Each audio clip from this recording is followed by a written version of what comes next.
Clip-clop clip-clop. On a desolate ancient mountain path a white horse ambled slowly carrying a monk on its back.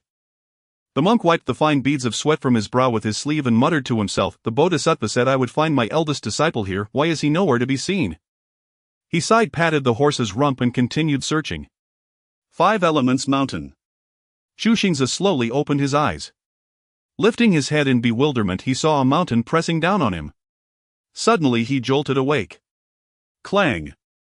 How am I carrying a mountain? After a long moment, Chu Xingze finally realized. Touching his own furry golden fur, he confirmed he had transmigrated into Sun Wukong, trapped under 5 Elements Mountain. I've been crushed for 500 years. Today Tang Sang is coming to rescue me. Then I'll have to wear the golden fillet and protect him to the Western Heaven, eventually becoming the victorious fighting Buddha. Chu Xingze slowly sorted out his thoughts. According to the original plot, from then on Sun Wukong would completely lose his freedom, wear the golden fillet, and be tormented by that old monk Tang Sang at the slightest provocation.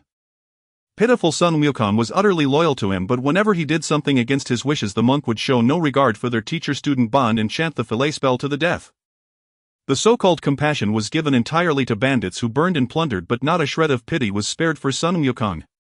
He would show reverence to an old man, yet mercilessly drive a centuries-old monkey without hesitation. Does such a Tang Sang deserve to be called a great monk?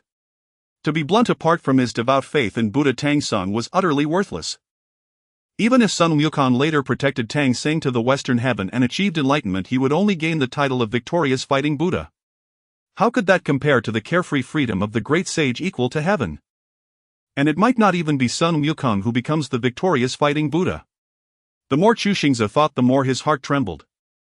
This Western Heaven. I must not go. Clip-clop clip-clop. Sun Wukong heard the hoofbeats in the distance and grew more agitated. This must be Tang Sang coming. If he rescued me and I refused to become his disciple and follow him west, the Western Heavens Tathagata and the Southern Seas Guanyin would surely not let me off. With my current cultivation, I cannot possibly resist the powerful Buddhist sect of the Western Heaven. Even if I ran to the ends of the earth, I would be caught fitted with the golden fillet and forced to go. What to do? Chu Xingze clenched his fists. Ding! Rebellion system bound successfully. As long as the host refuses to leave, 5 Elements Mountain rewards will be granted.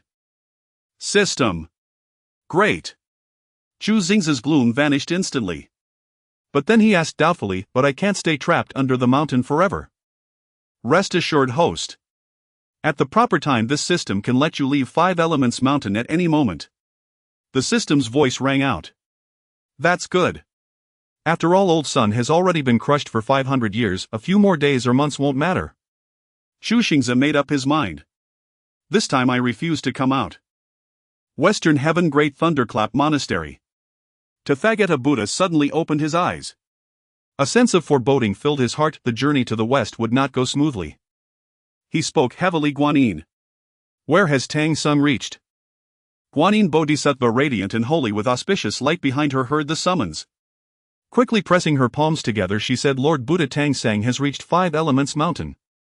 I have already instructed him to take a disciple there. As for that monkey Sun Wukong, after 500 years of imprisonment, his rebellious nature has long been tamed. He is most willing to leave the mountain and escort Tang Sang to the Western Heaven to seek scriptures." Amitabha. Excellent. Tathagata nodded slightly. At the foot of 5 Elements Mountain, Tang Sang and Sun Wukong stared at each other. The two stared at each other, man and monkey. Tang Sang rubbed his bald head and pressed his palms together. Amitabha. This humble monk comes from the great Tang in the east, journeying to the Western Heaven to worship Buddha and seek scriptures. Are you the one enlightened by Guanyin Bodhisattva, willing to be my disciple and protect me on the journey westward? No.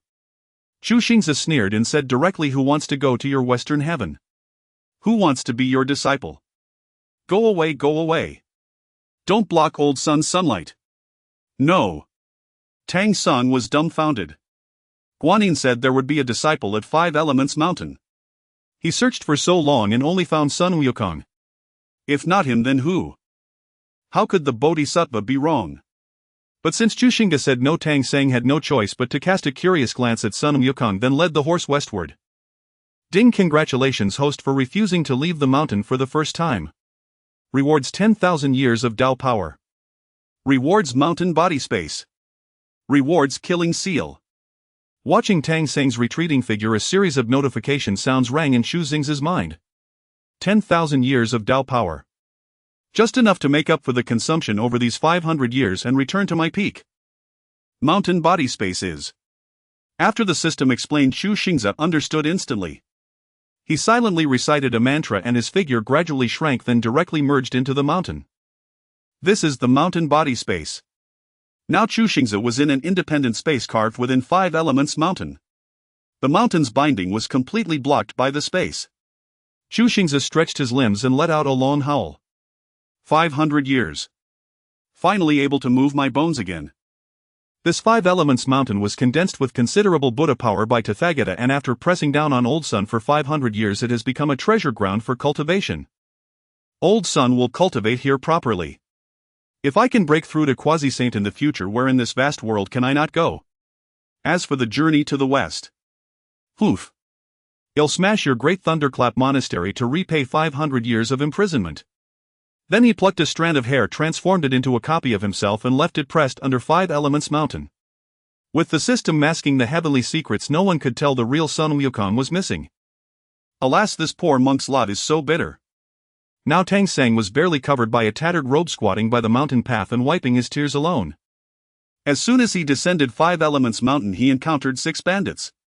His white horse, bundle, travel permit, and even the begging bowl were all stolen. Originally, under normal circumstances, he would have had Sun Wukong's protection. The 6 bandits would not hurt him, but they would be killed by Wukong. Tang Seng, unable to tolerate killing, would scold him and Wukong would leave in anger. Guanyin would then step in and give him a flowered cap, forcing Sun Wukong to wear the golden fillet so he would never dare to flee again. But now, since Chu Xingze refused to leave the mountain, Tang Seng had to suffer this calamity again. Guanyin Bodhisattva appeared in midair. When she saw Tang Seng in such a state, she was slightly stunned. How can this monkey be so stubborn? Guanyin then descended from the clouds, finger bent in a lotus gesture, and called out, Tang Sanzang. Where are your luggage and horse? Disciple pays homage to Guanyin Bodhisattva. The complaining Tang Seng, seeing Guanyin Bodhisattva arrive, knelt hurriedly and said, Your Holiness, my luggage and horse were all stolen by 6 bandits. Whom? Bandits. Guanyin was puzzled. And your disciple? Did he not act? Tang Seng shook his head even more aggrievedly. Your Holiness, I never found the disciple you spoke of. Did you not find him? Guanyin's countenance showed displeasure, and she thought to herself, what a useless monkey. Tang Sanzang continued, Disciple encountered a monkey trapped under the 5 elements mountain, and I thought he was the one, but he denied it. Truly, I cannot find the disciple you directed me to. Exactly. That monkey under the mountain. He is the guardian I chose for you. How could he be unwilling? Guanyin recalled Sun Wukong's earnest plea to be released a few days ago. How could it be false? Tang Sanzang became anxious. Bodhisattva disciple dare not speak falsely. He really said he is not the one. Guanyin waved her hand. Follow me then. Yes. Guanyin Bodhisattva led Tang Sanzang to the 5 elements mountain before Sun Wukong. Sun Wukong. Guanyin addressed the monkey imprisoned under the mountain with a dignified voice. Sun Wukong, cultivating inside the mountain's cavern, suddenly opened his eyes, sneered, and split a strand of his spirit into a decoy body. Isn't this Guanyin Bodhisattva? What brings you here, elder? Chu Xingze. Sun Wukong spoke with a chuckle. The scripture seeker is here. Why haven't you taken refuge and acknowledged him as your master so he can save you? Guanyin said calmly, convinced that Tang Sanzang had simply failed to clarify his identity. Otherwise, why wouldn't Sun Wukong, the mischievous monkey desperate for 500 years, come out? Oh, I know. Chu Xingze nodded, then looked at Guanyin with a flat gaze. Bodhisattva Old Sun does not wish to leave the mountain anymore. What? Guanyin almost thought her ears had failed. What did she hear? That monkey said he did not want to leave the mountain. Chu Xingze said very seriously, yes. Old Sun caused havoc in heaven 500 years ago, feeling deeply sinful. How could 500 years of imprisonment be enough? It must be another 500 years. Let Old Sun atone properly here. As for Tang Sanzang's disciple, find someone else. Chu Xingze spoke with utmost sincerity, and his furry face made it hard to read his expression. This time Guanyin Bodhisattva was truly flustered. And no, impossible. Guanyin never expected Sun Wukong to say such things. Could 500 years of imprisonment have truly elevated the monkey's awareness? Guanin's face flickered, then she smiled awkwardly. Sun Wukong, though your sins are grave, 500 years of confinement should suffice. Why not come out first and we can talk slowly? Then she turned to Tang Sanzang. Tang Sanzang, go to the mountain top and remove the Buddha seal to rescue Wukong. Tang Sanzang hurriedly agreed and began climbing.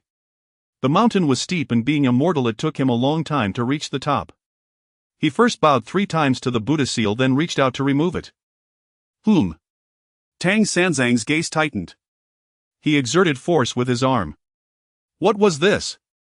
Was the Buddha's seal this heavy? Tang Sanzang gritted his teeth, took off his kasaya, rolled up his sleeves, grasped both ends of the Buddha seal and pulled with all his might. Crack, the sound of a spinal bone breaking echoed across the 5 Elements mountain's peak. I.O.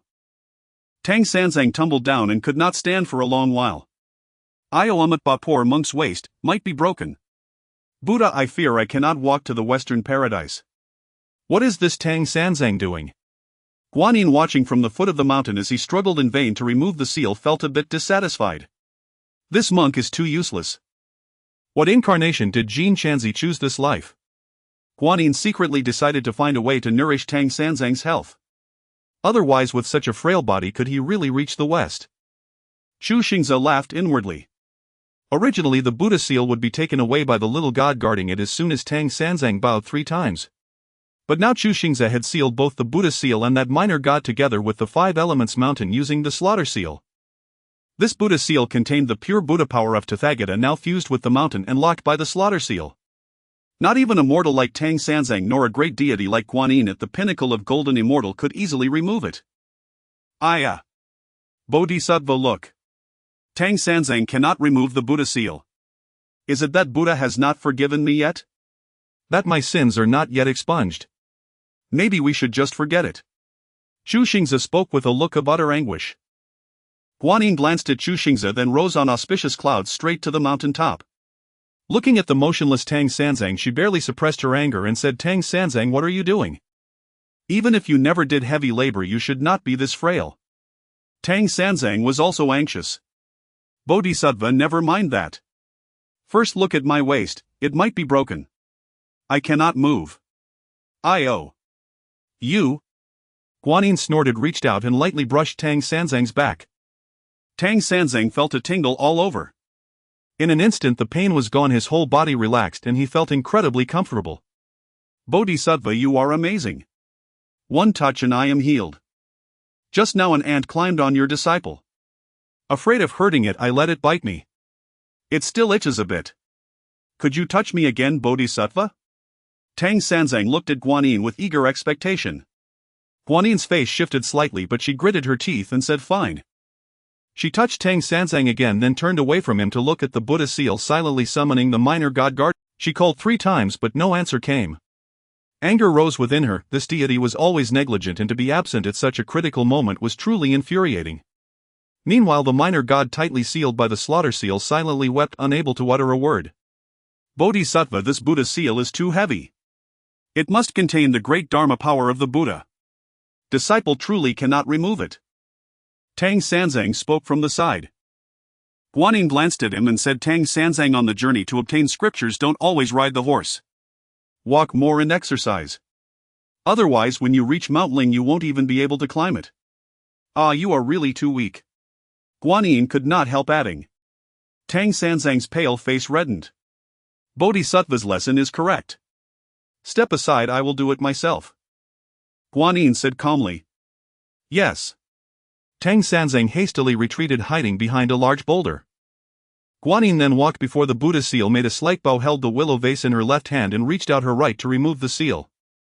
Her fair fingers pinched the corner, she applied light force, the seal did not move. Guanyin murmured softly. Then she tried again with more force, still no movement. This. She frowned and used all the strength of her right arm. The Buddha seal stood firm. How is this possible? Guanyin lost her composure. She was a grand golden immortal capable of lifting Mount Tai with one hand. How could she possibly fail to lift a Buddha seal? Tang Sanzang, lying on the rock with his rear in the air, watched intently. He could see the slender veins bulging on her arm. She was clearly using full force. I am weak, so I cannot lift it. The Bodhisattva used all her strength and still cannot lift it. Is the Bodhisattva also weak? Tang Sanzang thought to himself. Bodhisattva, what's going on? Can't you lift it either? Tang Sang couldn't help but rush over. Who said that? Guanyin huffed, I haven't even exerted myself yet. Then she placed the jade purity bottle on the ground, rolled up her sleeves, gripped a corner with both hands, took a deep breath and suddenly exerted her strength. Crack! A crisp sound was heard. Tang Song was instantly bewildered. Could it be? The Bodhisattva's waist is broken too. How could she heal herself? He quickly looked down, realizing that Guanyin's waist was not broken, just her outer garment had ripped. Guanyin was instantly embarrassed and quickly waved her sleeve, restoring her attire to its original form, still radiating brilliance. Tang Sang hurriedly bowed his head and recited scriptures, pretending he saw nothing. Guanyin was furious.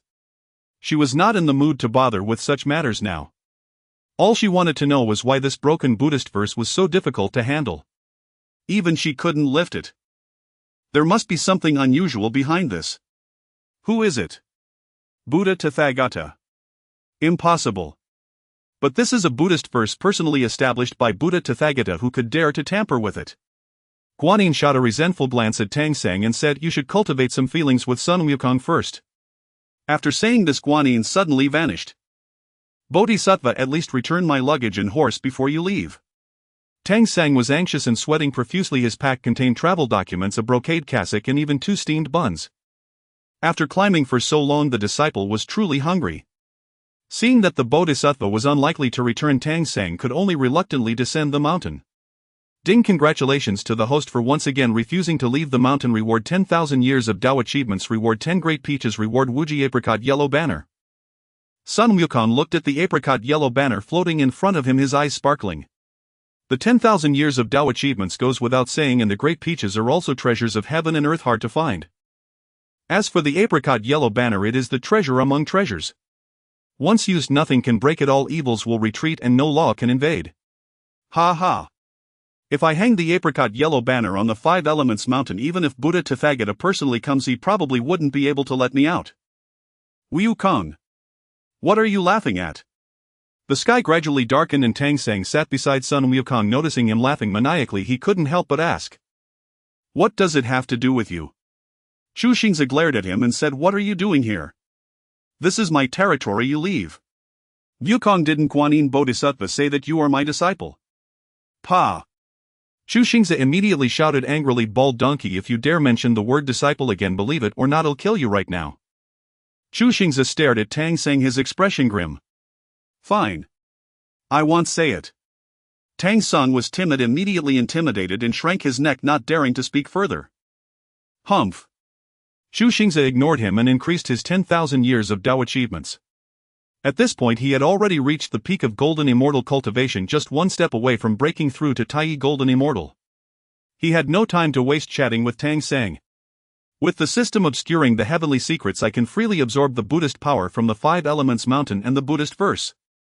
Chu Xingze sat cross-legged in the space of the mountain. The primordial energy of heaven and earth within a radius of 500 miles of the 5 Elements mountain slowly surged towards him as he operated his technique to refine the Buddhist power of the 5 Elements mountain. His aura grew stronger and stronger. The little deity suppressing the Buddhist verse was a revealing deity of the Buddhist sect named Li Hunjie. He was sealed within the mountain and could naturally sense the Buddhist power within the 5 Elements mountain gradually decreasing, but Sun Wukong's aura was growing stronger, causing a terrifying suspicion to arise in his heart. Could it be that all this was done by Sun Wukong? No. Impossible, he has been sealed under the 5 Elements mountain for 500 years and hasn't made any moves. How could he suddenly become so powerful? However, regardless of anything, he wanted to rush back to the west to report the changes in the 5 Elements mountain to Buddha Tathagata immediately. But unfortunately now he couldn't even utter a word. But he believed that the Buddhist law is boundless. Soon Buddha Tathagata would know of his predicament, and then he would come riding on the clouds of golden light to save him. In the west, at the Thunder Sound Temple, Buddha Tathagata frowned, his fingers constantly rubbing. Finally he sighed, Ba. Guanyin Bodhisattva said in shock, Buddha, even you cannot calculate what has happened to the 5 Elements mountain. Buddha Tathagata's expression was emotionless. There is a great power obscuring the heavenly secrets. What? The journey to the West calamity is a heavenly calamity. Who has such audacity? Guanyin Bodhisattva was increasingly puzzled.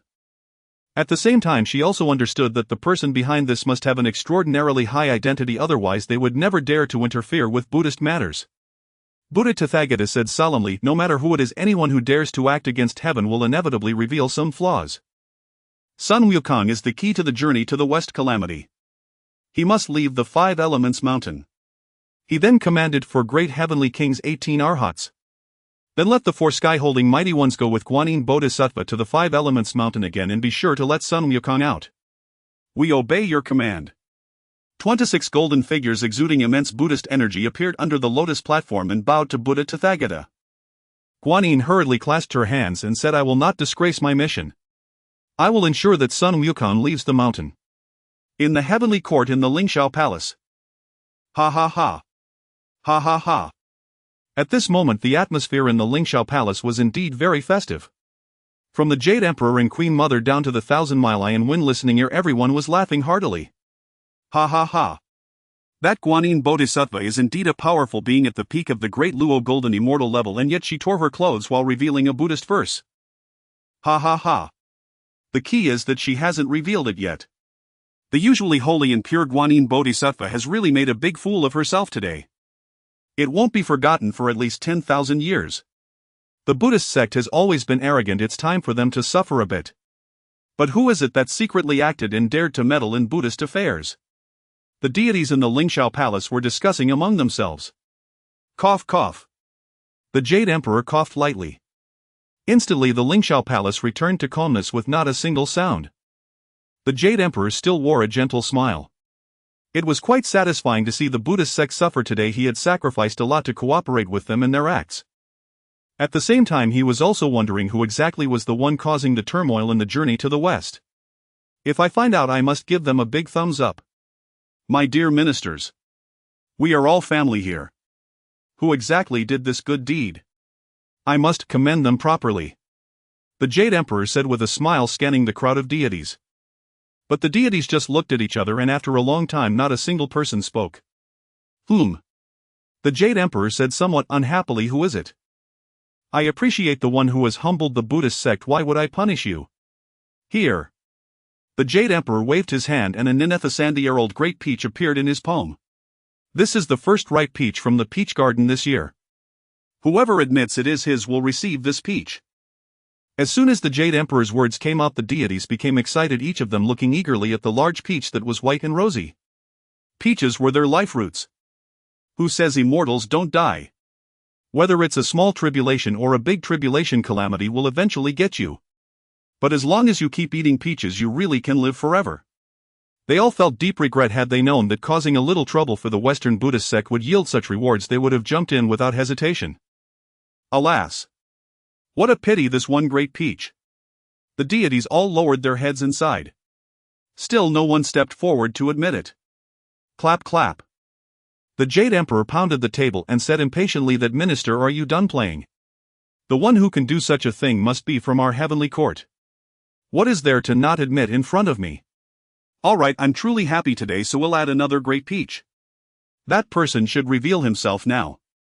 The Jade Emperor extended his hand, and another great peach appeared in his palm. The deities' eyes instantly lit up, and they swallowed their saliva wildly. Crack!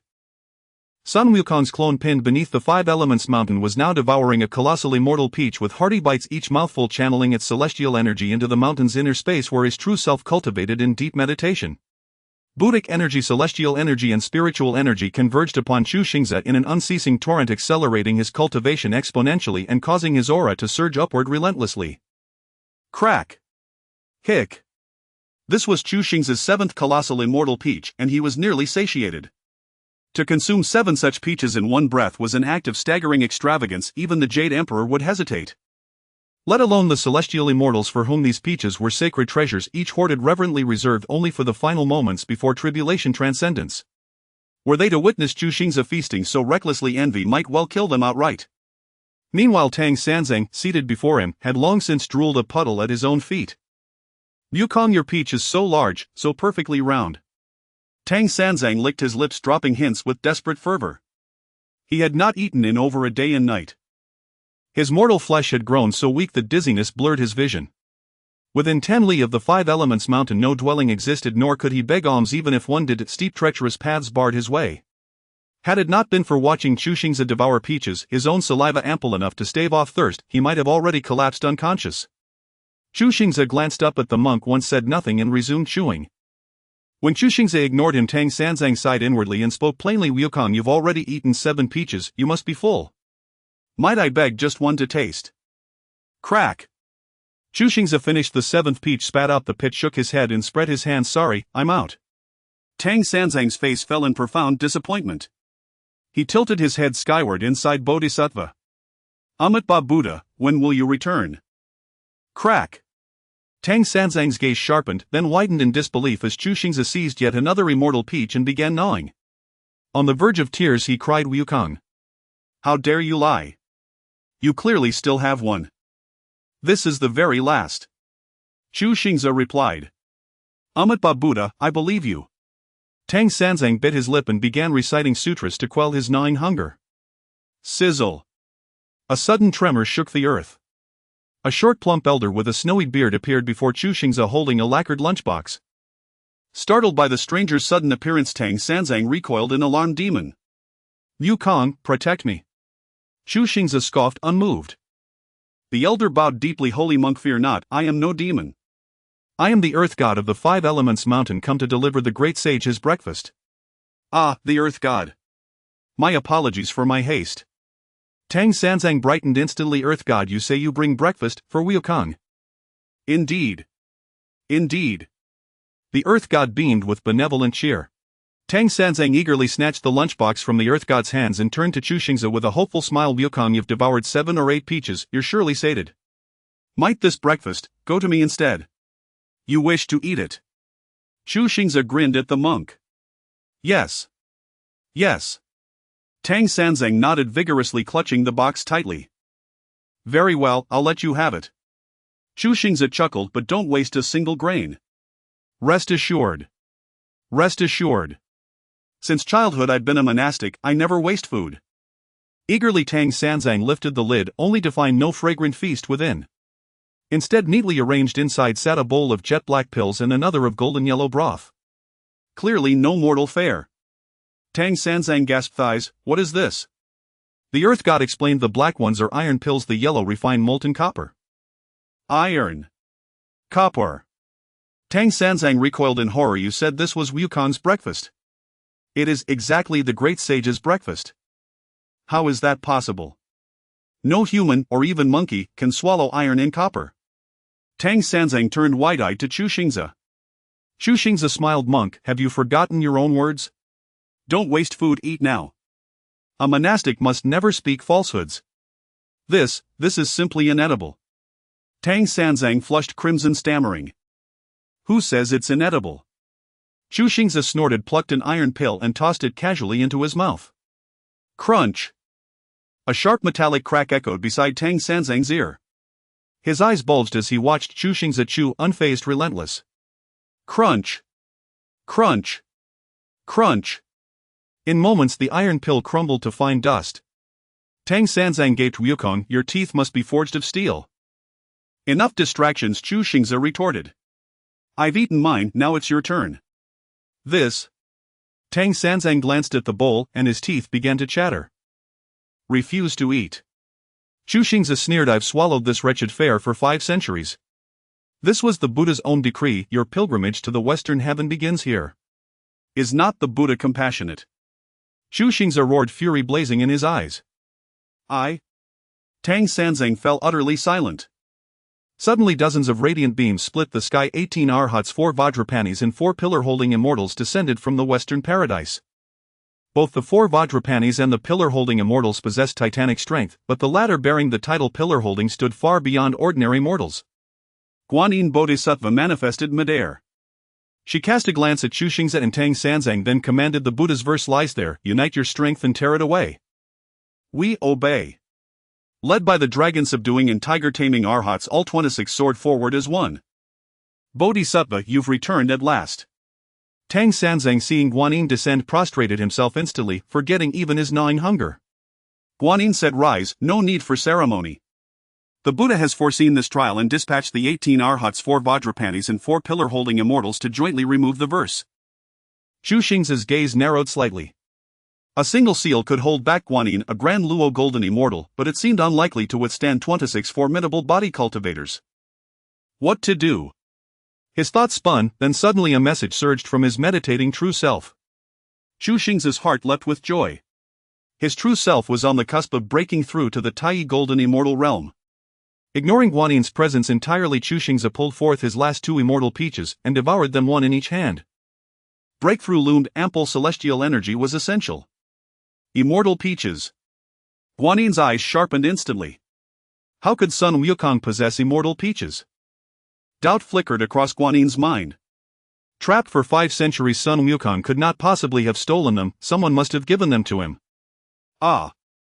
That donor must be a high-ranking celestial lord. Only such a figure could bestow 2 immortal peaches, and not just any peaches but those ripened after 9 millennia. Tang Sanzang meanwhile stood utterly dumbfounded. Wukong, you've deceived me again. Heavenly Court. At this moment the celestial beings and the Jade Emperor were all gazing intently at Mount 5 Elements. Taibai Jinxing remarked, the 4 great Vajra and the 18 arhats are truly provoking the wrath of the Western Paradise this time. They must force Sun Wukong to come out. The Jade Emperor slowly took out 2 peaches, realizing that the current attitude of the celestial beings indicated that they were not the ones behind this. Who could it be? The Jade Emperor found it hard to comprehend. However, this was not his concern. Regardless of who was obstructing the journey to the west, it was beneficial to the Heavenly Court. At the summit of Mount 5 Elements, the 4 great Vajra held the 4 corners of the Buddhist Sutra, while the 4 great strength warriors grasped its 4 edges. The 18 arhats stood suspended in midair, each casting spells and imbuing the sutra with their power. Trapped within the sutra, Li Hengjie watched as the 18 arhats surrounded the sutra tightly, and his heart soared with joy. There's hope. There's hope. I knew the Buddha would not abandon me. With the Vajra arhats joining forces, we can surely break the seal. Li Hengjie looked eagerly at the 18 arhats outside. The dragon subduing arhat transformed into his true form, a 5-clawed golden dragon materializing from thin air, and a dragon's roar echoed across the mountains. Let's act together. Instantly the 4 great Vajra, the strength warriors and the 18 arhats all cast their spells, enveloping the summit of Mount 5 Elements in a dense aura of Buddhist power, producing a tremendous tremor. Boom! The sutra was flooded with over 20 powerful forces, immediately deforming as it was pulled and twisted at the summit as if it were about to be torn from the mountaintop. Bodhisattva Guanyin was overjoyed. The sutra was about to be torn down. Chu Xingze watched the situation at the summit and couldn't help but tense up. The combined energy of these individuals was too vast. The seal was close to breaking. Crack, crack. Although Chu Xingze was anxious, he showed no signs of panic, continuously chewing and swallowing the 2 large peaches, converting them into pure celestial power to transmit to his true body within the mountain space. Tang Seng expressed discontent. Wukong, what are you doing eating at a time like this? Are the peaches that delicious? Chu Xingze ignored him and continued eating. Within the mountain space, Chu Xingze was tightly surrounded by energy of various attributes. Suddenly his eyes snapped wide open. Tai Golden Immortal. Break! He shouted, and an overwhelming surge of energy erupted from him, surging towards the summit. Just hold on a little longer, the sutra will surely be torn down by us. The tiger subduing arhat transformed into a magnificent striped tiger and let out a fierce roar, its claws seemingly wielding the power to split the heavens as it clawed at the sutra. The 4 great Vajra and the strength warriors unleashed their might simultaneously, shouting together. Bang! Just as the sutra was about to break free from the mountain's constraints, a beam of crimson golden light shot out from within Mount 5 Elements, piercing through the sutra and soaring into the clouds. The 18 arhats were taken aback, unable to withdraw in time, and were suddenly blasted 100 miles away by this beam of golden light. The 4 great Vajra and the strength warriors were equally caught off guard, being thrown off the summit and landing at Tang Seng's feet. Tang Song was startled and jumped up, hiding behind Bodhisattva Guanyin. Bodhisattva, save me. Bodhisattva Guanyin was initially delighted that the sutra was finally torn down, thinking that her shame would no longer exist, but unexpectedly faced such a turn of events. What is going on? Where did that golden light come from? Rumble. Before anyone could react, dark clouds rolled over Mount 5 Elements, thunder roared, and the whole world seemed to darken slightly. This is a tribulation. With her vast experience, Bodhisattva Guanyin quickly deduced that this was a heavenly tribulation. Who is transcending the tribulation? As her thoughts raced, she swept her divine sense across 100 miles but found nothing, not a trace to be seen. No, wait. The tribulation cloud seemed to be targeting Mount 5 Elements. Bodhisattva Guanyin keenly noticed this and turned her gaze towards Chu Xingze. Chu Xingze, however, maintained a calm demeanor, pretending to be oblivious. Inside the mountain's space, Chu Xingze's true body radiated with brilliant golden light. Having broken through to the Tai Golden Immortal stage, his power surged, and had it not been for the system concealing the heavenly secrets for him, he would have already been discovered by Bodhisattva Guanyin. Damn heavenly tribulation. If this lightning strikes down, won't I be exposed? Chu Xingze's gaze sharpened. Though he had broken through to the Tai Golden Immortal stage and his strength had grown tremendously, he was still insufficient in the presence of true powerhouses. Swish! A flash of golden light appeared in his right hand, revealing an ancient yellow flag. The Wuji Huang flag. It is said that you possess the ability to retreat from all methods. Please don't disappoint me. Chu Xingze then controlled the yellow flag and suddenly propelled it upwards. Instantly, the yellow flag soared into the sky with incredible speed, appearing above the Heavenly Tribulation where countless golden lotuses bloomed. The originally powerful Heavenly Tribulation retreated under the lotus cover, dissipating in an instant. Receive. Chu Xingze was overjoyed and quickly retracted the yellow flag. Truly a congenital supreme treasure, a top-tier defensive artifact, it could easily dispel the heavenly tribulation of a Tai Golden Immortal. After dispersing the heavenly tribulation, Chu Xingze promptly sat cross-legged to meditate and consolidate his early-stage Tai realm. Meanwhile, outside Mount 5 Elements, the Buddha's followers were in a state of confusion. Why has this heavenly tribulation disappeared again? Bodhisattva Guanyin exclaimed in shock, finding the situation remarkably bizarre. Just moments ago she thought she saw countless golden lotuses appearing above the heavenly tribulation, but they vanished along with it in an instant. With her peak-level Daluogen Xian cultivation, she couldn't even see clearly. Since when did heavenly tribulations become so arbitrary? Appearing and disappearing at will. Bodhisattva Guanyin was perplexed. As one of the 5 elders of the 5 directions, she still held some pride and couldn't believe that someone could interfere with the heavenly tribulation right under her nose. What about you all? Bodhisattva Guanyin turned around. Bodhisattva. I'm fine, thank you for your concern. Tang Seng quickly replied. I wasn't asking you. Bodhisattva Guanyin shot an irritated glare at Tang Seng. This golden cicada was particularly cheeky this lifetime. If it weren't for their past ties, she would have slapped him already. Oh. Tang Seng sheepishly took a step back. Bodhisattva. We were burned by that golden light, and for a while we may not be able to use our powers. The 4 great Vajra strength warriors and 18 arhats gathered around Bodhisattva Guanyin, each with difficult expressions. How could this happen? Bodhisattva Guanyin looked up at the still intact sutra at the summit of Mount 5 Elements, speechless with sorrow. Seeing Bodhisattva Guanyin's forlorn expression, Chu Xingze felt an immense sense of delight. Ha ha! Chu Xingze quickly covered his mouth, realizing he had let his guard down. Bodhisattva Guanyin's eyes flashed, narrowing as she glared at Sun Wukong. You mischievous monkey, what are you laughing at? Oh, Chu Xingze scratched his head awkwardly, then forced a sorrowful laugh 3 times before sighing. Bodhisattva. Did you see that? The heavenly tribulation has come out just to prevent me from leaving the mountain. It seems even the heavenly Tao does not wish for me to leave the mountain. I am indeed deeply sinful and unworthy to leave the mountain. You all should not waste your efforts trying to rescue me, it's not worth it. Chu Xingze lowered his head with a self-reproachful expression, then his brows and eyes shifted, chuckling. In his mind, a mechanical voice echoed, "Congratulations, host, for once again refusing to leave the mountain. Reward skill, indestructible body of the Vajra. Reward divine power, Buddha realm in hand." With the rewards credited, Sun Wukong felt elated, leading him to cry even more sorrowfully. Ahem. Guanyin's expression darkened upon hearing Chu Xingze's words. Is this mischievous monkey truly turning over a new leaf?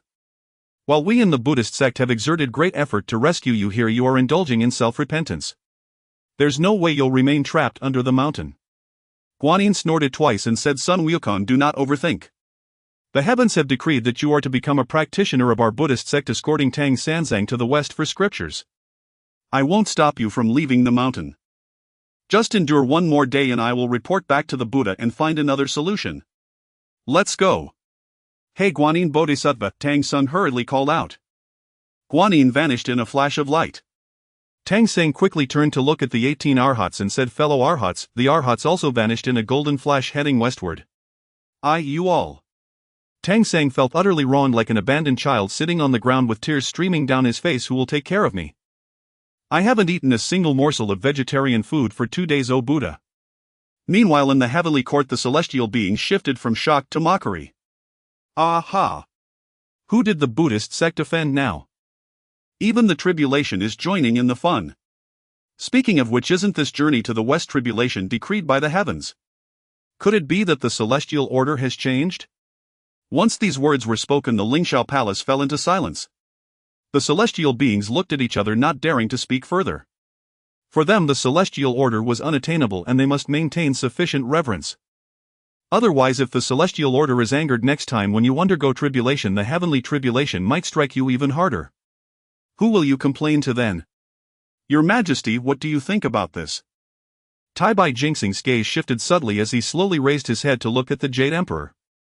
The Jade Emperor slightly closed his eyes.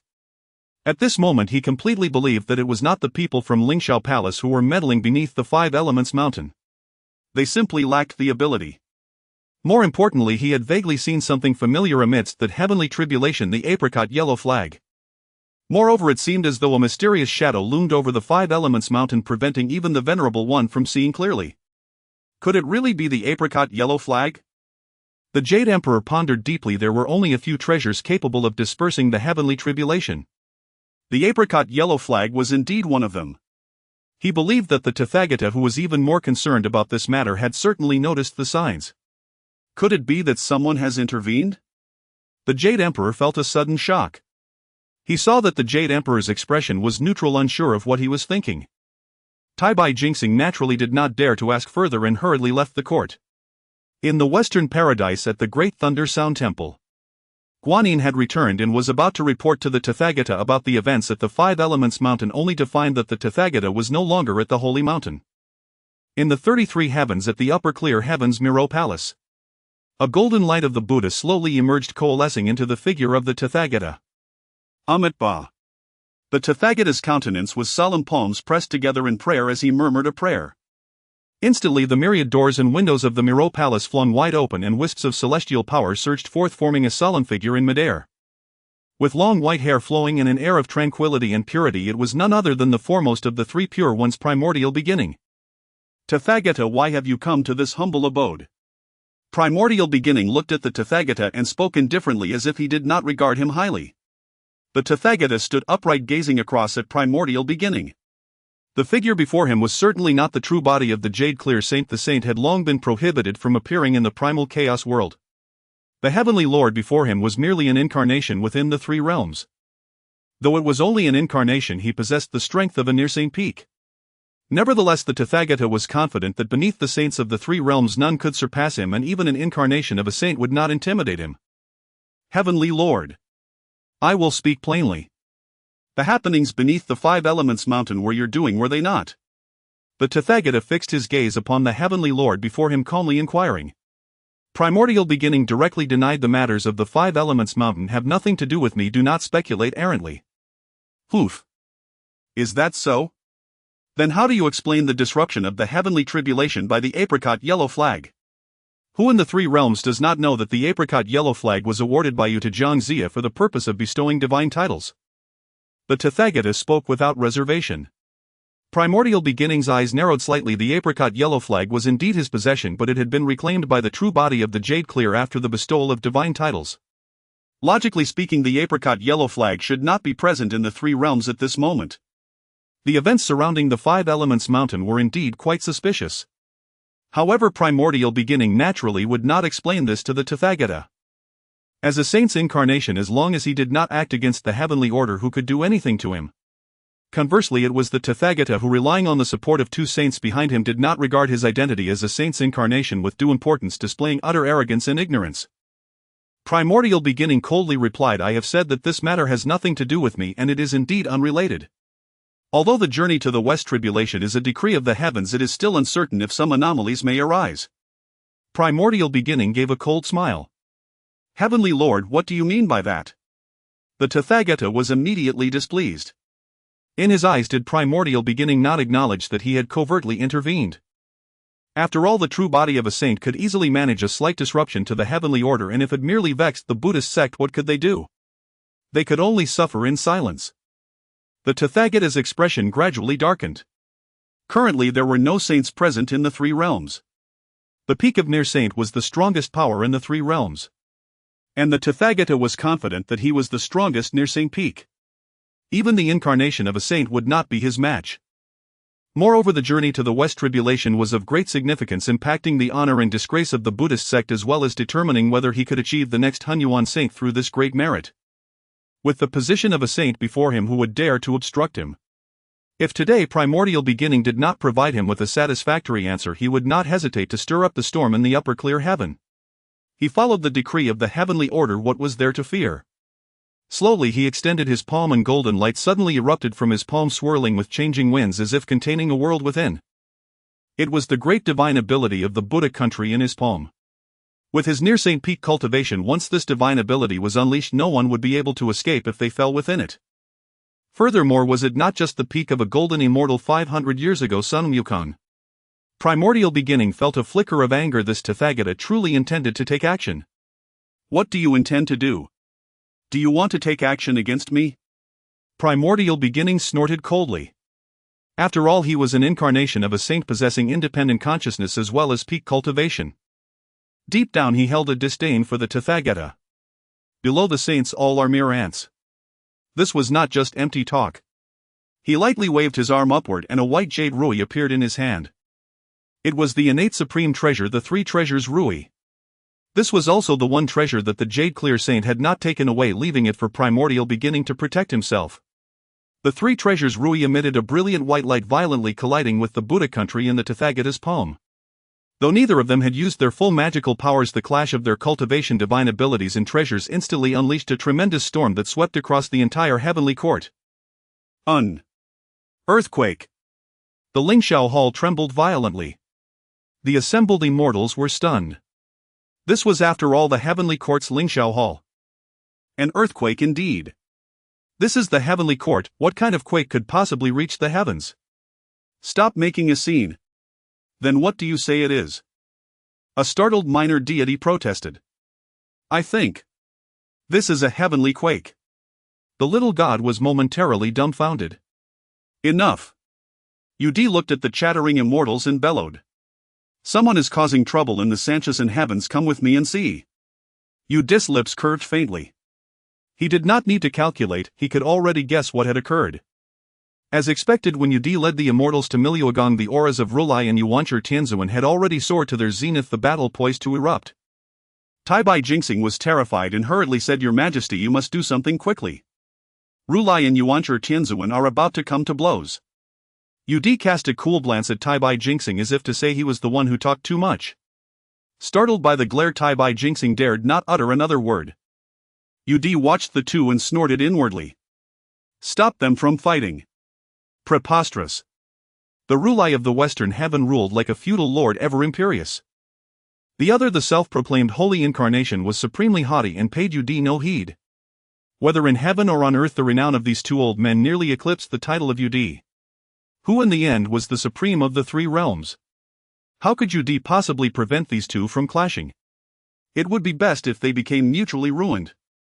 Only then would his position as supreme of the three realms be more secure. Whether the heavenly court was marred was a trivial matter, repairs could be summoned. What mattered was that his Lingxiao Hall remain unscathed.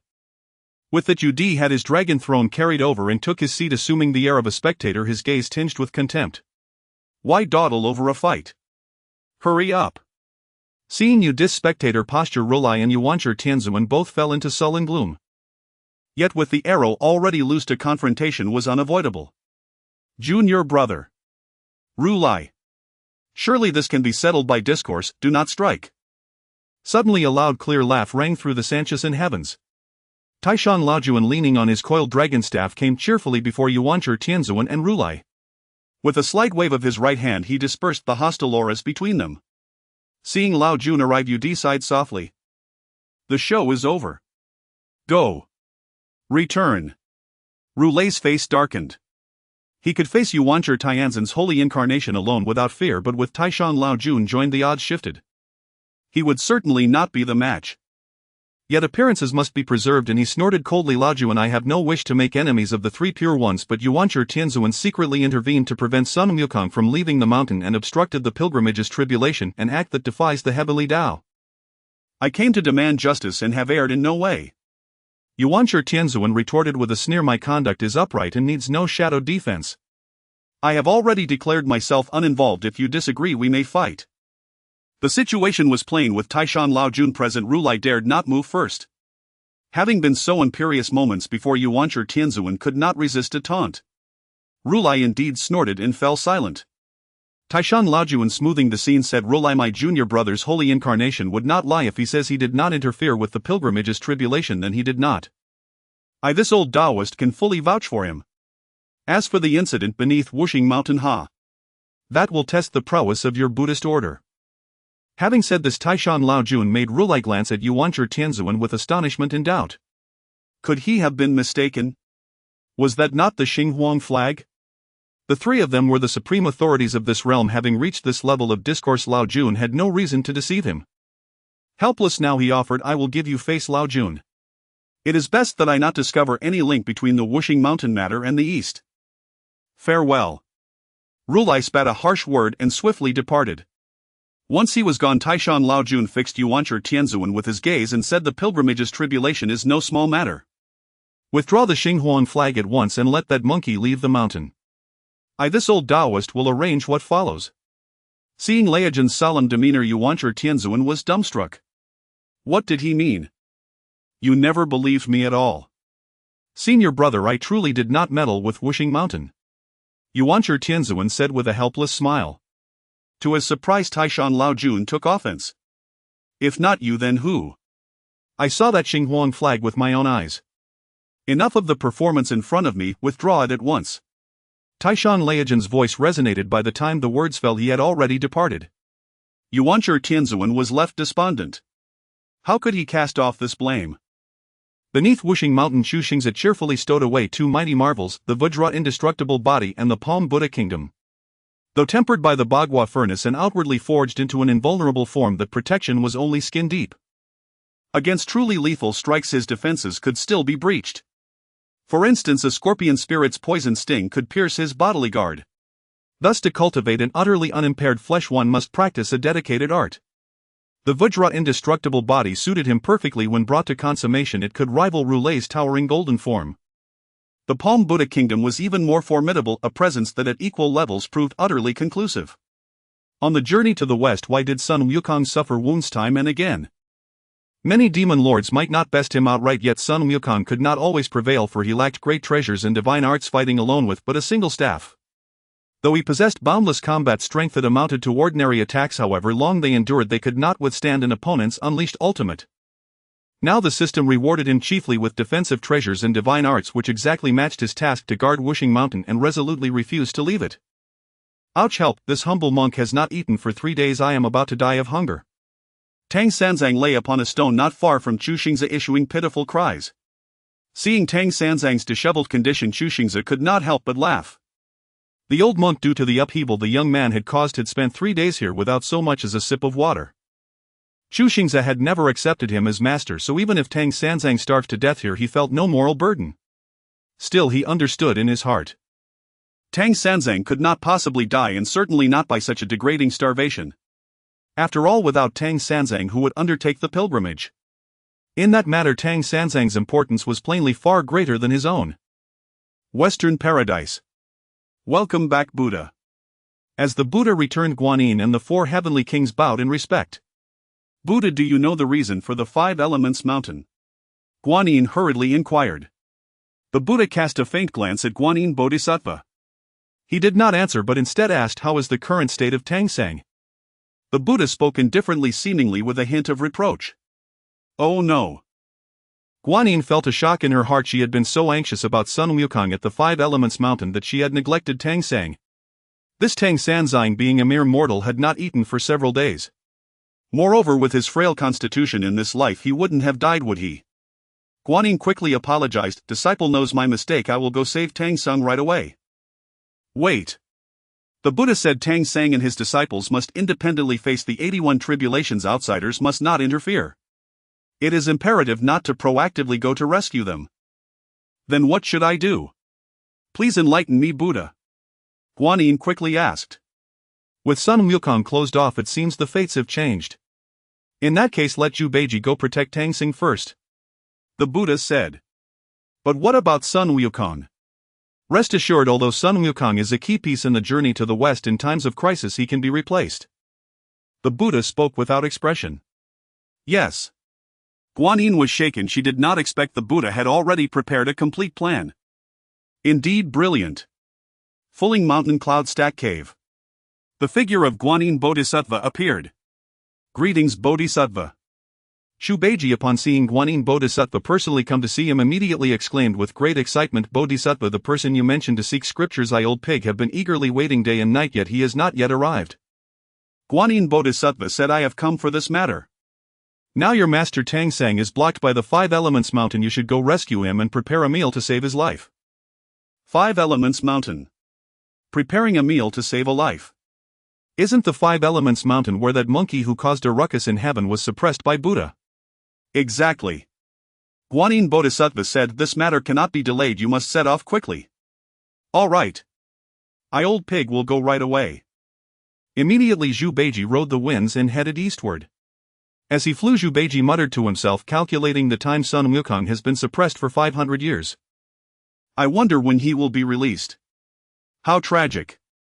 Less than an hour later, Zhu Beiji arrived at the foot of the 5 Elements Mountain and saw a bald monk calling out from a distance. He must be Tang Sang. Zhu Beiji landed and shouted, Master. I, old pig, have come to rescue you. Tang Sang then slightly opened his eyes and saw a pig's head smiling at him, instantly terrified. Monster. Master, don't be afraid, I'm not a monster. I am a monk enlightened by Guanyin Bodhisattva, here to be your disciple. This is the meal I prepared for you. Zhu Beiji explained. I see. Tang Sang had a strong capacity to endure against monsters, even though Zhu Beiji looked so ugly. Of course, mainly because he was so dizzy from hunger and had no strength to distinguish, he immediately grabbed the meal Zhu Beiji brought and began to eat heartily. Master, take your time eating, I, old pig, have plenty of meals if nothing else. Ha ha. Zhu Beiji laughed heartily and then looked towards Chu Xingze. Chu Xingze also looked at Zhu Beiji. That pig head over there. Chu Xingze called out unceremoniously. Ha ha. You, the stable keeper, have been suppressed for 500 years and still dare to be so arrogant. Zhu Beiji laughed as he approached Chu Xingze, saying, Do you recognize who I, old pig, am? Chu Xingze replied, You pighead are none other than the Marshal Tianpeng, who was punished for teasing change. How do you know? Zhu Beiji was instantly stunned, his pig eyes widening in disbelief as he stared at Chu Xingze. He had witnessed the ruckus in heaven and saw him being suppressed under the 5 Elements Mountain. 500 years have passed. This was the first time the two met. How did he recognize his true identity upon first meeting? I, old son, know many things. Chu Xingze smiled faintly, saying, I, old son, not only know you were punished for teasing change, but I also know you did it intentionally. Zhu Beiji couldn't help but tremble all over. He quickly glanced at Tang Sang, then quietly leaned towards Sun Wukong, saying, Monkey, do not slander me. Hoof. Whether it's true or not, you know in your heart. Chu Xingze was unafraid of his threats. Zhu Beiji stared deeply at Chu Xingze, saying, How did you know? This matter is known only to one person in the 3 realms. This is my business and does not require your concern. Chu Xingze smiled and naturally would not tell Zhu Beiji. Zhu Beiji stared at Sun Wukong and thought for a long time, suddenly laughing. Sun Wukong, it seems you have another secret for being suppressed under the 5 Elements Mountain. Otherwise you wouldn't know such secrets. You don't need to test me, I, old son. Chu Xingze said, I, old son, am not afraid to tell you that you are merely a pawn being used. Moreover, a pawn that has been discarded because it holds no value. What do you mean? Zhu Beiji said, slightly angered. I, old son, ask you, when you go to the Western Paradise, what do you think the Buddha will bestow upon you? I, old pig, am of good roots and am suffering this great calamity. The Buddha must grant me a Buddha's fruit position. Ha ha ha. Chu Xingze laughed heartily. Zhu Beiji could not help but ask in confusion, What are you laughing about? Since you know my background, you should understand that I have not exaggerated. You are not wrong. As a disciple of the Orthodox school and the former Marshal Tianping of the Four Saints of the North Pole, exchanging for a Buddha's fruit position is not too much. But the unfortunate part lies here. Once the journey to the West calamity is over and you protect Tang Xing to reach the Western paradise, your value will be exhausted. To them you will instead become a being who divides the merit. Do you think that with the Buddha's pettiness he will truly grant you Buddhahood? Let me tell you, he won't. Chu Xingze said decisively, being able to grant you the lowest position of a bodhisattva is already considering the face of Taishan Laojun. I do not believe it. Monkey, do not deceive me. You must be trying to confuse me because you have been suppressed for too long under the Five Elements Mountain. Xu Beiji was furious, suddenly drawing his nine-tooth rake and pointing it at Sun Wukong. TCH. I old son am in a good mood, which is why I told you. Whether you believe it or not is up to you. Do you want to fight me? All right. I old son have always been clear about grievances. If you strike me with that rake I will definitely return it tenfold. Sun Wukong did not even look at the nine-tooth rake on his forehead, clearly unafraid at all. I have finished eating. Do you have any more meals? Tang Xing timely spoke up, breaking the confrontation between the two. Yes. I old pig have plenty. Xu Beiji quickly took the opportunity to put away the nine-toothed rake and turned to walk towards Tang Xing. Master. Disciple Zhu Wuneng pays respect to Master. Good. Since it is the Bodhisattva's intention, I will accept you as my disciple and give you the name Beiji. How does that sound? Thank you, Master. Xu Beiji performed a respectful bow, completing the apprenticeship ceremony and officially becoming Tang Xing's disciple.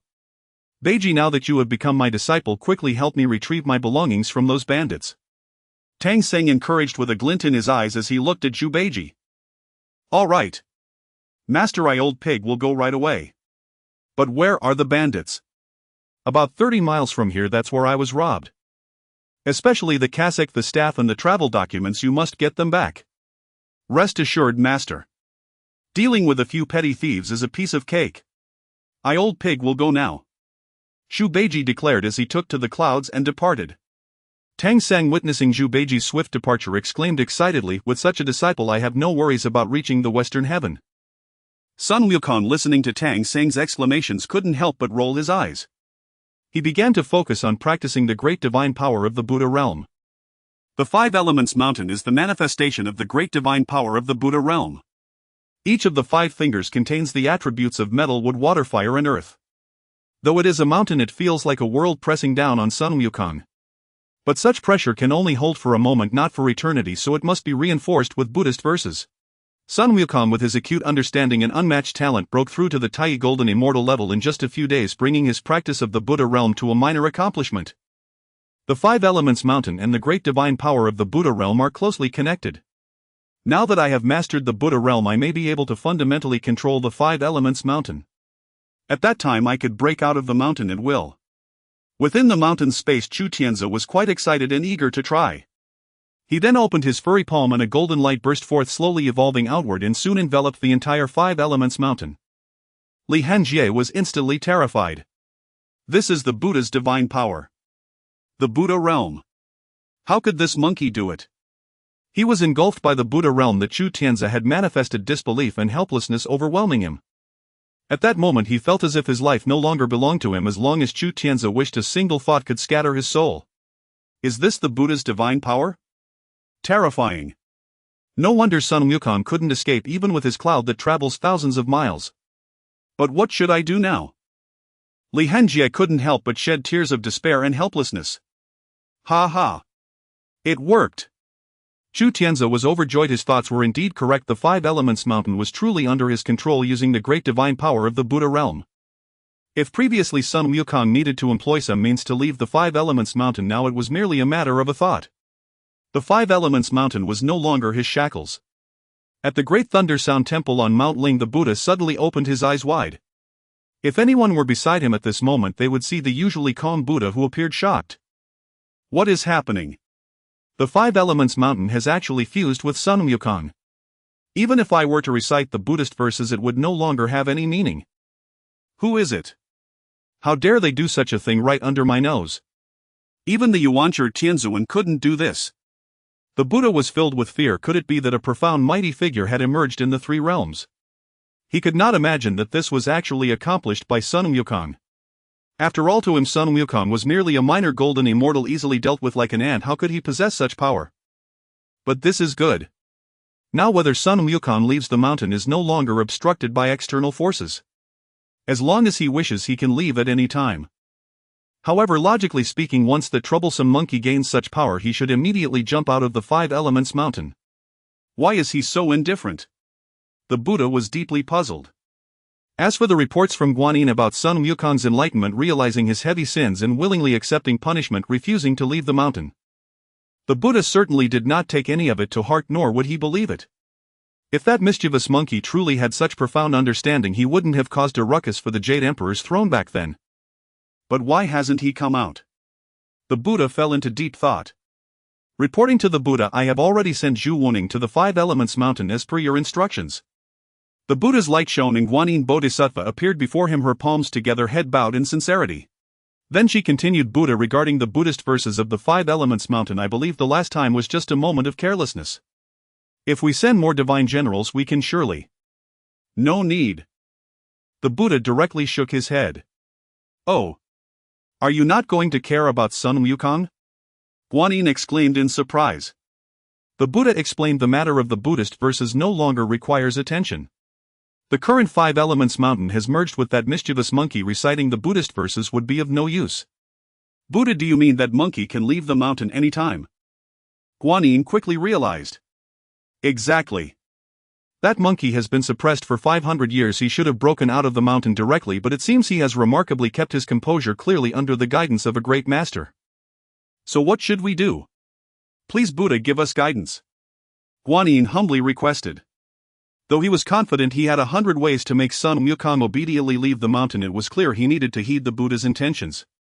You go tell that monkey once he succeeds he will return to the land of ultimate bliss, and you will also sit on a lotus platform.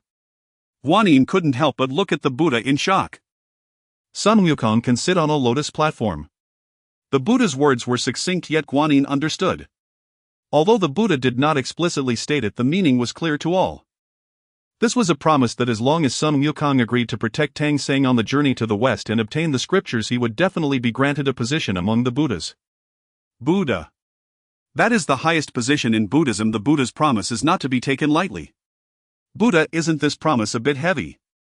In our previous plan, only Tang Seng could become a Buddha and the rest would be bodhisattvas. Why has it changed? Guanyin Bodhisattva was quite puzzled. Although it could be seen as the Buddha intentionally enticing Sun Wukong, finding any excuse later to seize his Buddha position, the Buddha had done such things before.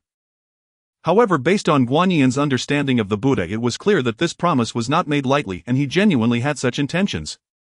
If Sun Wukong became a Buddha, would that not place him above Guanyin in the Buddhist hierarchy? Although Guanyin Bodhisattva is the foremost among the bodhisattvas, generally speaking all Buddhas would show her respect.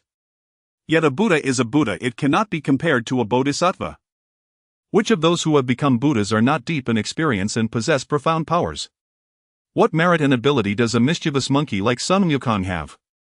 Guanyin could foresee that if this matter were to spread, countless people in the Buddhist community would oppose it. Buddhism is so sacred, how can a monkey defile it? Amitabha, do not ask too much, just do as I say. The Buddha, unwilling to explain further, dismissed Guanyin with a single sentence. All right, I will go now. Guanyin felt somewhat exhausted. Had she known, she should not have taken on the task of obtaining scriptures. These past few days she had been running back and forth between the 5 Elements mountain and the western heaven, and it was truly tiring.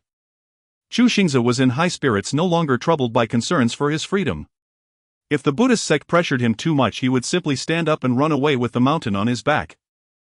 Tang Seng looked curiously at Chu Xingze, who was trapped beneath the Wuxing mountain yet still managed to laugh joyfully, and asked, Wukong, have you been uncomfortable being trapped for so many years? Chu Xingze glared at Tang Seng's infuriating expression, wishing he could slap him across the face. Uncomfortable? Why don't you try being trapped for 500 years? How dare you even ask? With that, you still call yourself a high monk. You are the second disciple of Buddha, aren't you? Go away. Chu Xingze lazily ignored him. Tang Seng lifted his head, suddenly delighted, and exclaimed, Ah! The Bodhisattva has come again. Disciple pays respects to the Bodhisattva. Guanyin nodded slightly and said, Sanzang, can Zhu Wuning worship you as his master now? Tang Seng quickly replied, yes, he has gone to help me retrieve my belongings. Guanyin Bodhisattva nodded and then looked earnestly at Chu Xingze. Sun Wukong. You now possess the strength to leave the mountain, why do you not do so? Do you wish for me to personally invite you? I dare not. Your old grandson would not dare. Chu Xingze smiled playfully and said, Bodhisattva, I have said before, my sins are too deep, I dare not leave the mountain. It is better for me to atone here. Sun Wukong. Do you think I will believe you just because you say so? Guanyin Bodhisattva was genuinely angered. She had come multiple times to help this monkey leave the mountain, yet he was acting like this. Indeed, this monkey was clever, he must be trying to negotiate conditions. Very well. Guanyin Bodhisattva glanced at the grinning Chu Xingze and said, do not be too cocky with your words. I am here to convey a message from Buddha to you. Chu Xingze was surprised and asked, oh. What message? Success leads to the land of ultimate bliss. You too shall sit on the lotus platform. Guanyin Bodhisattva snorted coldly. In her heart she had already granted him a Buddha position. Let's see how long he can continue to act aloof.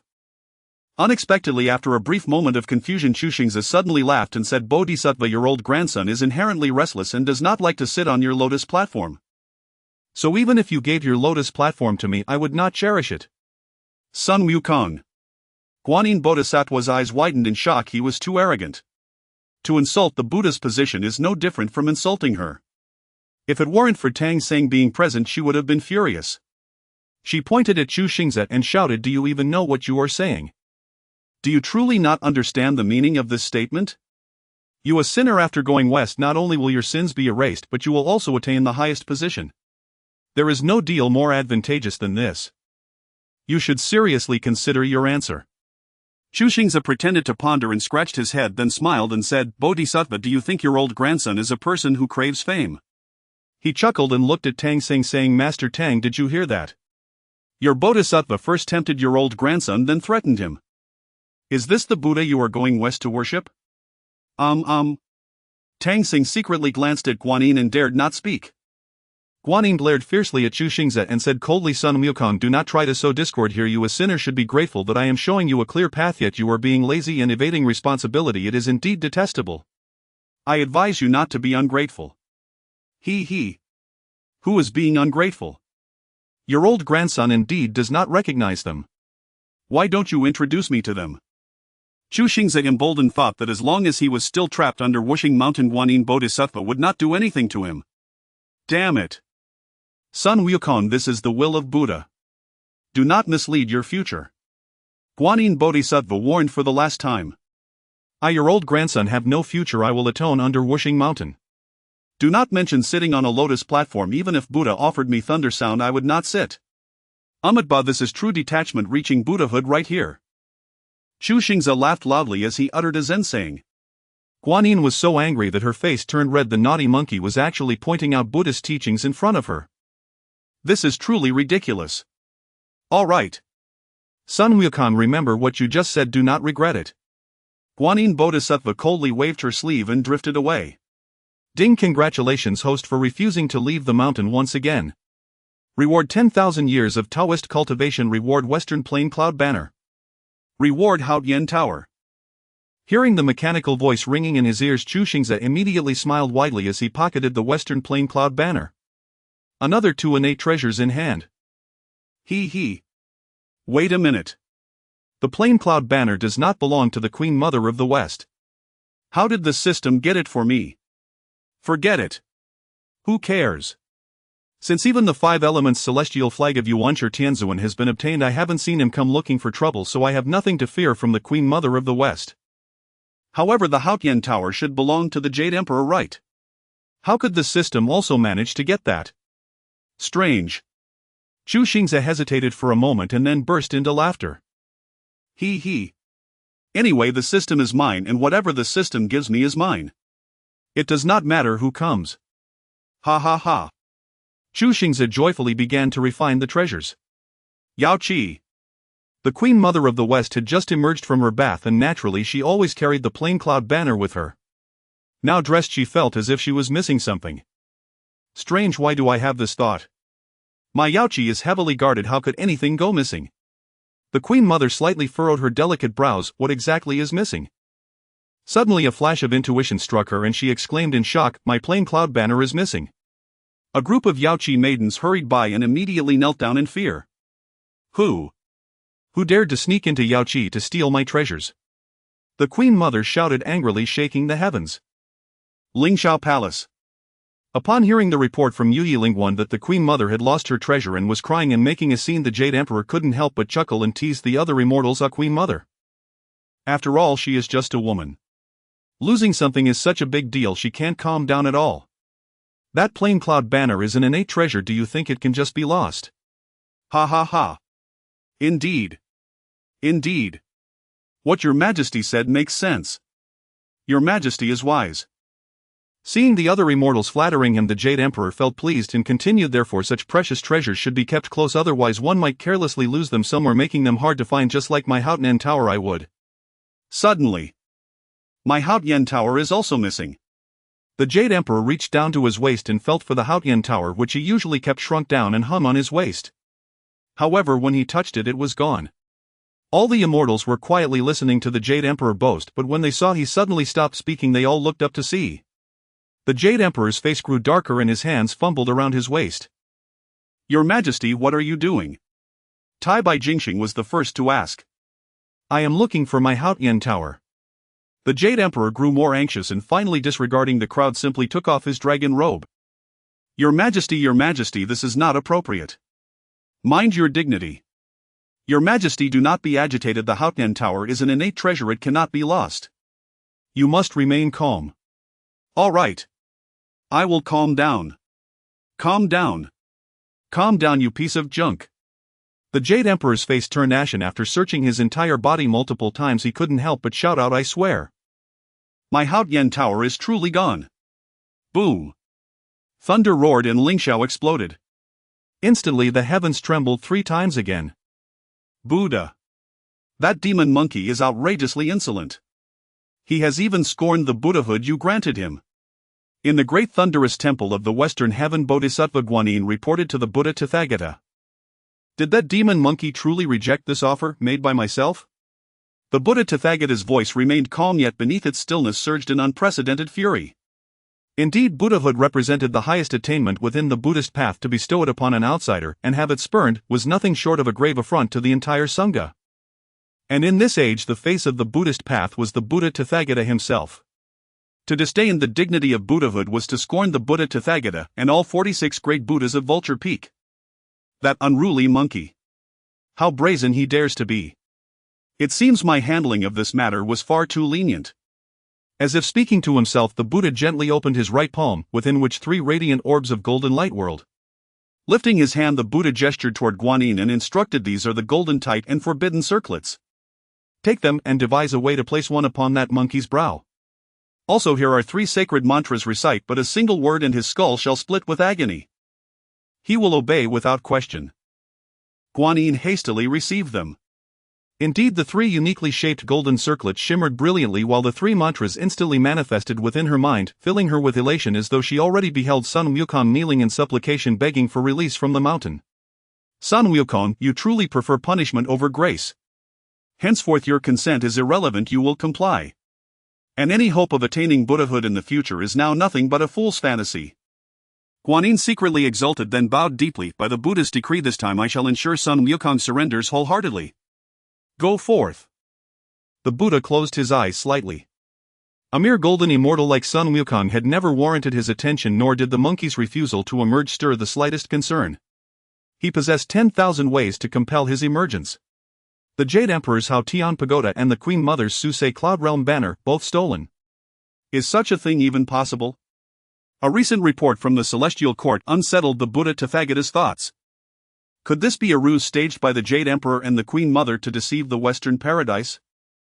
Instinctively, the Buddha sensed profound intrigue behind this event, especially now at this pivotal juncture. Even the faintest whisper from the Eastern Celestial Court compelled him to suspect a plot against the Buddhist path. Ha ha! I've broken through to the midstage of supreme immortal rank.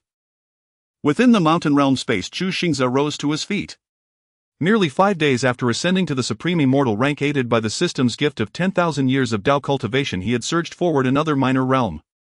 The Buddhaverse spiritual power and the 5 elements energy sealed within Mount Wuxing, I have absorbed it all. From now on cultivation will no longer proceed so swiftly. Chu Xingze pondered quietly. Boom. Ouch. An elderly monk clad in a russet kasaya tumbled from the mountaintop straight into Chu Xingze's mountain realm space. It was Li Henjieti, the guardian deity sealed within the Buddhaverse. Vulture Peak housed 3,000 Jieti deities, thus neither Guanyin nor the Buddha deemed rescuing him urgent or even memorable. By now they likely had forgotten entirely that Li Henjieti remained imprisoned within Mount Wuxing. Chu Xingze glanced down at Li Henjieti, who knelt trembling at his feet, and smiled. Old monk, you watched me for 500 years. Still not sated. Great sage. Great sage, spare me. This was solely the Buddha's command. I beg you not to blame this humble deity. Li Henjieti was perhaps the only being across the 3 realms who knew the true nature of Mount Wuxing, and the first celestial to realize that Sun Wukong had already ascended to the midstage of supreme immortal rank.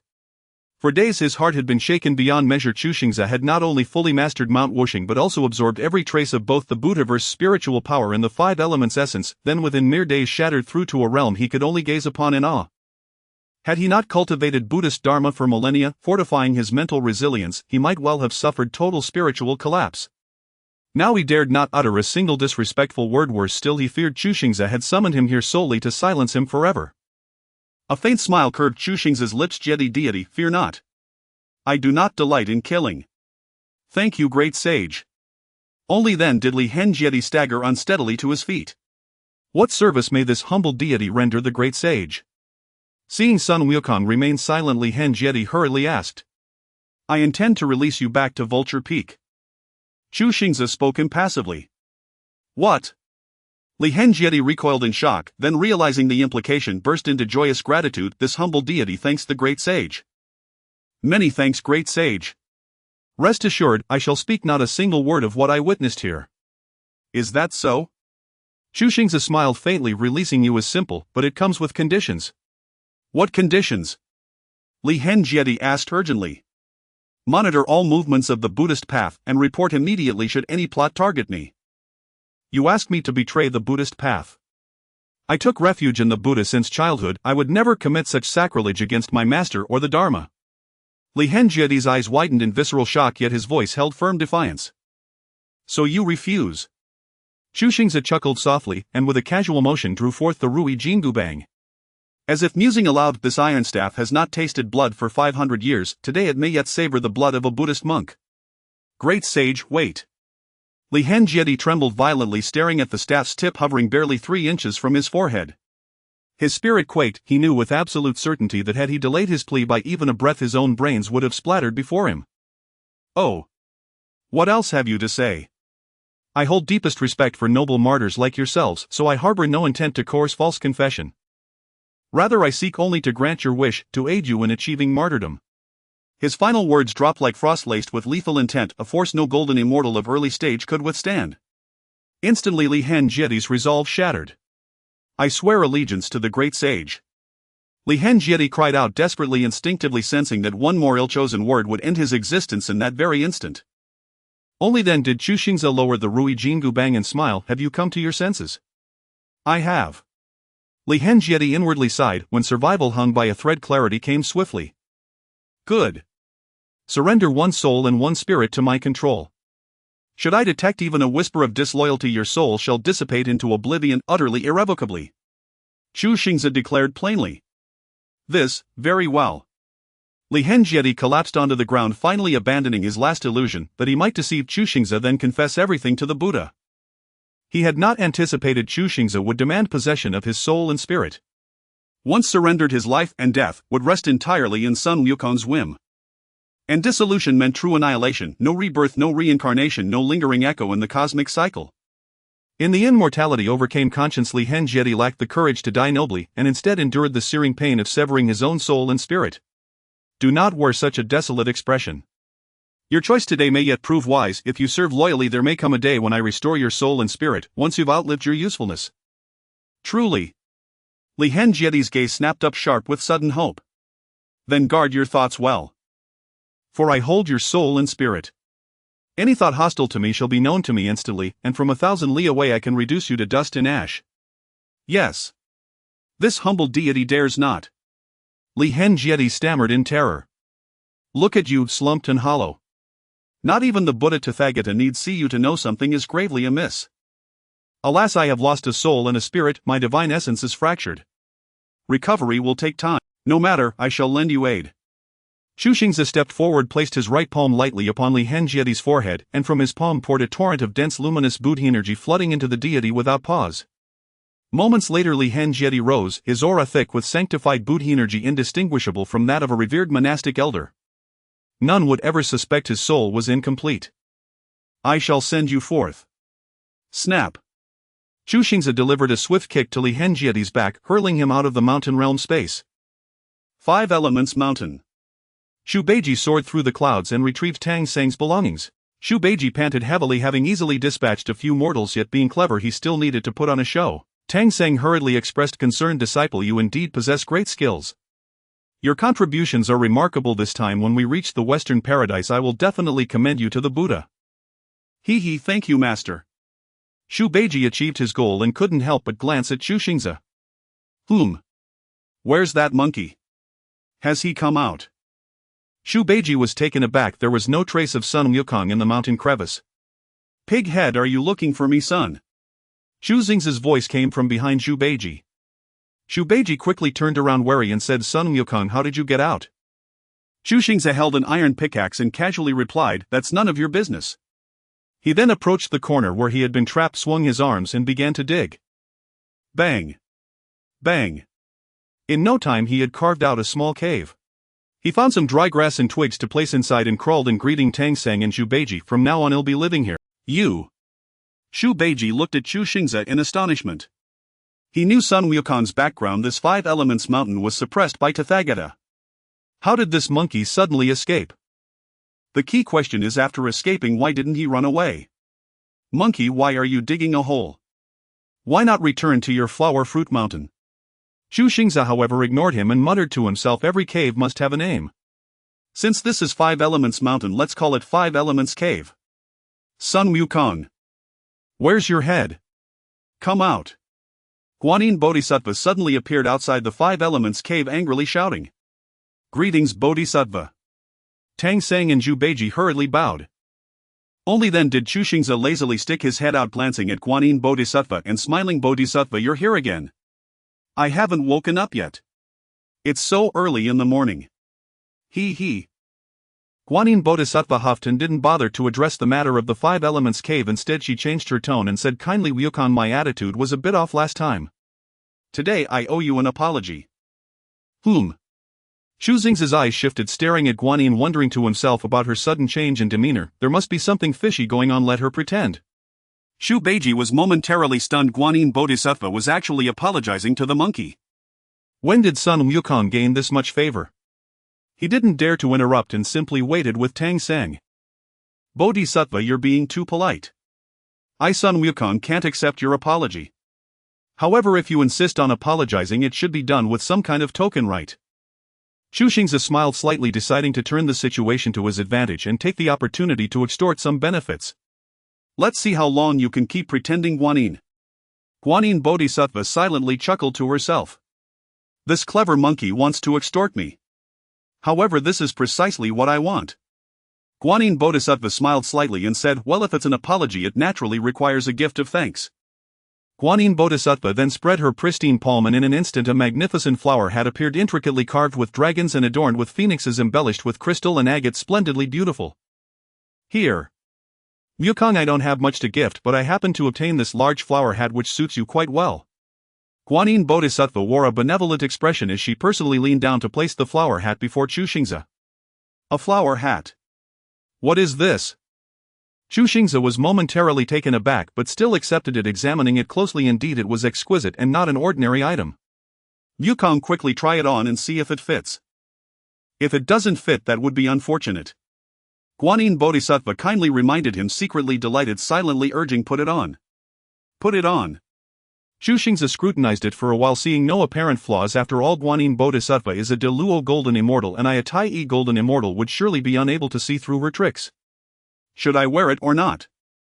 After much hesitation and another glance at the impeccably composed Guanyin Bodhisattva, he finally made up his mind and placed the flower hat on his head. Bodhisattva, it fits perfectly. Really? There are even tighter ones. Would you like to try? What do you mean? Seeing Chu Xingze confidently wearing it, Guanyin Bodhisattva's expression suddenly changed. Her attitude made a complete 180 and she scolded sharply, Sun Wukong. Do you know your crime? What crime? Who committed a crime? So stubborn, huh? I'll let you know my methods right now. With that, Guanyin began to chant the tightening spell. Xu Beiji sharpied, exclaimed, Monkey, what happened to the flower hat on your head? How did it turn into a golden hoop? Chu Xingze chuckled, you're really a pig-head fool. How much could a flower hat be worth, no matter how extravagant? How could it possibly compare to the value of this pure golden hoop? Xu Beiji widened his eyes again. Monkey, the golden hoop can shrink too. Wow. It's even smaller now. Your skull is bent. Chu Xingze continued to smile unconcernedly. What do you understand? My head has been pressed for 500 years, it's almost rusty. This is Guanyin Bodhisattva helping me stretch my muscles. Silly fool. The more Chu Xingze spoke, the more Xu Beiji felt alarmed. He couldn't help but glance at Guanyin Bodhisattva, seeing her muttering something to herself. He suddenly understood that the Bodhisattva's gift of the hat was a pretense and the real aim was to trick the monkey into wearing this golden hoop artifact. Monkey, are you still being stubborn? Is your brain being squeezed out? Is it? At this moment, Chu Xingze's facial features were already distorted from the pressure. His mouth was pulled wide open and he was speaking with a lisp. Monkey, listen, you can't even speak clearly. Xu Beiji was thoroughly frightened. Guanyin Bodhisattva was truly ruthless. She was going to strangle this Sun Wukong to death. Guanyin Bodhisattva stared intently at Sun Wukong, feeling a tightening in her heart. She had already chanted the tightening spell to this extent. Normally the monkey should have been begging for mercy and in great pain by now. Why does it seem like this monkey feels nothing at all? It's truly strange. Sun Wukong, let me ask you again, do you know your crime? Guanyin Bodhisattva, fearing she might truly strangle Sun Wukong to death, spoke up. Chu Xingze's deformed head gradually returned to normal. He picked up 2 rocks and banged them against his head, causing them to shatter into dust that scattered everywhere. Chu Xingze shook his monkey brain and said with a smile, thank you Bodhisattva for helping me loosen my muscles. I feel my head has become even harder. Sun Wukong. You're seeking death. Guanyin Bodhisattva's previous worry vanished in an instant, replaced by an endless fury. Damn monkey. If I don't strangle you to death today, I won't be called Guanyin. Om Mani Padme Hum. Om Mani Padme Hum. Om Mani Padme Hum. Om Mani Padme Hum. Om Mani Padme Hum. Guanyin Bodhisattva, incensed and humiliated, spared no mercy, reciting the mantra 800 times without pause. And within the mountain's hollow space, Chu Xingze watched as his clone's head was squeezed into a gourd-like shape and suppressed a quiet chuckle. And the clone had been conjured from a single hair. Even if its skull were cleaved in 2 or minced by a guillotine, he would feel not a trace of pain. I knew Guanyin wouldn't come to apologize out of goodwill. She'd brought the golden fillet. Good thing I, the great sage equal to heaven, was prepared all along. If you enjoy chanting so much, then by all means, continue. Thereupon he plucked another hair, blew upon it gently and instantly transformed it into a fly, stealthily darting forth. And the insect evaded Guanyin's sacred aura and alighted beneath her chin, eavesdropping on the incantation she chanted. Guanyin remained exceedingly cautious, reciting the mantra silently. Even at point-blank range, not a whisper reached the ear. After a moment's contemplation, Chu Xingze broke into laughter and called out to Guanyin Bodhisattva, Bodhisattva, what spell is this you're chanting? Surely it's counterfeit. If it's tightened my head into such a grotesque cord, why do I feel no pain at all? Ha ha ha ah. Guanyin had assumed her recitations were sufficient, but seeing Sun Wukong still defiant, her fury surged anew. That wretched monkey, I'll see how long you can endure. I refuse to believe you feel no pain. And this is a divine treasure bestowed by the Buddha himself. Guanyin could not fathom how Sun Wukong might withstand it. He must be feigning stoicism. Her chanting quickened, her voice unconsciously swelling. And listen here monkey, your head's nearly at gourd already. Still playing the hero, and Pigsy stood far off mouth agape. He felt a chill run down his spine. This monkey's skull was astonishingly resilient. Enduring such torment without crying out was unthinkable. Pigsy couldn't help but admire Sun Wukong's indomitable spirit. And master, please don't step closer. These scenes are unfit for mortal eyes. Lest you suffer nightmares tonight, and Pigzi stepped firmly before Tripitaka. And Namo Amitabha Buddha. Namo Amitabha Buddha, and Tripitaka trembled with dread. Just one glance had nearly shattered his courage. The Bodhisattva is ruthless indeed, I must never cross her. And Om Mani Padme Hum and Ima Ho Ho, and Chu Xingze smiled faintly, so this is the true incantation of the tight fillet spell. Ha ha. Guanyin Bodhisattva, when opportunity arises I shall place this golden fillet upon your own head and chant it 800 times forcing you to kneel and writhe. Will you submit then? Not that thought Chu Xingze burst into delighted laughter. And outside Guanyin finally ceased, exhausted. Her lips were raw from chanting. This monkey actually endured it. It's terrifying. And Sun Wukong rubbed his head, then pressed downward from crown to chin, the gourd-shaped distortion smoothed back into place. Had Bodhisattva tired from chanting? Of course you are, you've recited all day. Go refresh yourself with some water. Tomorrow I'll await you here, ready for round 2. How does that sound? And Chu Xingze grinned, watching Guanyin's furious yet helpless expression, savoring her impotence in silence. And Sun Wukong. And Guanyin was too enraged to speak. She chanted at least 10,000 times, yet this monkey, his head contorted beyond recognition, refused to kneel or beg for mercy. Guanyin herself had to cry out, demon incarnate. And truly forged from stone, unbreakable. And one last time, I ask you, Sun Wukong, will you emerge? No. And Chu Xingze rested his hands behind his head, gazing up at Guanyin, undaunted, unyielding. Whatever her methods, his answer remained singular no. Very well. And Guanyin's eyes flickered, her mind alight with cunning. Then tell me, what if you step outside this cave and impossible? Hoof. Sun Wukong, let us wager. Should you leave this cavern, you shall embrace the Buddha's path and escort Tripitaka westward to retrieve the scriptures. Ha ha. Bodhisattva, why should I wager with you? Do you take me for a fool? And Chu Xingze drawled lazily. Hoof. Sun Wukong, are you afraid? I once believed you who dared storm heaven's gates fearless and unbound, yet now I see you're no different from the rest. Who said that? Who's afraid? Fine, I accept your wager, but only on my terms, just as Guanyin believed her stratagem triumphant. Chu Xingze added with a faint knowing smile. What terms? And Guanyin scoffed coldly. And naturally, the stakes. Bodhisattva, you cannot expect me to gamble for nothing. If I lose, I become your laborer, your bodyguard, your hired brawler. Then what happens if you lose? I won't engage in a losing bargain. And Chu Xingze smiled. And what do you demand? And Guanyin replied, voice-taut with restraint. Fear not, I won't trouble the Bodhisattva unduly. Just hand over that little bell. What's it called? The one around your mount's neck. Ha. Surely such a modest request isn't unreasonable, Bodhisattva. Pigzi, what say you? And Chu Xingze turned smiling toward Zhu Beiji. And Pigzi, witnessing Sun Wukong's profound suffering and grievous injustice, felt genuine sympathy stir within him. How pitiful. And imprisoned for 5 centuries, then nearly twisted 500 turns more. And truly a tale of abject tragedy, though admittedly self-inflicted. Yet this very endurance attested to his unyielding spirit, and Pigzi, ever compassionate toward the wretched yet resolute, felt moved to kindness. Resolved to speak justly, he stepped forward and addressed Guanyin. Bodhisattva, Sun Wukong's request is hardly excessive, a mere bell from your steed's collar. Such an innocent, humble plea, I urge you grant it outright. Yes, and you know nothing. And Guanyin nearly exploded, her composure cracking under the insult. A collar bell for a pet. Nonly Pigzi could utter such foolishness. And that is the purple gold bell. And forged by Laozi himself at my behest, using rare materials and countless favors. It is among my most treasured artifacts, a postnatal supreme treasure ranking above both Sun Wukong's Rui Jingu Bang and Pigzi's nine-toothed rake. Such a treasure I possess only 2 or 3, and you expect me to bestow it upon Sun Wukong. And so the Bodhisattva refuses then. Chu Xingze remained unruffled, not particularly covetous. He already possessed several prenatal supreme treasures. One postnatal artifact held little allure. If she chose to surrender it, he'd indulge her game. If not, negotiation ended.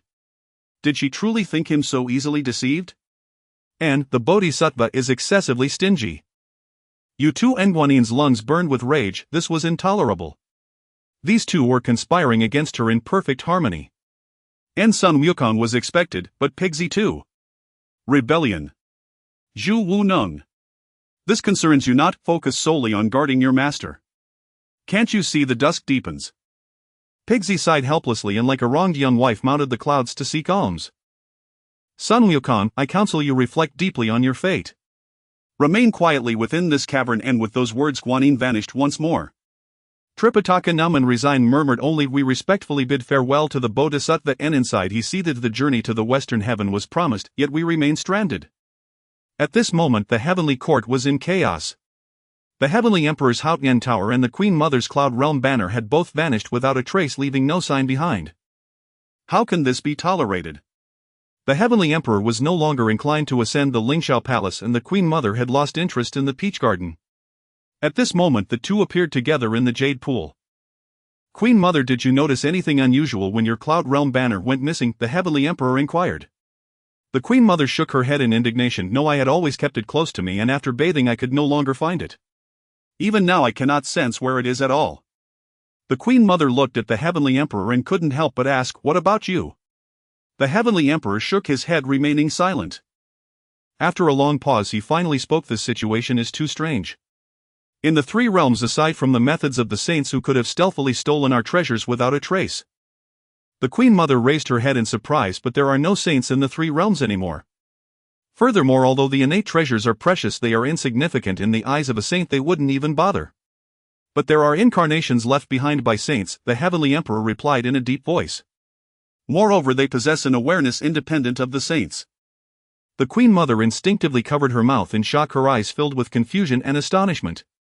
It must be said that the heavenly emperor made a valid point. They were both at the level of quasi-saints, the highest peak in the three realms, possessing the greatest power. It was impossible for anyone but saints to have such capabilities. Could it be one of the three pure ones? Or the two saints of the West? Or perhaps the goddess Nuwa? With the treasures lost, the Queen Mother no longer held back, mentioning the 6 incarnations of saints in the current primal chaos. The heavenly emperor shook his head, clearly hesitant to make wild speculations. Let's do this. You and I will first go to the Do Shui Palace and request Lao Jun to intervene to divine a hexagram and see if he has something to say. Good. The heavenly emperor and the Queen Mother then proceeded together to the Lai Henshin Do Shui Palace, where the Tao rhythm is perfectly formed with the palace lights ever bright. Lao Jun. The heavenly emperor and the Queen Mother appeared before the supreme Lao Jun. Although Lao Jun could also be a potential thief, he was relatively the least likely candidate. Lao Jun was known for his non-action and lack of desire. He should not be capable of such petty theft. I already know your purpose for coming. Lao Jun sighed, gently producing a turtle shell from his sleeve, which he tossed lightly, and it fell to the ground. Crack! The turtle shell shattered. The heavenly emperor and the Queen Mother exchanged glances and spoke in unison. Lao Jun, is it a reconciliation? Lao Jun sighed heavily. The heavenly secrets are obscure and cannot be calculated. How can this be? The heavenly emperor and the Queen Mother were immediately filled with disappointment. Lao Jun, this is unacceptable. The Haotian Tower was a treasure bestowed upon me by the Tao ancestor. How can I lose it without reason? You must help me with this matter. In my opinion, this is most likely a scheme jointly orchestrated by the two saints of Buddhism, the heavenly emperor speculated. Lao Jun nodded. It's possible, but do they really possess such means? I, as an old Taoist, certainly do not have such capabilities. Lao Jun slightly nodded, seemingly lamenting but in fact explaining to the heavenly emperor and the Queen Mother that he had nothing to do with this matter. Both being intelligent individuals, the heavenly emperor and the Queen Mother exchanged glances. The Queen Mother then said the two saints of the West are known for their cunning. Although their true bodies are not in the three realms, they might have left behind some powerful methods to harm our eastern side. Lao Jun, should we not alert the Taiching saint? As for this matter, I, the old Taoist, have my own opinions. However, it's merely 2 innate treasures. Is it really necessary to alarm the saints? Wouldn't that be a bit overkill? Lao Jun lightly waved his tai whisk and said indifferently. He. The heavenly emperor chuckled dryly, inwardly cursing the old Taoist for being so nonchalant. Were 2 innate treasures merely trivial matters? If it weren't for losing your own belongings, you wouldn't be so anxious. Lao Jun, I am not exaggerating. If this matter is indeed the scheme of the West, then since they dared to steal my Haotian Tower and the Queen Mother's Cloud Realm banner, they would not hesitate to lay hands on your treasures as well. The heavenly emperor dropped this remark and turned to leave, but suddenly heard Lao Jun exclaim, not good. My Li Yanguang banner has also been stolen. Whom? The heavenly emperor was momentarily stunned. Did his casual remark come true? Lao Jun, don't joke around. How can there be such a coincidence? Lao Jun's expression changed slightly. Unable to remain seated, he stood up and scanned the surroundings, indeed finding no trace of the thief. The thief is indeed highly skilled, I didn't even notice. Lao Jun, has your Li Yanguang banner really been stolen? The Queen Mother quickly asked. Lao Jun huffed, how could there be a fake? I have no time to joke with you. You may leave now, I will report this to the saint immediately. The current thief is too despicable. The Heavenly Emperor smiled. Lao Jun, it's just a mere innate treasure, is it necessary to alarm the saints? Cough cough. Lao Jun's face turned red and he lightly coughed. Congratulations to the host for once again refusing to leave the mountain, receiving the reward Li Yanguang banner. Oh. Another innate 5 elements banner. It seems the system wants to assist me in gathering these 5 banners. Chu Xingze looked at the fiery red Li Yanguang banner in his hand and began to refine it. After Guanyin Bodhisattva left the 5 elements mountain, she did not immediately return to the Ling mountain. She felt embarrassed. Having gone back and forth many times and even brought the treasures of Tathagata to force him, she still couldn't get Sun Wukong to leave the mountain, which was truly humiliating. If she returned to Ling mountain to seek instructions from the Buddha, it would seem that she was too incompetent. So she chose not to go to Ling mountain or return to her own Luojia mountain, but headed to Guanjinku. In the past, when Sun Wukong wreaked havoc in heaven and no one could stop him, it was Guanyin Bodhisattva who recommended Erlangshan to take action, allowing the title of the Holy True Monarch to resound throughout the 3 realms, thus owing Guanyin a favor. Therefore this time Guanyin decided to ask Erlangshan for help. Moreover, since Sun Wukong had been captured by Erlangshan before, he would surely bear a grudge. If Erlangshan went to the 5 Elements Mountain, he would definitely be able to lure him out for a fight. Guanyin's lips curled slightly as she descended from the cloud, arriving at Guanjinku. In Ling Mountain at the Great Thunder Sound Temple, Li Hanjiedi kneeled before the Tathagata Buddha. Buddha, I have gone through great hardships to escape from the 5 Elements Mountain and return to plead for forgiveness. Was there any unusual occurrence with that monkey in the 5 Elements Mountain? Monkey, you are truly something. Guanyin Bodhisattva has been angered by you again. Do you really intend to stay trapped under this 5 Elements Mountain forever? Chu Beiji asked, sitting beside Sun Wukong. Chu Xingze smiled. What? You pity me, old son. As he spoke, Chu Xingze took off the golden hoop from his head and began to play with it in his hands. You can actually take it off. Chu Beiji stared at Sun Wukong in astonishment. What's so difficult about that? Chu Xingze also just realized that he could take the golden hoop off his head, thinking that it only rooted itself when worn, and since his doppelganger was just a hair, it could be easily plucked off. Old pig, if you like it here, wear it on your head and play with it. Sun Wukong threw the golden hoop to Chu Beiji. Chu Beiji repeatedly refused catching the hoop, only to throw it back, saying, Old pig doesn't want this thing. No. You keep it to play with. Ha ha. Coward. Chu Xingze ignored him, putting the hoop back on his head, and commanded, You better not let Guanyin find out, or I, old son, won't spare you. Rest assured. Old pig's mouth is the tightest. Chu Beiji patted his chest in assurance, but in his heart he increasingly felt that Sun Wukong was unfathomable. Even the treasures of Tathagata could do nothing to him.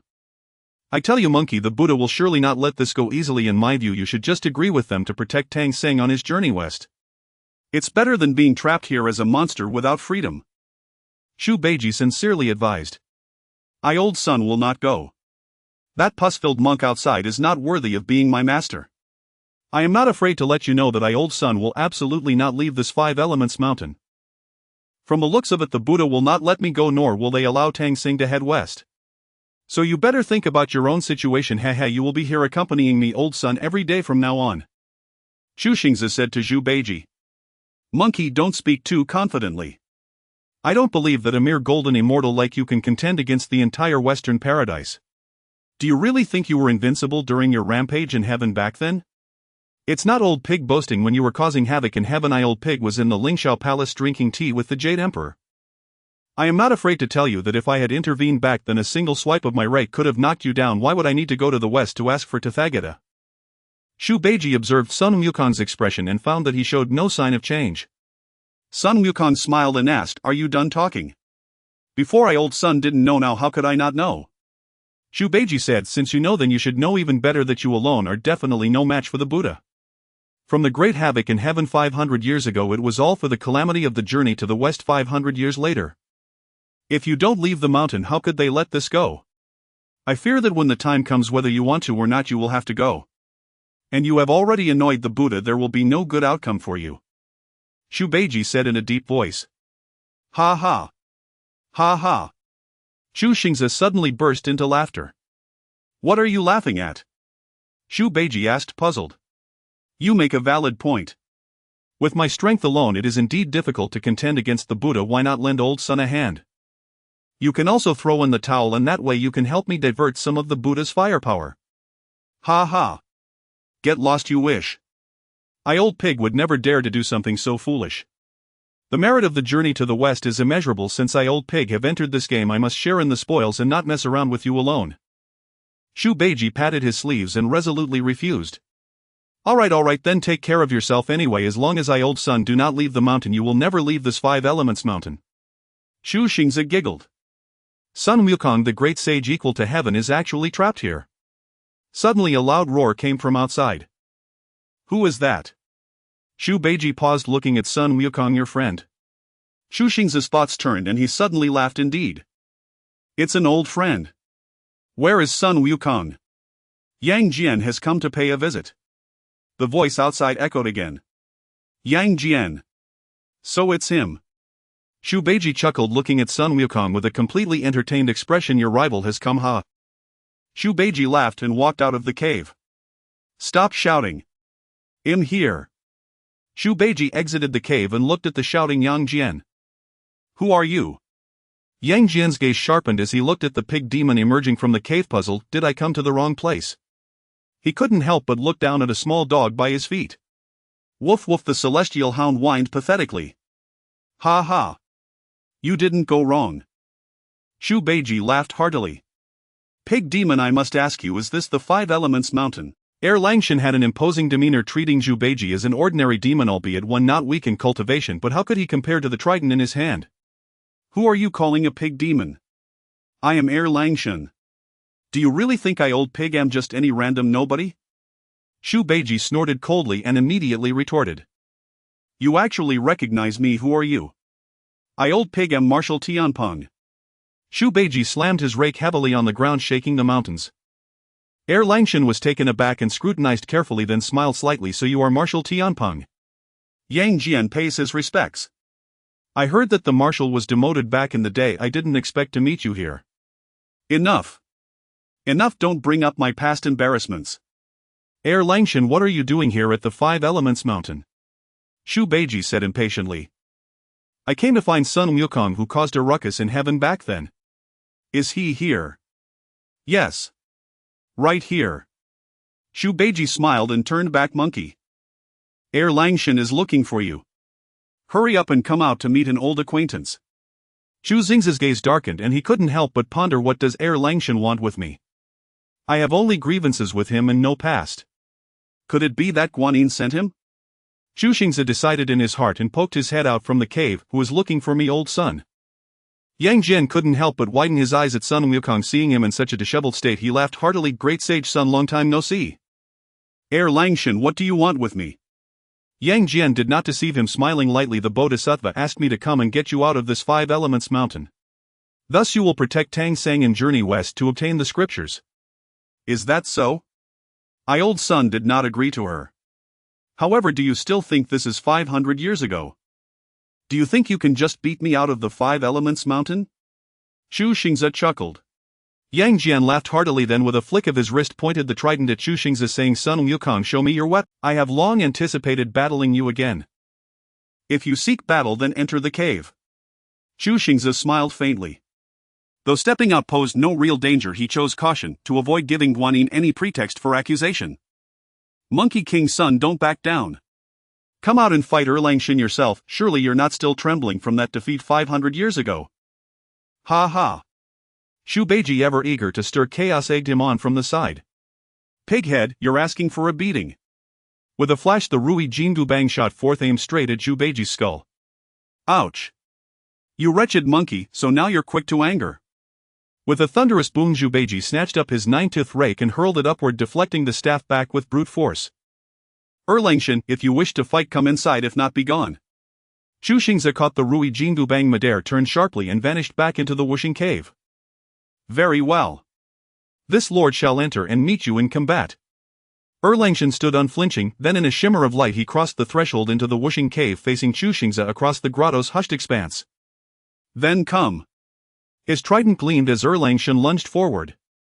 Chu Xingze did not budge, and instant later the Rui Jingu Bang spun like liquid silver before him, rising with effortless grace to parry the trident's lethal thrust. Boom! Steel clashed, divine energies collided, the very mountain trembled, its 5 elemental foundations groaning beneath the shockwave. A fine monkey indeed. Even after 5 centuries of suppression your power remains undimmed, truly this lord is astonished. A faint smile touched Erlangshan's lips. He had assumed, after 500 years, that the balance of power would have irrevocably shifted against Sun Wukong. Yet this monkey's strength was no less than it had been in his prime. Ha ha! What astonishes you most is yet to come. Behold, the staff. Their titanic duel unfolded within the cave, blows so fierce that even the stone walls worn smooth by surging chi now gleamed like polished mirrors. The Wuxing mountain shook to its roots, sending tigers and leopards scattering in panic, yet the mountain itself remained unshaken, an immovable bastion enduring the full might of 2 golden immortals. Any other peak would long since have shattered beneath such fury. Beiji. What is happening? Is it an earthquake? Tang Sung trembled, eyes wide with fear, instinctively shrinking behind Zhu Beiji. Master, fear not, I am here. Inside the Wuxing cave, Sun Wukong and Yang Jian had exchanged dozens of furious blows, neither gaining ground, neither yielding an inch. Chu Xingze seized a fleeting lull, his fingers brushing the golden circlet upon his brow. Halting the trident mid-thrust with his staff, he grinned. Erlangshan, our powers are evenly matched, today no victor shall emerge. But I propose a far more intriguing contest. Hoof. Do you truly believe after 5 centuries of imprisonment you still stand equal to this lord? Or are you merely stalling? Then dare you accept, or not? Why should I hesitate? Then watch closely. Chu Xingze sheathed his staff, reached up and removed the golden circlet, then placed it back upon his head only to lift it off again. Dare you wear this upon your own brow, and remove it again at will? If you can, why cannot this lord? Yang Jian lowered his weapon. Then try it. With a flick of his wrist, Chu Xingze tossed the circlet. It flew true, caught deftly in Erlangshan's palm. Erlangshan studied the circlet intently. Buddhic aura permeates it. This is a treasure of the Western heaven. Whose it is matters not. I ask only, dare you place it upon your head and remove it again? If not, then admit your hesitation. Chu Xingze goaded him deliberately. Yang Jian scrutinized it once more. Surely a mere band of gold could hold no great power. At worst he could shatter it outright. Confident in his own cultivation, he saw no reason why he, a golden immortal, should fare worse than Sun Wukong. Then I shall wear it. Without further pause he raised his hand, and the circlet settled upon his brow. Instantly it fused with his flesh, taking root like living metal, unyielding, unremovable. Cold sweat broke across Erlangshan's temples. He tugged, frantically, desperately, but the circlet held fast. Sun Wukong, you! Shock contorted his face. A being whose strength could shift mountains could not wrench free a simple ring. Haha, spare your strength. Not even a great Luo immortal could snap it, let alone you. Chu Xingze chuckled, eyes glinting. Erlangshan's brow already bore a third eye, now crowned with the golden circlet, his visage verged on absurdity as if his head could scarcely contain its own magnificence. Sun Wukong, this lord vows eternal enmity. Yang Jian fumbled at the circlet for long moments, then invoked transformation arts, shrinking himself 1,000-fold. Yet the circlet shrank with him, conforming flawlessly. No matter his size, escape remained impossible. At last, fury overrode pride. Seizing his 3-pointed 2-edged spear, he charged Chu Xingze in blind wrath. Come then, let me show you its true taste. A sly smile curled Chu Xingze's lips as he began chanting softly, Om Mani Padme Hum. Ah! Erlangshan dropped his weapon, instantly clutching his head and writhing violently upon the ground. Ah, ah! Sun Wukong, what sorcery is this? Ah! It burns beyond endurance. Agony pierced his very marrow, shattering his famed composure, reducing the immortal warrior to raw animal shrieks. Ha, does it hurt? Chu Xingze felt no pity. This foe had slaughtered countless of his monkey kin and reduced Flowerfruit Mountain to ashes, its scars still unhealed after 5 centuries. Such vengeance demanded at least 800 recitations. Ah, ah, ah! Erlangshan had lost all capacity to resist, only primal instinct remained, thrashing blindly. Only his indomitable pride held his last shred of dignity intact, else he might already have begged for mercy. Hear me well, Erlangshan, kneel and beg my forgiveness, and I shall release you at once. Notpossible. Even as agony seared through him, he clenched his jaw, refusing to yield. Very well, then continue. Om Mani Padme Hum. Om Mani Padme Hum. Om Mani Padme Hum, Beiji, who calls? Though Tang Seng's hearing was poor, the cries reached him with chilling clarity. Well? Shu Beiji muttered, inwardly baffled. How could Yang Jian scream so pitifully? That seemed impossible. Even if outmatched, he should never fall so abjectly. Tsk. Such wailing pierces the heart, even I, old pig, feel tears welling. I must see for myself. Since when has the monkey become this formidable? Woof! Woof! Hearing his master's anguish, the howling skyhound burst into the cave, jaws bared, launching itself at Sun Wukong. Be gone! Chu Xingze kicked out. A single precise strike sent the hound hurtling backward, flying straight out of the cave and crashing squarely into Shu Beiji. What in the world? Shu Beiji swung his rake reflexively. The hound vanished into the distance with a final fading yelp. Woof! Great sage Sun. I yield. Cease the chant, cease it now. At last Erlangshan broke, his voice cracked, desperate, stripped bare of pride. Too soft, I cannot hear you, great sage. Great sage Sun, I Yang Jian confess my error. Forgive this unworthy one, grant me mercy. He rolled and pleaded, voice raw, just as Shu Beiji, rake raised high, entered the cave and froze stunned by the sight before him. Humiliation burned deeper than pain. Yang Jian longed only to dash his skull against the cave wall or simply fade into unconsciousness, spared the shame of witnessing his own surrender. What the hell? When did you become so powerful, monkey? Even Erlangshan has been knocked down by you. Shu Beiji was astonished. Erlangshan is a renowned battle god in the heavenly realm, virtually unbeatable among the golden immortals, and even ordinary Tai golden immortals would not dare claim a certain victory over him. Chu Xingze smiled and said, haven't you noticed what's on top of his head? Shu Beiji squinted closely and then hurriedly looked at Sun Wukong's round and shiny head, suddenly realizing you actually put the golden hoop on his head. No wonder. No wonder. Shu Beiji had witnessed the power of the golden hoop before, which had squished Sun Wukong's head into the shape of a gourd. Except for Sun Wukong's tough body, no one else could withstand it.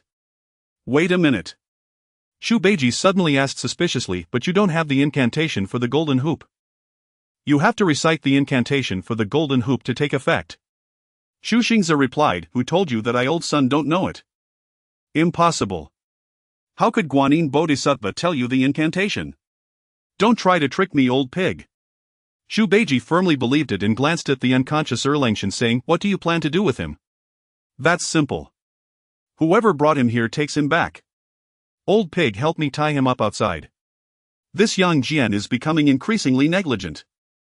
A whole day has passed. Why is there no movement from the Five Elements mountain? Guanyin Bodhisattva thought to herself that with Yang Jian's magical power, although he couldn't capture Sun Wukong, he should be more than capable of forcing Sun Wukong out of the Five Elements mountain with all his strength. Guanyin Bodhisattva had just come from Mount Luoja and was exhausted. After these few days her body was fine, but her heart was weary. That monkey was too difficult to deal with. She couldn't believe that this time Sun Wukong would be safe and sound. She directly rode the clouds to the Five Elements mountain, which was eerily quiet without a single sound. When she reached the entrance of the Five Elements cave, she was taken aback. Yang Jian! Guanyin Bodhisattva couldn't help but exclaim. Erlangshan was hanging by iron chains on the cliff alongside the howling celestial dog, which was similarly suspended by one leg. Woof! The howling celestial dog howled mournfully. Its cry was quite tragic. Who did this? Where's the monkey? Guanyin Bodhisattva absolutely did not believe that this was done by Sun Wukong. 500 years ago Sun Wukong was not even a match for Yang Jian. After 500 years, how could the tables have turned so drastically for Yang Jian to suffer such a defeat? Pighead, stop sleeping. The Bodhisattva is here. Chu Xingze kicked Shu Beiji, then walked out of the Five Elements cave smiling. Bodhisattva, what brings you here today? Guanyin Bodhisattva, exuding a fierce aura with an angry expression, pointed at Yang Jian and said, tell me who did this. Oh. You mean hanging them up like this?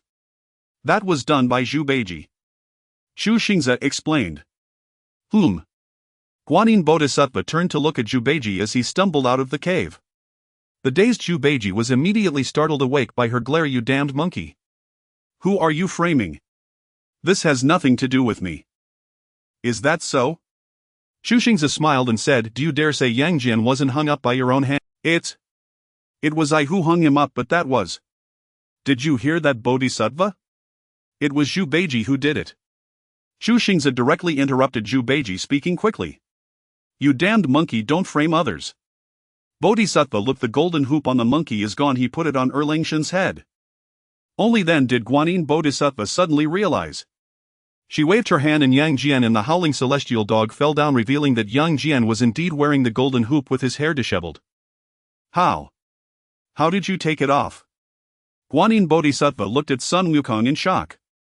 How could this be? The golden hoop rooted itself firmly on the head, not to mention Sun Wukong being just a golden immortal. Even a Deluo golden immortal would struggle to get it off. Yesterday she saw him put it on with her own eyes, and despite her reciting the incantation of the golden hoop countless times, Sun Wukong had steadfastly endured it, which only proved that the monkey's physical body was indeed exceptional. However, no matter how strong his body was, it was impossible for him to take it off and put it on Erlangshen. Was Erlangshen a fool willing to put anything on his head?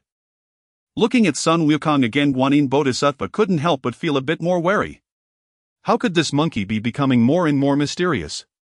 Now even she couldn't see through him. Sun Wukong, explain to me clearly how you accomplished all of this. Guanyin Bodhisattva's gaze was stern as she looked at Sun Wukong. Bodhisattva, are you questioning me? Chu Xingze's expression gradually calmed down, his entire body tense and ready to act at any moment. Because he could sense the killing intent emanating from Guanyin Bodhisattva. It was possible that in the next moment she would strike with a thunderous force to suppress him. It seems I need to teach you a lesson, otherwise you might truly think I can be bullied. Guanyin Bodhisattva remained still, only slightly raising her arm, causing a powerful magical storm to sweep directly towards Chu Xingze. Although it was just a casual strike, the aura and power of the Great Luo were unmistakable. Chu Xingze was locked in place. Even though he had broken through to the midstage of the Tai Golden Immortal, he could still not muster a trace of magical power under the oppressive aura of the Great Luo Golden Immortal. Is this the power of the Great Luo Golden Immortal? Indeed impressive.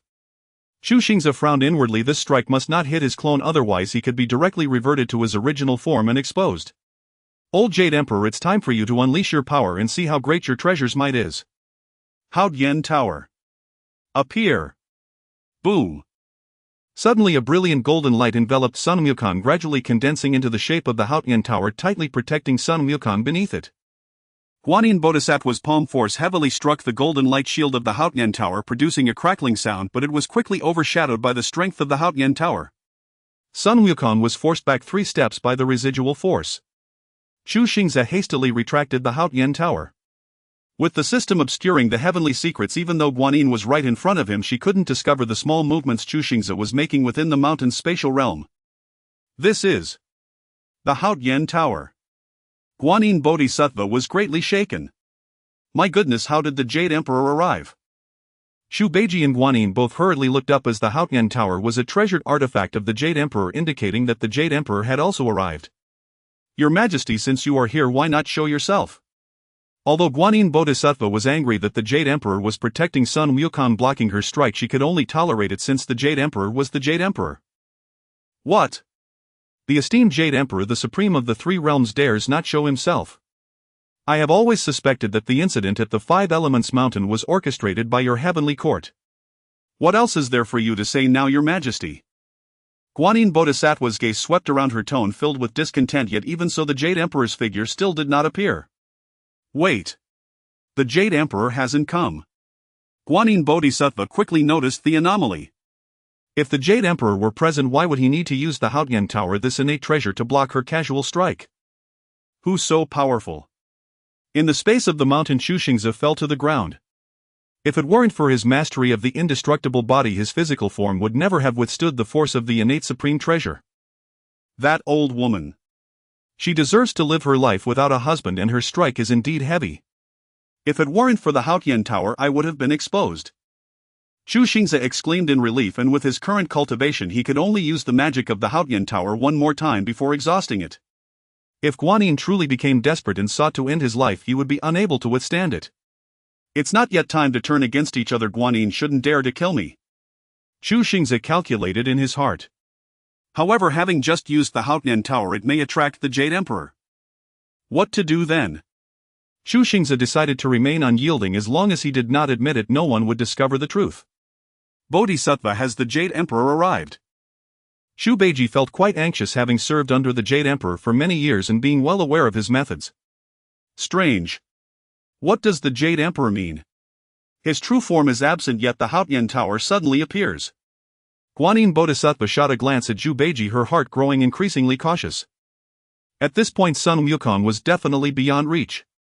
However, if the Jade Emperor dared to interfere with the Five Elements Mountain, it would mean meddling in the journey to the west, prompting the Buddha to seek an explanation from him. Guanyin analyzed the situation and then cast a spell to envelop Yang Jian as they headed west. The Erlang god was personally sought by her, and now with the golden hoop on his head she could not neglect him and must find the Buddha to remove it. Though the Tathagata only taught her the tightening spell, he did not teach her the releasing spell. I sense the aura of the Haotian Tower. In the Lingxiao Palace, the Jade Emperor suddenly shot forth golden light from his eyes, his divine gaze darting toward the location of the Five Elements Mountain. He happened to see Guanyin leaving with the Erlang god. Indeed related to the Buddhist sect. Why is Yang Jian, this traitor, entangled with the Buddhist sect? Damn it! The Jade Emperor stood up, and in an instant he had exited the southern heavenly gate. With a single step he walked as if through the void, arriving at the Five Elements Mountain in a flash. The aura of the Haotian Tower disappeared right here.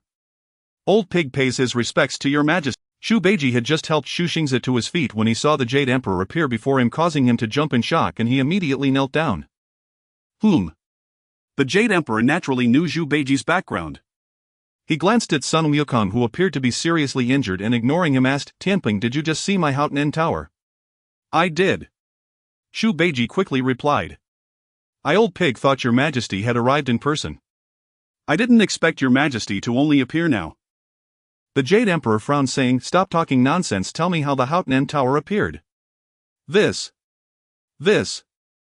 Chu Beiji was momentarily stunned and said, "Just now Guanyin Bodhisattva attacked the monkey and then the Haotian Tower appeared." It truly is Guanyin. The Jade Emperor naturally overlooked the weak Sun Wukong, directing his focus towards Guanyin, even the Tathagata behind her. Such a Buddhist sect. This time I will never compromise. The Jade Emperor waved his sleeve and headed straight for the Ling Mountain. Oh no, monkey, how could you really attract the Jade Emperor? Look what kind of trouble you've caused. Monkey, weren't you injured? How come you seem fine now? Chu Beiji looked astonished at Chu Xingze, who appeared unharmed. I'm fine, just a small injury. Chu Xingze waved his hand, saying, "By the way, you should first worry about that old monk." Ah! Chu Beiji exclaimed hurriedly, looking at Tang Sang. Tang Sang, being a mortal body, could not withstand the power of the great Luo Jingxi, and the several fragments of shattered rock had knocked him unconscious in the valley. Master, I'm coming to save you. In the west heaven, Guanyin Bodhisattva hurriedly rushed to the great Thundersound temple, bringing Yang Jian before the Tathagata, saying, "Buddha, the demon monkey used some strange divine power to remove the golden hoop and put it on Erlang god's head." Yang Jian had actually woken up long ago but pretended to be unconscious due to embarrassment. Now arriving at Ling Mountain, he quickly jumped up and sought help from the Tathagata, saying, "Buddha, please use your powerful magic to remove the golden hoop from my head." The Tathagata calculated and with his wise eyes saw through the matter. He couldn't help but sigh lightly and then reached out to wipe Yang Jian's head, causing the golden hoop to vanish. Erlang god touched his head, instantly overjoyed, saying, "Thank you, Buddha." Buddha, the demon monkey is truly too difficult to deal with now. Even the Buddha's treasures are being played with in his palm. Guanyin Bodhisattva said indignantly. By the way, Buddha, I have one more important matter to report. Speak. Yes. I saw the reckless monkey act rudely, so I intended to teach him a lesson, but unexpectedly I received the protection of the Haotian Tower. Haotian Tower. The Tathagata raised an eyebrow and said seriously, "Did you see clearly?" The Haotian Tower is the Jade Emperor's possession. I saw clearly, there is absolutely no mistake. Although the Haotian Tower vanished in a flash, the imperial might from it could not be concealed in any way. Guanyin stated with certainty. The Tathagata pondered, saying, "A few days ago news arrived from the heavenly court that the Jade Emperor and the Queen Mother each lost a precious treasure, namely the Haotian Tower and the Cloud Boundary Banner. This matter has already shaken the three realms, and the Jade Emperor has dispatched the gods at full strength to search for them." Such a thing exists. Guanyin, preoccupied with the Five Elements Mountain, had not noticed such a significant event occurring in the three realms. If so, it is too coincidental. Guanyin thought, looking at the Tathagata and saying, Buddha, could this be a scheme by the Jade Emperor and the Heavenly Court, intentionally confusing the situation, secretly obstructing my journey to the West while preventing us from finding any evidence? The Tathagata's eyes suddenly flashed with a sharp light. Guanyin, you are so bold to dare slander me. The rumbling sound of thunder echoed throughout Ling Mountain, but no figure was seen. It was a transmission from miles away. From miles away he arrived in an instant. In the next moment the Jade Emperor's figure suddenly appeared above Ling Mountain. Behind him was a towering imperial visage radiating dazzling golden light, colliding with the Buddha's golden body on Ling Mountain, producing a sound like thunder. The Jade Emperor was furious, causing the Ling Mountain to undergo a great change. 3,000 revelations, 500 arhats and countless monks all lost their meditative stability, falling to the ground, and hundreds of temples and halls instantly vanished. The Tathagata frowned slightly and glared at Guanyin.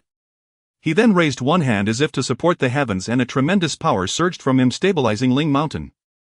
Guanyin hurriedly lowered her head, her face changing slightly, realizing how severe her momentary slip of the tongue had caused a crisis. Yang Jian felt like he was sitting on pins and needles. The Jade Emperor had come. If the Jade Emperor saw him at the Tathagata's Thundersound Temple, how could he explain himself? If your majesty is upright, why must you be angry? The Tathagata's vast Buddhist voice resounded solemn and sacred, seeking to quell the Jade Emperor's anger. Your Majesty, I, the old monk, plead for forgiveness on behalf of Guanyin. I hope your Majesty can be magnanimous and grant me pardon. You speak insolently and defy authority. Slap him. Yang Jian had already hidden aside, not daring to look at the Jade Emperor. The Buddha has already descended from the lotus seat. As the supreme ruler of the three realms, the Jade Emperor maintained a lofty status, personally descending to Lingshan. Even the revered Buddha had to personally welcome him. Jade Emperor, do not go too far. The Buddha scolded directly. Who dares to disobey the Emperor's orders? Guanyin, you must not resist. Guanyin looked at the Buddha in disbelief, not understanding why he was giving the Jade Emperor such face. After all, this was Lingshan. This is the stronghold of the Buddhist sect. The Jade Emperor's influence cannot reach here. Moreover, the Jade Emperor likely interfered with the journey to the West, blatantly disrespecting the Buddhist sect. What? Did the Guanyin not hear?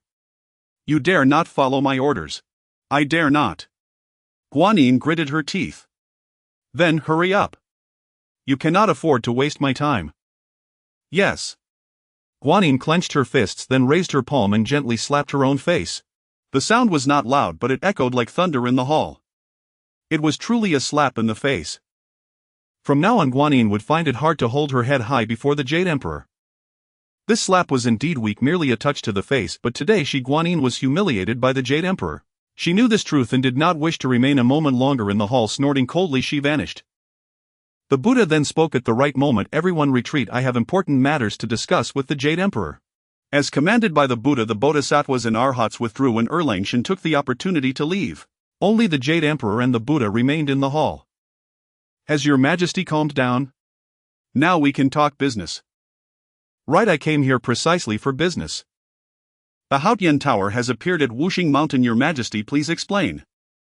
The Buddha stated this and returned to his lotus seat.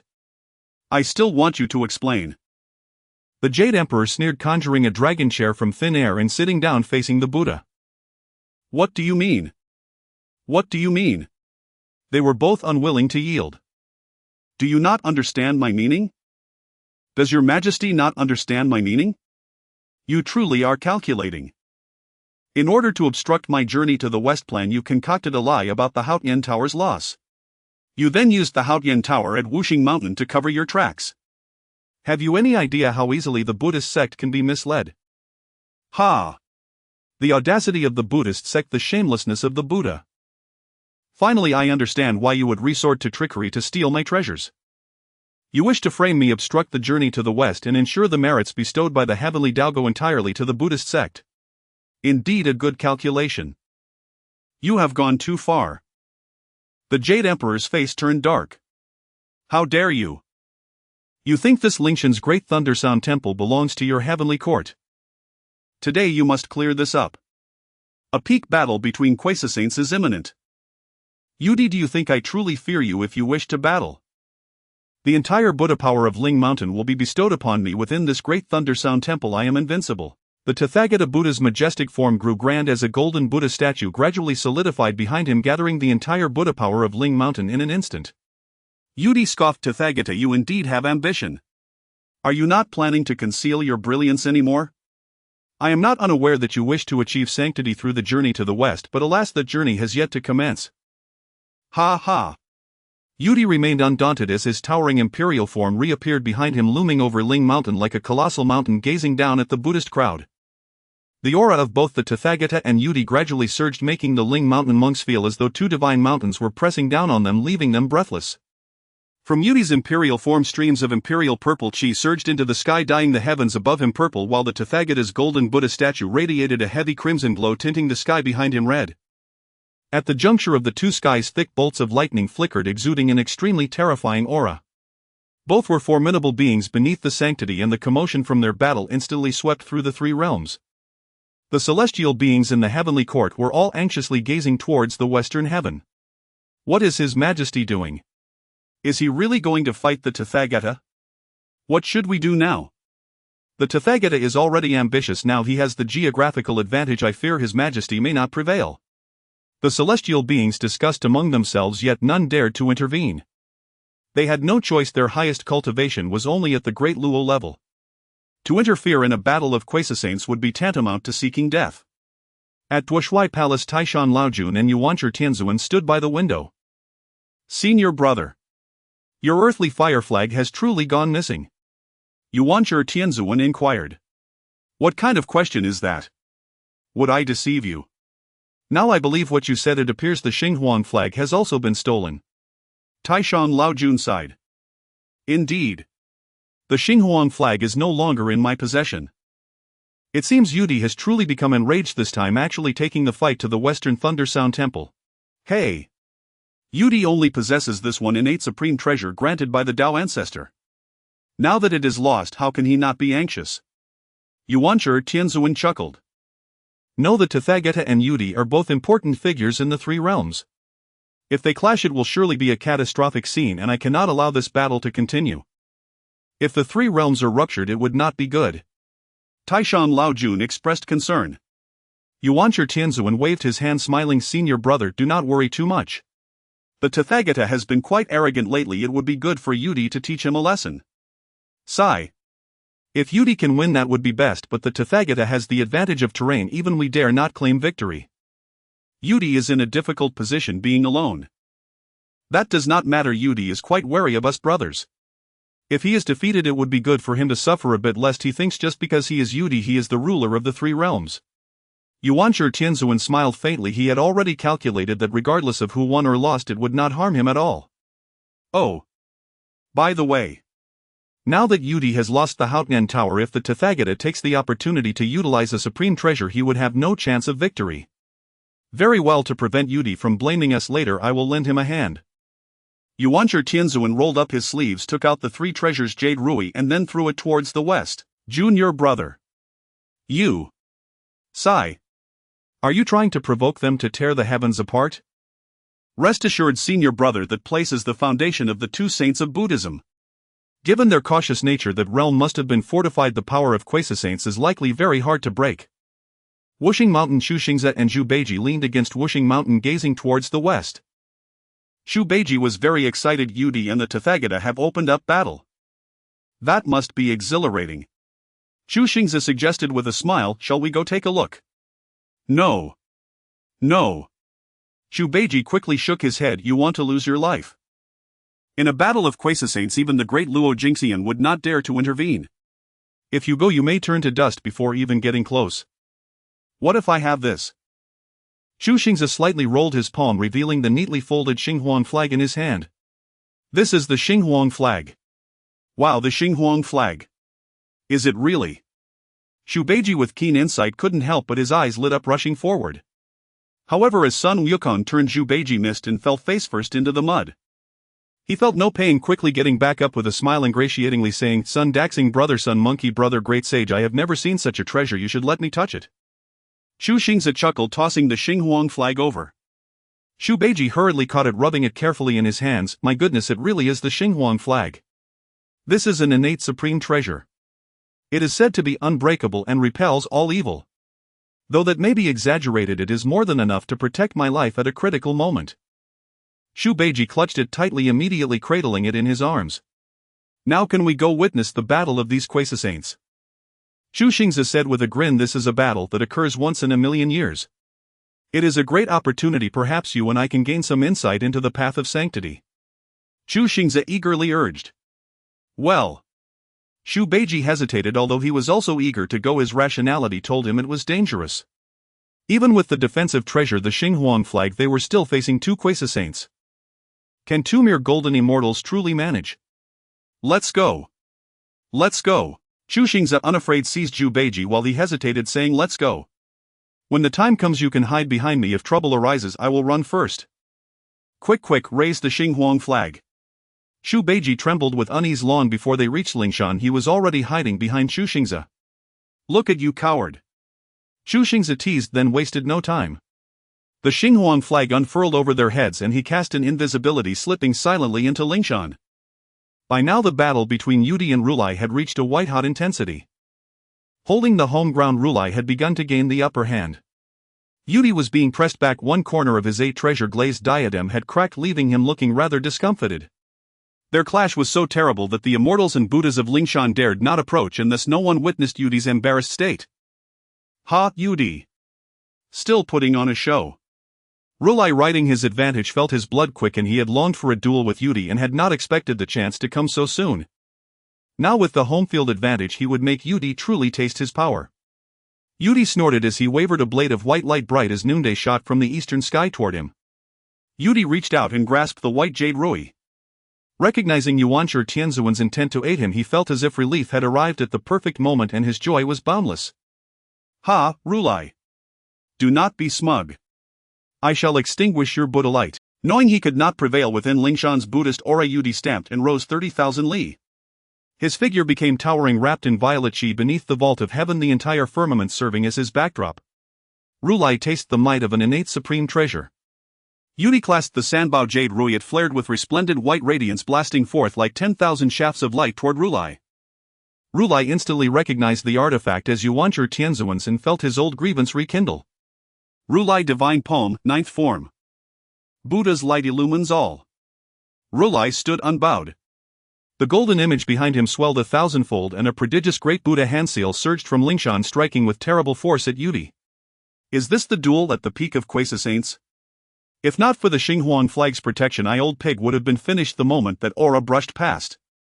Chu Xingze and Chu Beiji watched with exhilaration. Their eyes could almost discern each parry and blow between the two combatants. Even 100 li away under the shield of the Xinhuang flag they still felt a chill of dread, as if peril lurked in every shadow. Brother Monkey! Did you see? Rulai is terrifyingly strong.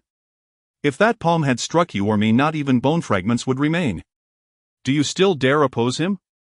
Chu Beiji lay on Sun Wukong's shoulder, snuffling and grunting. Brother Monkey, what are you doing?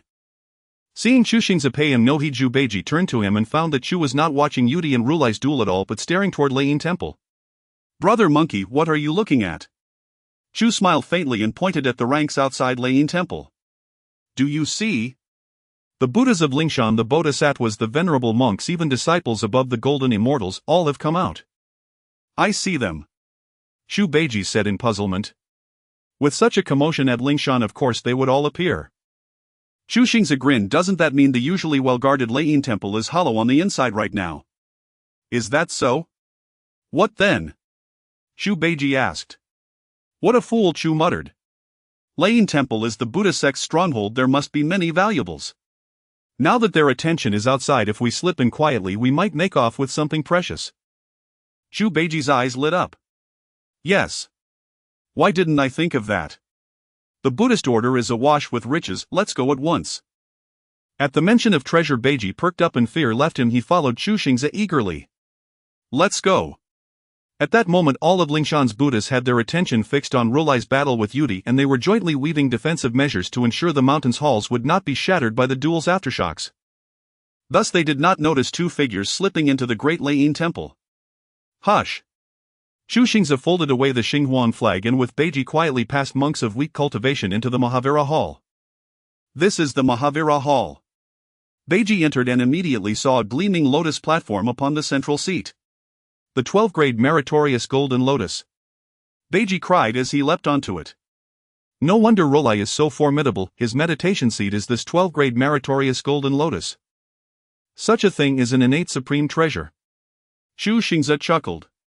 It's not really 12 grade now, only 9 grade remains, at best it qualifies as a Xiantian spirit treasure. And Xiantian spirit treasure is no small matter. I old pig so far possess only a single Hotian spirit treasure. Chu Beiji glanced about and whispered, Brother Monkey, shall I take Rolai's lotus platform away?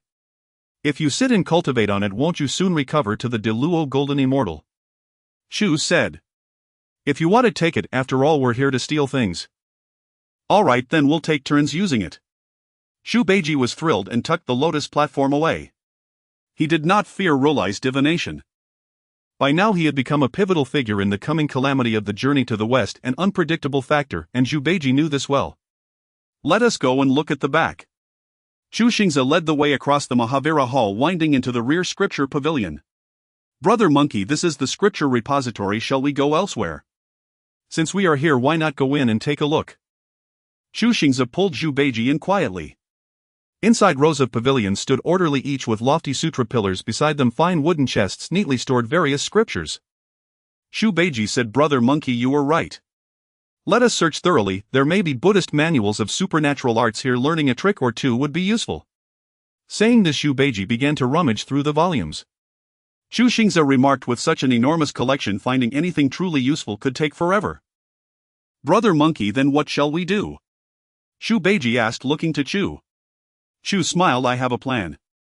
You carry all the scriptures away and we will sort them at leisure later, surely we will find something. What? Chu Beiji cried in alarm. Brother Monkey, you can't be serious.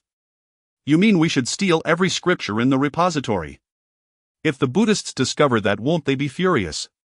You have already taken their 9-grade lotus platform, that alone will have them searching for you to the ends of the earth. Given that, what difference does taking more or less make? Trust old Sun, Chu said with a grin. Go haul all these scriptures away and take them back to show your abbot, he will surely be pleased. He plucked a single hair and transformed it into a traveling bag, hurling it to Chu Beiji. Go, ah. Brother Monkey, no, don't make me. I'm afraid. Chu Beiji nearly burst into tears. He was only greedy for a petty gain and truly had not meant to play so large a game. Monkey brother, I've almost finished my disguise. Chu Xingze looked down and saw a neat row of over a dozen bags, each filled with thousands of Buddhist scriptures. This could be said to have emptied the Buddhist scripture repository. However, it was expected that most of the texts there were not very important, otherwise the guards would not be so lax. The truly valuable scriptures must be stored elsewhere. However, it could be imagined that the several thousand volumes of scriptures Buddha Sakyamuni intended to transmit to the Tang dynasty of the East were surely among these bags. Chu Xingze patted the panting Beiji and smiled, well done. Don't worry, if the Buddhist sect investigates this matter, I'll just say I stole everything myself and it has nothing to do with you. Really? Monkey brother, I love you to death. Beiji exclaimed, his eyes wide with excitement as he fixed his gaze on Chu Xingze. Let's go and explore other places. Sure. Beiji was in high spirits, not to mention that the scriptures in these bags alone could be sold for thousands of taels of gold and silver. This would ensure he would never have to worry about food and drink again. Beiji enlarged his rake, stringing all the bags onto it, and ran off. The two of them passed through the corridors of the Great Thunder Sound Temple and came to a courtyard above which the words Arhat Hall were inscribed. Chu Xingze turned to leave, but Beiji stopped him, saying, Monkey brother, where are you going? Aren't we going to take a look inside? Chu Xingze replied, what good things could there be in the Arhat Hall? I can sense that the fluctuations in the heavens are diminishing. It seems the battle between the Jade Emperor and Sakyamuni is about to end. We need to finish our business quickly. Monkey brother, you may not know, but there are indeed treasures in the Arhat Hall. Beiji said. Oh. What makes you say that? Beiji whispered, 300 years ago the first seat of the Arhat Hall went to the Lao Jun's Doshui Palace to request the forging of a supreme treasure called the Arhat Fan Tian seal. Originally he only intended for Lao Jun to refine it into a post-heaven spiritual treasure, but unexpectedly Lao Jun accidentally forged it into a top-tier post-heaven supreme treasure. It contains unparalleled celestial power, far surpassing my 9-tooth rake. Transforming a spiritual treasure into a supreme treasure is a good thing, but the contained Tao law becomes even more powerful, clashing with Buddhism, resulting in the first seat of the Arhat Hall being unable to refine this supreme treasure. I heard it has remained sealed in the Arhat Hall, attempting to gradually wear down the Tao Law using the power of the Buddha from Mount Ling. But it has never succeeded. Beiji said with a chuckle. Monkey brother, since we're here, why not go in and take a look? If we find this post-heaven supreme treasure, it will be worth our trip. A post-heaven supreme treasure. Chu Xingze hesitated. Now with his perspective sharpened by the system, even the simplest reward began at the level of a primordial supreme treasure. Leaving behind the title of the great sage equal to heaven to steal it was not worth his effort for just a post-heaven supreme treasure. However, seeing Beiji's eager face more enthusiastic than meeting a primordial spiritual treasure like the 90-eared lotus platform, Chu Xingze finally said, "Alright, let's go in and take a look." The two of them quietly entered the Arhat Hall and indeed found it deserted. All the monks must be watching the Buddha battle at the peak of Mount Ling. Monkey brother, look at that glowing object. Upon entering the inner hall, they saw a massive seal being enshrined on the altar, radiating both yellow and blue light. The yellow light dominated over 70% and was slowly devouring the blue light. The Fan Tian seal. This is the treasure. Beiji was overjoyed and in a fit of excitement dropped his 9th rake, rushing forward to grab the Fan Tian seal, shouting to Chu Xingze, "Monkey brother, it's this treasure." Look quickly, the blue represents the Tao Law and the yellow represents the Buddhist law. After 300 years, the Tao Law is almost worn away by the Buddhist law. I will definitely refine it well when I bring it back and eliminate the Buddhist law within. Chu Xingze laughed. What kind of treasure is this just sitting here in plain sight? He could not help but criticize the first seat of the Arhat Hall was too careless. Monkey brother, you don't understand. The Tao Law hasn't been completely worn away. Ordinary Buddhist disciples cannot utilize it, and those capable of using it would likely look down on it. Thus it seems that no one in this great Thundersound temple is concerned about this treasure, making it a bargain for us brothers. Alright, stop babbling, quickly put it away. Want to leave? You have some nerve. How dare you come to the great Thundersound temple to steal treasures? As the Fan Tian seal had not yet been refined, Beiji could not shrink it, so he had to pack it into another bag and carry it on his back. However, before they could exit the Arhat Hall, they were stopped by a woman. The woman was as beautiful as a snowflake with a captivating appearance. Behind her she carried a bulging Qiankuan bag and wielded a 3-pronged steel fork, exuding a charming and imposing demeanor. Beiji was instantly horrified, feeling guilty. Chu Xingze glanced at her and said, "All the monks in the Thundersound temple, how could a woman appear? In my view, you must also be here to steal something. Thus let's keep our distance and not interfere with each other. Why are you blocking our way?" Poof. The enchanting woman, seemingly exposed, tightened her Qiankuan bag and said, "I won't hold it against you too. Hand over that old monk's Fan Tian seal and I'll spare your lives." Beiji was immediately anxious. This was the treasure he had worked hard to obtain. How could he just hand it over? He snorted, "You wish. You are all alone, but we are too.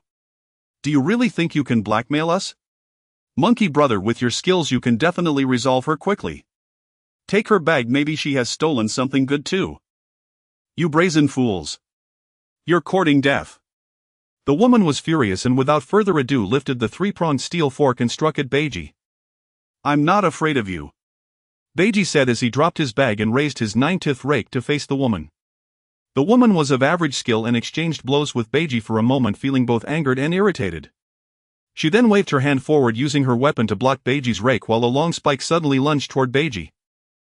Beiji was caught off guard and did not react in time, immediately getting hit in the forehead by the long spike, causing him great pain as he held his head and wailed. "Scorpion demon." Chu Xingze was slightly startled. With his current cultivation he could not clearly see the woman's true appearance, but he had clearly seen the poisonous stinger that sprouted from her back and pierced Beiji, so he had no doubt she was a scorpion demon. Scorpion demon. Mount Ling. Could she be the scorpion demon from the kingdom of women we will encounter on our journey to the west? Chu Xingze speculated inwardly. Indeed, the enchanting woman was the scorpion demon. She was a demon that had cultivated into a spirit from the Buddhist teachings on Mount Ling, and because Sakyamuni saw her potential for cultivation, he allowed her to frequently listen to the scriptures. However, being a demon, she held no gratitude towards Sakyamuni, otherwise she would not have later retaliated against him with her poisonous stinger. Today she was playing in the mountains when she was drawn by the noise of the battle between Sakyamuni and the Jade Emperor. Upon arriving at the Thundersound temple, she found all the monks were at the mountain peak watching the battle, hence she had the thought of taking advantage of the chaos to steal. Moreover, she was very familiar with the great Thundersound temple and had already memorized places with treasures, so she quickly stole several items, just now thinking of the Fan Tian seal in the Arhat Hall. Although her magic was also of the Buddhist lineage and she could not use the Fan Tian seal having already stolen, she did not care about such things and ran over without hesitation. However, upon arriving she found that other demons had beaten her to it. How could she not be furious? Having lived in the Thundersound Temple for over 1,000 years, it felt like home to her, and she had developed a certain possessiveness. No other demon could steal the treasures here. Hoof. Pig-headed monster, I'll give you one last chance. Hand over the Fan Tian seal. Otherwise I'll stab you to death. The scorpion demon scolded from a high position. Ouch. I've been hurt terribly. Monkey brother, save me. Chu Xingze rolled on the ground, unable to contain his pain, a large abscess forming on his forehead, the poison remarkably fierce. The scorpion demon suddenly turned its gaze towards Chu Xingze, its eyes fierce, saying, "You monkey-headed creature, do you want to try my grandmother's poisonous trap?" Chu Xingze suddenly sensed something. A flash of inspiration struck him and he laughed. "Demoness, don't be arrogant. We may not be able to defeat you, but our leader is coming. You're doomed." What a joke. The scorpion demon scoffed. "Where is your leader? Let him come out. I'll skewer him." "Leader, save us. This demoness is incredibly powerful." Chu Xingze shouted, then slapped in a certain direction. Yang Jian suddenly had no way to hide, secretly cursing Sun Wukong, and reluctantly revealed himself. He had originally planned to quietly leave Mount Ling, but as soon as he stepped out he found the Jade Emperor and Sakyamuni had arrived and all the celestial beings were gathered outside. He intended to watch the battle but suddenly realized that the Great Thundersound Temple was empty, prompting a curiosity to explore. The Great Thundersound Temple is the most luxurious place in the three realms besides the Heavenly Court. It can be said that anyone in this situation would have the thought of taking advantage of the chaos. Yang Jian, being exceptionally clever, naturally would not miss this opportunity. Although he was the Jade Emperor's nephew, his relationship with the Jade Emperor had never been good. Everything depended on his own efforts. Not long after stealthily infiltrating the Great Thundersound Temple, he discovered Sun Wukong and the others. In a fit of urgency and anger, he initially intended to reap the benefits but did not expect to be discovered by Sun Wukong so quickly. "Leader, kill this demoness," Chu Xingze shouted at Yang Jian. The scorpion demon, seeing Yang Jian suddenly appear, became extremely vigilant. "Three-eyed freak. Don't think I'm afraid of you just because you have 3 eyes. Look out," the scorpion demon said as it charged at Yang Jian. Yang Jian had no choice but to summon his trident to engage in battle. "Damn three-eyed freak, to think your weapon is the same as my grandmother's, you're doomed." The scorpion demon, filled with rage, charged fiercely at Yang Jian. Although Yang Jian was highly skilled, he found himself unable to counter her for the moment. "Ouch, monkey brother, I'm in so much pain. Beiji, hurry and run."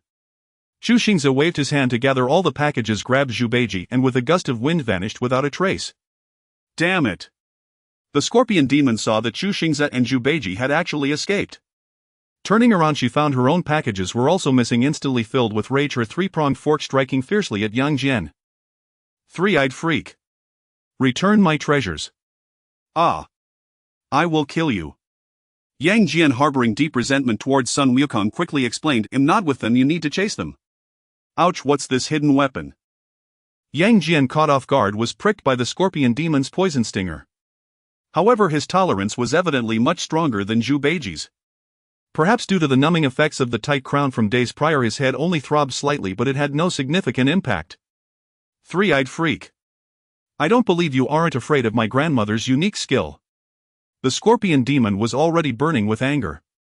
Not only had her treasures been stolen, but now she couldn't unleash her ultimate technique, which was enough to imagine her fury. She immediately revealed her giant scorpion poison stinger, glimmering and as thick as a steel pipe, thrusting it towards Yang Jian. Yang Jian was also taken aback. If such a thick poison needle struck him, it would be unbearable. "I must dodge." "Where do you think you're going?" With two people already having escaped, the scorpion demon was determined not to let Yang Jian flee, or else it would truly be an empty effort. Boom, boom, boom. Several deafening sounds echoed across the sky above Mount Ling as the golden light of Buddhism and the vast purple energy collided, pressuring the celestial beings, slowly dissipating over time, and at this moment the figures of the Jade Emperor and Sakyamuni had long since disappeared. The Buddhist disciples looked at each other, wondering when the battle had ended. They had been cheering for Buddha yet had seen nothing at all. How could the battle just end? Buddhist disciples, return to your posts, do not lose your composure. The figure of Manjushri Bodhisattva appeared before the disciples. We obey the Bodhisattva's command. Only then did the disciples disperse. At this moment in the great hall of the Ling Mountain the figure of Sakyamuni appeared, followed by 46 bodhisattvas. On the surface Sakyamuni showed no signs of injury, still shining like a magnificent sun unfathomable. Only a few prominent figures in attendance could perceive the frailty in Sakyamuni's aura. His current power was sustained only by his will. Where has my lotus seat gone? Sakyamuni exclaimed in surprise. The Buddhas below exchanged glances, equally perplexed about what had happened. Sakyamuni's gaze deepened, his expression gradually darkening, but at this moment he had no mood to deal with this matter. He announced, "This battle has given me profound insights. I have decided to enter seclusion for 100 years. Upon emerging I will elevate my cultivation further." The Buddhas were astonished as they looked towards Sakyamuni. Although his words sounded pleasant, they were all wise beings who understood that this was meant for the disciples of Buddhism. The true reason for his seclusion was obviously due to injuries. However, just 100 years of seclusion suggested that his injuries were not severe, and for them 100 years was merely a fleeting moment. After my seclusion, the ancient Buddha of the lamp will act as the representative for Buddhist affairs. All Buddhas must follow the decree. The journey to the West will be delayed for 100 years. We will advance it once I emerge from seclusion. We obey the Buddha's command. The Buddhas of Ling Mountain were all shaken, but with Sakyamuni's accumulated authority none dared to oppose. Sakyamuni glanced at the Buddhas and then vanished within the great hall. The Buddhas of Ling Mountain immediately began to discuss. Eventually they all turned their gaze towards an old Buddha sitting cross-legged, a bright lamp shining above his head illuminating the Buddhist hall. The ancient Buddha of the lamp. The ancient Buddha of the lamp was the first Buddha of Buddhism and had the longest experience. With him acting as the representative of Buddhism, naturally no one dared to oppose. Ancient Buddha. To think that Sakyamuni would delay the journey to the West by 100 years, isn't that a bit hasty? A Buddha couldn't help but speak to the ancient Buddha of the lamp. Indeed. The journey to the West is a significant matter. If it is delayed by 100 years, it could disrupt the heavenly Taoist intentions.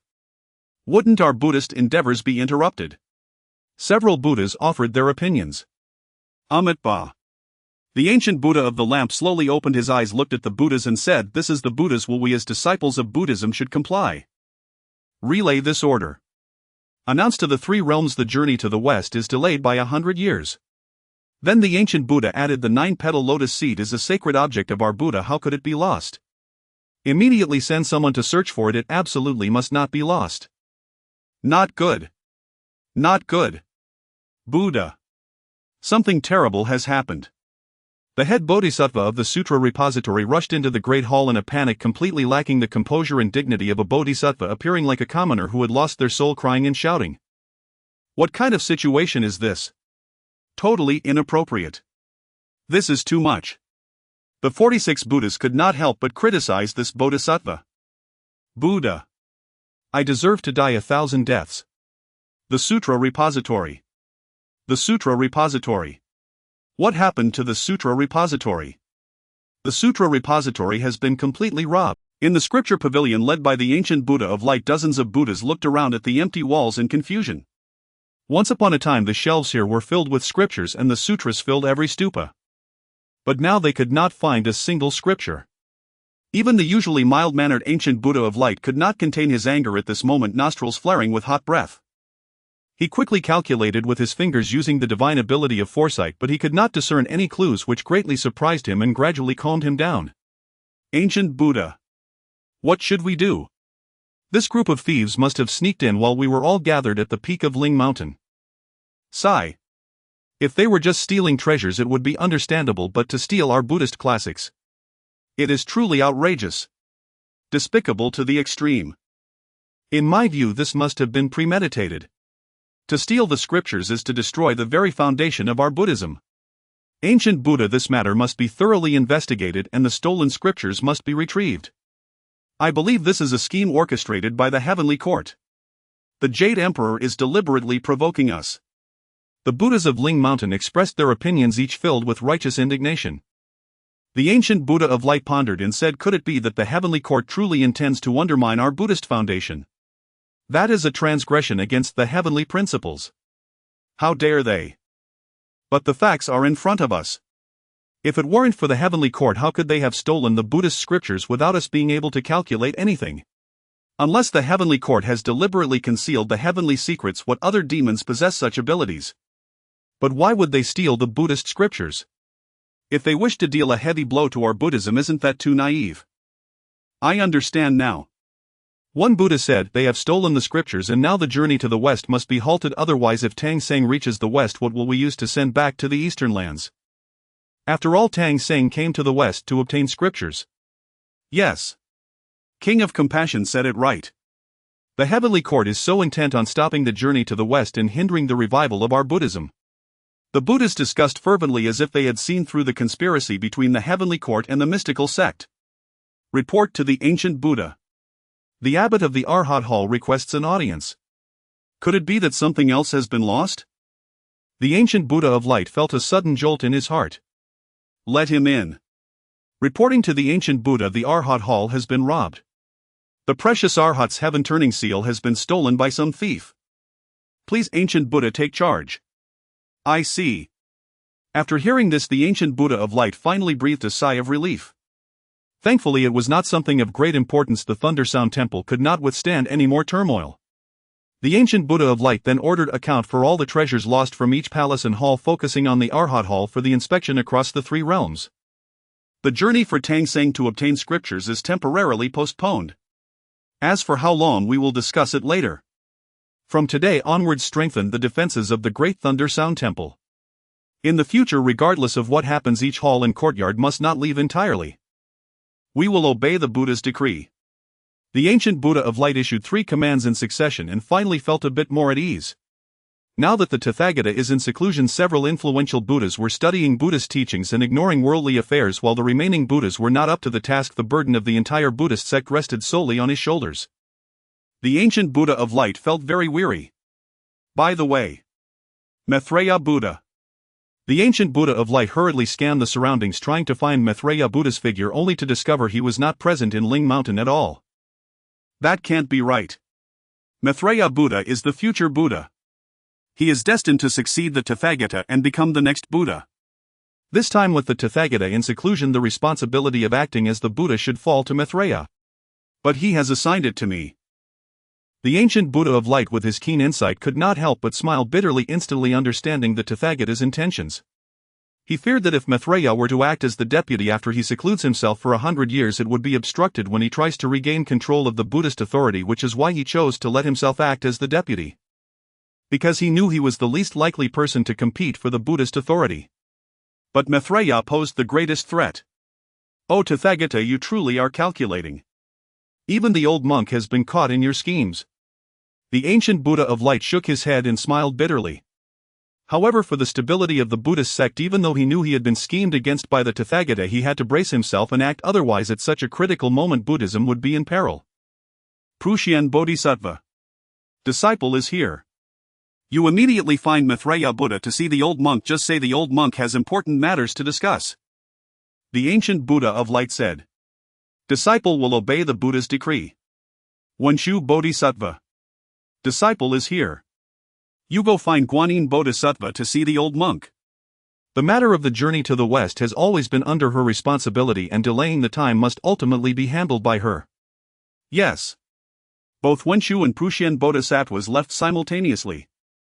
All Buddhas. The ancient Buddha of light looked at the Buddhas behind him and said, you all return to your respective positions. Do not disrupt the Zen teachings. Now the Buddhist sect is in a time of crisis. I hope everyone will work together with the old monk to restore the glory of Buddhism. Obey the Buddha's decree. All the Buddhas clasped their palms in reverence. At the 5 Elements Mountain, the figures of Sun Wukong and Zhu Beiji appeared. Oh no. Monkey brother. I fear I won't last much longer. Beiji suddenly fell down, his head swollen painfully, truly agonizing. What happened to Beiji? Tang Seng approached with a worried expression. Master, I, the old pig, have been poisoned by a demon. I am afraid I can no longer accompany you to the west. Oh no. Tang Seng exclaimed in fear, what shall we do? All right. Stop playing dead. Chu Xingze kicked Beiji. Only then did Zhu Beiji open his eyes and say, monkey brother, I, the old pig, truly hurt. Do you have any miraculous elixirs to give me too? None. Chu Xingze replied, this poison cannot be resolved by anyone, but I can point you to someone who can help you. Who? The Star Lord of the Pleiades. The Star Lord of the Pleiades from the 28 constellations. Exactly. Chu Xingze nodded and said, "Go find him in the heavenly court." Can he do it? Xu Beiji asked doubtfully. "I, the old pig, am quite familiar with the heavenly court. How could I not know that the Star Lord of the Pleiades can cure poison?" You don't know a lot of things. Whether you want to go or not is up to you. Fine. I, the old pig, will go right now. Xu Beiji still trusted Sun Wukong, very much believing he wouldn't steer him wrong, and said to Tang Seng, "Master, I, the old pig, am going to find the antidote." Good. Hurry back. Tang Seng said worriedly. Beiji stamped his feet and then flew up to the heavenly court. Wukong, what are you up to? Why was Beiji injured by a demon? Tang Seng asked. I went to help you get scriptures. Chu Xingze chuckled. Help the poor monk obtain scriptures? Tang Seng couldn't help but wonder, what do you mean? The poor monk is also planning to have Beiji ask the Bodhisattva when I will set off again. After all, I've already lingered here for several days. Tang Seng sighed slightly. I, the old son, think you don't need to go. Come, look, whatever scriptures you need, they are all right here. It took Tang Sanzang an entire day to emerge from this vast ocean of scriptures. Yet he felt no fatigue, only exhilaration surged through him. Every sutra he randomly opened was one he had never encountered before, each brimming with profound Buddhist truths, truly priceless canonical treasures. Wukong. Are all these sutras meant for me? Tang Sanzang asked, eyes alight with excitement as he turned toward Chu Xingze. Yes. All of them are yours. Wukong, where did you obtain these scriptures? They are all classics unknown in the Great Tang. I have immersed myself in them for 3 days and nights, utterly entranced. Only now do I realize how shallow the sutras I studied earlier appear beside these. These were borrowed from Buddhist temples across the western regions. Knowing you'd likely remain here a while, I fetched them to keep you occupied. Do you like them? Chu Xingze smiled. I love them. I truly love them. Hearing their provenance was entirely legitimate, Tang Sanzang instantly shed all doubt. He sighed in awe. No wonder the Buddha resides in the West. The sutras housed in Western temples are already so profound. How infinitely more sacred must the Mahayana true scriptures be, which the Buddha ordained me to fetch from the Western heaven. Indeed. Indeed. Chu Xingze suddenly added, Tang Sanzang, you must tell no one about our borrowing these sutras. Especially not Guanyin Bodhisattva. Why? Tang Sanzang asked, puzzled. There is no why. I, the great sage equal to heaven, always act discreetly. I prefer my good deeds remain unknown. If you speak of it, the entire 3 realms will know at once. Chu Xingze waved his hand solemnly, locking eyes with Tang Sanzang. Understood. Tang Sanzang nodded gravely. Wukong, I finally comprehend why Guanyin Bodhisattva insisted you accompany me westward. Your insight and utter detachment from fame and fortune are extraordinary. Excellent. I swear, I'll tell no one. Not even under torture. Hearing how effortlessly Tang Sanzang had been persuaded, Chu Xingze could not suppress a surge of quiet delight. Tang Sanzang was by nature profoundly kind-hearted, yet Chu Xingze's explanation, so flimsy that even the most cautious would dismiss it, found fertile ground in his guileless mind. Otherwise, on the journey west, he would not have fallen for every demon's disguise and tearful tale, each time captured, pitifully naive, absurdly tragic. Chu Xingze's eyelid twitched abruptly. With a swift gesture, he gathered every sutra and vanished into the Wuxing cave. Wukong, what disciple? Tang Sanzang pays homage to the Bodhisattva. Tang Sanzang looked up, and there stood Guanyin Bodhisattva. He bowed deeply at once. Her expression was grim. The humiliation she suffered, forced by the Jade Emperor to strike her own face, had surely spread across the 3 realms. Now she longed only to seclude herself forever within the Chaoying cave on Mount Luoja. Had it not been for the ancient Buddha Randeng, whose seniority compelled her obedience, she would never have re-entered this western journey affair. Fortunately, Tang Sanzang and Sun Wukong remained sealed upon Wuxing Mountain, utterly isolated, and thus surely unaware. She cast a glance at Tang Sanzang and declared, Tang Sanzang, the scripture quest is suspended, for now. You may return home. What? Tang Sanzang froze, stunned. What has happened? Bodhisattva, surely you jest. No jest. I never speak falsehoods, Guanyin replied coolly. In truth, even she had recoiled in disbelief when Randeng Buddha first delivered this news. After laboring so long upon the Western journey's path, having carefully selected all 3 disciples, how could the mission simply be abandoned? Yet weariness had dulled her resolve after the initial shock. Sorrow gave way to resignation. Bodhisattva. Tang Sanzang collapsed to his knees, tears streaming. Months ago I was summoned by your grace and vowed a great vow to seek the true scriptures and bring them back to the Eastern land. But now, how shall I face His Majesty the Tang Emperor? How shall I answer the people of the great Tang? Bodhisattva, please reconsider. Why weep? Enough. I said suspended. Not cancelled. Return home, rest for several years, strengthen your body. Perhaps in 3 or 5 years, or even 10 or 100, you may resume the quest. Guanyin offered gently. 100 years. Tang Sanzang wept anew, more bitterly than before. Bodhisattva. How old am I? How can I possibly wait a century? Impossible. Enough chatter. Guanyin grew impatient. Rest assured, the scripture quest will be yours. Even if you must wait 1,000 years. She mused inwardly. You've already transmigrated 10 lifetimes, what harm in one more? Bodhisattva. Enough. The message is delivered. Do as you wish. Oh, and where is Chu Beiji? He went to beg alms for the monk. Tang Sanzang was about to mention his injury, but Chu Xingze cut him off. Stepping forward, he revealed he had heard every word of their exchange. He too was stunned. What was happening? Could the monumental cosmic tribulation of the Western journey truly be abandoned overnight? He had done nothing extraordinary. He had merely borrowed some sutras, precious yes, but surely not so devastating to the Buddha's teachings as to shatter the celestial order. Truly perplexing. Sun Wukong. Guanyin fixed him with a frost-laced gaze. Do not forget your vow. What vow? Did you not declare your sins too grave to leave this mountain? I reflected, and found your reasoning sound. Henceforth I shall never summon you again. Remain here in the Wuxing cave. Step beyond its bounds and the 4 heavenly kings shall come for you. Guanyin sneered, delivering the threat with icy satisfaction. Days of pent-up frustration now erupted. Previously restrained by the need to recruit him, she had dared not speak harshly. Now unrestrained, she relished it. Let this wretched monkey continue his pretense, let him rot beneath this mountain forever. Bodhisattva, what do you mean? Do you imply no one will ever summon me again? Chu Xingze's heart lurched. This was dire. If no one summoned him, he could not refuse, and without refusal the system would grant no reward. This was terrifying. His face paled violently. Humph, wretched monkey, afraid. Seeing Sun Wukong's flicker of fear, Guanyin's spirit soared, pure unadulterated catharsis. Bodhisattva, I repent. Humph. Repentance now. Too late. Guanyin retorted triumphantly. Remain obediently beneath Wuxing Mountain forever. As she turned to depart, Chu Xingze hurriedly stepped forward. Bodhisattva, wait. One final request, would you grant it? Oh. What is it? At Sun Wukong's plea, Guanyin's curiosity stirred. Simply, summon me once more.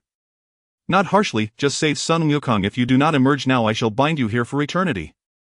Madness. Guanyin shot him one last scathing glance and vanished. Ah, Bodhisattva. At least finish your sentence before you go. In the heavenly court, Chu Beiji was able to enter quite easily due to his previous connections. He first went to find the Star Lord, and indeed with a wave of his hand the pain in his head immediately subsided and the swelling quickly reduced. Just as he walked out of the Star Lord's residence, he was forcibly detained by a group of patrolling heavenly soldiers. Where did this monster come from? Quickly take him down. The heavenly general shouted. No, no. Chu Beiji quickly explained, I am not a monster. I am the reincarnation of Marshal Tianpeng. Not a monster. What Marshal Tianpeng? What reincarnation? Look at your current appearance, what else could you be but a monster? Take him down. No, no. Chu Beiji hurriedly said, I am the disciple of the holy monk Tang Sang who was on a pilgrimage to the west. The 3 realms must treat me kindly, I am definitely not a monster. The heavenly general huffed, what holy monk Tang? What disciple? The pilgrimage to the west has already stopped. There is no holy monk Tang anymore. Take him down. Ah. Chu Beiji was momentarily stunned and said, what nonsense are you talking about? Such a significant event as the pilgrimage to the west cannot just be stopped like that. You little heavenly general, you must take responsibility for what you say. Xu Beiji exclaimed, if you have the ability, let me meet the Jade Emperor. The Jade Emperor knows me.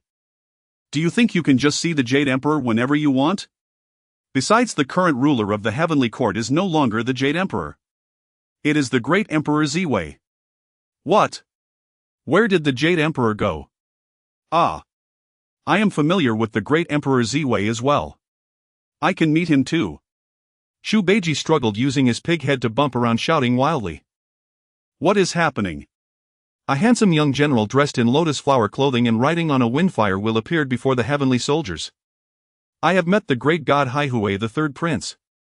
The heavenly general quickly bowed and said, this pig demon is talking nonsense in the heavenly court, disturbing the holy realm, and we are going to take him to the heavenly prison. Pig demon. The young general looked at Xu Beiji. Xu Beiji quickly exclaimed with joy, Neza. It's me. I am Marshal Tianpeng. Not a monster. Familiar faces. All familiar faces. Let me go. Marshal Tianpeng. Neza lightly tapped Xu Beiji's chubby head with his spear and laughed. Oh. I see now, so you are the reincarnation of Marshal Tianpeng, Xu Beiji. Neza grinned and asked, what? Since Tang Sang is no longer on the pilgrimage, you want to return to the heavenly court? Ha ha. Let him go. I, the prince, will handle this personally. Yes. The heavenly soldiers promptly removed the shackles. Neza. What exactly is going on? I just came to heaven to see a doctor. How did the world change so much? The pilgrimage to the west is no longer happening. Where did the Jade Emperor go as well? Where has he gone? Xu Beiji inquired. Xu. Neza lowered his voice and said, you do not know. After that great battle, the Buddha directly entered seclusion and the Jade Emperor has gone missing. Missing? Xu Beiji couldn't believe it and exclaimed, what kind of joke is this? I clearly saw the battle between the Jade Emperor and the Buddha. Although the Buddha had the advantage of home ground, he was only slightly ahead. How could he possibly be missing? Old pig, don't brag. I wanted to go see it too, but that was a pinnacle battle beneath the saints. I couldn't get close at all. With your current appearance, do you have that capability? Neza laughed. Hey. Third prince, aren't you looking down on me? Who are you insulting? Neza immediately became angry. Hey, don't be mad, third prince. Xu Beiji laughed and said, just joking. Just joking. Although I, old pig, am currently only a golden immortal, I was once a deluo. I have many tricks up my sleeve. What's so impressive about the battle of the worthy saints? Oh. What tricks do you have? Tell me about them. Neza pressed on. Well. It's better not to say. The pilgrimage to the west is no longer happening. I want to go back and check on my master. Xu Beiji. Do tell. What tricks do you have? If you don't explain clearly, I won't let you go. That's hard to say. Xu Beiji evaded. I'm leaving first. Next time I'll treat you to drinks. Someone. Take this intruding monster to the heavenly prison. Neza suddenly changed his expression, brandishing his spear and shouting, what are you doing? We are all from the same family. Why are you drawing weapons? Xu Beiji quickly panicked and blocked Neza. So are you going to tell me or not? Neza stared at Xu Beiji, snorting, if you don't explain clearly, I will take you prisoner. Sigh. My prince, what are you doing? Can't anyone have a little secret? Besides, I promised someone that I absolutely cannot say. Who? Who did you promise? Quickly tell me. Neza was very excited, as if he had discovered some interesting secret, and repeatedly pressed for an answer. Old pig tells you, but you must not tell anyone else. Xu Beiji said helplessly. All right. I won't tell. Just tell me quickly. Quickly tell me. Xu Beiji hesitated but eventually revealed the matter of Chu Xingze and the Xinhuang flag. However, he didn't mention anything about the treasure theft from Ling Shan. Sun Wukong. How is that possible? Wasn't Sun Wukong trapped under the 5 Elements mountain? How did he come out? Moreover, how could such a treasure as the Xinhuang flag be in his hands? Neza shouted excitedly, as this was information he had never heard before. My prince. Lower your voice. This is a matter of life and death. Xu Beiji quickly covered Neza's mouth. Okay. Let's go, take me to the 5 Elements mountain. I want to see how that monkey climbed out from under the 5 Elements mountain. Ha ha. Let's go. Ah. You can go, but you must not say it was Old Pig who told you. Just say you don't know how you found out anyway, it has nothing to do with Old Pig. Okay, let's hurry up. Neza rode on the windfire wheel and departed the heavenly court with Chu Xingze flying towards the Five Elements Mountain. Five Elements Mountain. Tang Seng sat amidst a sea of books reading one after another. Although the pilgrimage project had been cancelled, which made him very pained, he was quickly captivated by these profound scriptures and lost the mood to be sad, soon entering a state of oblivion. Chu Xingze marveled quietly from the side, as expected of the reincarnation of the golden cicada. This Tang Seng was truly a genius in Buddhism. He could memorize these complicated scriptures after just one reading, a true photographic memory. This is good. When the Buddhist sect allows Tang Seng to go on a pilgrimage again, I will tell him the truth. All the scriptures he is reading now are the Mahayana classics of the Great Thunder Sound Temple. The complete works of the Sutras of the Three Treasures have been brought to him. By then he definitely will no longer want to go on a pilgrimage himself. Monkey brother, Old Pig is back. And I brought an old friend for you. Before Chu Xingze even landed on the cloud, he shouted at Sun Wukong. Neza excitedly looked towards the foot of the mountain. However, when he saw the cave entrance piled high with scriptures and a monk sitting among the scrolls engrossed in reciting, he couldn't help but exclaim, "How come there are so many scriptures? Isn't that child Neza? How did he get here?" Chu Xingze scrutinized Neza's decorations and couldn't help but say that he recognized him. "Monkey King. You've really come out from Wuxing Mountain. Why don't you escape? Now that the Buddha Tathagata is in seclusion and the Jade Emperor is missing, no one will care about you anymore," Neza said curiously. "What do you, a little brat, understand? Go play somewhere else. Don't annoy me." Chu Xingze pushed Neza aside and sat down in a corner of the wall. Such a dismissive attitude instantly angered Neza. "Monkey King, I may not be able to defeat you, but you should not humiliate this prince like this. Believe it or not, this prince will fight you." Neza pointed at Chu Xingze and yelled. Chu Xingze turned and ignored him. Neza couldn't hold back and charged forward with his fiery spear. "Hey! Third Prince, don't be angry. My brother Monkey is just joking with you. Don't fight, we're all family." Chu Xingze quickly blocked Neza while smiling. He couldn't help but tease, "You know you can't defeat him, so why act tough?" "Chu Xingze, you are bullying me too much. Come on, let's fight." "I will fight you." Neza, who was about to calm down, suddenly flared up again and kicked Chu Xingze away. "Just kidding. Just kidding. I can't defeat you." Chu Xingze repeatedly apologized. Neza glared at him, then turned to look at Chu Xingze, suddenly smirking. "Monkey King, you are quite impressive. Tell me, when did you steal the primordial yellow flag from the primordial lord?" Chu Xingze was taken aback and looked at Neza, then glared at Chu Xingze. Chu Xingze smiled awkwardly and remained silent. "Those who see it should share.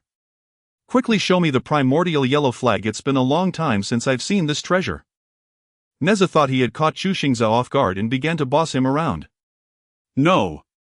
Don't listen to that pig's nonsense." Chu Xingze denied it. "Poof. Do you think this prince would believe you?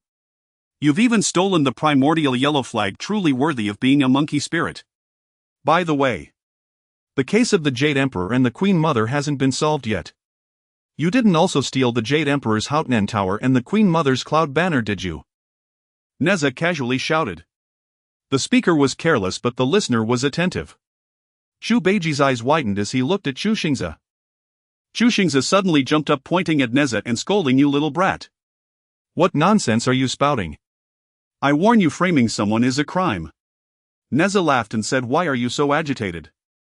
This prince was just speaking casually. Even if you admitted to it, I wouldn't believe you. At least you have a bit of sense." Chu Xingze snorted, then waved his hand, and the primordial yellow flag was tossed right in Neza's face. "What is this?" Neza reacted quickly and grabbed it, only to find it was the primordial yellow flag.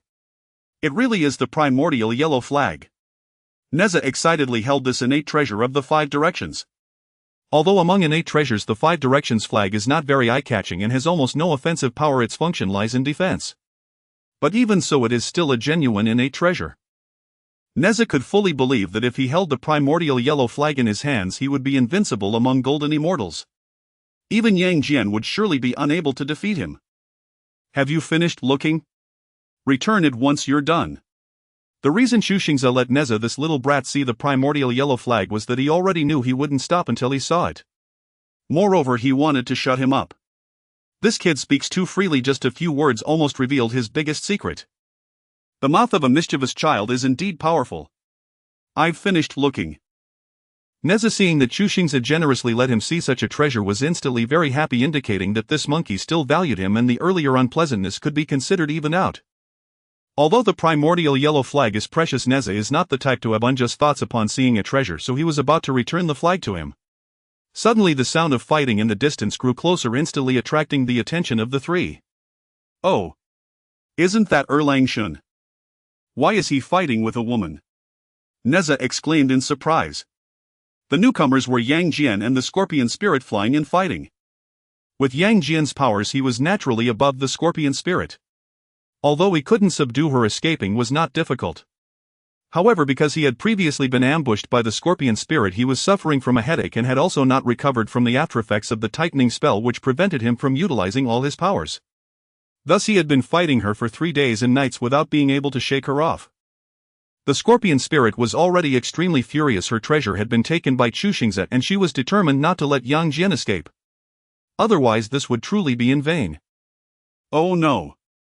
That demon is chasing after us. Xu Beiji felt his scalp tingle when he saw the scorpion spirit, as if the poison had flared up again. Do you know that woman? Neza looked curiously at Xu Beiji. This? I don't know. Xu Beiji hesitated to answer, fearing that the incident of stealing treasures in Ling Mountain would be exposed. Monkey brother, what should we do? Xu Beiji quickly looked at Chu Xingze. Oof. You obviously know her. Why didn't you tell me? Don't you consider me a friend? Neza was immediately furious. It's not that, third prince, this has nothing to do with you, so don't ask. Oof. If you don't say, I'll go ask Erlang Shun. Neza snorted coldly, stepping forward as his wind and fire wheels ignited, gripping his fiery spear and charging towards Erlang Shun and the scorpion spirit. If you're going to fight, then at least return my primordial yellow flag first. Chu Xingze pouted. Stop dodging. Beiji. Can't you see? This is clearly a plot by Erlang Shun to lure the scorpion spirit to Wuxing Mountain. Otherwise, what a coincidence that they ended up here. Monkey brother. What should we do? Both Erlang Shun and that demon know we've taken the treasure from Thundersound Temple. Now Neza probably won't be able to keep this a secret either. What should we do? If the Buddha knows about this, I could still negotiate earlier. But now that we've stopped seeking scriptures, we have no value left. Aren't we asking for the 3 realms of the Buddha to hunt us down? Don't panic. If we can capture the scorpion spirit, as for Erlang Shun and Neza, at worst you can offer some treasures to bribe them, and won't that solve the problem? Chu Xingze said lightly. That won't work. Aside from the 9-grade lotus platform being an innate spiritual treasure, the Fantiantian seal is a postnatal treasure. I definitely can't give that to them. The rest are either good or bad postnatal treasures taken from the scorpion spirit. Neza, Erlang Shun, which one of them is easy to fool? These things won't even shut them up. Xu Beiji anxiously said, perhaps they are still eyeing your primordial yellow flag and want to take it for themselves. They can dream of taking my primordial yellow flag. Chu Xingze laughed, but since it has come to this, do you have any good plans? Xu Beiji narrowed his eyes, looking at Chu Xingze, and said solemnly, monkey brother. Only the dead won't talk. What? Could you say that again? Chu Xingze looked at Xu Beiji with slight surprise, taken aback. You're quite arrogant. He. Monkey brother, don't look at me with such eyes. In truth, the 9-rank lotus platform and the heaven-turning seal are merely trifles. Your apricot yellow flag is the real treasure. Look, even Erlang Shun knows now. A couple of days ago you made Erlang Shun suffer so badly, I think monkey brother, even if you gave him the apricot yellow flag, he'd still find a way to deal with you. So monkey brother, I'm actually thinking of you. We're good brothers, right? Xu Beiji explained with a smile. Beiji, I didn't realize you have such loyalty. Of course, I, old pig, am the most loyal. Hey, if you were truly loyal, Neza wouldn't have appeared here. Monkey brother, listen to my explanation. Neza forced me. Stop with the nonsense. I, old son, know exactly what you are. First take down the scorpion demon. Chu Xingze scolded with a laugh, directly kicking Zhu Beiji up into the sky. Demon! Do you see? The one who took your treasure is below. I advise you to stop quickly. Yang Jian pointed at Sun Wukong below, shouting at the scorpion demon. He is quite tired.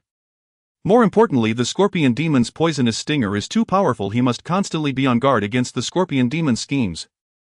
Moreover, the poison on his head has yet to be resolved, and he needs to use some of his magic power to suppress the toxins. This battle is truly exhausting. When has the dignified Erlangshan ever been so constrained? When has he not pressed the opponent down in a fight? If it weren't for you, why didn't you say so earlier? The scorpion demon has already gotten angry, having fought for 3 days and nights and discovered that she was hitting the wrong person, becoming even angrier. Demon, do not be arrogant. Erlangshan, I come to assist you. Neza shouted loudly, raising his spear and charging toward the scorpion demon. Damn it! A little brat dares to block this lattice path. Let you taste this lattice poisonous stinger. Neza, be careful.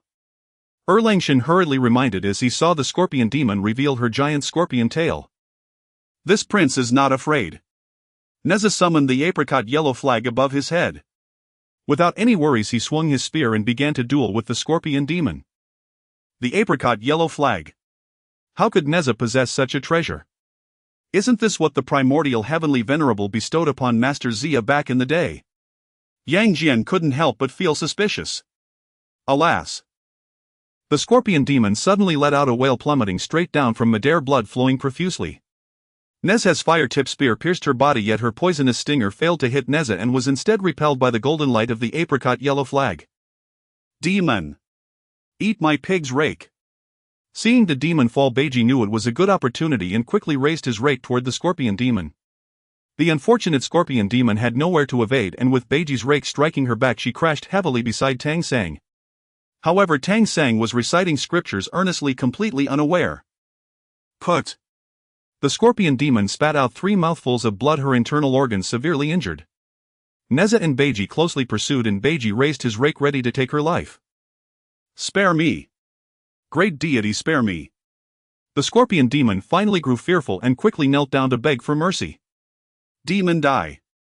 Beiji showed no mercy and directly struck down on the scorpion demon's head, revealing her true form.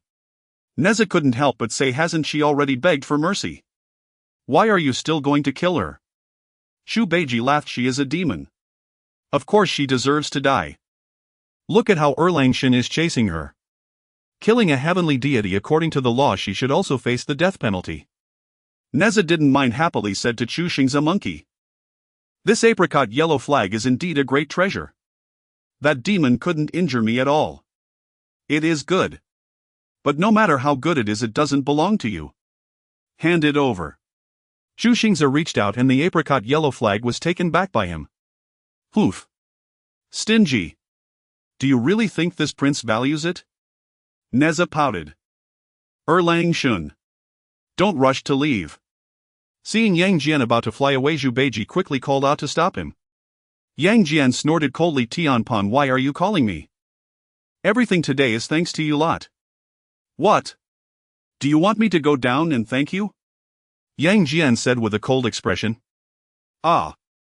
Why can't I understand what you're saying? Neza looked at the two of them with confusion. Cough, cough. Neza, this matter has nothing to do with you, so don't get involved. Zhu Beiji coughed lightly and then secretly transmitted to Yang Jian, I asked the deity to keep everything here confidential. Ha! Why should I listen to you? Yang Jian sneered. Then does the deity still remember the tightening spell? If the deity is unwilling to give me old pig face, then fine, I will tell Neza everything that happened on that day at Wuxing Mountain. Moreover, the deity also went to Thundersound Temple. Although he obtained nothing, it is hard to avoid being accused of taking advantage of the fire. Zhu Beiji stared at Yang Jian. Seeing him silent, he then smiled at Neza, saying, Neza, don't you want to know enough? Yang Jian suddenly shouted sharply, interrupting Zhu Beiji. He felt an immense sense of humiliation in his heart, and the matter of begging for mercy under the tightening spell must not be known to anyone. Otherwise Erlangshan would truly become a joke in the 3 realms. Zhu Beiji. Remember, if anyone else learns of that matter, don't blame me for being merciless. Rest assured, deity. I, old pig, keep my mouth shut. Xu Beiji felt great satisfaction. He should have used the tightening spell's leverage to threaten Yang Jian, otherwise there wouldn't be so many issues. Yang Jian snorted coldly, glanced at Xu Beiji and Sun Wukong, and then flew away. Although Yang Jian knew that if he informed the Buddha of Xu Beiji and Sun Wukong stealing the treasures of the Buddha, there would be no place for them in the three realms from then on. And even if Xu Beiji spread the tightening spell incident, it would only be a loss of face. He could say that he had suffered a great loss in this transaction. But there was no other way. Erlangshan's face absolutely could not be lost. Ha ha ha. Watching Yang Jian's disappearing figure, Xu Beiji couldn't help but laugh heartily 3 times. I am truly too clever. I actually resolved a crisis invisibly. As for the suggestions made earlier to Sun Wukong, he of course was just thinking about it. Yang Jian and Neza are of such stature, how could they be easily killed? Moreover, even if successful, the subsequent chain reactions would be even more troublesome. Xu Beiji. What secrets are there between you? Are you trying to kill this prince with anxiety? Neza was nearly driven to the brink of frustration. Third prince. I advise you not to inquire too much. After all, the more you know, the more dangerous it is. Xu Beiji said with a smile. Neza, upon hearing this, was instantly filled with rage. Xu Beiji, this pighead, was truly too despicable, fearing him to death while in heaven, yet now outside of heaven he dared to treat him so lightly. Damn it! Xu Beiji. Eat my spear. Neza shouted, directly smashing the universe circle onto Xu Beiji's head. You Neza, don't you use a spear? Why are you using a circle for a sneak attack? Not behaving like a human. Beiji shouted. In the heavenly court, the Lingxiao Palace, unlike its former resplendent golden hue, now radiated with a dazzling purple, transforming its ornate beams in painted rafters. This is the brilliance of the Ziwei star. Seated upon the Jade Emperor's dragon throne was a man clad in a purple imperial robe. It was the Emperor of the North, the Ziwei Emperor. With the Jade Emperor missing, the Ziwei Emperor swiftly took control of the Lingxiao Palace, becoming the ruler of the heavenly court. The Ziwei Emperor, the mightiest of emperors beneath the Jade Emperor, was now rightfully in command of the heavenly court, and none of the divine beings dared to oppose him. Ziwei. You have such audacity. Are you not afraid that the Jade Emperor will return to settle the score with you? The figure of the Queen Mother gracefully entered the Lingxiao Palace, her heart filled with anger at the drastic changes. Queen Mother. Mind your words, the master of the 3 realms is now I. Do you dare defy me? The Queen Mother scoffed. What do you want from me? Is it to see me put on airs? The Ziwei Emperor smiled faintly and said, I have just assumed power. Although the celestial beings have tacitly agreed, there are still those who would act against me in secret. I need to establish my authority, and as the Queen of the Yaoqi and the foremost among female immortals, shouldn't you set an example for the peace of the heavenly court and the 3 realms? I cannot do such a disingenuous thing. You should find someone else. If there is nothing more, I will take my leave. The Queen Mother turned to leave. Wait. The Ziwei Emperor suddenly declared, Queen Mother, do you intend to oppose me? Very well. In that case, I hereby announce in my capacity as the ruler of the heavenly court that the authority over the Pan Tao Garden is given to the North Dipper Star Lord. Henceforth you need not concern yourself with the affairs of the Pan Tao Garden. The Queen Mother's brow furrowed, but she did not stop or express her opinions as she walked away. Impudent. The Ziwei Emperor slammed his fist onto the dragon throne, causing it to crack. How dare the Queen Mother show such contempt for him? The Ziwei Emperor was furious, but the transfer of power was never an easy matter. The celestial beings of the heavenly court all had their own schemes. Persuading them to submit at once was clearly not going to be easy. However, the Ziwei Emperor was not without capable subordinates, as the 7 lords of the North Dipper, led by the North Dipper Star Lord, were indeed his loyal followers. It was precisely because the North Dipper was stronger than the South Dipper that the Emperor of Eternal Life did not dare to usurp him. Before long, the North Dipper Star Lord led the 7 lords of the North Dipper, namely the Star Lord of the Celestial Pivot, the Star Lord of the Greedy Wolf, the Star Lord of the Giant Gate, the Star Lord of the Wealthy Star, the Star Lord of the Literary Star, the Star Lord of the Luminous Star, and the Star Lord of the Broken Army, to the Lingxiao Palace. We pay our respects to the Emperor. The 8 Star Lords bowed. Where are the other celestial beings? The Ziwei Emperor looked at the 8 with growing anger. On his first court assembly, the celestial beings were conspicuously absent. The North Dipper Star Lord reported, Your Majesty. The 9 radiant stars, along with the other 4 Dippers, 12 primary stars, and 28 lunar mansions, have all claimed illness and declined to attend. There is nothing I can do about it. This is outrageous. The Ziwei Emperor shouted. The Jade Emperor has always been lax and these celestial officials have grown accustomed to such arrogance. On my first summons they dare to evade. North Dipper. With the decree of the Ziwei Emperor in your hand, relay my command. If anyone dares not to come to the Lingxiao Palace tomorrow, I will charge them with the crime of deceiving the sovereign and punish them by revoking their celestial status, casting them down to the mortal realm. The Ziwei Emperor commanded angrily. This, Your Majesty, such a command may not be beneficial for your rule over the heavenly court. The North Dipper Star Lord said worriedly. If the celestial beings do not come, it indeed constitutes disrespect to the Emperor, but if you order them so harshly, even if they come, they will surely harbor resentment. If the Emperor of Eternal Life seizes the opportunity to incite them, your position will certainly be perilous. I urge you to think carefully. The Ziwei Emperor, realizing in his moment of fury that his order was too tyrannical, began to cool down. Once this command is issued, he feared he would lose the hearts of the people in the heavenly court, making it all the more difficult to gain complete control. North Dipper, do you have any solutions? The Ziwei Emperor pondered for a moment and looked towards the North Dipper Star Lord. The North Dipper Star Lord replied, Your Majesty, the best course of action now is not to take out your anger on or punish the celestial beings. Only by allowing them freedom can you demonstrate your magnanimity. Then should I just let these immortals disregard me? The Ziwei Emperor huffed. Certainly not. The North Dipper Star Lord continued, The first thing you must do is win the hearts of the people. Just now weren't you going to strip the Queen Mother of her authority over the Pantao Garden? You have done well in this matter.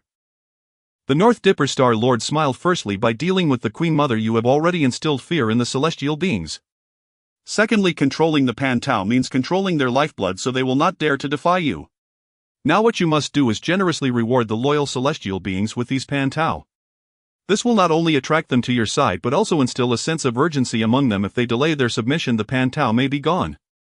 In this way they will surely feel restless. If this succeeds, it will not take long for the entire heavenly court to fall under your control. On that day, even if the Jade Emperor returns, he will find himself helpless, perhaps even having to bow beneath your authority. The Ziwei Emperor nodded. You make a valid point. However, what I want is not merely to control the heavenly court. The Ziwei Emperor's gaze deepened as he stood with his hands behind his back. The Jade Emperor is too weak. He is also too foolish. Watching the Buddhist sect grow step by step, yet he could do nothing.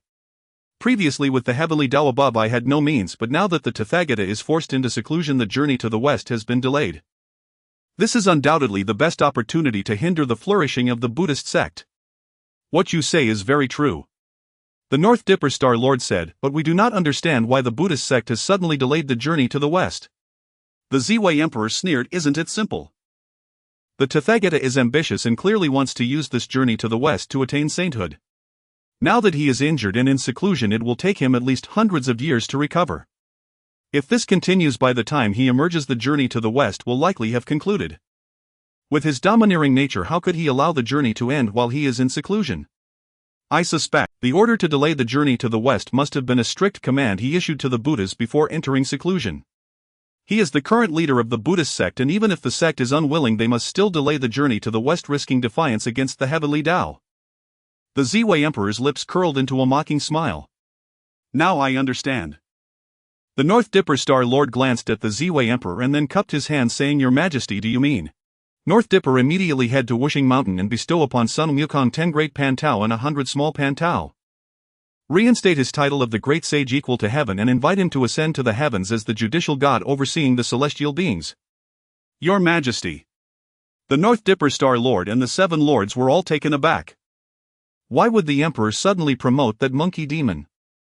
What? Do you still fail to comprehend my imperial decree? Ziwei Emperor, observing their hesitation, coldly bellowed. Beidou Xingjun trembled with fear and immediately obeyed. Emerging from the Lingxiao Hall, he swiftly mobilized the Beidou celestial troops, who marched in grand procession toward the Peach Garden of Immortality. All denizens of the heavenly court knew Beidou Xingjun was Ziwei Emperor's most trusted confidant. His prestige now surged even higher since Ziwei's ascension to the Lingxiao Hall, drawing countless envious gazes. And now his ostentatious advance upon the Peach Garden meant this news would spread like wildfire across the heavens. The Peach Garden is a sacred restricted domain. Halt! Celestial guards stationed at the garden's gate hastily barred Beidou Xingjun's path. Dare you defy me? Beidou Xingjun thundered. I come by direct decree of Ziwei Emperor to assume command of this garden. Any resistance is treason. Step aside now, or suffer the consequences. As a peerless immortal of the great Luo realm, his voice carried overwhelming irresistible force. Mere celestial soldiers could not possibly withstand it. Yes, sir.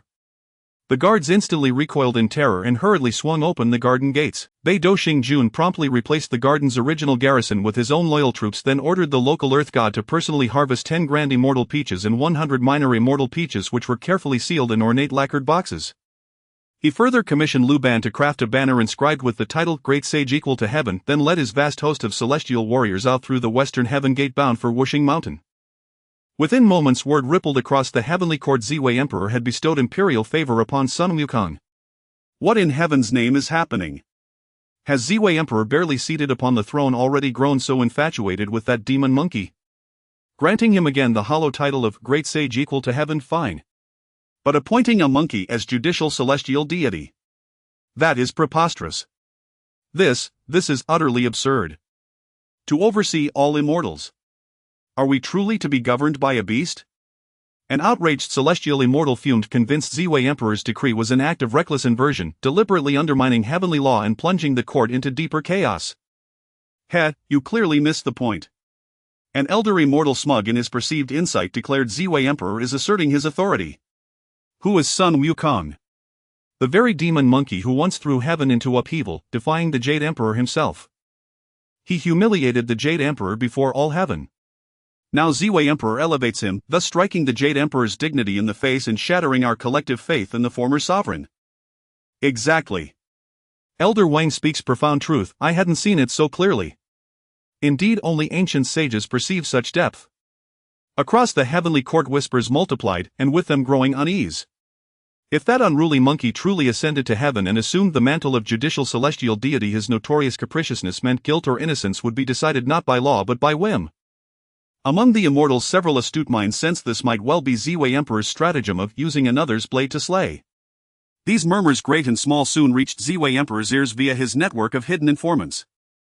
Ziwei Emperor sneered inwardly. What did these idle, complacent immortals who had feasted on ease for millennia know of his true intent? His paramount reason for elevating Sun Wukong was clear: to secure before the Buddhist sect re-initiated the journey to the west one of the two pivotal figures destined to shape the karmic tribulation, Sun Wukong, bringing him firmly under heaven's banner and more precisely under his command. Tang Sanzang was an authentic disciple of the Buddhist sect, untouchable and without just cause to be moved. But Sun Wukong. To Ziwei Emperor he was merely a conceited, unruly ape, manipulable with sufficient artifice, certain to fall obediently into his grasp. Does the monkey crave peaches? Then grant him hundreds, both grand and minor immortal peaches. Does he yearn to be hailed Great Sage Equal to Heaven? Then bestow the title with full ceremonial splendor. Did he once storm heaven itself, challenging the Jade Emperor's sovereignty? Then appoint him judicial celestial deity, granting him supreme honor, wealth and power in one sweeping decree. How could he not pledge eternal gratitude? After all, he was but an unrefined, untutored ape. Ziwei Emperor mused with quiet satisfaction, never once entertaining the possibility that Sun Wukong might refuse heaven's summons. Wuxing Mountain. Neza and Zhu Beiji clashed for 300 rounds, until Zhu Beiji, exhausted, suffered a humiliating defeat. Third Prince. I beg your mercy, I was wrong. Hoof. You pig-headed fool, you are indeed the reincarnation of Marshal Tianpeng. You still possess some skill to have held me at bay for 300 rounds. Though Neza's pride remained undimmed inwardly, he was deeply astonished, never imagining Zhu Beiji after his banishment to the mortal realm retained such formidable strength. A profound sense of crisis stirred within him. For over 1,000 years he had lingered at the peak of the golden immortal realm, long overdue for transcendence into the Tai rank, yet each attempt fell agonizingly short. The root cause lay in his shattered mortal form. Though resurrected with a lotus body, it remained fundamentally incompatible with his celestial essence. Seizing Neza's momentary distraction, Zhu Beiji darted from beneath his spear and ducked behind Chu Xingze, a grumbling brother monkey. Neza's ferocious. You must help me. Before the words left his mouth, a vast purple cloud swept across the heavens. Marshal Tianpeng. Neza. So you're both here, haha. Bei Do Xingjun descended with his celestial host, alighting before Chu Xingze. Bei Do Xingjun. Zhu Beiji instantly recognized him. Neza, curious, asked Bei Do Xingjun, what brings you to Wuxing Mountain? And what lies within that box you carry? To proclaim His Imperial Majesty's decree, of course. What decree? Beidou Xingjun straightened voice. Solemn by edict of Ziwei Emperor Sun Wukong is hereby conferred the title Great Sage equal to heaven and additionally appointed judicial celestial deity charged with overseeing and adjudicating all immortals. 10 grand immortal peaches and 100 minor immortal peaches are bestowed as imperial gifts. This decree is final. Chu Beiji and Neza stood utterly dumbfounded upon hearing these words. Beidou Xingjun, are you mad? Or has Ziwei Emperor lost his wits? Chu Beiji blurted out. What nonsense is this? Tianping, I'll overlook your pig-headed dullness, for today at least. With a warm smile, Beidou Xingjun turned toward Chu Xingze, great sage son. Accept your banner. With a gesture, Beidou Xingjun signaled the celestial soldiers, who opened the lacquered box, revealing the great sage banner and the gleaming peaches within. It's real. So many immortal peaches. Chu Beiji's eyes bulged wide. Though he'd attended countless peach banquets, the total number he'd ever consumed paled beside this bounty. Chu Xingze, however, remained remarkably composed. Having eaten 10 grand immortal peaches just days prior, he felt almost jaded, thus even 100 peaches laid before him evoked little excitement. More crucially, he was no longer the guileless, impulsive ape of old. Had this been Sun Wukong's original nature, he might have instantly shouted thanks and devoured the peaches on the spot, never pausing to question why Ziwei Emperor suddenly lavished him with such extraordinary favor. Impossible. This great sage possesses boundless power and eternal life, worthy even of the Jade Emperor's throne. Ziwei Emperor's recognition proves his discernment. But Chu Xingze thought otherwise. From Chu Beiji and Neza he had already learned of the upheaval in heaven, the Jade Emperor's disappearance, Ziwei's ascension. Ziwei Emperor, he knew him not at all. What then was the true motive? Chu Xingze rested his chin upon his hand and made no move to accept the banner. Great sage son. What is the matter with you? Beidou Xingjun asked, astonishment sudden in his voice. Something about this script was wrong. 500 years ago the monkey had visited him often, so he knew him well. From his understanding of Sun Wukong, now was the moment to accept with gusto and then be invited to partake of the peaches of immortality. Although Beidou Xingjun had not fully fathomed why Ziwei Dadi favored this monkey so highly. But that did not matter. As long as the emperor showed favor to the monkey for a day, he himself would be courteous for a day. Perhaps great sage son is still dazed, too excited, as if dreaming, Beidou Xingjun remarked, smoothing the situation with a smile. Chu Xingze finally shook his head. He would not yet understand Ziwei Dadi's motives, but regardless of intent, such a sincere bestowal he would simply refuse. 10 large peaches, was that all? 100 small peaches were out of the question. Granting the title of Qitian Dashang was nothing. If they refused to grant it, this old son could go anywhere which cowardly spirit would not still call him Dashang with a honeyed tone. Those who refused to call him so would not change their tune even if given the title. More baffling was this judicial deity post. Under ordinary circumstances it belonged to Yang Jian. Why was it suddenly being pressed upon him? In any case, this old son did not covet it. Chu Xingze clasped his small hands behind his back and said coldly, Beidou Xingjun. Great sage, speak your mind. Beidou Xingjun answered patiently. Seeing Chu Xingze remain silent, he smiled and reclaimed the imperial token. Go back and tell Ziwei Dadi that I appreciate his kindness, but this old son caused havoc in heaven 500 years ago and feels deep guilt. I am not yet fit to descend, and with the Buddha's verse binding me I can only take a step or two. If I go farther I cannot endure it. Monkey brother. Are you mad? What nonsense is this? Chu Beiji stared at Chu Xingze, his head buzzing. Has monkey gone mad? The pilgrimage is ruined now such a boon arrives and he declines it. Now the quest for scriptures would be spoiled. To meet such good fortune and turn it away, astonished. Neza regarded Chu Xingze in shock. He did not care for other things, but the office of the judicial deity carried great authority. He valued it highly, far more than his own father's rank as Grand Marshal of the armies. Go away. This is no place for you to speak. Chu Xingze snapped. Beidou Xingjun froze for a moment but quickly recovered. Apparently 5 centuries of suppression had made the monkey far craftier. He grinned and asked, Great sage, do you perhaps have other demands? None, absolutely none. Chu Xingze beat his chest with fervor. This old son is not seeking to raise the price. Absolutely not. He has gone mad. Monkey brother truly is mad. Chu Beiji stamped his feet in anxiety. Beidou Xingjun too could not quite fathom Sun Wukong. He could only say frankly, great sage Sun, do not blame me for not explaining clearly. These are the Emperor's rewards the immortals of heaven are watching. If you accept today, all will rejoice and you will surely be favored by the Emperor thereafter. But if you refuse, you would be slapping the Emperor's face. Under the witness of heaven's host, no sovereign could easily let such a matter pass. Great sage, you are a wise man, this is no time for folly. Besides, who does not know the 5 elements mountain can no longer bind you? The Buddha is in seclusion, the monasteries in disarray, no one will mention the offenses of 5 centuries past. If you accept the imperial token today, from then on you will be the pristine, awe-inspiring judicial deity of the heavenly court. Your glory and rank will be incomparable, do you understand?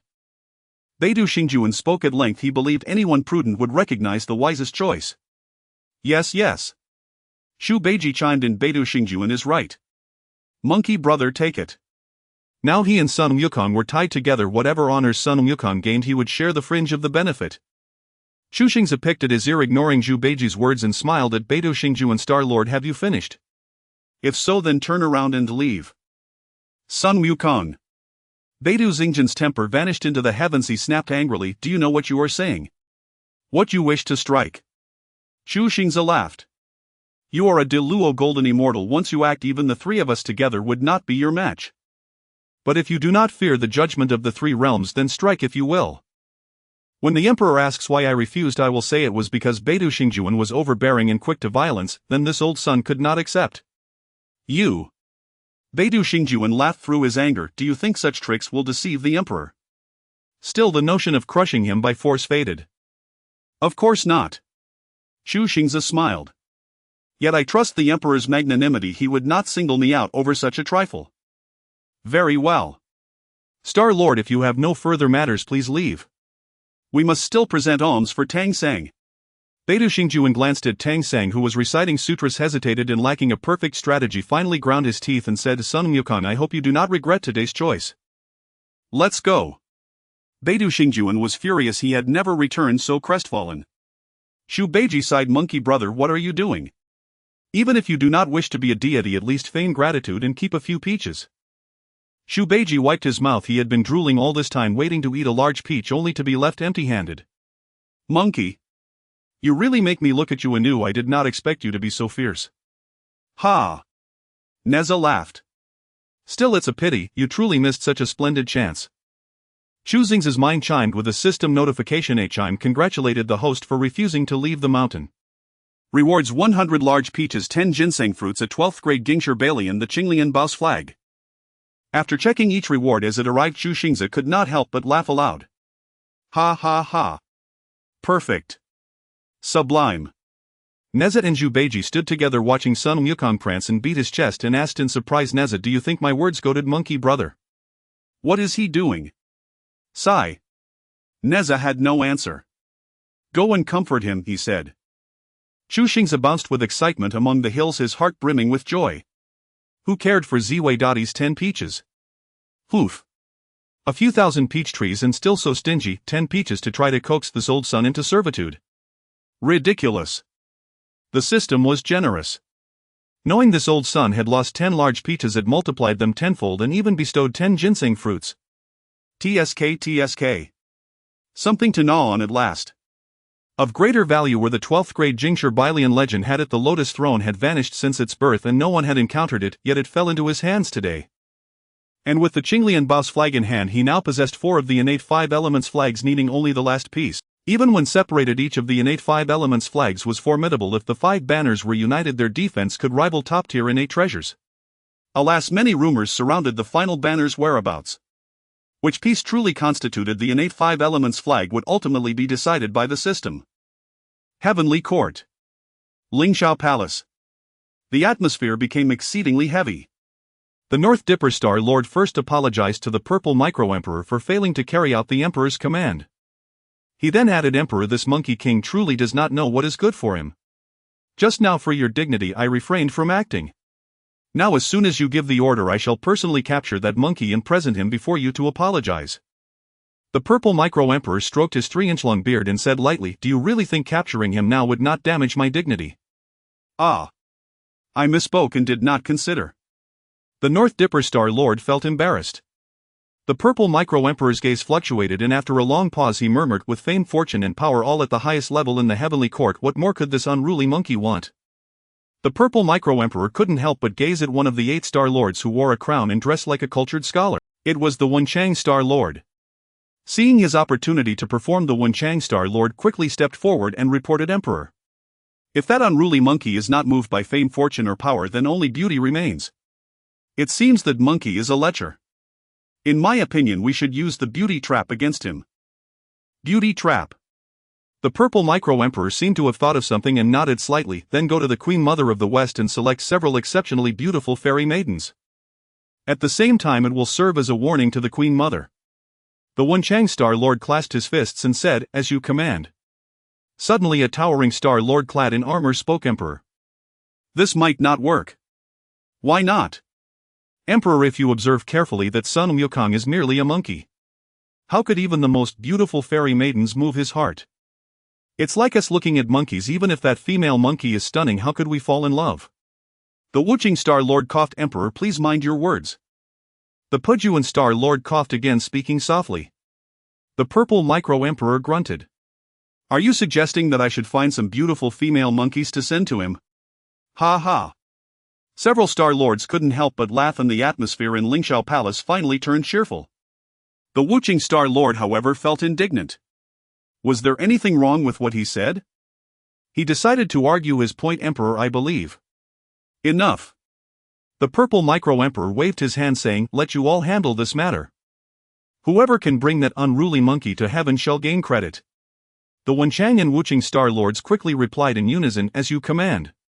North Dipper Tan Lang Lian Jin Pejuan. Here. The 4 Star Lords stepped forward to bow. In a while, accompany me to pay respects to the 3 pure ones. As you command. Juming Luchuan and the 2 Star Lords Zhuofu and Yu Bai must closely monitor the movements and remarks of all immortals. Should anything unusual occur, report to me immediately. As you command. Yao Qi. The Wenchang Star Lord straightened himself and donned his newest Wenchang robe. Arriving outside Yaoqi, he called out, Wenchang Star Lord comes to visit the Queen Mother on behalf of the Emperor. Soon a fairy led the Wenchang Star Lord to the Queen Mother. At this time the Queen Mother was playing chess with a woman clad in a peacock feather dress. This woman had stunning features, possessing unmatched beauty and grace. Even in front of the Queen Mother she did not fall behind. I greet the Queen Mother. The Wenchang Star Lord bowed to the Queen Mother, and upon raising his eyes he was surprised. So it turns out the 9 Heavens Xian Nu is also here. My apologies for the oversight. Star Lord is too polite. How could a mere woman like me deserve such a bow from the Star Lord? The 9 Heavens Xian Nu chuckled lightly, glancing at the Wenchang Star Lord with her autumn-like misty eyes, then resumed playing chess with the Queen Mother, continuing, I heard that the purple micro-emperor has been quite imposing lately. I suppose the Star Lord is different from before. The Wenchang Star Lord smiled slightly and replied, Your Highness, you jest. I am merely fulfilling my duties. Oh. The Wenchang Star Lord said, On behalf of the Emperor I am here to select several exceptionally beautiful fairy maidens from your Highness. The Queen Mother paused her hand, preparing to place a chess piece. Hee. Upon hearing this, the 9 Heavens Xian Nu also set down her chess piece, looking at the Wenchang Star Lord. I didn't expect that the purple micro-emperor, just after becoming the ruler of the heavenly court, is already thinking of filling his harem. Your Highness misunderstands. The Wenchang Star Lord replied, This is merely a beauty trap. He then recounted his earlier words in Lingxiao Palace to both of them. Ha ha. The 9 Heavens Xian Nu laughed so heartily that she seemed about to burst. You actually want to use a beauty trap against that monkey king? And the Wuching Star Lord wants to find female monkeys? Ha, I can't take it anymore. I'm going to die from laughter. By the way, is that monkey king really that important? Is he really worth all the trouble the Emperor is going through? The Wenchang Star Lord clearly knew what to say and what not to say, and replied lightly, I do not know about that.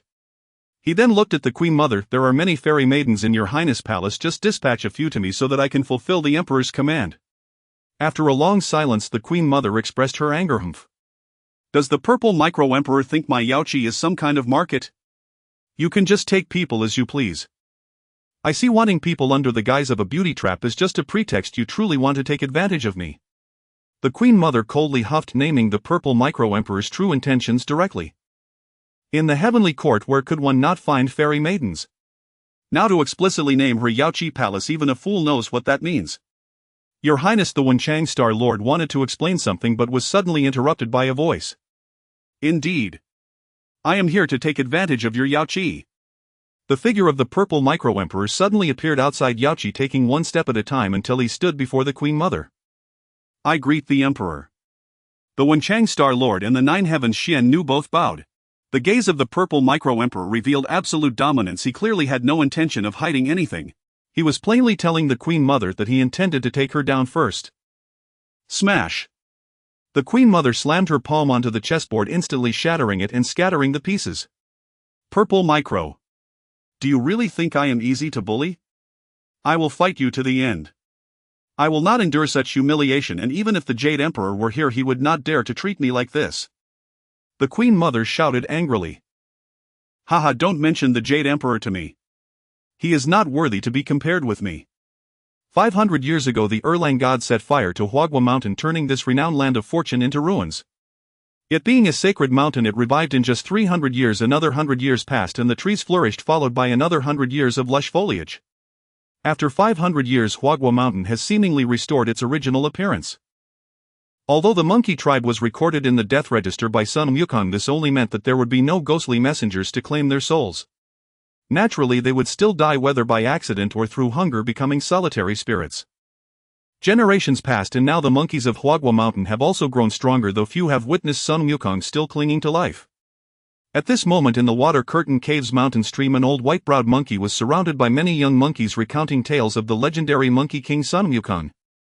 Grandpa, please continue. What happened to the Monkey King after he was imprisoned in the 8 trigrams furnace? Did he get burned to death? One little monkey shouted. How could the mighty Monkey King possibly be burned to death? Another little monkey stood up, clenching his fists, filled with unmatched admiration for the legendary strongest Monkey King. You are right, Xiao Mao. Ahem. The old monkey chuckled. The Monkey King is immensely powerful. How could a mere 8 trigrams furnace defeat him? After 14 days the Monkey King kicked open the 8 trigrams furnace and leaped out, not only unscathed but also with fiery golden eyes.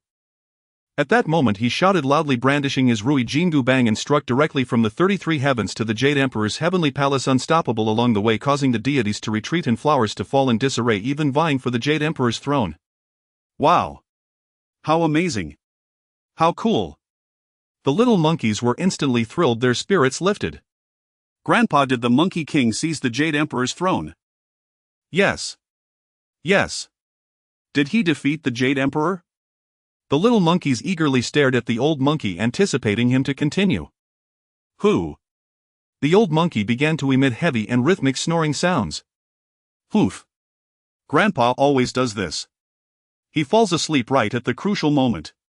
But soon he joyfully said, "Let's go. Let's play in the water. Let's go. Time to play in the water." And the little monkeys scattered in all directions. At this moment in the heavens, the Star Lord of the Martial General led several heavenly soldiers as they descended from the clouds. He looked at the vast mountain filled with wild monkeys and nodded in satisfaction, saying, "Indeed, Huagua Mountain is a renowned landmark and the scenery is splendid." The Star Lord of the Martial General and the Star Lord of the Literary General have never been on good terms. He intended to make a good impression in this competition, determined to surpass the Literary General. Seeing that the Literary General had indeed gone to the Yaoqi to seek beauty, he secretly scoffed at him, thinking that the bookworm had read too many books. He believed he was cleverer. No matter how powerful Sun Wukong was, he was still just a monkey. Even if a monkey had turned the heavens upside down, he would still like female monkeys. How could one judge beauty and ugliness with a human perspective? Therefore he was confident that he would win this time. Meanwhile, the Literary General would be in dire straits, not only losing to him and disappointing the Emperor but also offending the Queen Mother, making enemies on all sides. However, being human himself, he could not distinguish what kind of female monkeys were considered beautiful, so to select sufficiently beautiful monkeys for Sun Wukong, he specifically sought 2 helpers from the 28 constellations. The Zihua monkey. The Kanshui ape. Ahem. The 2 monkey star officials. "We dare not, Star Lord, please feel free to command." The 28 constellations are already on a different level from the 7 stars of the Northern Dipper, and now with the Emperor of the Purple Tenuity in power, the Zihua monkey and Kanshui ape dared not offend the Star Lord of the Martial General, so they greeted him without asking for the reason and promptly followed him. Good. This place. You should be familiar with it, after all you were here when the 100,000 heavenly soldiers besieged the monkeys back then. Yes. Good, since you are also monkeys, go and catch some female monkeys from Huagua Mountain that you find attractive. Air. Star Lord. You must be joking. The two star officials looked at the Star Lord of the Marshal General with bitter smiles. What kind of joke? The Star Lord of the Marshal General waved his hand and said, "You should hurry. If you delay my important matter, you will not bear the consequences." Yes. The two star officials dared not ask more, so they entered Huagua Mountain and began selecting monkeys. Soon they caught over a dozen female monkeys that were relatively beautiful and presented them before the Star Lord of the Marshal General. Star Lord. Here they are. Are they all female monkeys? The Star Lord of the Marshal General looked at the monkeys and couldn't help but curl his lip in disgust. Thankfully I brought two experts in this regard, otherwise wouldn't I be the one who couldn't even distinguish between male and female? Yes. We specifically selected some primate female monkeys, explained the Ziwa monkey. Although the Star Lord of the Marshal General couldn't praise the looks of these dozen female monkeys, after hesitating for a moment he chose to trust the judgment of the two-star officials. All right. Let's go with this. Who are you? Why are you capturing us? Xiaomao, though somewhat frightened, mustered the courage to shout at the Star Lord of the Marshal General. They had just been playing in the water and suddenly they were caught in the blink of an eye. Oh. This little monkey is quite good. It can even speak. No wonder it's Huagua Mountain. The Star Lord of the Marshal General laughed heartily. Are you immortals? Xiaomao boldly asked again. The Star Lord of the Marshal General replied, "Indeed. We are immortals." Ah. You are really immortals. Xiaomao's eyes lit up and he exclaimed, "Then you must know our Huagua Mountain's greatest monkey king, the beautiful monkey king Sun Wukong." As soon as he said this, the Star Lord of the Marshal General and the two-star officials changed color in unison. The Star Lord of the Marshal General snorted coldly, talkative. Take him away. Immediately the Star Lord of the Marshal General headed not back to the Heavenly Court but directly toward the Five Elements Mountain. Upon arriving at the Five Elements Mountain he found the Star Lord of the Literary General already there with a dozen celestial maidens. Among them one maiden just by her silhouette possessed a beauty that could captivate the world. How could this Literary General be so quick? Is the Queen Mother so easy to talk to?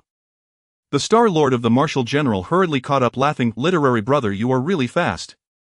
The Star Lord of the Literary General slowly turned around, seeing a line of monkeys following the Star Lord of the Marshal General, and couldn't help but smile. "Star Lord of the Marshal General, you are truly impressive." Ha ha. Nine Heavens Mystic Maiden.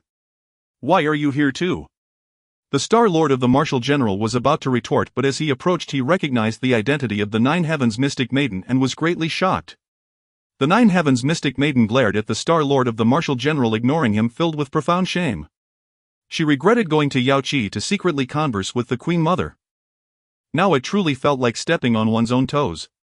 The Emperor of the Purple Tenuity had merely uttered a single sentence and she, the majestic Nine Heavens Mystic Maiden, was forced to resort to beauty tactics for a monkey, which was a great humiliation. It was even more embarrassing than when Guanyin was forced by the Jade Emperor to slap her mouth. She could only hope that Sun Wukong was genuinely just a simple monkey who preferred the group of monkeys brought back by the Star Lord of the Marshal General and looked down upon her beauty. "Brother Monkey, tell me, did you just secretly use an illusion to swap the peach of immortality?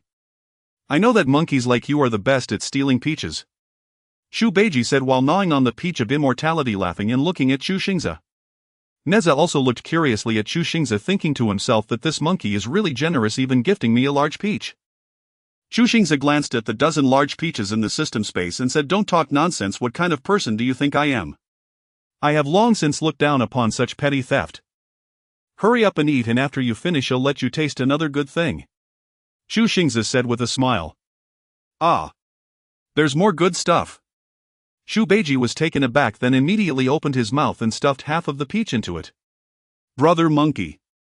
Hurry, I've finished eating." How Chu Xingze and Neza couldn't help but laugh.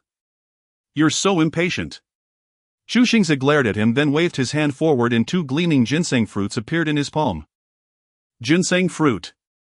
Chu Beiji and Neza exclaimed in unison, then held their breath and focused, as they both were seasoned deities and immediately recognized the ginseng fruit. "Brother Monkey. Where did you get these ginseng fruits?" Neza chimed in, "If these are indeed ginseng fruits, there's only one source, Wuzhuang Temple." "Is that so?" Chu Xingze was also shocked, secretly feeling uneasy. "Yes. Although the rewards from the system are all good things, they do not appear out of thin air, whether it's the magical peach or the treasure, they all exist in reality. And as for the ginseng fruit, there is only one fruit tree in the entire world at Wuzhuang Temple. So without a doubt this ginseng fruit must have come from Wuzhuang Temple. Oh dear. Chu Xingze suddenly realized that the system had brought him trouble again. Although the reward of 100 large peaches is 10 times that of the ginseng fruit. However, with thousands of peach trees in the peach orchard, no one would notice if 100 large peaches went missing, so he didn't need to worry about the peaches causing him trouble, especially since there was chaos in the heavenly court nowadays. No one should pay attention to a few missing peaches. But the ginseng fruit is different. It takes tens of thousands of years for the ginseng fruit to bear just 30 fruits, which is much rarer than the Queen Mother's large peaches. If the system has brought him 10 of them, wouldn't the master of Wuzhuang Temple explode in anger? Sigh. For the sake of safety, it seems I need to deal with the ginseng fruit quickly. This way the master of Wuzhuang won't find me. Hey hee brother monkey, look, you've had it for so long. No matter where you got it from, I won't be polite. Xu Beiji rushed forward, but Chu Xingze quickly retracted his hand. Brother monkey, Xu Beiji became anxious. What's the rush? Chu Xingze shot him a glance, then handed both ginseng fruits to him. Xu Beiji awkwardly glanced at Neze and said, Brother monkey, although I'm greedy, I'm not someone who lacks loyalty. Chu Xingze said, rest assured, everyone gets their share. With a wave of his hand, another 2 ginseng fruits fell directly into Neze's hands. Neze was startled, looking at the 2 radiant ginseng fruits in disbelief. He had indeed eaten plenty of peaches, but this was the first time he had seen ginseng fruit. Feeling the natural fragrance and surging spiritual power emanating from the ginseng fruit, he was certain that it was a treasure that was not inferior to the large peaches. Neze felt somewhat embarrassed, glanced at Chu Xingze and said, no merit, no reward. This prince is fine with tasting one, but this one, forget it, just take them all. Chu Xingze, being financially generous now, did not dwell on this, directly saying, don't be polite. Hurry and eat. Otherwise it will be bad if the master of Wuzhuang finds out. Upon hearing this, Xu Beiji wasted no time and stuffed a ginseng fruit into his mouth, saying, then let's eat quickly, that old Taoist treasures the ginseng fruit like it's his life. Neze also stopped declining, and the 3 of them sat together and began to eat in style. Suddenly Chu Xingze's ears twitched and he quickly said, someone's coming. Hurry and hide. Xu Beiji and Neze quickly looked up and indeed saw a squad of heavenly soldiers riding clouds approaching. It's the Star Lords of Literature and War. Neze recognized their identities. Xu Beiji remarked, Brother monkey, it seems the Emperor Ziwei values you very much. This must be because the Star Lords of the Big Dipper couldn't invite you, so they sent the Star Lords of Literature and War to fetch you. Hey, why are there also women and monkeys? Ha ha. Where is Sun Wukong? The Star Lord of War laughed heartily as he stepped ahead of the Star Lord of Literature. The Star Lord of Literature smiled slightly and allowed him to go first. Brother monkey, I see that they are coming in full force. If you are willing to agree to their ascent, that would be best. If not, you should think about how to deal with it. Xu Beiji said earnestly. Neze also nodded. Chu Xingze, however, brightened up, completely ignoring Xu Beiji and Neze's words, and instead was extremely happy. They have come to send treasures to me. Ha ha. Xu Beiji looked at the excited Sun Wukong and replied with a sarcastic tone, didn't they just send you something? You didn't want it then. Why are you so excited now? He. Beiji, you can't imagine my happiness. Chu Xingze immediately walked up confidently and said, I am here. Ha ha. The Star Lord of War carefully examined Sun Wukong and said, good monkey, truly worthy of having the courage to stir up trouble in the heavenly palace, having been suppressed by the Buddha for 500 years, yet still so spirited. Xu Beiji with sharp eyes suddenly spotted a woman behind a group of celestial maidens and quietly said to Neze, Neze, look, isn't that the goddess of the 9 heavens? Is she here too? Neze took a look and indeed recognized her, shaking his head and saying, how would this prince know? Why has the Star Lord of War brought so many celestial maidens? Could it be that they want to use beauty to persuade Sun Wukong? But why bring a group of monkeys? Could it be that if the beauty strategy fails, they plan to threaten Sun Wukong with his kind? Neze casually said. Xu Beiji laughed and said, don't say it, it really is possible. Look at these celestial maidens, each one is stunning, among the best in the heavenly court. I think Brother Monkey won't be able to resist this time. However, speaking of which, with the Jade Emperor missing and the Emperor Ziwei in charge, has the heavenly court become this open? So if I were to ally with the Emperor Ziwei and achieve a great merit, could he even betroth change to me? Haha, Xu Beiji started to get carried away. Neza looked at Zhu Beiji with disdain and said, "Look at your ambitions. It seems you've forgotten how you were banished to the mortal realm back then." Hee, let's not talk about the past. Zhu Beiji chuckled awkwardly. Ignoring the teasing remarks of the Star Lord of War, Sun Wukong glanced at the monkeys being captured by the heavenly soldiers and said lightly, "Two Star Lords, where did these monkeys come from?" Ha ha. You mean these monkeys? Wu Xingze clapped his hands and commanded, "Bring them forward." Celestial soldiers promptly ushered each monkey before Chu Xingze. What do you think? Stunning. Adorable. Do you like them? Wu Xingze beamed with delight. Chu Xingze. Ha ha. Sun Wukong, don't be shy, after all the love of beauty is innate to every monkey. These are handpicked by my own emissaries chosen especially for you. Each one is peerless in grace, breathtaking in charm. So, do you adore them? Now if you simply accept an official post in heaven, I the Xingzhuan shall declare forthwith from this day onward all these female monkeys belong solely to you. Wu Xingze spoke eagerly. Chu Xingze froze. His first instinct had been that Wu Xingzhuan intended to coerce him with these monkeys. He never imagined, however, that the Xingzhuan would resort to seduction instead. Ha ha. Ha ha ha. Behind Sun Wukong, Neza and Zhu Beiji, hiding nearby, were utterly overcome with laughter. At first they stifled it but soon could no longer contain themselves. Haha, Wu Xingze truly is a genius. To devise such a scheme to bring the Monkey King to heel. Ha ha ha. Chu Xingze longed to slap Zhu Beiji senseless. Laughing at my mother. Chu Xingze burned with fury, yet suddenly paused. After all, he was a monkey now, perhaps offering female monkeys as enticement wasn't so unreasonable after all. What then did he have to rage about? Upon reflection, Wu Xingze really had thought this through and understood monkeys profoundly. Chu Xingze's heart churned with anguish. To erupt was unwise, yet to remain silent felt equally intolerable. What a calamity! Wu Xingze, you wretched scoundrel, may you never fall into my clutches. Chu Xingze gritted his teeth in indignation. Just as he brooded, a small monkey at his feet gazed up and asked, "Are you Sun Wukong?" Sun Wukong blinked in surprise. Could it speak?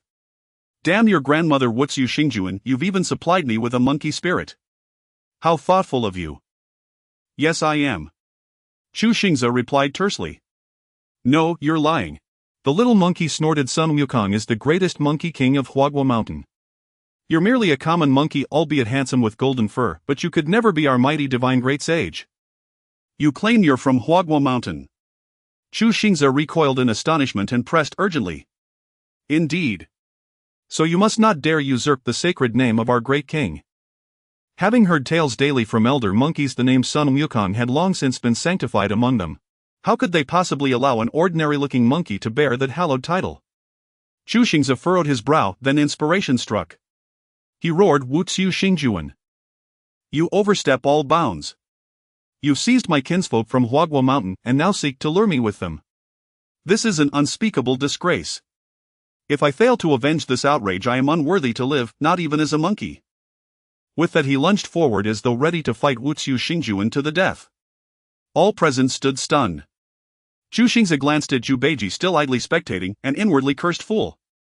Only then did Zhu Beiji and Neza snap into action, rushing forward to seize Sun Wukong's arms, one on each side, urging, "Stay calm. Brother monkey, keep your composure." Wu Xingze's face darkened. His carefully crafted plan had just collapsed.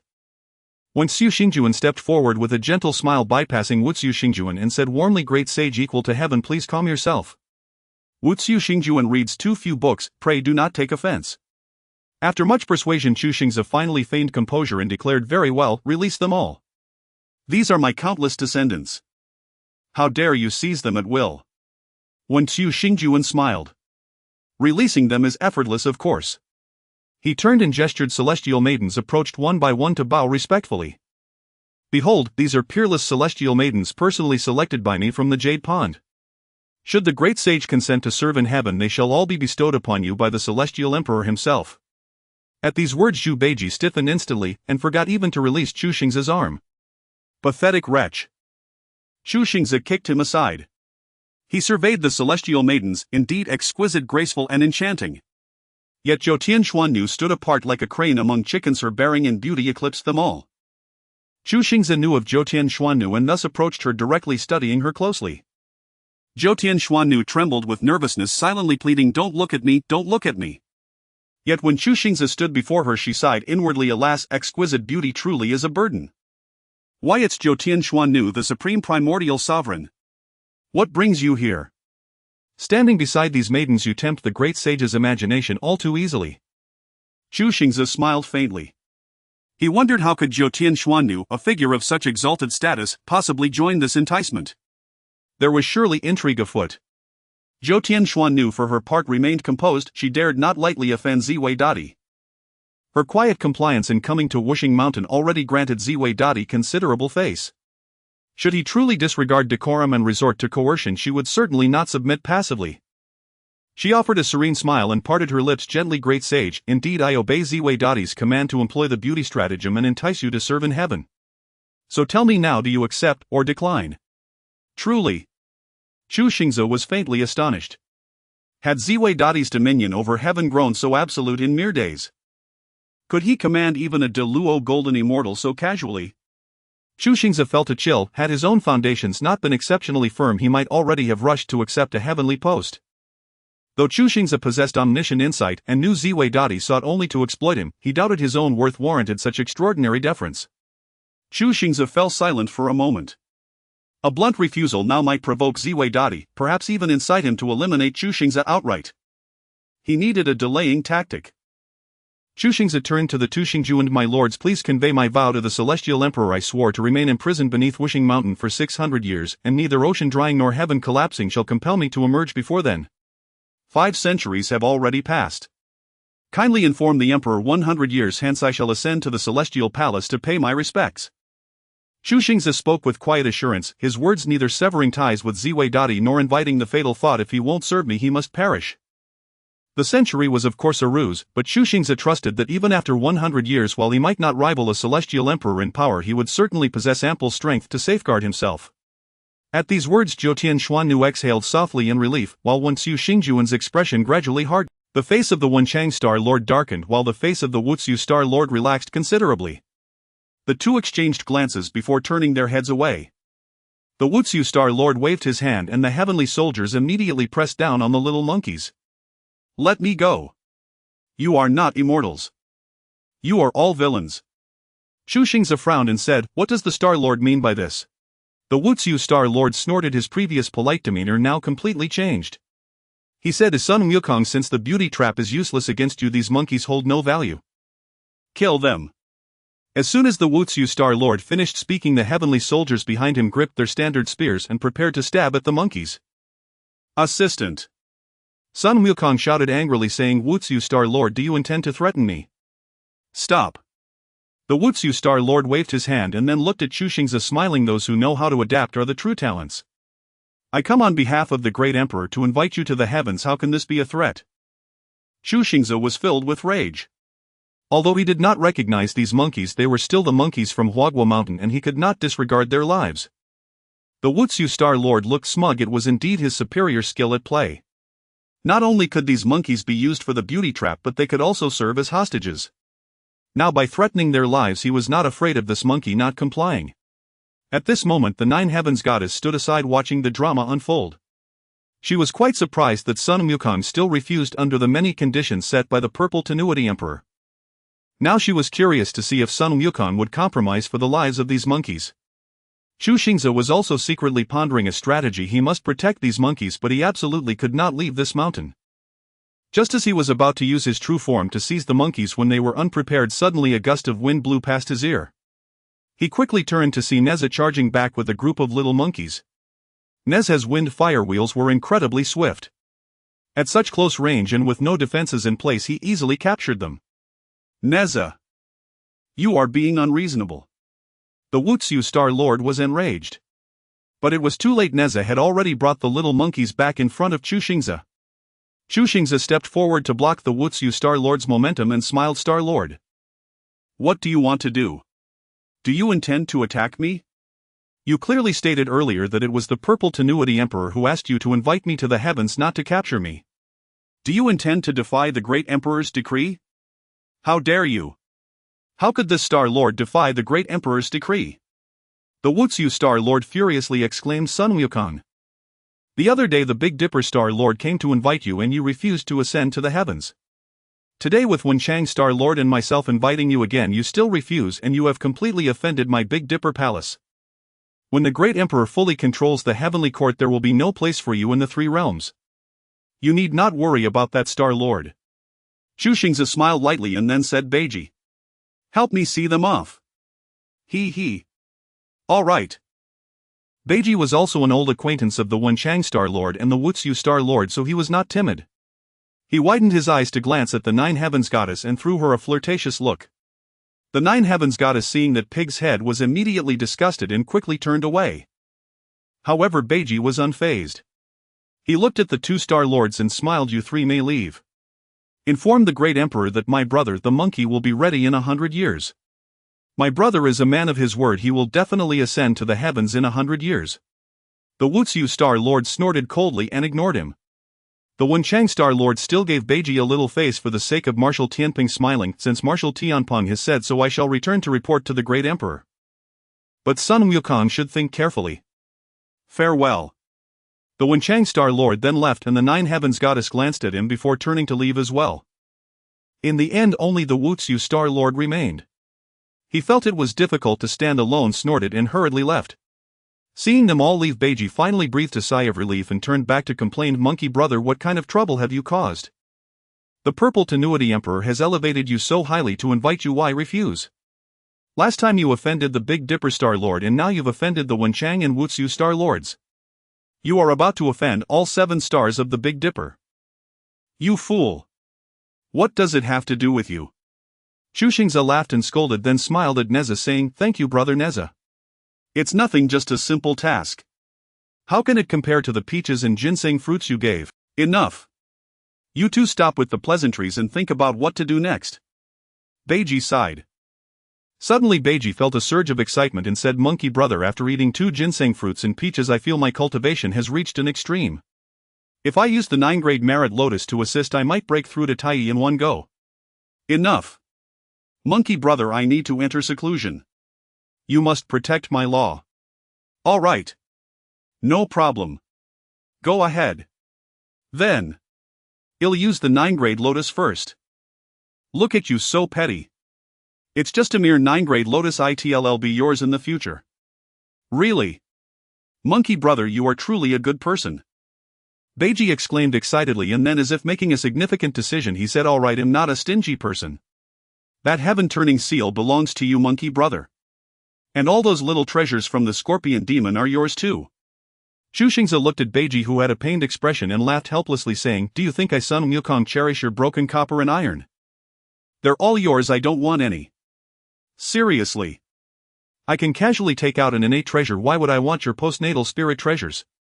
What would I do with them? To lose face. Monkey brother, you. Beiji had stars in his eyes, almost brought to tears, looking at Chu Xingze as if he were gazing at a selfless saint. Wow. Monkey brother, you're so good. From now on I'll entrust my life to you. Beiji was so moved that he was almost crying. Of course the main reason was excitement, he had suddenly acquired so many treasures. Suddenly going from being poor to rich, how could he not be excited? Beiji shouted and was about to give Chu Xingze a big hug, pouting as if he wanted to peck Chu Xingze's head a few times. Chu Xingze immediately felt a chill down his spine and flipped over, kicking Beiji into the 5 Elements cave. Ah! A sound of stone walls shattering echoed from within the cave. After eating so many good things from me, if you don't break through to Tai, don't even think about leaving the 5 Elements cave. Chu Xingze scolded. Beiji was kicked by Sun Wukong, causing his spiritual energy to explode within him. The energies of the peaches and ginseng fruits surged wildly in his organs as if they were about to burst his body. Ow, monkey brother, you are too ruthless. Are you trying to kick me to death? Beiji dared not speak again and quickly sat down cross-legged to regulate his breathing. 100 years. What is that monkey trying to stall for? In Lingxiao Hall, Ziwei Dadi looked down upon his ministers with a cold sneer. Wutsu Star Lord protested indignantly, Dadi. 100 years. I believe this monkey is merely trying to dupe us. Indeed, came another voice. Dadi, why grant that rascal any face? He is but a minor golden immortal. Pujuan Star Lord added. Enough. Ziwei Dadi's decree settled the matter and Ling Xiaohao fell silent. If he will not heed my orders, I have no wish to quarrel, I only wish to see what schemes he hides. Ziwei Dadi pondered and pronounced the post of judicial celestial shall be entrusted to Yang Jian. Issue the decree. The 8-star lords were again taken aback by this choice. Sun Wukong could be forgiven given his enmity with the heavenly court. But Yang Jian is the Jade Emperor's own nephew, is this not like sowing a tiger to breed trouble? The 8-star lords exchanged glances, suspicion churning within, yet none dared to press further. Also Ziwei continued, bestow upon Yang Jian 10 great pan tao and 100 small pan tao. Ziwei Dadi scanned his ministers with an almost prophetic insight and added, Yang Jian's gift is exceptional, that he has not broken through to Tai after all these years is solely due to a shortage of resources. Moreover, Ziwei said Yang Jian harbors grievances against the heavenly court. If he becomes judicial celestial, he will surely show no mercy to the lesser immortals. Yet he is the Jade Emperor's nephew. With the Jade Emperor missing, he may not wish to serve me. What if he, like Sun Wukong, refuses? Lutzuan Star Lord fell into thought. Though he is the Jade Emperor's nephew, their bond is fraught, almost hostile. Besides, I offer him great rewards. He is shrewd, even to hasten his Tai breakthrough he will agree. Ziwei Dadi's lips curved faintly as he replied coolly. The Star Lords bowed in unison. Dadi, your wisdom is unmatched. Yao Qi. Zhou Xuannu slipped in quietly and did not relax until the Queen Mother cast her sealing power and enclosed them both. Ziwei Dadi rules with an iron hand. I must sneak just to meet your majesty. Zhou Xuannu fumed, though she dared not defy the Queen Mother's authority. The Queen Mother offered a helpless comfort, my apologies for the inconvenience. What of Wuxing Mountain? Did Sun Wukong agree to heaven? Zhou Xuannu asked solemnly. Strangely. Today I saw that monkey. He is not the same as 500 years ago, as if he is changed. He refused outright despite Ziwei Dadi's threats and enticements. Oh. The Queen Mother was astonished. She remembered well Sun Wukong's past misdeeds. Her pan tao had suffered much at his hands. It seems 5 centuries beneath Wuxing Mountain have sharpened him considerably, the Queen Mother observed. Indeed, Zhou Xuannu agreed. Zhou Xuannu added, I also saw Tangsang. He has surrounded himself with scriptures and devoutly chants sutras. The journey to the west can be deferred. The Buddhist order has yet to decide Tangsang's fate. But that is not our concern. To shake off Ziwei's pressure, we must find the Jade Emperor. The Queen Mother sighed. Ziwei's ambition is boundless and tyrannical. If the Jade Emperor cannot regain power, the heavenly court may leave no place for us. Zhou Xuannu proposed, shall we seek aid from the other great emperors? The Queen Mother refused outright. No. Which of the 4 sovereigns is not ravenous for power? To beg their help would be like bargaining with a tiger for its pelt. Zhou Xuannu's eyes darkened. Your Majesty, Ziwei Dadi esteems Sun Wukong greatly. Perhaps we should court him, bend him to our use. He may prove invaluable. Win over Sun Wukong. The Queen Mother shook her head. He was formed from spirit stone and is supremely gifted, but his cultivation is weak and 5 centuries were lost. If he does not enter the great Tao, he will remain a pawn. Return for now, I will consider this further, the Queen Mother said gravely. Very well. As Zhou Xuannu was about to leave, a tremendous tremor rolled in from the western firmament. A thunderous boom erupted from beneath Wuxing Mountain within the Wuxing Cave. Ha ha! Old Pig is breaking through. Chu Beiji roared, bursting from the cave to stand atop the peak and gaze at the slowly converging heavenly tribulation. The tribulation drew together layer upon layer, lightning thick as buckets roared the sky, smite descending like a divine mountain, relentlessly assailing Chu Beiji. First, third, fifth, seventh. 8-fold heavenly tribulation. It really is 8-fold. Chu Beiji counted each layer with rising exhilaration. Ha! I, Old Pig, am truly a prodigy. The Tai Golden Immortal's tribulation peaks at 9-fold, and a genuine 9-fold is rare even in 100,000 years. When I once passed my tribulation, it was only 6-fold, now I have reached 8. My reincarnation and retraining were not in vain. Chu Beiji danced and stamped, overcome with joy as if he saw a brilliant future. Neza and Chu Xingze watched from the side. Neza, envious and excited, exclaimed, 8-fold tribulation. That pig truly has fortune. Chu Xingze's face shifted oddly, but he quickly recovered and smiled, not bad. When Chu Xingze broke through to Tai, he had scattered the disturbance with the apricot yellow banner and so could not know how many layers of tribulation it might have drawn. The tribulation clouds formed so long ago, why have they not descended? Nezat asked, peering at the vault of heaven, a terrible thought creeping into his mind. No, how could that be? That pig is not so formidable. Before he finished, thunder rolled again. The ninth layer of tribulation was assembling and in an instant it took shape. My word. Nez's eyes widened in shock and he swore under his breath. Am I seeing things? Chu Beiji's legs trembled, his heart pounding as if it would burst, his blood coursing. What did he see? Ninefold heavenly tribulation. Those Tai golden immortals who condense a ninefold are prodigies, barring disaster. Their future minimum attainment is quasi-saint. What does this mean?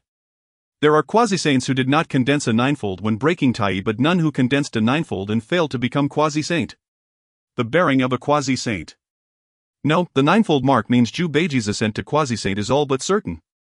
The moment the ninefold appeared, it alarmed the three realms. Powers across the heavenly court and the Buddhist order north and south turned their gaze across the distant heavens toward Wuxing Mountain. A Tai thunder tribulation ninefold. Which prodigy in the three realms is breaking through Tai? In Yaoqi, the Queen Mother exclaimed in astonishment. Zhou Xuannu frowned and, surveying the thunderous sky, calculated the source. It came from the region of Wuxing Mountain. She exclaimed in surprise, could it be that Sun Wukong has broken through to Tai? The Queen Mother looked to Zhou Xuannu, hesitated, then said solemnly, if it is truly Sun Wukong, I must seriously reconsider the idea of winning him over. To have been suppressed 500 years with no cultivation resources yet to shatter limits, draw forth a ninefold tribulation and forcefully break through Tai, this is not merely supreme talent, it is monstrous. The Queen Mother lavished praise without reserve. Zhou Xuannu smiled, it should be him, there can be no mistake. At Guanjianko, Erlangshan held the decree flag of the judicial heavenly god. With a straight posture, his gaze sharp as lightning, his robes fluttering, the six brothers of Meishan excitedly congratulated him, saying, congratulations, elder brother. After enduring for many years, you have finally risen and secured your place among the divine ranks. Yang Jian also swept away the gloom of the past few days, joyfully stating, brothers, you have all worked hard. Today we shall not return until we are drunk. Tomorrow come with me to the heavenly court to report for duty. The entire Erlang temple was filled with a joyful atmosphere, even the howling celestial dog barked excitedly. Suddenly a thunderous roar was heard from the west. Yang Jian couldn't help but open his heavenly eye and gaze westward. Upon seeing the ninefold heavenly tribulation rumbling above Wuxing Mountain, his heart sank and his expression changed dramatically. Ninefold heavenly tribulation. Sun Wukong. Yang Jian thought of this name without a doubt. Aside from Sun Wukong, he couldn't think of anyone else who would break through Tai first and attract the ninefold heavenly tribulation. In other words, if Sun Wukong couldn't attract the ninefold heavenly tribulation, he truly couldn't imagine anyone else capable of doing so. Moreover, even if another person brought forth the ninefold heavenly tribulation, it wouldn't stir Yang Jian's heart as much. Yang Jian clenched his fists, his face cold and stern. Elder brother, what has happened? Send someone to report to the Ziwei Emperor, telling him that I will head to the heavenly court after breaking through Tai. After speaking, Yang Jian directly closed the door behind him. The six brothers of Meishan were immediately at a loss for words. In the heavenly court, the Ziwei Emperor glanced at the ninefold heavenly tribulation. He initially thought it was also Sun Wukong, but with his divine gaze like lightning, he slightly opened his eyes and in an instant traversed thousands of miles, letting out a soft gasp. In Nanhai at Luojia Mountain, Guanyin Bodhisattva stepped out from the Tide Sound Cave. For some time she had remained at Luojia Mountain without moving an inch. However, she was very familiar with Wuxing Mountain. Just a glance at the calamity clouds confirmed that it was indeed the territory of Wuxing Mountain. The traveler Huiyan Muzha stood by and said, the ninefold heavenly tribulation, I wonder which prodigy of the three realms has caused this. It's that reckless monkey. Did the Bodhisattva say it was Sun Wukong? Muzha exclaimed in surprise. He was suppressed for 500 years, yet he still possesses such profound depth. Truly impressive. Noticing Guanyin Bodhisattva's mood was not good, Muzha said, Bodhisattva, do you want me to investigate? Guanyin did not respond. Muzha obediently fell silent. Go. Muzha quickly raised his head and said joyfully, disciple obeys. Boom boom. The ninefold calamity clouds coiled like a purple dragon looking down upon the earth from above. Ha ha. Strike away. Use all your strength. In this life I, the old pig, will battle against the immortals invincible in the world. The appearance of the ninefold heavenly tribulation made Zhu Beiji momentarily ecstatic, his confidence swelling to the extreme. He held the heaven-overturning seal in his left hand, shining with golden light, while his right hand gripped the nine-tooth rake, sparkling with starlight. Boo! The first bolt of tribulation lightning fell without warning, striking directly at Zhu Beiji's forehead. Bang! Zhu Beiji swung his rake up, instantly shattering the tribulation lightning. Zhu Beiji grew even more excited. Haha, this ninefold heavenly tribulation is nothing much. Oh no, it's just that I, the old pig, am too powerful. He. Each level of the heavenly tribulation consists of 9 bolts of lightning, making the ninefold heavenly tribulation a total of 81 bolts of lightning. Soon all 54 bolts of lightning from the first 6 levels of the heavenly tribulation had already struck down, but Zhu Beiji grew more courageous with each battle. These bolts of lightning couldn't harm him in the slightest. Before long, the 7th level of lightning descended. Suddenly the sky above seemed to transform into a sea of thunder and lightning waves, surging with bolts as thick as divine pillars crashing down, rushing towards Zhu Beiji with overwhelming might. Feeling the power of the 7th heavenly tribulation, Zhu Beiji immediately became more cautious. The 6th heavenly tribulation was a watershed, and the strength of the last 3 heavenly tribulations far exceeded the first 6. Boo! The divine lightning charged like a fierce tiger, descending the mountain, rushing towards Zhu Beiji as if it intended to devour him whole. Zhu Beiji did not dare to be careless. With his left hand he swung the heaven-overturning seal, channeling all his magical power into it. Instantly the heaven-overturning seal emitted a magnificent golden light as he charged towards the divine lightning. Boo! A fierce collision sounded like mountains collapsing and the earth shattering as the ground beneath Zhu Beiji's feet cracked, forcing him to retreat 3 steps. Ah! Zhu Beiji roared, exhaling heavily. The remaining 8 bolts of lightning offered Zhu Beiji no chance to catch his breath, striking down violently again and again. Zhu Beiji held firm, but his clothes were already tattered. Even with his tough skin and flesh, he was covered in numerous wounds. But this was not over. The 8th heavenly tribulation slowly gathered again, like the eye of heavenly punishment glaring menacingly at Zhu Beiji. Damn it! The ninefold heavenly tribulation is truly not something a mere mortal can endure. This won't do. I, the old pig, am already exhausted. Even if I risk my life, I can barely withstand this 8th heavenly tribulation. What about the 9th level? Zhu Beiji suddenly felt a bit cowardly and stopped thinking about invincibility, for if he were struck dead it would all be over. Boo! The 8th heavenly tribulation thundered down, evidently stronger than the 7th. Just the first bolt of lightning made Zhu Beiji half kneel on the ground, his clothes completely shredded, yet his body was still surrounded by residual lightning, not that he could escape unscathed. Damn heavenly tribulation, are you trying to strike me, the old pig, dead? Zhu Beiji roared at the sky. The heavenly tribulation seemed to have heard Zhu Beiji's curses, immediately resonating like thunder as the remaining 8 bolts of heavenly lightning gathered and struck down heavily together. What the hell? This is trying to put me, the old pig, to death. I'm done. I'm not playing anymore. Zhu Beiji was instantly frightened, turning to flee, but the lightning followed him relentlessly wherever he ran. It struck. What's going on? How could Zhu Beiji not withstand even the 8th heavenly tribulation? Neza asked in confusion. Someone who could attract the ninefold heavenly tribulation shouldn't be unable to withstand even the 8th. However, this 8th heavenly tribulation is indeed powerful. Even I feel a lingering fear standing here. Chu Xingze said with a wry smile, shaking his head as he watched Zhu Beiji fleeing helplessly. The reason Zhu Beiji could attract the ninefold heavenly tribulation was entirely due to his own enhancement. Because within the mountain space his true body was breaking through to the late stage of Tai. Just now the system rewarded him with 10,000 merit points. Merit points are different from Dao power but are even more precious. He only fused half of it and directly broke through to the late stage of Tai. Moreover, just at the right moment Beiji reached the opportunity to break through to the Tai Golden Immortal stage, and under the guidance of these merit points it unexpectedly elevated Zhu Beiji's heavenly tribulation by 1 level, directly advancing from the 8th to the ninefold heavenly tribulation. Furthermore, each level of heavenly tribulation under the enhancement of merit points was stronger than a normal heavenly tribulation. It can be said that Zhu Beiji was enjoying the treatment of the most top-tier genius in the 3 realms during this heavenly tribulation. At the same time, it also indicated that if he could survive this 8th heavenly tribulation he would have already broken through his own limits, and the 9th heavenly tribulation was the strongest tribulation faced by golden immortals breaking through the Tai stage in this realm.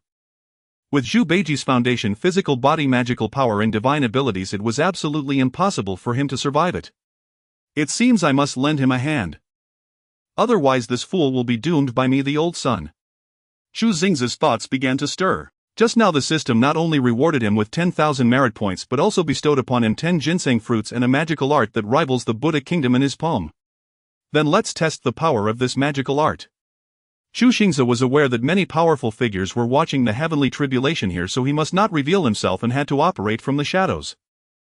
His true form executed the invisibility technique, quietly arriving above the Heavenly Tribulation. He loosened his sleeves and suddenly gathered them forward, instantly revealing a robe sleeve that blotted out the sky, directly capturing the 9th Heavenly Tribulation. Chu Beiji then fell weakly to the ground, his heart racing with fear, drenched in sweat, realizing that if the Heavenly Tribulation struck again he might truly be obliterated. Oh no. I have just barely mastered the art of the magical sleeve. Although I captured the Heavenly Tribulation, it cannot vanish into thin air. If it explodes, wouldn't it strike me instead?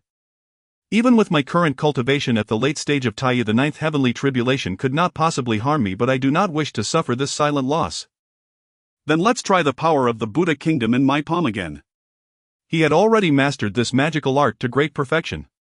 Although limited by his cultivation, he could not achieve the miraculous transformation of the Tathagata Buddha, turning fingers into mountains, but refining these thunderbolts should still be possible.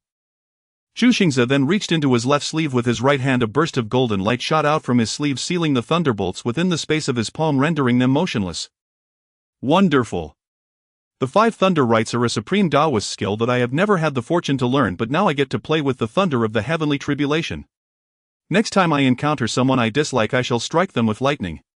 Chu Xingze's true form then immersed itself within the mountain space, aiming to develop thunder techniques based on the Heavenly Tribulation's lightning. At this moment, the celestial beings observing the Heavenly Tribulation were wide-eyed, witnessing the sleeve that appeared in midair capturing the Heavenly Tribulation. All the celestial beings were astonished. A naive little celestial exclaimed, "Who is this powerful individual? They managed to capture the Heavenly Tribulation with just a sleeve. It must be a great power. So uncultured and ignorant." Let me explain slowly. This magical art is called the magical sleeve. When this technique is utilized, it expands the wide robe sleeves, allowing for a self-contained world within, capable of accommodating all things. And this magical art of the sleeve is the unique skill of the great immortal Zhen Yuan of Wanshou Mountain's Wuzhuang Temple. Zhen Yuan. Is he not the ancestor of Earth immortals? Indeed. But why would he capture the Heavenly Tribulation? How could you possibly fathom the thoughts of a great figure? Don't ask such questions, or you might lose your head in the night. In the Yaoqi, the 9 heavens fairy looked at the dissipating Heavenly Tribulation, somewhat puzzled. What is Zhen Yuan doing? Why is he interfering in this commotion? The Queen Mother shook her head, saying, "It seems the 3 realms are indeed about to undergo great upheaval. Even a recluse like him is coming out to stir up trouble." In the Lingshao Palace, the Emperor Ziwei opened his purple eyes with lightning surging within. After a moment he withdrew his gaze, feeling quite astonished.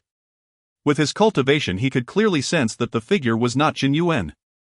But he could not determine who it was. This is becoming more and more interesting. In the Doshui Palace, the primordial Heavenly Venerable descended. "Brother, did you intervene to save Tianpeng?" The Supreme Old Lord shook his head, saying, "I intended to act, but before I had the chance someone else took the lead." However, although that person used Zhen Yuan's unique skill, they are clearly not Zhen Yuan. Moreover, Zhen Yuan has no ties with Tianpeng and has no reason to save him. Although Tianpeng's talent is considered upper tier, I observe that he lacks the capacity to attract the 9th Heavenly Tribulation. The 8th is already his limit. He cannot withstand this 9th Heavenly Tribulation, which confirms this.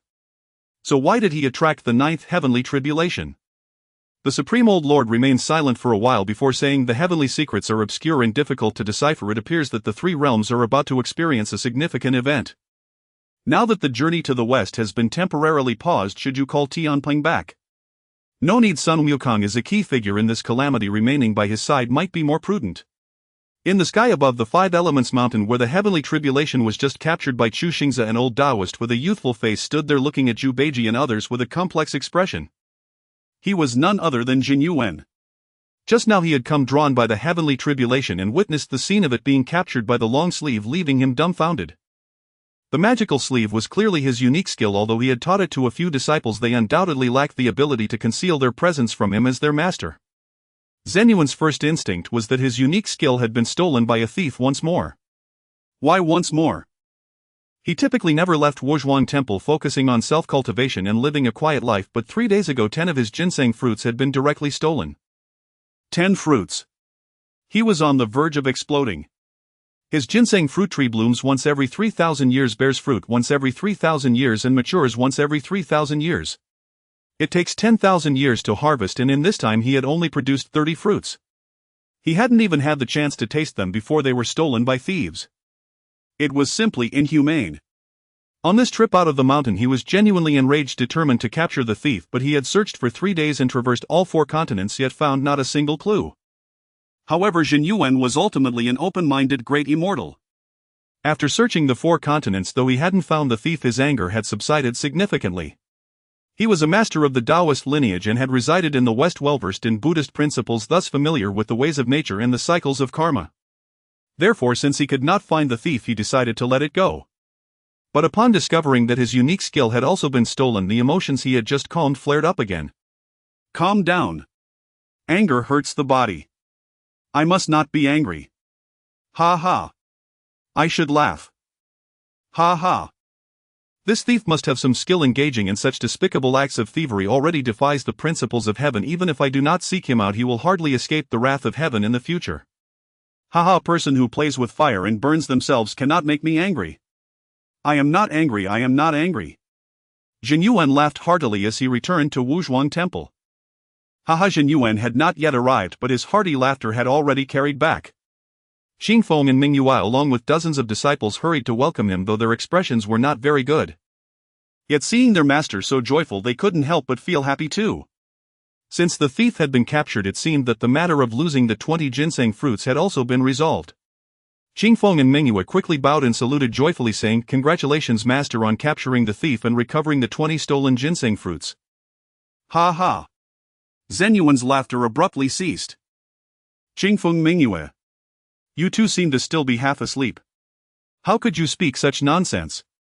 Zhen Yuanzi glanced at the 2 young disciples, snorted, and walked directly into the hall. Xingfeng and Mingyue exchanged glances, puzzled. Master, what did your disciples say wrong? They hurriedly jogged to Zhen Yuanzi, looking confused. Oof. Forget it. Considering you two have just turned 1,000 years old and are still naive, I won't hold it against you. Go bring me 5 fruits. Ah. Master, did you not recover the stolen ginseng fruits? Xingfeng asked in astonishment. Alas. Zhen Yuanzi sighed heavily and said no. Ah. Xingfeng and Mingyue were suddenly alarmed, recalling the 10 ginseng fruits lost from the tree, their faces turning pale. Go get 5 fruits and hold a garden opening ceremony. As for the stolen fruits, there is no need to pursue it. Zhen Yuanzi said. This. Xingfeng and Mingyue said nervously, Master, is that true? But there are only 10 ginseng fruits left now. PFF. Zhen Yuanzi, who had just taken a sip of tea, suddenly spatted out, his eyes wide open and his beard bristling. What are you saying? You ungrateful disciple, are you trying to give me a heart attack? Zhen Yuanzi poked Xingfeng Mingyue's forehead with a finger. Master, we did not lie to you. Xingfeng and Mingyue said with sorrowful faces, feeling utterly hopeless while crying out, the ginseng fruits really only have 10 left. Who? Zhen Yuanzi exhaled deeply, his heart racing, suddenly standing up, stepping forward and appearing beneath the ginseng fruit tree. He widened his eyes, staring at the few scattered ginseng fruits hanging on the tree, furious. This is too much. This is too much.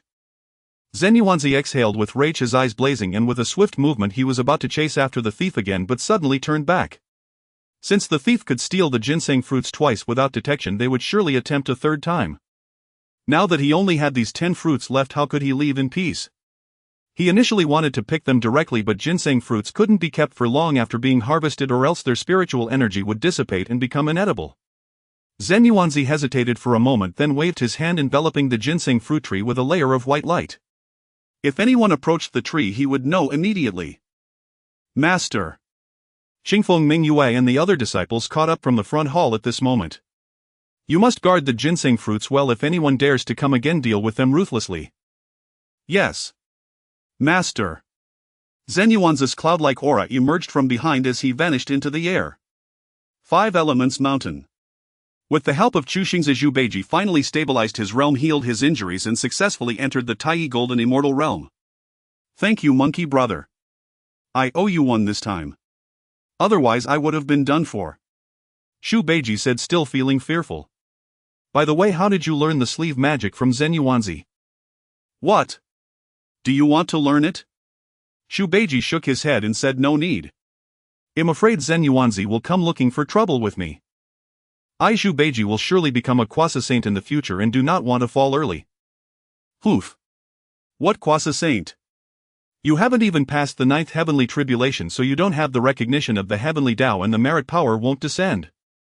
It won't be easy to become a quasi-saint in the future. Hoof. Neza, are you jealous of me? Hoof. Speaking such ominous words. Jealous of you. Ridiculous. Neza snorted coldly, turning his head away. Xu Beiji, that pighead looks foolish, but actually managed to break through to Tai before me, which indeed made him quite displeased. Neza, how much merit power would descend if one were to pass the 9 heavenly tribulations? Chu Xingze asked curiously. Neza shook his head. I'm not quite sure. After all, it has been a long time since the 3 realms have seen anyone undergo the 9 heavenly tribulations. I see. Chu Xingze looked at Neza with great curiosity and asked, Neza, do you think that if you were to transcend the tribulation and break through to Tai, it might attract the 9 heavenly tribulations? Well, I'm not certain. After all, I was born with lotus as my essence, which inherently has flaws causing my cultivation to be hindered. Otherwise I would have already broken through to Tai. I actually have a method that might help you. Chu Xingze said with a slight smile suddenly. What method? Neza eagerly inquired. Chu Xingze glanced at Neza, knowing he was also a person of loyalty. After hesitating for a moment, he slowly opened his palm, a pure white lotus gradually blooming in his hand. The white lotus emitted an incomparably pure aura. As soon as it appeared, the chaotic energy of 5 elements mountain and the remnants of the violent thunder completely vanished, being purified into nothingness. What? What is this treasure? Xu Beiji's eyes lit up immediately. This treasure seems even more powerful than the golden lotus I stole from the Buddha. Chu Xingze smiled and said, this is the 12th-grade pure world white lotus. What? Another innate supreme treasure. However, the 12th-grade pure world white lotus has been missing since the primordial era and no one knows its whereabouts. Monkey brother, you weren't deceived by some charlatan, were you? Xu Beiji questioned. Can I not tell the truth from the false? Besides, now we're just letting Neza test the effect. Chu Xingze smiled slightly, gently raising his arm, and the white lotus instantly grew larger, appearing beneath Neza. The lotus leaves slowly shrank, completely enveloping Neza like a cocoon.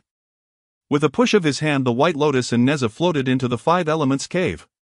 Monkey brother, what are you doing? Neza. The white lotus possesses purifying power, and since Neza is born of lotus, it will surely compensate for his innate flaws. I've already informed Neza to cultivate within it using the method of cleansing the marrow and washing the essence. I believe when he comes out, he will be reborn.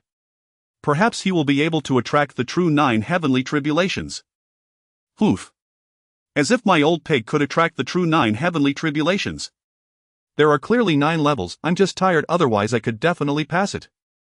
Xu Beiji muttered to himself. By the way, monkey brother. Xu Beiji suddenly looked deeply at Chu Xingze and said, earlier when Neza was here I didn't ask you, have you already broken through to the Tai Golden Immortal? What makes you say that? Hoof. I've clearly broken through to the Tai Golden Immortal, yet I can't see through you at all. If you haven't broken through, how could you achieve this? Moreover, not only did you help me, but now you want to help Neza break through to Tai. If you aren't a Tai Golden Immortal, who would believe that? Xu Beiji suddenly seemed to think of something and leaned close to Chu Xingze's ear, saying, monkey brother, tell me the truth, are you daring enough to wrestle with the Ziwei Emperor and the Buddhist sect because you have some astonishing background supporting you? Or have you already broken through to the Deluo Golden Immortal, or even stronger? Go away, don't talk nonsense. Chu Xingze replied, neither denying nor confirming. We're all family, just tell me. Xu Beiji wanted to say more but was directly interrupted by Chu Xingze. Xu. Don't speak, someone is coming. Who? A quasi-saint. Xu Beiji fell instantly mute with fear, casting a hurried glance around. Where is he?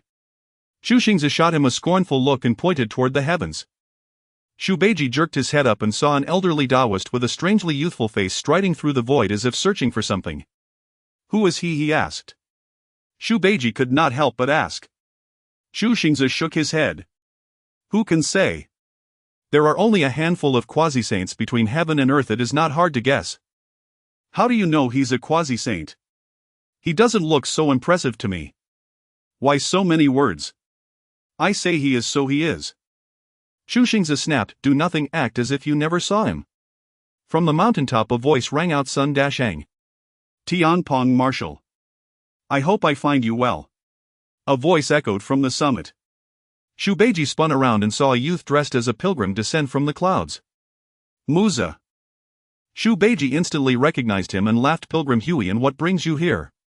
Has Guanyin Bodhisattva come as well? He had just broken through Tai and even drawn the ninefold heavenly tribulation. Xu Beiji was elated, and seeing a familiar face only increased his pleasure. The Bodhisattva has not come, only I am here, Musa said earnestly. I come by the Bodhisattva's orders to inquire about the one who just raised the ninefold heavenly tribulation. Might it be Sun Dashang? He looked at Chu Xingze. Chu Xingze only smiled, saying nothing. It's me, old pig. Xu Beiji hurried forward and declared to Musa, the ninefold heavenly tribulation just now was caused by this old pig. He grumbled that some meddlesome fellow had pilfered the ninth tribulation, but then proudly declared, fortune favors the kind, now I am truly a Tai golden immortal. Xu Beiji stomped his foot, the mountain trembled and thunder rose from flat ground. The scorching radiance that burst from him forced Musa to take 3 hurried steps back. Musa was shocked but quickly recovered and offered his congratulations. So the Tianping Marshal has broken through. Congratulations. Xu Beiji waved it off with a casual air. It was only the ninefold heavenly tribulation, a trifle. A trifle. Nothing worthy of mention. Musa's mouth twitched. A trifle. A single occurrence of a Tai ninefold tribulation is rare in an era. You boast so freely, why don't you fly up to heaven? Suddenly a shaft of heavenly light exploded in the eastern firmament, drawing all 3 of them to lift their heads. Another tribulation is coming. Xu Beiji, still haunted by the thunder of tribulation, cried out in alarm, someone else is undergoing a tribulation. Musa, equally astonished, said, judging from this disturbance it seems another Tai tribulation. I wonder how many fold tribulation this golden immortal will gather. They no longer cared who was undergoing it, what mattered was how many fold the tribulation would be. 1-fold, 3-fold, 5-fold. In the blink of an eye 5 layers of tribulation had gathered in the sky, even faster than when Xu Beiji drew his. This one is no ordinary person, Musa exclaimed. With such force in summoning the tribulation, I suspect he can at least draw 7-fold. 8-fold is highly possible. Xu Beiji narrowed his eyes and muttered, even 8-fold doesn't match me. I gathered the strongest 9-fold heavenly tribulation myself. Indeed. The Marshal's talent is peerless in this era, few could contend with him, Musa complimented. Stay modest, stay modest. Xu Beiji chuckled. Xu Beiji grinned and looked at Chu Xingze. Monkey bro, apart from you, aside from me few could manage, Chu Xingze said playfully. Chu Xingze smiled teasingly. Just watch. Xu Beiji and Musa turned their gaze back to the tribulation. In the blink of an eye the storm had already swelled to an 8th-fold. Thunder rolled without cease overhead. Clearly the tribulation clouds were still coalescing and the 9th-fold seemed inevitable. What? How can this be? Impossible. This makes no sense. Xu Beiji panicked, his small moment of triumph was about to be eclipsed so soon. He hadn't even had his moment of glory, the immortals of the 3 realms hadn't come to congratulate him. Who was ruining old pig's happiness? In the instant of Xu Beiji's wild thoughts, the 9th-fold of tribulation abruptly formed. Within barely a day the 9-fold heavenly tribulation reappeared in the vault of heaven. Musa's lips moved, staring intently at the newly formed 9-fold tribulation. He murmured, Marshal, I am beginning to believe what you said earlier. What? Xu Beiji snapped. A trifle. The 9-fold heavenly tribulation is a trifle. Is it? Ha! Xu Beiji ground his teeth, wishing he could slap himself. Told you not to blabber, told you to stop being a jinx. Meanwhile mighty figures from every quarter were once again drawn to the 9-fold tribulation in the east. They could not help but exclaim, since when did the 9-fold tribulation become common as cabbage? One yesterday, another today. Monkey bro, who do you think it is? Xu Beiji ground his teeth, he'll smash his head. How dare he steal my thunder? Yang Jian. Chu Xingze said calmly. Chu Xingze's face remained composed. What, Yang Jian? Xu Beiji wilted but still barked fiercely, Yang Jian. I knew it was him. That bastard. Couldn't he have waited until next month to break through? He had to follow right after me. He makes me furious. Xu Beiji ranted on for a long while, his anger not easily quelled. Sun Dashang speaks truly. Among the peak golden immortals of the three realms there are only a few. Before the great sage's emergence and the marshal's rebirth, Erlangchen did indeed sweep all before him. Even my third brother Neza had to yield. That he drew the ninefold tribulation and forcefully broke through Tai was indeed expected by the immortals. Moza thought, and recalling Yang Jian's closeness to the Bodhisattva, decided to hurry back and tell her the good news. Since Guanyin Bodhisattva was humiliated by the Jade Emperor on Lingshan, she had not left Luojia Mountain and had worn a constant frown. Moza watched with a heavy heart. As Guanyin's sole disciple, he had long sought a chance to raise her spirits. Sun Wukong has not broken through Tai, perhaps the Bodhisattva will be pleased by this. Moza glanced at Chu Xingze. Sun Dashing Marshal, farewell. He clasped his fist in salute, then transformed into a streak of light and sped toward the South Sea. Sigh. Monkey bro, am so depressed. Seeing no one remain, Zhu Beiji flopped down in a state of utter dejection. Chu Xingze smiled, rest assured. If you follow me from now on, I guarantee your future achievements will surpass Erlangchen. Really? Zhu Beiji's eyes immediately lit up. His eyes shone. Of course. Eh? Monkey bro. That old Taoist in the sky is gone. Zhu Beiji suddenly exclaimed in surprise. Without turning his head, Chu Xingze said, idiot. He's behind you. Zhu Beiji let out a startled cry and spun around. You, who in the heavens are you? Zhu Beiji leapt backward in alarm, gripping his iron rake as he glared at the Taoist before him. Jin Yuanzi stood calm and composed, his gaze sweeping deliberately between Sun Wukong and Zhu Beiji. Speak plainly, whose hand stole my ginseng fruits? Ginseng fruits. Jin Yuan Daxian. Disaster, this was the aggrieved master himself come to demand justice. Zhu Beiji recoiled in shock, falling silent as a startled sparrow, and hastily retreated behind Chu Xingze. Chu Xingze remained unruffled. Great immortal, how do you know we stole your ginseng fruits? Do you possess evidence? Would you dare accuse an innocent man unjustly? Jin Yuanzi radiated quiet authority, his gaze inscrutable and layered with unspoken depth, effortlessly pierced through the cultivation realms of both Zhu Beiji and Chu Xingze. Yet their cultivation was merely at the early stage of Tai, far too feeble to even infiltrate his Wuzhuangguan, let alone pilfer 20 ginseng fruits without leaving a trace. Still, the faint lingering fragrance of ginseng fruit was unmistakably present here, there could be no mistake. Thus even he was perplexed. Sun Wukong. I recognize you. Jin Yuanzi spoke calmly, even if you did not pluck the ginseng fruits with your own hands, your involvement is undeniable. Do not forget, the peach banquet theft 500 years ago remains legend across the three realms. Chu Xingze knew full well that hesitation now would spell calamity. He smiled wryly. Great immortal, pray spare us the recollection of past deeds. This old monkey now sits in penitence beneath the 5 Elements mountain, those days are long buried. Then seek your answers elsewhere, great immortal. So, you refused the cup of courtesy and choose instead the chalice of punishment. Jin Yuanzi let out a cold laugh and slowly rolled up his sleeves. Since you will not speak, I shall escort you back to Wuzhuangguan for thorough interrogation. Wait. Chu Xingze hastily interjected, great immortal, I urge you not to compel this old monkey to leave the 5 Elements mountain with you, else those final 10 ginseng fruits may well vanish forever. Wretched ape. So it is entangled with you after all. Had Chu Xingze remained silent, Jin Yuanzi, lacking concrete proof, might have retained his composure. But this self-incriminating admission ignited his fury instantly. If you were not the thief, how could you possibly know the ginseng tree bears only 10 fruits? Chu Xingze spread his hands in feigned helplessness. Very well, I confess I do know who stole them.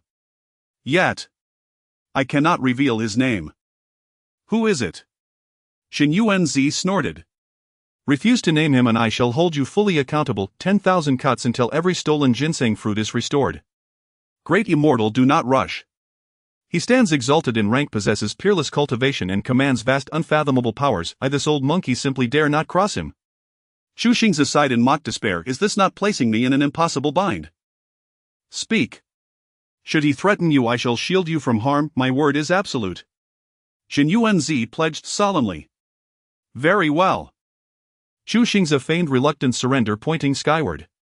This old monkey dares not utter his sacred name, but I may tell you he is the sovereign of the peach garden. The Queen Mother. Jin Yuanzi recoiled in disbelief, then scoffed coldly, wretched ape, do you take me for a fool? I never said it was the Queen Mother. Chu Xingze smiled faintly. You commanded me to speak, and now you disbelieve me. What am I to do? What proof do you offer? Xingze restrained his impatience, pressing further. Proof. Of course I have proof. Chu Xingze extended both palms, and instantly upon each hand plump luminous peaches stacked themselves high, fresh picked and dewy with vitality. Xingze reeled in astonishment. He knew the celestial peaches well, though never invited to the Queen Mother's peach banquet. His stature made tasting them effortless. Moreover, possessing his own ginseng tree, he had long held little regard for peaches. Yet even such indifference could not blind him to their divine potency. One bite bestowed eternal celestial fortune and immortality boundless as heaven itself. And now, this wretched ape held dozens in his hands. What did that imply? Staring at the towering, glistening pile of ripe fruit, Xingze felt the weight of revelation settle upon him. Chu Beiji's eyes nearly popped from their sockets. By the heavens! Did Brother Monkey plunder the peach garden, or has he hoarded these since his stewardship 5 centuries ago? Saliva pooled at Chu Beiji's lips as he silently vowed henceforth he would obey Chu Xingze without question, cling to his shadow like a lifeline, and never again go wanting for peaches. Great Immortal, do you believe me now? Chu Xingze withdrew the peaches and grinned. These were gifted to me, not as tribute but as hush money, to seal this old monkey's lips. Xingze paused in silence, then spoke gravely. I shall grant you this one chance. I ascend to heaven now to verify your claim. Should I discover deception, you shall answer for it, with no mercy? Xingze soared upward on clouds, yet before reaching the celestial court he cried out, no danger. Instantly he reversed course and sped back toward Wuzhuangguan. A soft chime echoed, clear, resonant and strangely sentient. Tink, the host has once again declined to emerge from seclusion. Reward 5 ginseng fruits. Reward 10,000 meritorious deeds. As the rewards manifested, Chu Xingze accepted them with quiet satisfaction. Never imagined the system possessed such nuance, knowing Xingze had only 10 fruits left. Had I delivered them all, the venerable Taoist might well have lost his mind. Ha ha. Ha he ha. Brother Monkey ha ha. Chu Beiji sidled up beside Chu Xingze, grinning obsequiously. After such a long discourse, surely your throat is parched and your waist aches, your back weary. Let this old pig knead your shoulders. Chu Xingze shot him a sidelong glance. What is it? Speak plainly. Brother Monkey, must there always be a reason? Can't this old pig simply serve you? Most especially, those peaches you just produced. So succulent, so radiant. Not that I want one, mind you. Here. Chu Xingze tossed a peach carelessly toward Chu Beiji. Thank you, Brother Monkey. Chu Beiji snatched it midair and dashed into the 5 Elements cave to devour it. Ouch. But the moment he crossed the threshold, a blinding white beam struck him, launching him backward in a violent arc, slamming him hard against the cliff wall. Dazed and disoriented. Who dares ambush this old pig? Chu Beiji scrambled upright, only to witness the 5 Elements cave erupting with pure sanctified light, its very structure shattering under the radiant surge. Neza's figure rose serenely from the ruins, while above, the heavens stirred. Vast tribulation clouds coalesced across the firmament, rolling like ocean swells, darkening the world in a single breathless instant. Chu Beiji froze, dumbfounded. Neza too is ascending. So swiftly. No wonder, he wields a primordial supreme treasure. Far surpasses my 9-petal golden lotus. He took a fierce bite of the peach, then approached Chu Xingze. Brother Monkey, how many layers of heavenly tribulation do you suppose Neza will summon? Chu Xingze smiled gently. Without deviation, it will be 9 layers. Cough, cough, 9 layers. By the stars. Chu Beiji choked violently, spitting out a mouthful of peach flesh. Such bounty must not be wasted. Muttering, he scooped the morsel off the ground and popped it back into his mouth without hesitation. Surely not. Brother Monkey, both of them summon 9-layer tribulations, together alongside this old pig. Will my glory be utterly eclipsed? Sigh. Chu Xingze recoiled slightly in distaste. Your mouth's been gnawing dirt, off with you. 1 layer, 2 layers, 3 layers. 9 layers, done. Chu Beiji fell to the ground in despair. Indeed, that little brat Neza is not someone to be underestimated. Enough. What does this have to do with you? You still have to eat and drink as usual. Chu Xingze sarcastically remarked. Hey! Monkey brother, please take care of me. Chu Beiji suddenly jumped up, beaming with joy. Ah! I really didn't expect this. The 9-fold tribulation isn't caused by Sun Wukong. In the Yao Qi. The 9 heavens mystic maiden side. The Queen Mother said, "It's normal if it's not that monkey. If it were really him, wouldn't it be going against heaven?" The Nine Heavens mystic maiden said, "I've heard that the Emperor of Ziwei has ordered Yang Jian to be conferred as the judicial heavenly god overseeing the officials of heaven. Yang Jian is about to break through in an instant, attracting the ninefold tribulation, soon reaching the realm of Tai. However, Yang Jian is the nephew of the Jade Emperor and probably won't truly submit to the Emperor of Ziwei. You can never be sure. The Jade Emperor has a tense relationship with him. He probably harbors deep hatred for the Jade Emperor in heaven, and upon ascending he certainly won't show mercy to the immortals. This is indeed a brilliant move by Ziwei." The Queen Mother gently shook her head.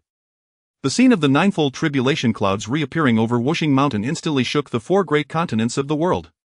Another ninefold tribulation. Who is it this time?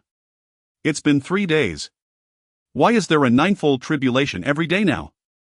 With such high-frequency operation, can the heavenly Tao endure it? The immortals discussed among themselves, feeling quite helpless. Isn't this still the location of Wuxing Mountain? Aside from that monkey, who else is there on Wuxing Mountain? Yeah. How could anyone undergo tribulation on Wuxing Mountain? No. Don't you know? The last time someone broke through Tai on Wuxing Mountain was not Sun Wukong, but now the ninefold tribulation has appeared again. This time it must be that monkey. At Guanjingku, Yang Jian bathed in lightning with the ninefold tribulation fully descending. His physical body had long been tempered, even the ninefold tribulation couldn't harm him, and after being struck by lightning he ascended to become an even stronger Tai Golden Immortal. Congratulations, big brother. You've broken through to Tai Golden Immortal. Congratulations, big brother. Congratulations, Erlang Shen. Congratulations, Xian Sheng Jinjuan. Some nearby minor immortals had already rushed over to congratulate him. Ha ha. You need not be so polite, my dear brothers and friends. Erlang Shen donned new robes exuding unparalleled might, his spirit soaring. Even though he had just broken through Tai, he could still fight against mid-Tai. Second Master. I have some news to tell you. But I don't know if it's good or bad. Kong Taiwei said softly. Speak freely. Yang Jian said with a spirited voice. It's Sun Wukong hasn't broken through to Tai. What? What do you mean? How could this be false when I saw it with my own eyes? Kong Taiwei replied, it's true. The one attracting the ninefold tribulation and breaking through to Tai Golden Immortal is the reincarnation of Marshal Tianping Zhubeiji. He was also at Wuxing Mountain at that time. So it wasn't Sun Wukong who broke through to Tai. As Yang Jian was about to drink, upon hearing this his expression changed and he crushed the wine cup, causing an immediate silence. The six brothers of Meishan looked at Erlang Shen anxiously. Ha ha ha. Yang Jian suddenly laughed heartily. After a while he coldly snorted, this news is indeed something I didn't expect. As for Zhu Beiji, a foolish person, he's not worth worrying about. You all pack up immediately and head to the heavenly court for duty. Before Yang Jian finished speaking, thunder suddenly erupted from the west, echoing for miles. Yang Jian and the six brothers of Meishan looked to the west, and upon seeing it they were nearly shocked into dropping their jaws.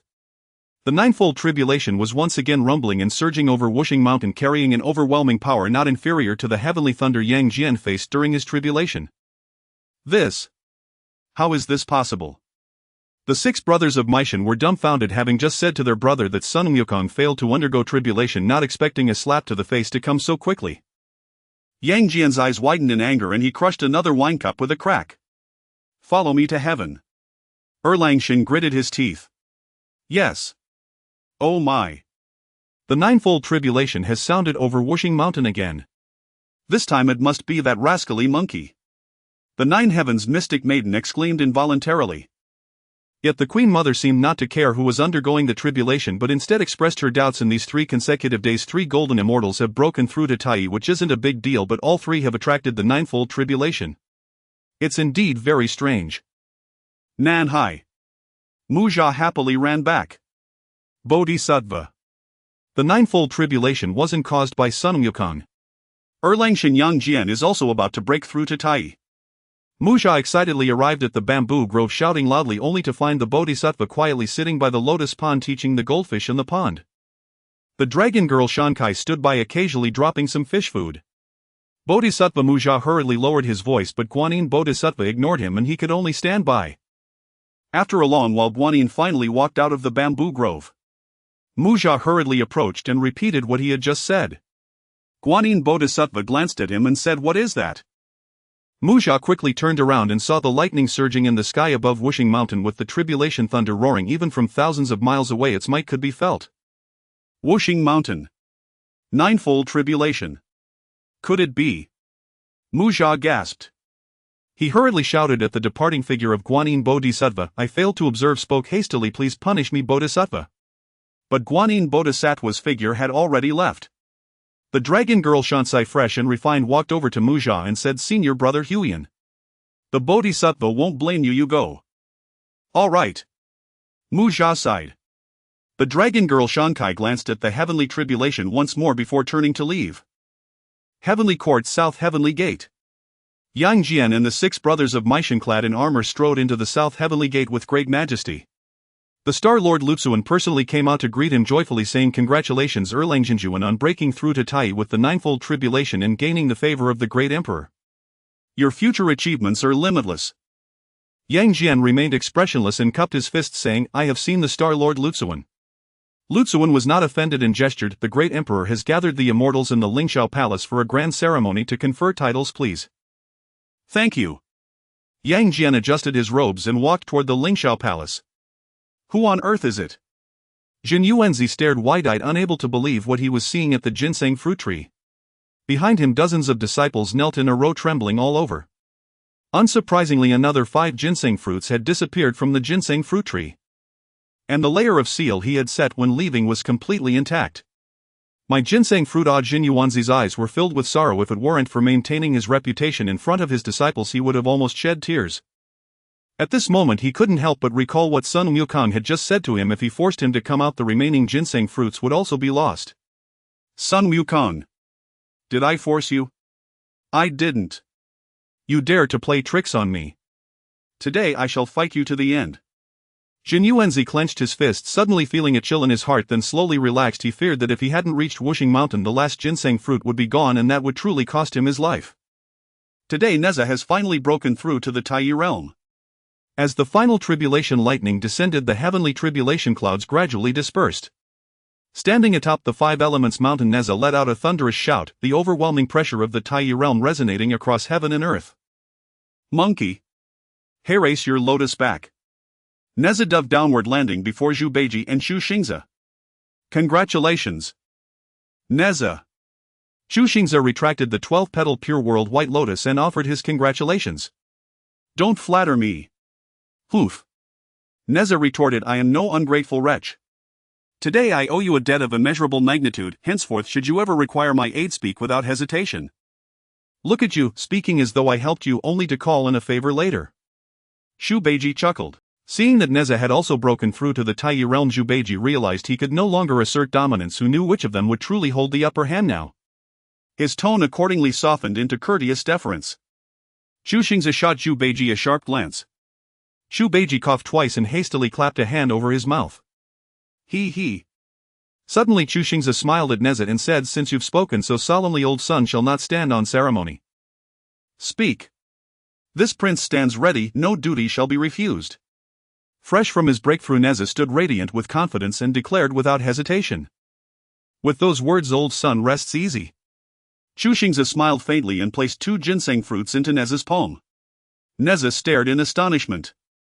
"What does this mean?" "I've already pledged to repay your kindness, I need no further gifts." He pushed the ginseng fruits back. "Rest assured, these are not for you," Chu Xingze replied. "Then what are they for?" "Before you broke through to the Tai realm, Yang Jian had already done so, and is surely en route to the celestial court, now assuming the post of divine justice marshal. Moreover, I hear that the Purple Emperor himself has hosted a grand investiture banquet in the Lingxiao Hall, summoning all celestial ministers." Neza's gaze flickered subtly. After a moment's silent contemplation, he asked, "So, what would you have me do?" "Simple, find a way to slip these 2 ginseng fruits into the nectar wine served at the banquet." "What?" Zhu Beiji's ears pricked upright. He leapt up, exclaiming, "Brother Monkey! What on earth are you doing? Have you grown weary of ginseng fruits? Then give them to old Pig. Why sneak them into the celestial court? That's far too generous to them. Even you, Neza, can perform such an anonymous act of virtue." Neza nodded thoughtfully. Chu Xingze smiled mysteriously. I have my reasons, just do as instructed.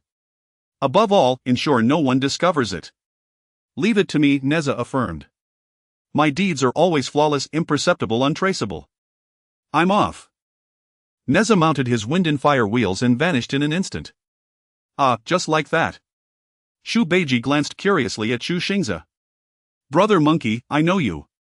You'd never do a good deed without motive. Go on to tell old pig what you're really planning. Very well, I'll tell you since it makes no difference. Chu Xingze nodded calmly. Now that Zhen Yuanzi has discovered the theft of the ginseng fruits, I must sever all ties between myself and the incident. Offending a quasi-sage is no trivial matter. Ginseng fruits dissolve instantly upon contact with water. Mixed into vast quantities of celestial wine, even the assembled immortals would fail to detect them unless tasting with utmost care, yet Zhen Yuanzi is different. He can smell the faintest trace of ginseng fruit in the very air, let alone when dissolved in liquid.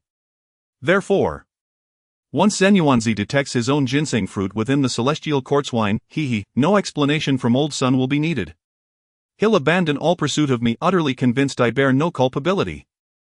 Xu Beiji's eyes lit up. Brilliant. Brother Monkey. Zhen Yuanzi never believed you capable of stealing the fruits, and just moments ago you tricked him into ascending to heaven to investigate. If he truly drinks wine laced with ginseng fruit, the celestial court will be left utterly speechless. Then we may steal ginseng fruits freely henceforth without fear of Zhen Yuanzi's wrath. But Brother Monkey, Zhen Yuanzi ascended long ago. Will Neza still arrive in time? I fear that by the time Neza reaches the celestial court, Zhen Yuanzi, finding no evidence there, will have already returned to confront you directly. Xu Beiji voiced his concern. Fear not, I surmise Zhen Yuanzi retains only 10 ginseng fruits and certainly keeps vigilant safeguards. He'll sense the theft instantly and rush back to Wuzhuang Temple without delay. Chu Xingze spoke calmly. Thus Neza will arrive in time. Zhen Yuanzi has yet to ascend to heaven. Oh, I see. Wait, Brother Monkey. What do you mean? You've been standing right before old pig this entire time. When did you steal the fruits? Are you now merely a projection, your true soul already astral traveling to pilfer them? Xu Beiji hurriedly scrutinized Chu Xingze, patting him up and down. That's none of your concern, simply trust my word. Chu Xingze brushed aside Xu Beiji's coarse hand. One more thing, how can you be certain Zhen Yuanzi will drink at the banquet? What if in fury he smashes every vessel of wine? Xu Beiji pressed. I don't know. Chu Xingze shrugged.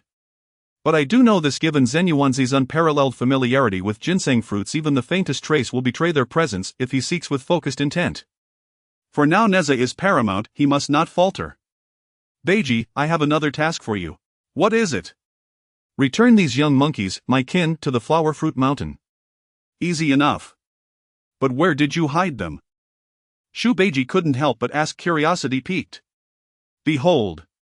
Chu Xingze slowly unfurled his furry little hand, and Xiao Mao and a dozen other young monkeys tumbled merrily from his palm. Whoa-ho! Brother Monkey, what extraordinary ability is this? So formidable! Xu Beiji exclaimed in awe. Chu Xingze said, they're in your care now, see them safely home to the flower fruit mountain. Consider it done, Brother Monkey. Xu Beiji beamed. I've long heard tales of your flower fruit mountain, the most peerless realm under heaven, yet never had the chance to visit. This time I'll deliver your kin without fail. You're sending us back to the flower fruit mountain? Xiao Mao cried out, believing they'd never return there again. Chu Xingze nodded. Yes. This place is no sanctuary for you. When the time ripens, old Sun shall return as well, to reclaim the water curtain cave. You truly are Sun Wukong, the greatest monkey king in the flower fruit mountain's history, as legend tells. Indeed. Chu Xingze replied, calm and unassuming. Xiao Mao had already half believed it, only the legendary monkey king could have rescued them from such formidable deities. Hearing Chu Xingze confirm it, his heart swelled with exhilaration. Xiao Mao pays homage to His Majesty the Great King. He dropped to his knees, bowing deeply. Pay homage to His Majesty the Great King. The other young monkeys followed suit, prostrating themselves in unison. Rise, no formalities required. Great King, why won't you return with us to the flower fruit mountain? Grandfather tells us your stories every day. Should you return, everyone would rejoice beyond measure. Xiao Mao declared, overjoyed. The Great King has weighty matters to attend. When the hour arrives, I shall indeed return, to restore the water curtain cave in full glory. Chu Xingze smiled serene and resolute. We pledge our loyalty, great king, awaiting your return. Come along, my monkey kin. Shu Beiji laughed heartily, exhaling sharply, summoning a gale that swept the troop eastward straight toward the blessed land of Dongxing Shenzhou. In the heavenly court, Neza swaggered into the Lingshao Palace, where he found the assembly of immortals gathered for the welcoming feast in honor of Erlang Shun. The immortals had arrived early at Lingshao Palace. With the current means of Emperor Ziwei and recent rumors circulating, the celestial decrees could no longer be ignored, and thus they had no excuse not to attend. All they knew was that someone was transcending tribulation at Wuxing Mountain, but they were unaware it was Neza. The third prince is here too. Ha ha. It's been a few days. Where have you been? Third prince and immortal greeted. Neza replied, oh, just wandering around the four corners. What about Erlang Shun? Isn't he the main character of today? Oh. The god of justice has been summoned to the back palace by the emperor. I see. When will the feast begin? Neza asked again. That would need to be asked of the imperial kitchen. The head of the imperial kitchen has always obeyed the Queen Mother, and it's rumored that the Queen Mother and the Emperor are not on good terms. Therefore he is intentionally delaying things. The feast hasn't even started yet and not a drop of wine has been served. This prince understands. I will go urge them. Neza said. Ha ha. Then I shall trouble the third prince. Neza immediately left Lingshao Palace, riding on his wind and fire wheels to the imperial kitchen. Where's the wine? It's been so long, why hasn't the feast started yet? Where is the head of the imperial kitchen? Neza shouted, only to see the North Dipper Star Lord walking out from the imperial kitchen. The head of the imperial kitchen, Fairy Sion, and a crowd of others had all been subdued by the heavenly soldiers. Neza was taken aback and quickly said, North Dipper Star Lord, what are you doing here? The North Dipper Star Lord replied, isn't it because the emperor wants this grand feast to be well organized?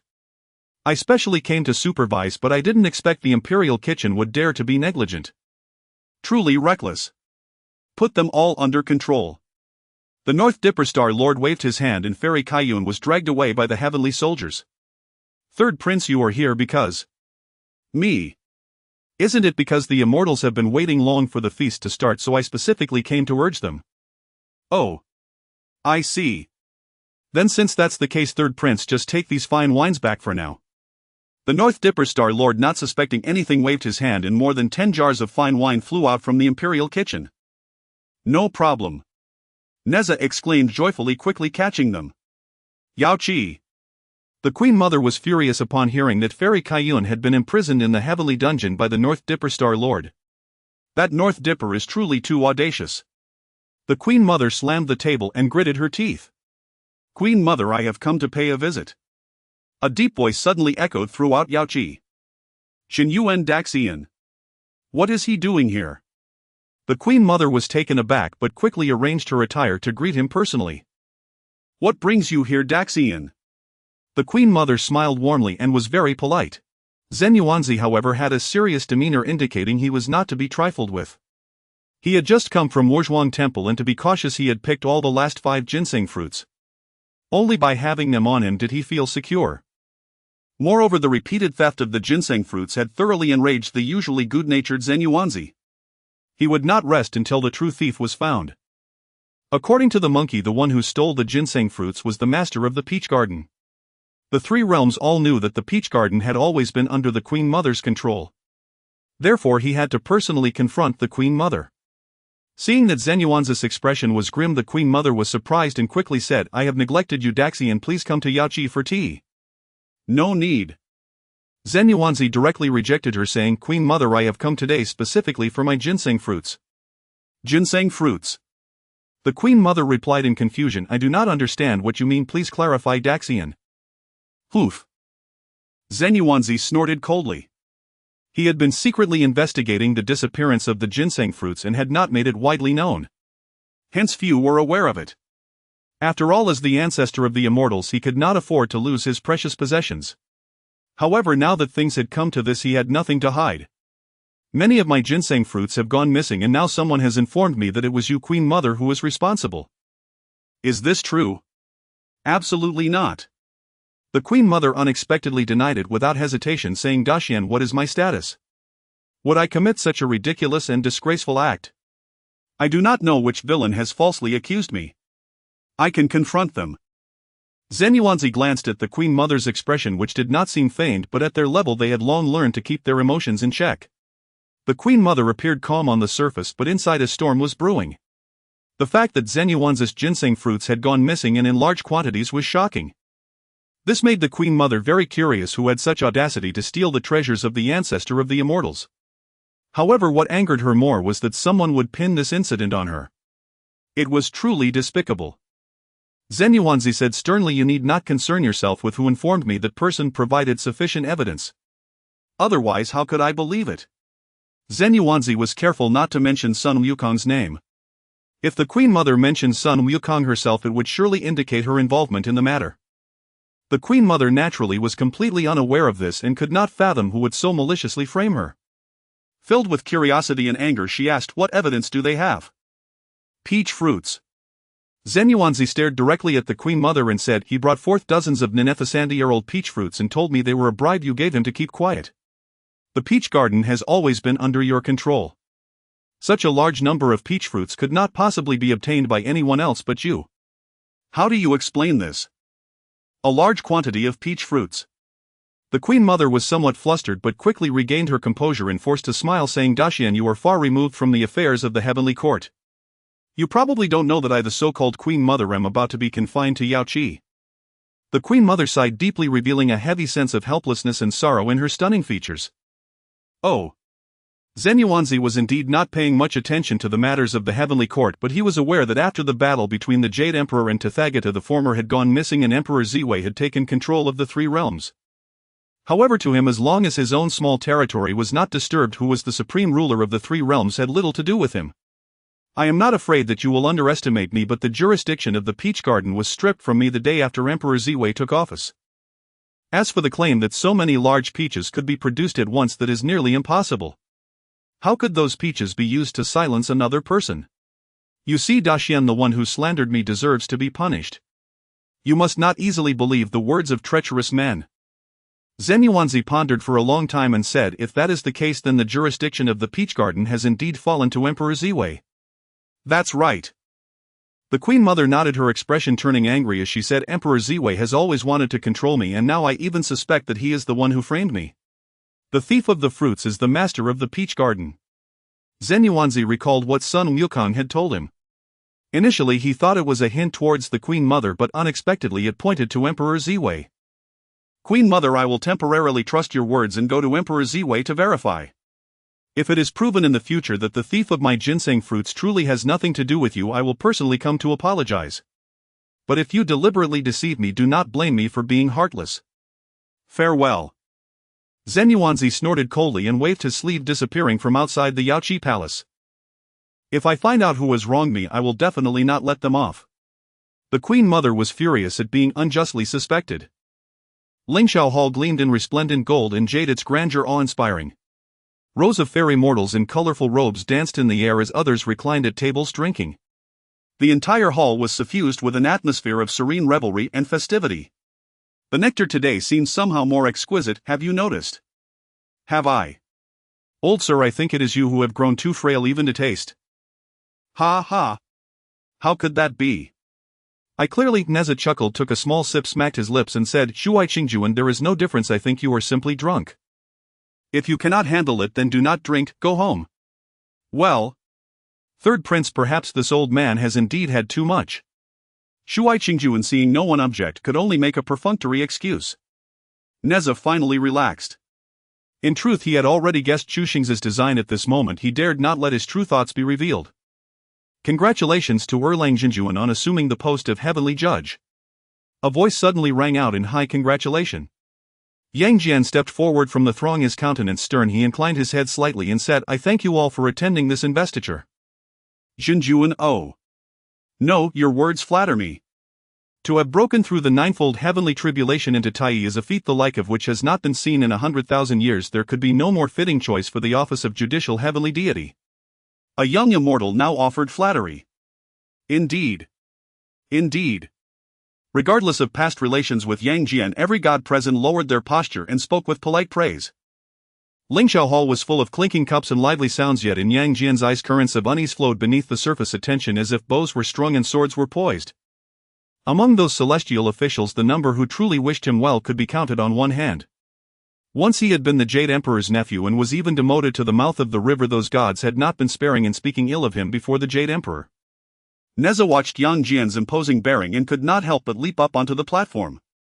He walked up to him and smiled. Judicial heavenly deity. Well done. Yang Jian, sensing Neza's aura, frowned in surprise. By rights, Yang Jian should outmatch Neza by a degree. Having just broken through into Tai, he ought to press Neza into insignificance and feel no compunction.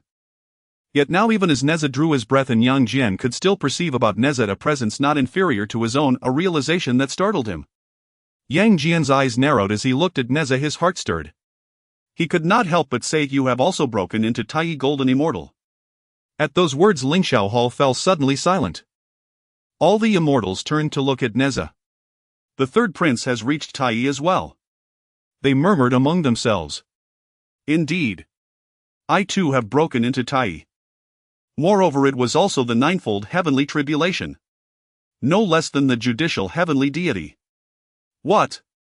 Could the ninefold tribulation that appeared at Wuxing Mountain just now have been summoned by the third prince? We were all mistaken, thinking it was that monkey. Indeed.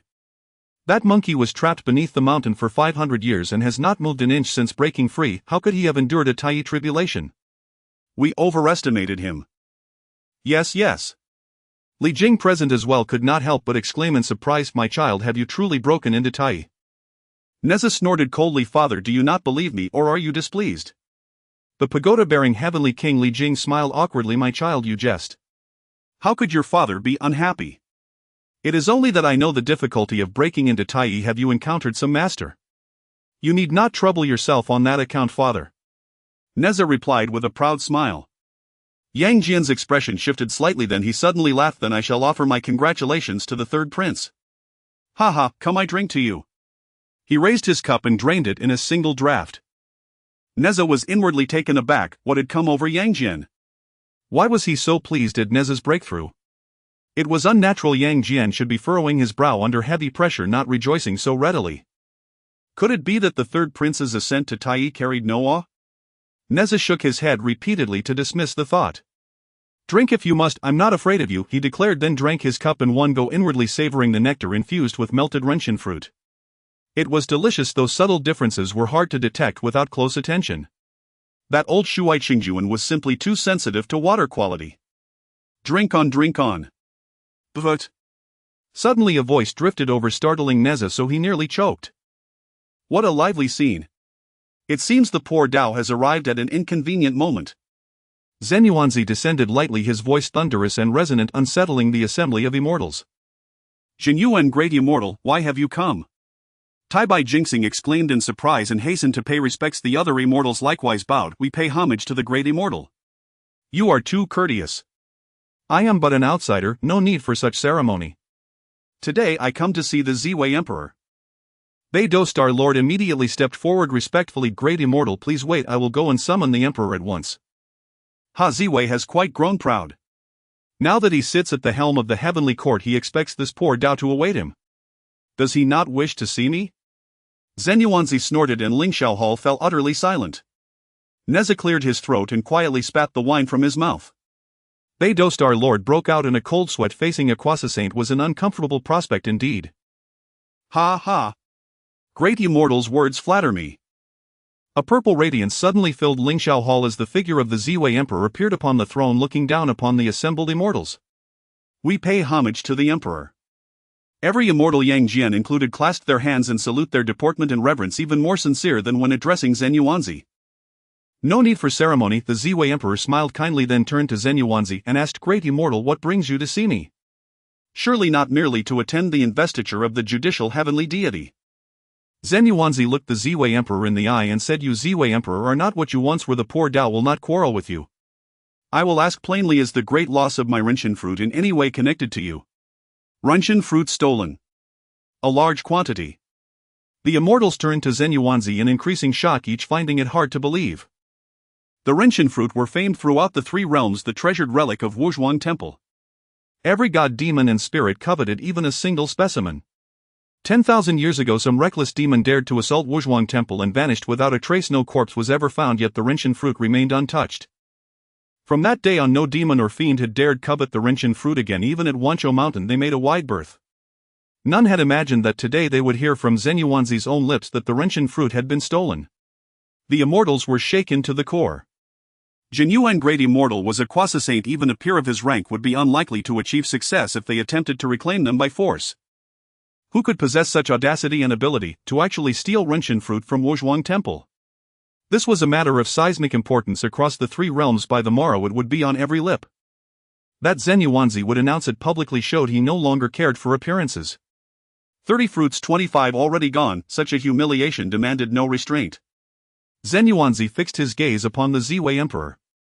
The Emperor's face remained composed as he likewise stared back. After a long moment the Ziwei Emperor curved his lips into a smile and took a small sip of tea. Lingxiao Hall was hushed to the point a pin could be heard fall. Only the sound of the Emperor sipping his tea lingered. Once he finished, the Ziwei Emperor spoke slowly. Great immortal, why do you ask this? I have only recently taken charge of the Heavenly Court. What gain would such an action bring me? Zhen Yuanzi snorted coldly. Do not play coy before me. Answer directly, were my Rinchen fruit taken by you or not? The Ziwei Emperor smiled again. It seems someone seeks to sow discord between me and the great immortal. You had just been at the Jade Pool then hurried here. Did the Queen Mother say something to you? At that suggestion Zhen Yuanzi's brow knit.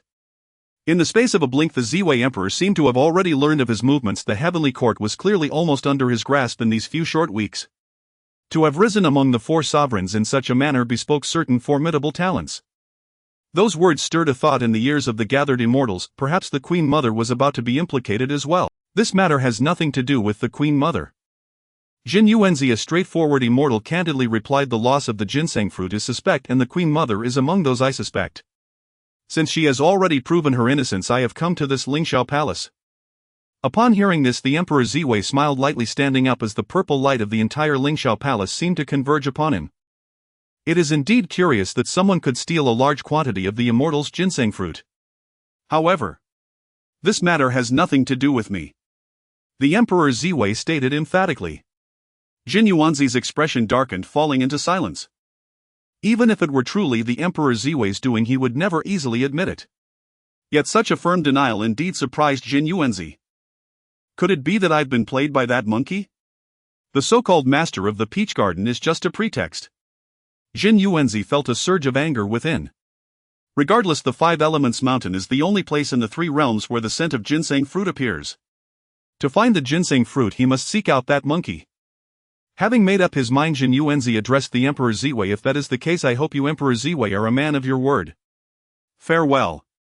With a flick of his long sleeve he prepared to leave.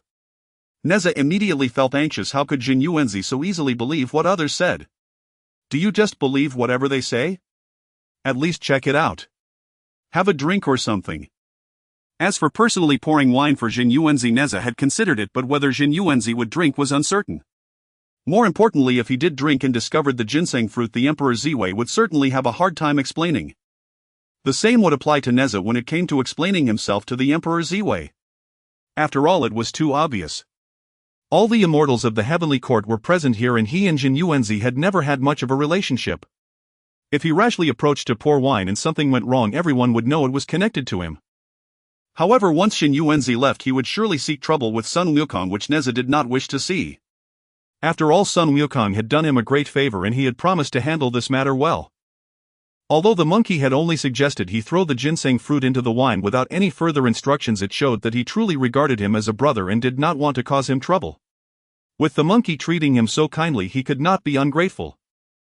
If he hadn't noticed, that would be one thing, but since he had, if he remained passive and let Jin Yuanzi leave, perhaps Sun Wukong had already thought of a countermeasure. Yet Neza could not let himself pass this by. Seeing Jin Yuanzi about to leave the Lingxiao Palace, Neza steeled himself. Fine. Today he would risk his life to repay a gentleman's favor. Wait, immortal. As Neza took half a step forward, he quickly withdrew his foot, swallowing the words on his lips as his heart raced. He saw the Emperor Ziwei descend from the throne, appearing before Jin Yuanzi. It was he who had just spoken to keep Jin Yuanzi there. Jin Yuanzi paused and looked at the Emperor Ziwei, saying, "What else is there to say?" The Emperor Ziwei smiled and replied, "Immortal, you haven't visited this Lingxiao Palace in 100,000 years, have you?" Jin Yuanzi replied, "Indeed. Your palace door is too high, how could I easily step in?" Haha, the immortal is joking. With your unparalleled cultivation, where can't you go? Then the Emperor Ziwei said seriously, to be able to steal the ginseng fruit from the immortal, there are only a few in the three realms. Why rush this matter? Since the immortal has come today, why not stay for this banquet? In the future I will personally issue an imperial decree commanding the immortals of the three realms to search for it. Neza was overjoyed to hear this, thinking to himself, stay. Stay. No need. Jin Yuanzi immediately refused without a second thought. He couldn't find it himself, so what use would it be for those useless immortals to search? Unless the Emperor Ziwei personally took action, that would be acceptable. It's better for me to handle my own affairs. Farewell. Nezha's mood plummeted, cursing the old man for being stubborn. Immortal, please wait. The Emperor Ziwei once again blocked Jin Yuanzi, smilingly saying, well, since the immortal is unwilling to stay, you can't leave empty-handed. Would you like to have a drink? It counts as my hospitality. As soon as the Emperor Ziwei finished speaking, Nezha's heart leaped to his throat. Meanwhile, the North Dipper Star Lord hurriedly brought 2 crystal-clear jade cups filled with fine liquor to the Emperor Ziwei. The Emperor Ziwei received them and presented them before Jin Yuanzi. An immortal pouring wine for another immortal was the most normal scene, yet it made Nezha's breathing quick and his face flush. Catch it. Jin Yuanzi, you better catch it. If you don't drink this, Nezha will definitely fight with you in the future. Drink. Nezha's mind echoed with layers of anger. Finally, Jin Yuanzi glanced at the Emperor Ziwei. After all, he could not disregard the face of this nominal supreme being of the three realms. He accepted the jade cup. Cheers! The Emperor Ziwei downed it in one gulp, instantly savoring the lingering fragrance, and the slightly unusual feeling did not concern him too much. Instead, he looked at Jin Yuanzi with a broad smile. Jin Yuanzi nodded, bringing the cup to his lips, and then drank it all. Nezha's pupils widened, his heart filled with joy. Jin Yuanzi, if you can't taste it, I will look down on you. Farewell. Jin Yuanzi then turned to leave. Immortal, take care. North Dipper, hurry and send the immortal off. The Emperor Ziwei chuckled lightly. Nezha kept staring at Jin Yuanzi's back, thinking, turn around. Turn around. Why aren't you turning around? Can't you taste your own ginseng fruit? It's no wonder you lost it. Jin Yuanzi casually tucked the jade cup he had just used into his sleeve. He thought to himself, although my Wuzhuang temple does not lack any jade artifacts, I use porcelain for tea and jade ladles for fetching water. I do not have such exquisite and delicate jade wine cups. It would be nice to take some back for my disciples to replicate. Jin Yuanzi was always straightforward. Perhaps he didn't even realize that the pain of the ginseng fruit being stolen deeply affected him, leading to a subconscious desire for revenge. Although a finely crafted jade cup is not much, taking it without asking the owner does carry a hint of thievery. Jin Yuanzi hurriedly exited the Lingxiao Palace. Nezha immediately felt dejected, silently mourning for Sun Wukong. Monkey, take care of yourself. It's my incompetence. Yet the Emperor Ziwei laughed heartily, saying, did everyone see? Jin Yuanzi the immortal came uninvited to attend the divine ceremony of the judicial heavenly god. He even personally poured him a cup of wine. This Jin Yuanzi really loves to join in the fun. What? The group of immortals was instantly stunned, all staring blankly. However, those who could enter the Lingxiao Palace were originally esteemed immortals. In a moment they understood the cause and effect. The Emperor Ziwei was using Jin Yuanzi to create momentum. He had just become the ruler of the heavenly court and needed not only the support of the heavenly immortals but also the recognition of the great figures of the three realms. And Jin Yuanzi, the ancestor of the earth immortals, was undoubtedly one of the most distinguished figures in the three realms. It is easy to imagine that once this news spreads, all the earth immortals in the three realms would dare not voice any objections to the Emperor Ziwei taking control of the Lingxiao Palace and commanding the gods. What a joke! Your ancestor of the earth immortals went to congratulate him, and you still dare to be discontented with your life. The North Dipper Star Lord and the Wensu Star Lord, along with the Lu Cun Star Lord, exchanged glances and then collectively shouted, the Emperor is wise. The immortal Jin Yuanzi is indeed approachable and speaks pleasantly with us. It is truly a blessing. Yang Jian frowned slightly while Nezha simply spat. His Majesty the Emperor is supremely wise. All the celestial immortals swiftly grasped the implication and bowed deeply, raising their voices in unison. Ha ha. Rise, all of you. Emperor Ziwei offered a faint tranquil smile, yet an unmistakable trace of pride flickered across his brow. He returned to his imperial throne and proclaimed aloud, "From this day forth Yang Jian shall serve as the celestial justice god of the heavenly court, and I hereby bestow upon him the sovereign authority to execute judgment before reporting." Upon hearing this, the assembled immortals recoiled in awe and trepidation. Yang Jian, overjoyed, stepped forward, clasped his fists in reverence, and declared, "Many thanks, your majesty. Yang Jian shall never fail this sacred trust." Excellent. Truly excellent. Emperor Ziwei murmured softly, then turned his gaze toward Neza. Meanwhile, Neza's heart remained heavy with concern for Chu Xingze, mingled with guilt and simmering indignation. Only when Li Jing nudged him did Neza snap back to awareness and hastily inquire, "What command does your majesty have for me?" Emperor Ziwei replied, "Great sea assembling deity, do you harbor some inner preoccupation? Why such distraction?" Neza glanced at Yang Jian, radiant with triumph, then stepped forward without hesitation. "Your majesty, I beg leave to speak." Yang Jian shattered the ninefold celestial tribulations to ascend into the Tai realm, a feat worthy of pride indeed. Yet I too have shattered those same ninefold tribulations and attained the Tai golden immortal rank. As for the office of celestial justice god, I believe myself fully qualified to assume it. No sooner had Neza spoken than murmurs rippled through the celestial assembly, many voices rising in fervent agreement. After all, to them Neza's ascension to power was far more favorable than Yang Jian's. This declaration was no mere pretext to conceal his true motives, it sprang genuinely from his conviction. He too had shattered the ninefold celestial tribulations to achieve the rank of Tai golden immortal. His foundation had been further refined and perfected by the pure world white lotus, his future prospects boundless, his resolve unshaken even before Yang Jian. Ha ha ha. Emperor Ziwei showed no surprise, only hearty laughter. Truly youth breeds heroes. Well said. You too have broken through to the Tai realm, your future accomplishments may well rival Yang Jian's. To honor him alone while overlooking you would indeed cast doubt upon my impartiality. Very well, henceforth you shall serve as deputy celestial justice god, sharing authority over the heavenly laws alongside Yang Jian. Future promotions or demotions shall be determined solely by merit and deeds. Many thanks, your majesty. Neza, elated, echoed the words.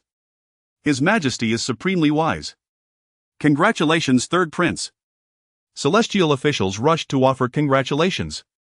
The hall of spiritual light shimmered with harmonious jubilation.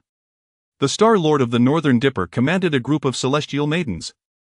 Resume the music. Resume the dance. Let all colleagues partake in the feast.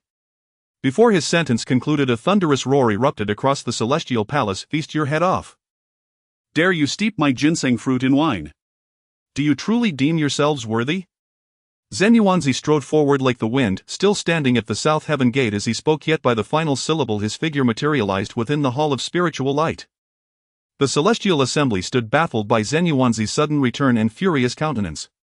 Yet when a quasi-sage rages, a million corpses may fall, and thus all immortals hastily retreated, keeping a wide trembling berth. Neza's eyes widened in astonishment, his heart surged with exultation surpassing even his recent promotion. Could this old Taoist have discovered it? Do not disappoint me, whatever you do. Neza silently pleaded. Ziwei. You insult mortals beyond endurance. Zenyuanzi stormed onto the dais and pointed straight at Emperor Ziwei's nose, shouting. At last Emperor Ziwei's expression darkened, his brows knotted into a deep character of river. Yet he still forced composure and demanded. Great sage, you departed then returned. What meaning lies behind this?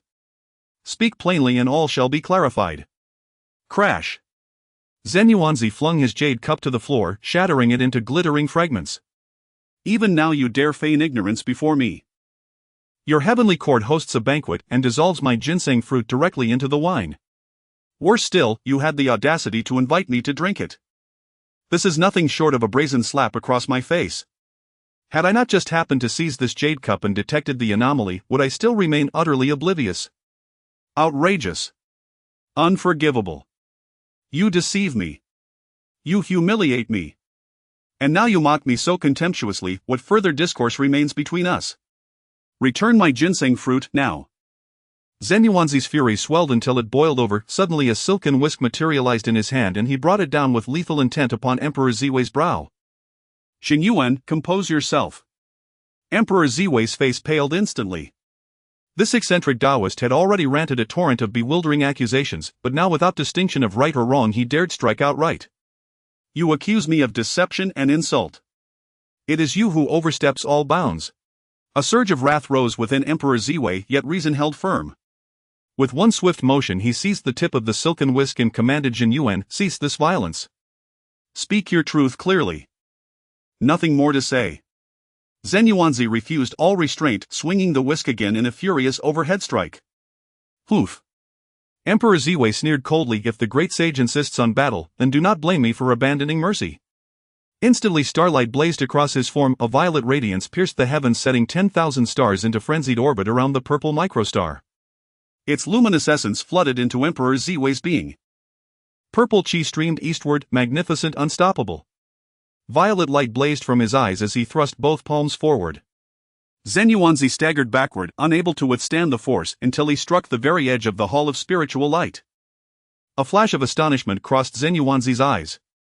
No wonder Ziwei reigned as sovereign of 10,000 stars, he could channel the entire Northern Dipper's stellar energy into himself.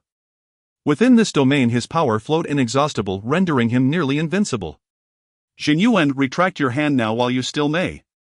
Bathed in dazzling starlight, Emperor Ziwei emanated an aura of absolute supremacy, causing even the assembled immortals to recoil in dread. Not even the great Luo immortals dared draw near. "Demand that I stand down." "Never. You stole my ginseng fruit, the very fruit of my lifelong cultivation. Today, even if it costs me half my life, I will make Ziwei pay the price. I will shatter your heavenly court itself." Emperor Ziwei, witnessing Zhen Yuanzi's genuine resolve for mutual annihilation, felt his thoughts sink into icy despair. With heaven's timing and earth's advantage on his side, Zhen Yuanzi stood no chance against him, yet what manner of sovereign would deign to brawl to mutual ruin? Would he not then follow in the footsteps of the Jade Emperor? At this thought, Emperor Ziwei forcibly suppressed his fury, gradually dispersing the starlight, and intoned gravely, "Zhen Yuanzi, I declare once more I did not take your ginseng fruit, nor would I ever stoop to steep it in wine. Cease these baseless accusations." "Pah!" Zhen Yuanzi spat contemptuously and raged on, "Fine words, yet the wine has already been drunk. Now you deny all responsibility. Is this the measure of Ziwei's integrity? I hold you in utter contempt. Very well, I grant you your chance. You claim the wine contains dissolved ginseng fruit, how do you propose to prove it?" To placate Zhen Yuanzi, Emperor Ziwei restrained his temper and asked. "Hoof. Proof you demand. So be it, I shall make you submit heart and soul." Zhen Yuanzi reversed his palm with a sharp clap, the remaining jars of celestial nectar exploded violently, their liquor scattering into the air like a shimmering rain. Then with a fierce sweeping gesture Zhen Yuanzi seized the misty droplets, each glowing with faint white luminescence. Guided by his will, they coalesced slowly, miraculously, into a minuscule perfect fruit. Emperor Ziwei's brow furrowed deeply, his heart plummeting. Is it truly the ginseng fruit? The celestial assembly gasped, joy and anxiety warring upon their faces. They had just imbibed wine infused with the ginseng fruit, granting them hundreds of additional years of longevity. How could they not rejoice? They do. What is the meaning of this? Ziwei Dadi's gaze darkened and he turned his eyes toward Beidou Xingjuan. Beidou Xingjuan stood aghast, eyes riveted upon the ginseng fruit that Zhen Yuanzi had restored with formidable power. Countless thoughts flashed through his mind. Yet each possibility was struck down in turn. Dadi, this. Beidou Xingjuan hesitated long, unable to speak. Faced with Ziwei Dadi's cold stare, he could only plead, "Dadi, I truly do not know about this. The heavenly nectar was taken by me from the imperial kitchen stores. By all reason, how could there possibly be a ginseng fruit within it?" Beidou Xingjian's voice sank lower and lower. Zhen Yuanzi let out a cold sneer. Beidou Xingjian's words truly astonished this humble Taoist. Does any mortal not know that this humble Taoist's ginseng fruit has but a single source? If no thief had thrown the ginseng fruit into the heavenly nectar, could it have grown from the wine jar by itself? Ziwei. You need not cry thief here. Beidou Xingjuan is your confidant. Without your instruction, how could he have dissolved the ginseng fruit into the wine jar? Have people say a new official lights three fires. You newly ascended ruler of the heavenly court are bold indeed to dissolve the ginseng fruit into the wine jar and distribute it among the immortals. What is more hateful, you even invited this humble Taoist to partake. Ziwei. Zhen Yuanzi's rage brimmed. He thundered, "Today, if you do not give me an account, I will shatter your Lingxiao Baodian. I will have the three realms choose a new sovereign." Ziwei Dadi's hand hidden within his long sleeve involuntarily clenched. His face had already fallen to its darkest depths. He looked at Beidou Xingjuan as though he would tear him limb from limb. What a worthless creature, such a simple matter marred by this blunder. Ziwei Dadi shot a freezing glance. The 8 great star lords including the Beidou Qiyuan broke out in cold sweat. The fortunes of the Beidou Qiyuan and the 8 lords are bound as one prospers all prosper, one falls all are harmed. Beidou Xingze's face changed drastically. He knew that today he might not be able to clear his name. Zenyuanzi demanded an explanation from Ziwei Dadi. Ziwei Dadi would surely demand one in return. How was he to account for it? Suddenly Beidou Xingze's gaze flickered and settled upon Neza. Neza felt Beidou Xingze's stare and was startled, yet he maintained his composure and pretended not to notice. Dadi. I remember now, third Prince Neza was present then. I handed the heavenly nectar to him and asked him to take it back to Ling Xiaodian. At this declaration the immortals and Ling Xiaodian all turned their heads. Zenyuanzi and Ziwei Dadi's gazes immediately fixed on Neza. His heart leapt wildly, but he strove to remain calm. He quickly affected anger and glared at Beidou Xingjuan, protesting. Beidou Xingjuan, how can you so bloodily slander another? I, upon seeing the imperial kitchen delay the feast at the request of the assembled immortals, went to the imperial kitchen myself. Shui de Xingjuan, Hu de Xingjuan, Kuei Lang and Jing Muan can all bear witness. Though unwilling to court trouble, the 2-star lords Shui de and Hu de Kuei Lang and Jing Muan could not deny the truth. They forced themselves to say Dadi the third prince's words are not false. Beidou Xingjuan pressed on. Even if Nezha's words are true, that still does not absolve him of suspicion for placing the ginseng fruit into the wine jar. I beg you, Emperor, great immortal, judge this clearly. Beidou Xingjuan turned and bowed in succession to Ziwei Dadi and Zenyuanzi. In truth, Beidou Xingjuan felt guilty and even ashamed. He had stooped to framing a junior to evade blame. But he had no choice. At a juncture of life and death before self-interest, he could only take this cowardly measure to distribute the blame lest he be left without any explanation. As Ziwei Dadi's chief confidant, he understood all too well Ziwei Dadi, newly become master of the heavenly court, could not afford to fall out with Zenyuanzi. He must compromise with Zenyuanzi. The only recourse was to shoulder the blame himself. Beidou Xingjuan sighed. He had scarcely ascended to the center of power when disaster struck. Zenyuanzi glanced at Neza and then at Ziwei Dadi. He did not suspect Neza. After all, Neza was merely a junior who had just broken through Tai. He possessed neither the means nor the motive to steal the ginseng fruit. Thus Zenyuanzi had every reason to believe Beidou Xingjuan was bearing false witness. Yet this did not trouble him. He wanted to see how Ziwei Dadi would handle the matter. He had already decided that Ziwei Dadi was the one who stole the ginseng fruit. No matter how Ziwei Dadi might deflect, that conviction would not change. Ziwei Dadi's gaze was complex and inscrutable. He neither heeded Beidou Xingjuan nor questioned Neza. Instead, he looked again at Zenyuanzi. Great immortal, you have seen this suspicion has fallen upon these two. If you wish to seek the true culprit, by all means take them back and investigate thoroughly. Ziwei Dadi gave a faint smile and with casualness spoke the words that lost him some favor. Beidou Xingjuan closed his eyes in silence. Neza ground his teeth inwardly. Zenyuanzi was first taken aback, then coldly laughed. He had thought he had posed Ziwei a dilemma. He had not expected the problem to be hurled back at him so swiftly. Ha! Ziwei, you are indeed crafty. To think you would push your own subordinate forward to take the blame.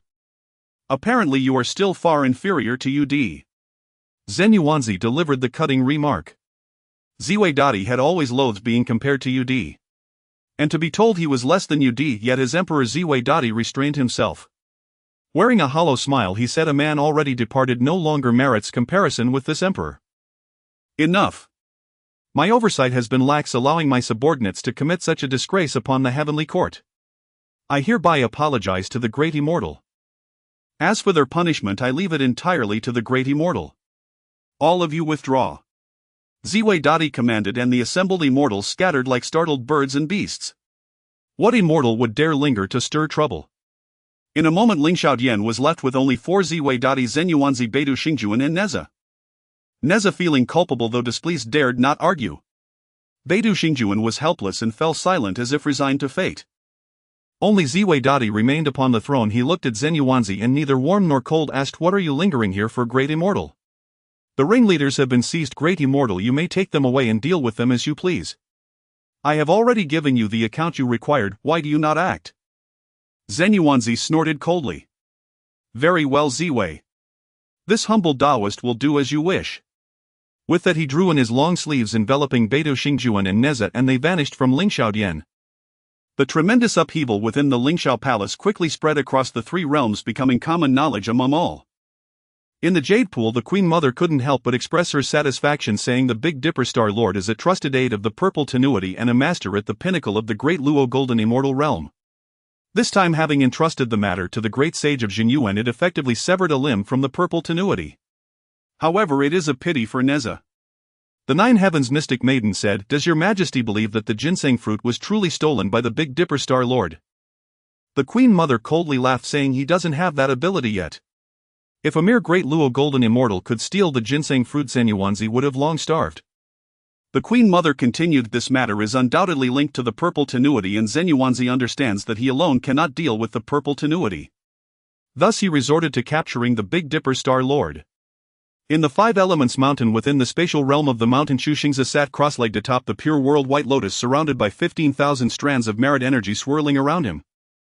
Finally, in the next moment, all 15,000 strands of merit energy were infused into Chu Xingze's body, erupting in a dazzling brilliance that gradually subsided after a long while. Chu Xingze stood up. He had reached the pinnacle of the Tai Golden Immortal Realm. With the innate supreme treasure, the pure world White Lotus, as an aid, and by merging with countless strands of merit energy, Chu Xingze's cultivation advanced rapidly, reaching the threshold of the Great Luo Golden Immortal. To break through to the Great Luo Golden Immortal, one must first condense the Great Luo Dao body. Only such a physique can withstand the formidable Great Luo magical power. Chu Xingze had already cultivated the indestructible diamond body, and his physical form was honed to the extreme of the Tai Golden Immortal. Condensing the Great Luo Dao body was not a difficult task. As long as he remained in seclusion for a few more days and consumed a Great Luo Dao pill or a Great Luo Dao fruit, he could easily break through to the Great Luo Golden Immortal. It is a bit troublesome that while my main body has broken through to the pinnacle of the Tai Golden Immortal, my avatar remains suppressed beneath Tai.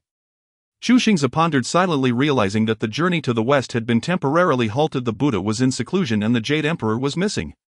It seemed that not many would pay attention to him, so there was no need for him to be overly cautious. He simply decided to elevate the cultivation of his avatar to Tai as well. Without hesitation, Chu Xingze pointed, and his avatar Sun Wukong immediately broke through to the late stage of the Tai Golden Immortal Realm. Moreover, Chu Xingze infused a strand of merit energy into his avatar. With the system obscuring the heavenly secrets, as long as he did not act, no one would be able to discern his true state. My main body cannot leave the mountain, but I can let my avatar go out for a stroll.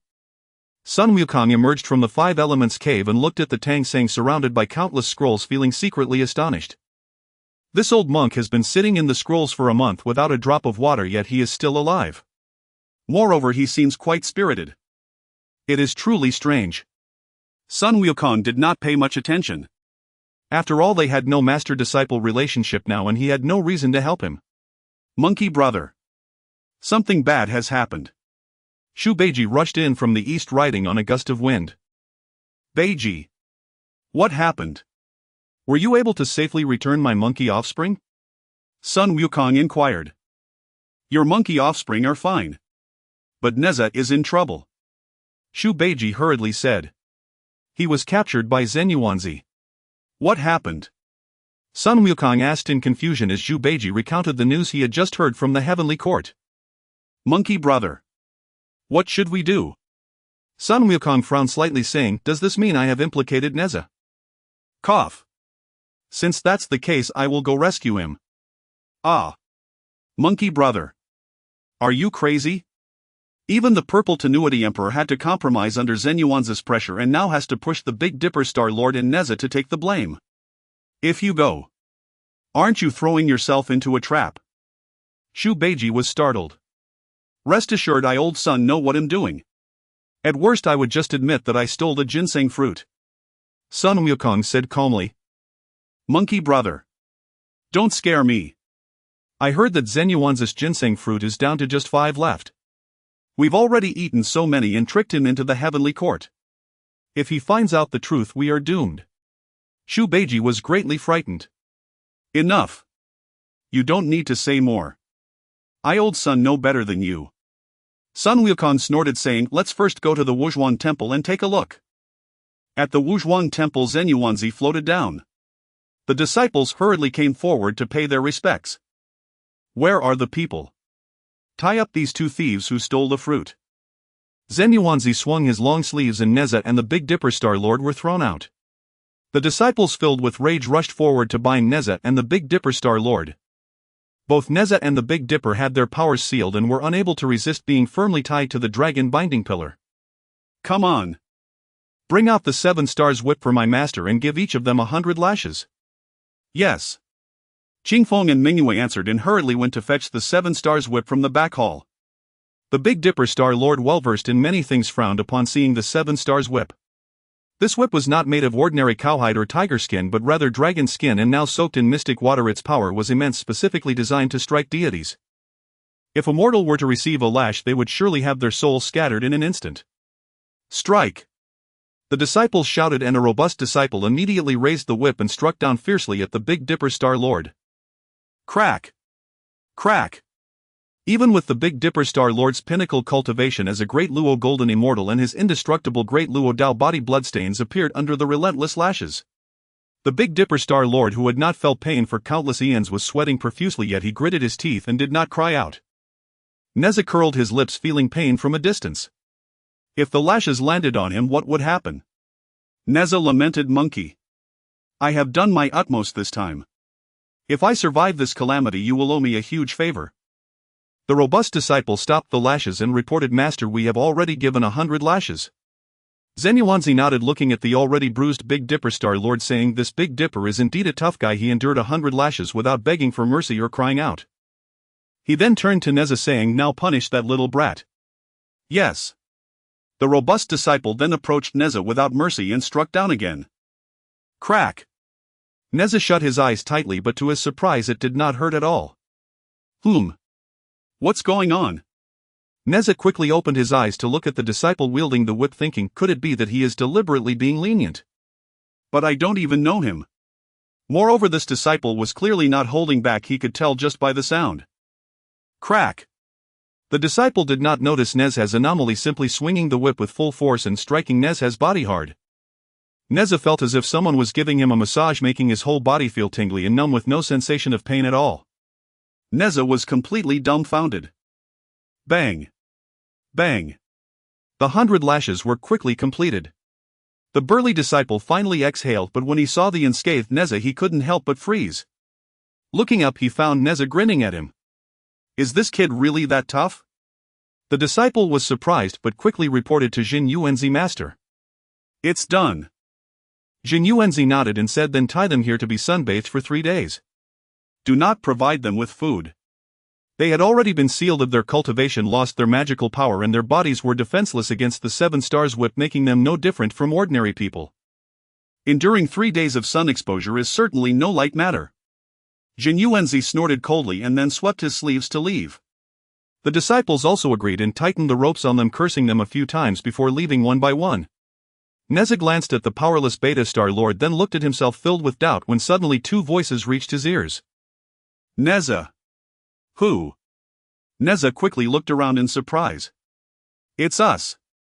Sun Wukong and Zhu Beiji immediately moved and revealed their true forms. Monkey, old pig. What are you doing here? Neza exclaimed in surprise and joy, Could it be that you helped me just now? Sun Wukong laughed, Who else could it be but me? Come on. I'll rescue you right now. All right. Neza quickly replied. Shoo. Sun Wukong made a gesture to be quiet, then gently blew and the ropes immediately snapped.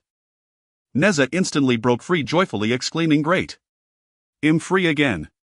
Let's hurry or we'll be in trouble if that old man notices. Let's go. Zhu Beiji shouted, and the 3 were about to escape. Great sage. Can you help save me?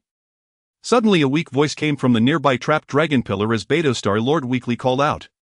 The 3 then turned their attention to Beta Star Lord. He helplessly apologized to Neza, saying, Third Prince, it is I who have wronged you, causing you to suffer with me, but I truly have no other choice. If there is no one to share the burden, I fear I won't survive today. I hope Third Prince, Great Sage and Marshal Tianping can spare my life out of past kindness, and in the future I will certainly repay this favor. Hoof. You harmed my brother Neza and now you want us to save you. Zhu Beiji scoffed. Neza fell silent, feeling embarrassed. After all, it was Healy Neza who had caused trouble for Beta Star Lord, so how could he turn around and blame him? Sun Wukong's eyes flickered and he suddenly laughed. All right. Helping you isn't impossible. But can you truly repay this life-saving grace? I can. Beidou Lord seemed to grasp at a lifeline, quickly assuring, if the great sage can save me, even if it means facing mountains of knives or seas of fire in the future, I will surely promise. Good. As the dignified Beidou Lord, I believe you will not break your promise. Sun Wukong then pointed, and the ropes binding Beidou Lord instantly snapped. Bang! With the ropes broken, Beidou Lord fell directly to the ground. Neza also said, that old fellow sealed our powers, and for the time being we can't break free, we can't even ride the clouds. Sun Wukong glanced at the seals on Neza's body, and indeed, as expected of a Quasasaints, means even a casual seal could not be undone by a tiny golden immortal. Let's leave first and then think of a way. Sun Wukong said. Beiji. You carry Beidou Lord. I'll carry Neza. Shu Beiji was unhappy. Why should I carry him? I want to carry Neza. Stop talking nonsense. Hurry up. Sun Wukong kicked Zhu Beiji. Then the two carried the two and escaped from Wuzhuang Temple. Mount Wuxing. The figures of the four appeared. Thank you, great sage, for saving my life. Beidou Lord repeatedly expressed his gratitude. Shu Beiji scoffed. Thanks to me, old pig, for carrying you back. Why don't you thank me? Yes. Thank you, Marshal. Sun Wukong walked up to Beidou Lord and said, why bother with formalities, Beidou Lord? Oh. What is that over there? Beidou Lord turned his head to look. Smack! Sun Wukong slapped Beidou Lord on the head, causing him to roll his eyes and faint immediately. Monkey brother. Why did you knock him out? Sun Wukong replied, I'm trying to see if I can use the apricot yellow flag to break Xinyuanzi's seal. He can't see it. Then let's give it a try. Sun Wukong then raised his arm, and the apricot yellow flag flew out from Mount Wuxing and landed in his hand. Shu Beiji exclaimed, Monkey brother, you didn't carry this treasure with you. Sun Wukong laughed. What? Do you want to steal it? He. Sun Wukong continued, just using the apricot yellow flag might not be enough, but with the pure world white lotus, which possesses ultimate purifying power, it will definitely work. Sun Wukong waved his hand again, and the pure world white lotus flew out from Mount Wuxing, landing in his other hand. Shu Beiji looked on with envy, saying, Monkey brother, you have so many treasures. It's really making old pig's eyes green with envy.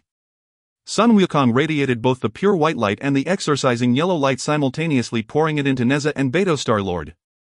Neza felt a shiver throughout his body as if he was bathed in celestial light, and the shackles sealing his meridians shattered one by one. Half an hour later. Boom! A tremendous sound erupted from within Neza and Beidou Lord. Xinyuanzi's seal was finally completely shattered. Neza roared, and the feeling of regaining his magical power made him extremely excited. An immortal without magical power is like a tiger with its teeth pulled. There is no sense of security. Beidou Lord also woke up, and with his peak cultivation of the Daluo Golden Immortal, he quickly suppressed his injuries. Sun Wukong had already put away the apricot yellow flag and the pure world white lotus. Star Lord. How do you feel? Beidou Lord, feeling the restored magical power, was very pleased, saying, Thank you, great sage, for saving my life. Now you have also helped break the seal. Such a great kindness, Beidou will surely repay it in the future. Farewell. Beidou Lord cupped his fist in salute and then moved soaring directly into the sky. Oof. Nice words. You just get up and leave like this. Shu Beiji complained. However, knowing that the recovering Beidou Lord was at the peak of the Daluo Golden Immortal, he didn't dare to say anything in front of him. Sun Wukong said, with the seal broken, Xinyuanzi will definitely sense it immediately. If he doesn't escape, what will happen if he catches us again? Ah. Monkey brother. Doesn't that mean we are in great danger? What should we do? Shu Beiji asked anxiously. Don't worry, you and I are predestined beings.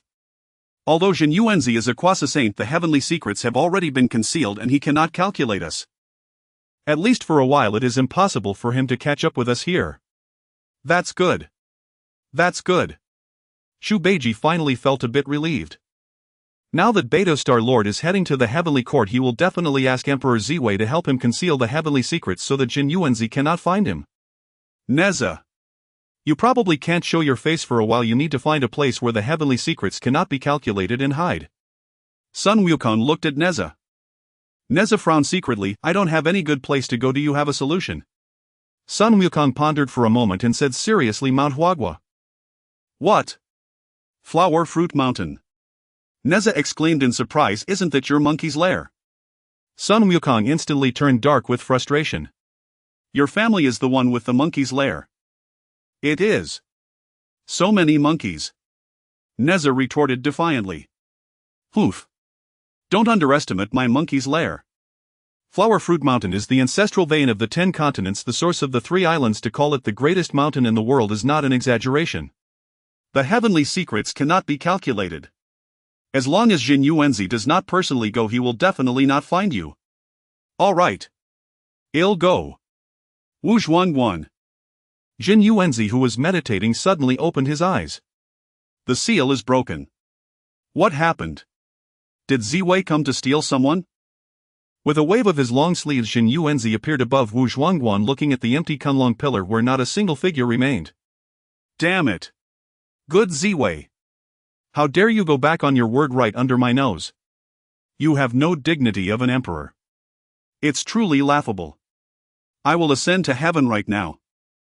Look how well you might be able to hide. Jin Yuanzi snorted coldly and headed straight for the heavenly palace. He didn't even calculate who had saved Neza and Beidou, directly placing the blame on Emperor Ziwei.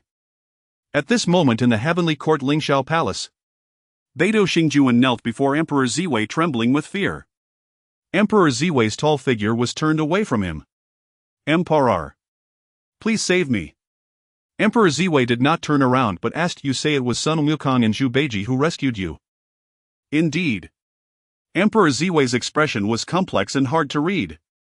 Then he smiled and said, did that monkey not say he wouldn't leave the 5 Elements mountain for a century? This. Emperor, perhaps he did it to save people. So, after all, they were his saviors. Beidou Xingjuan bravely tried to defend Sun Wukong. Enough. No need for you to explain for him. Emperor Ziwei suddenly turned around and said, are you still resentful towards me?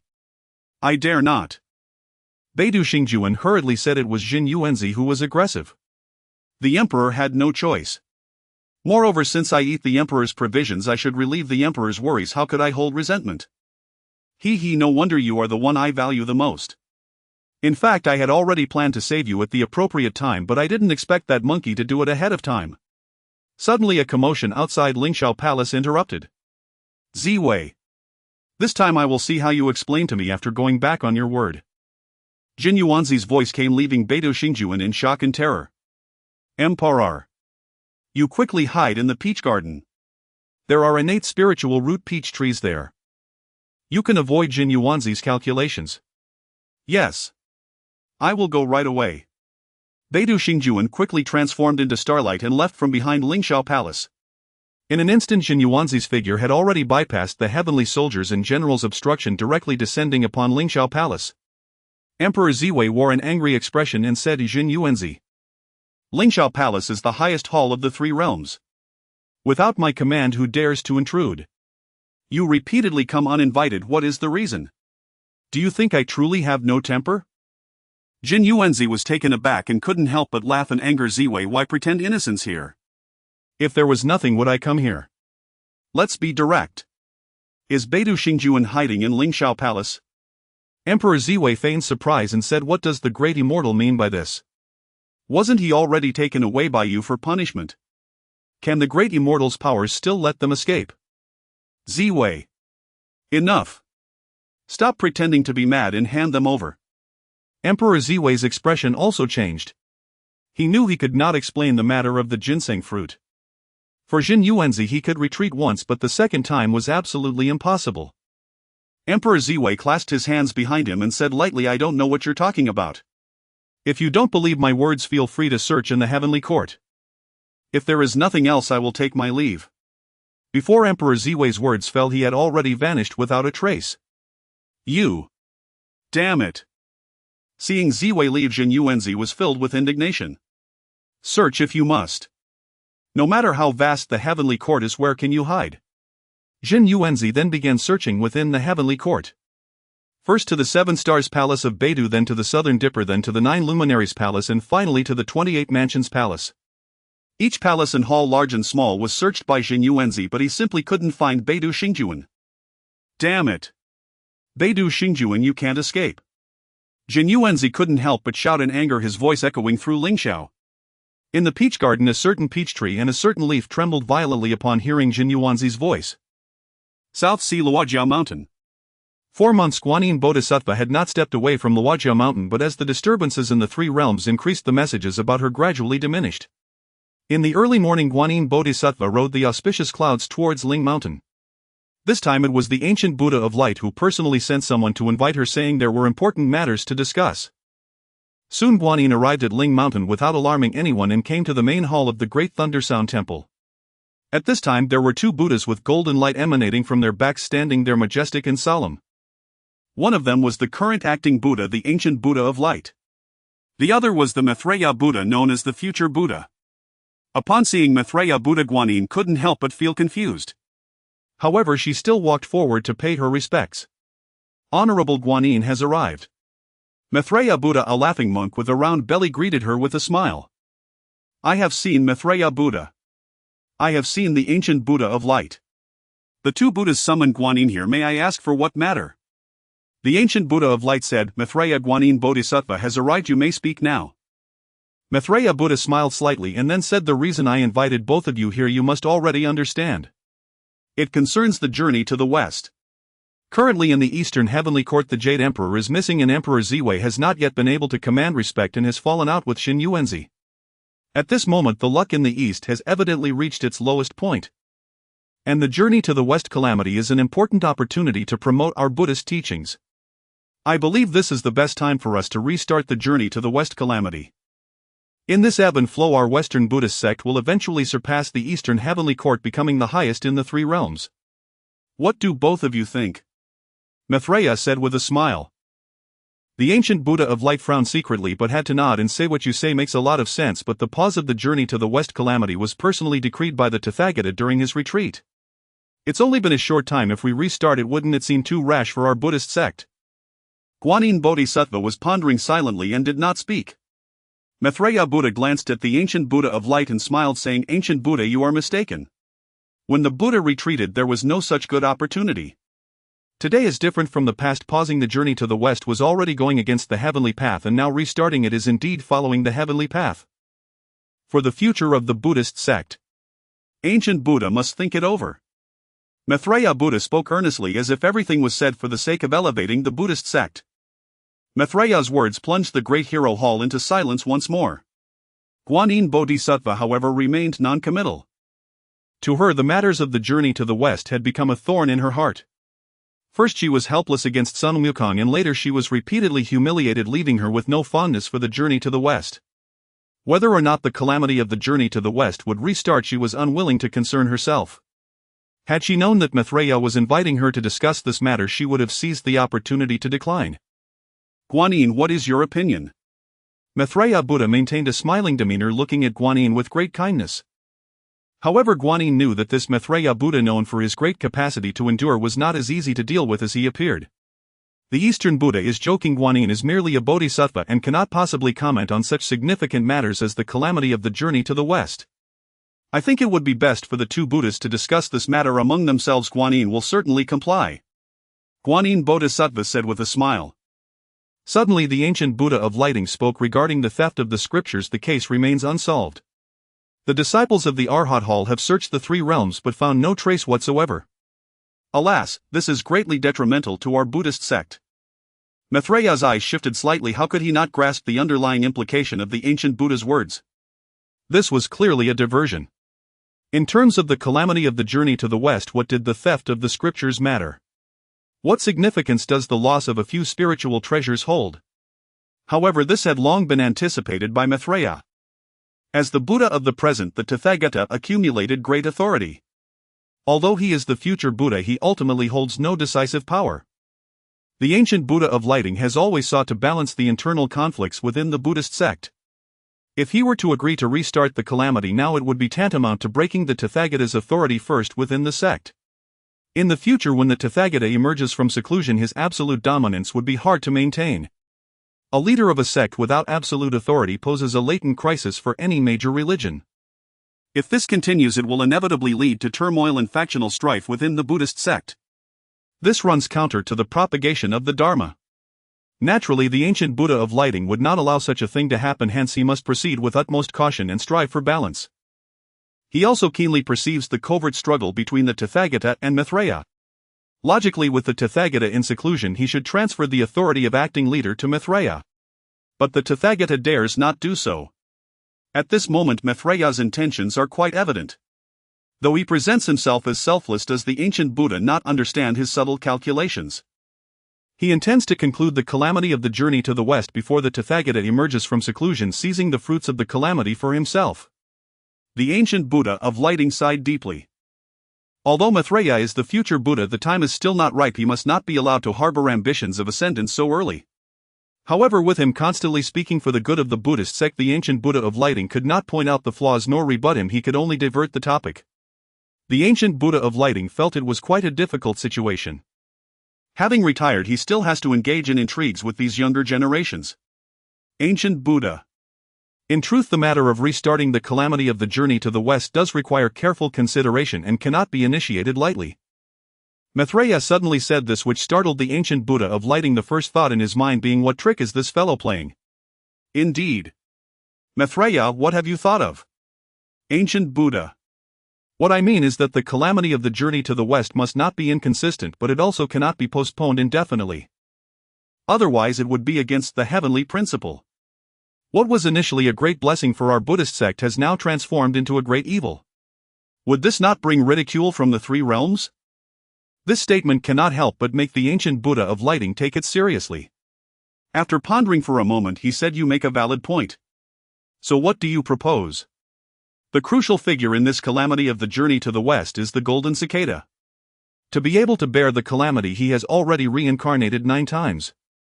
Within our Buddhist sect, 9 represents the extreme. This 10th life was supposed to accomplish the great cause of the journey to the west, but due to this mishap it seems that this 9th life cannot be completed.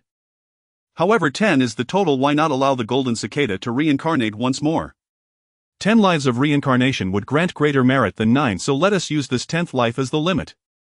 Let the golden cicada return in his 10th life to obtain the scriptures. On one hand, this fulfills our Buddhist sect's merits, and on the other hand, it does not violate the heavenly principle of calamity. Is this not a perfect solution? Upon hearing this, the ancient Buddha of lighting could not help but nod deeply, saying, "This idea is indeed wonderful. In this way we achieve the goal of postponing the journey to the west while not leaving room for criticism. Truly splendid." Oh. So does the ancient Buddha agree to this? The ancient Buddha of lighting deliberated repeatedly. The calamity of the journey to the west indeed cannot be delayed forever, and the Tathagata's return is uncertain. At present there is no better method than this. He then nodded emphatically, saying, "Let us proceed as you suggest." Thank you for your approval, ancient Buddha. Maitreya was immediately overjoyed. His strategy of retreating to advance had finally paid off. He continued, "Tang Seng is now in his prime. Should he die of old age and enter reincarnation, the time would be too long, and since he leaves in hardship, it would not be a good end." The ancient Buddha of lighting nodded slightly, saying, "What is your solution?" "I have heard that in all 9 of the golden cicada's past lives he was harmed by a demon. Why not use the demon to assist once more, thus achieving a complete conclusion? Guanyin Bodhisattva has always been responsible for obtaining the scriptures. Let her handle this matter," Maitreya said, looking towards Guanyin. Guanyin suddenly realized. She finally understood that Maitreya Buddha had summoned her to propose this. It turned out he wanted her to send someone to harm Tang Seng. The demon that killed Tang Seng in his 9 lives is precisely the sand demon of the river of San Shawujing. Previously he had already received her guidance, converted to Buddhism, and awaited the scripture seeker. Now that the journey to the west is postponed, Guanyin Bodhisattva has no mood to deal with him. He is probably going to revert to being a demon again. All right. Since both Buddhas have issued orders, Guanyin will go to the river of sand for a visit. Ha, this is excellent. With Guanyin Bodhisattva going, there should be no worries about this matter. Maitreya laughed. Guanyin had previously felt proud to hear such words, but now listening to them felt somewhat uncomfortable. Farewell. Guanyin departed. Only Maitreya and the ancient Buddha of lighting remained in the great hero hall. Although I know you have ulterior motives, I must say this suggestion was well done. The ancient Buddha of lighting gazed deeply at Maitreya. Maitreya Buddha laughed heartily, saying, "This Buddhist sect does not belong to one person, it belongs to all Buddhas. The ancient Buddha should understand this principle. For the Buddhist sect to thrive and for the Dharma to spread throughout the three realms, it cannot rely solely on one person to achieve success. The ancient Buddha of lighting silently nodded and then asked, in your opinion, how many years will it take for the golden cicada to return in his 10th reincarnation? 30 years.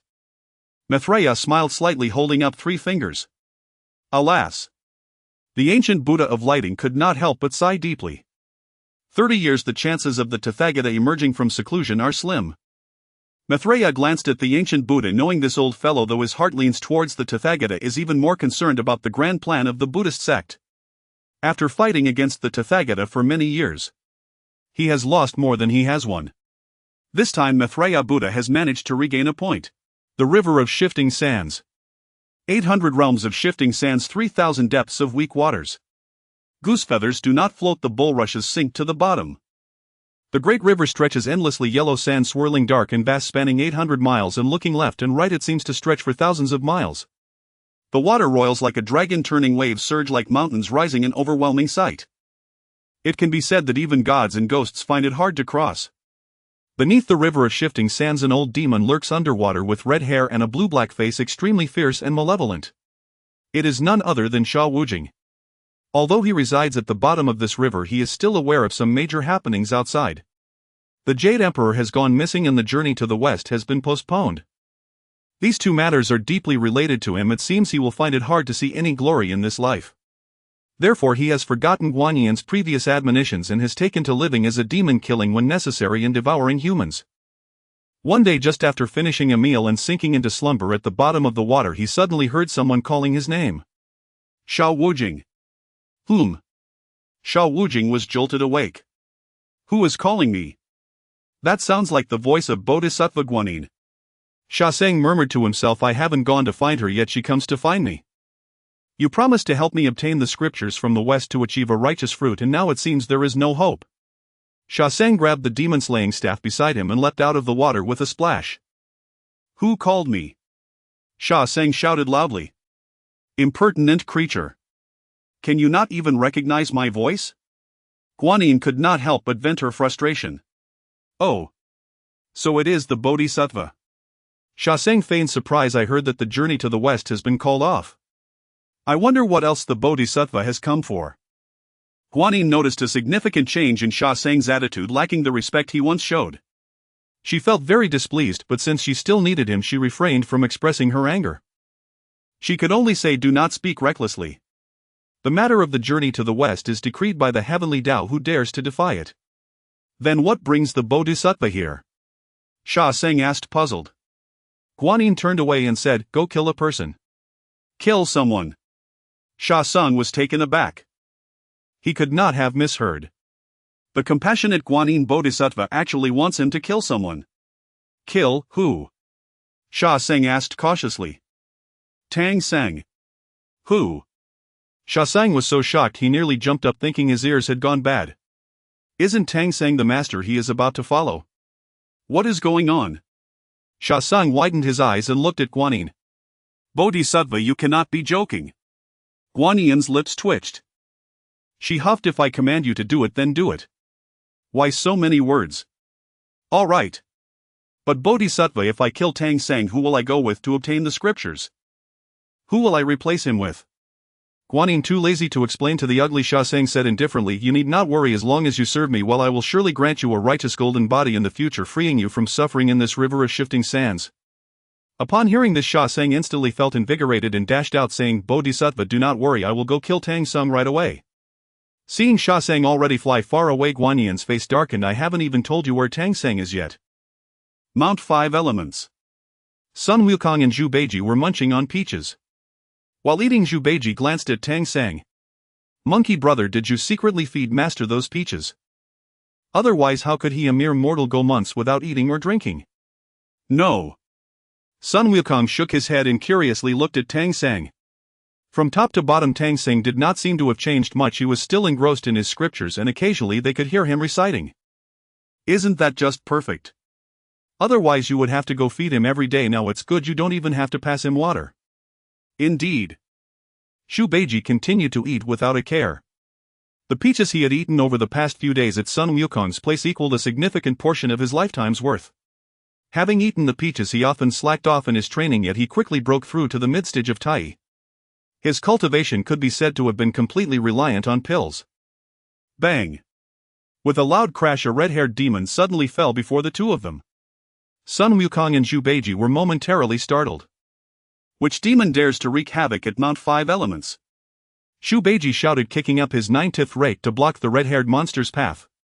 The red-haired monster was of course Chu Xingze.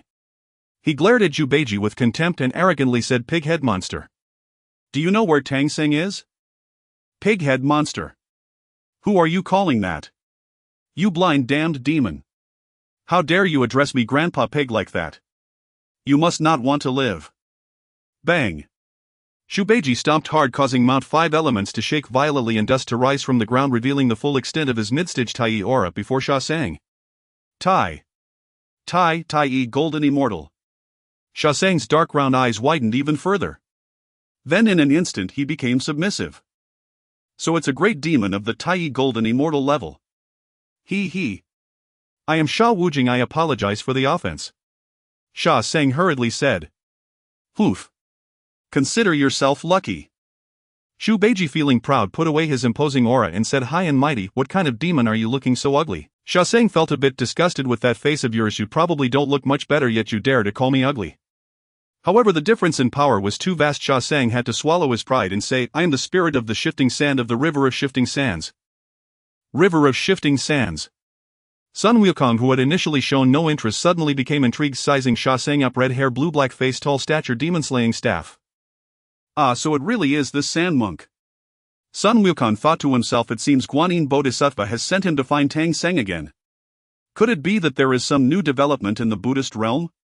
Sun Wukong remained calm while Zhu Beiji continued to inquire. "A demon of the river of shifting sands, what do you want at my Mount 5 Elements? Don't you know this is the territory of the great sage equal to heaven?" Sun Wukong. "Oh. I know, but what is that monkey head compared to the great sage equal to heaven? He is just a golden immortal like me. I am not afraid of him," Chu Xingze replied nonchalantly. Sun Wukong's lips curled into a cold smile. Zhu Beiji suppressed his laughter and shouted, "You audacious little demon. What do you know? How dare you underestimate my elder brother? Your elder brother." Chu Xingze scratched his head, thinking to himself, could it be that after 500 years that monkey has advanced so much in cultivation that even a great demon of the Tai golden immortal level is not his match? Chu Xingze quickly said, "That was my mistake. I am here to find a monk. His name is Tang Xing. I wonder if the great demon knows where he is." "Why are you looking for Tang Xing?" Zhu Beiji immediately became alert. This Chu Xingze saw Zhu Beiji's expression change and couldn't help but feel anxious. Could it be that Tang Xing has already been eaten by this pig demon? "I have been ordered to take his life." Chu Xingze did not hide it and spoke frankly. "Kill him." Zhu Beiji was taken aback, his expression changing again. "Under whose orders?" "That is not convenient to disclose." "Is it?" Zhu Beiji sneered, saying, "Looking for Tang Xing, huh? Just look behind you."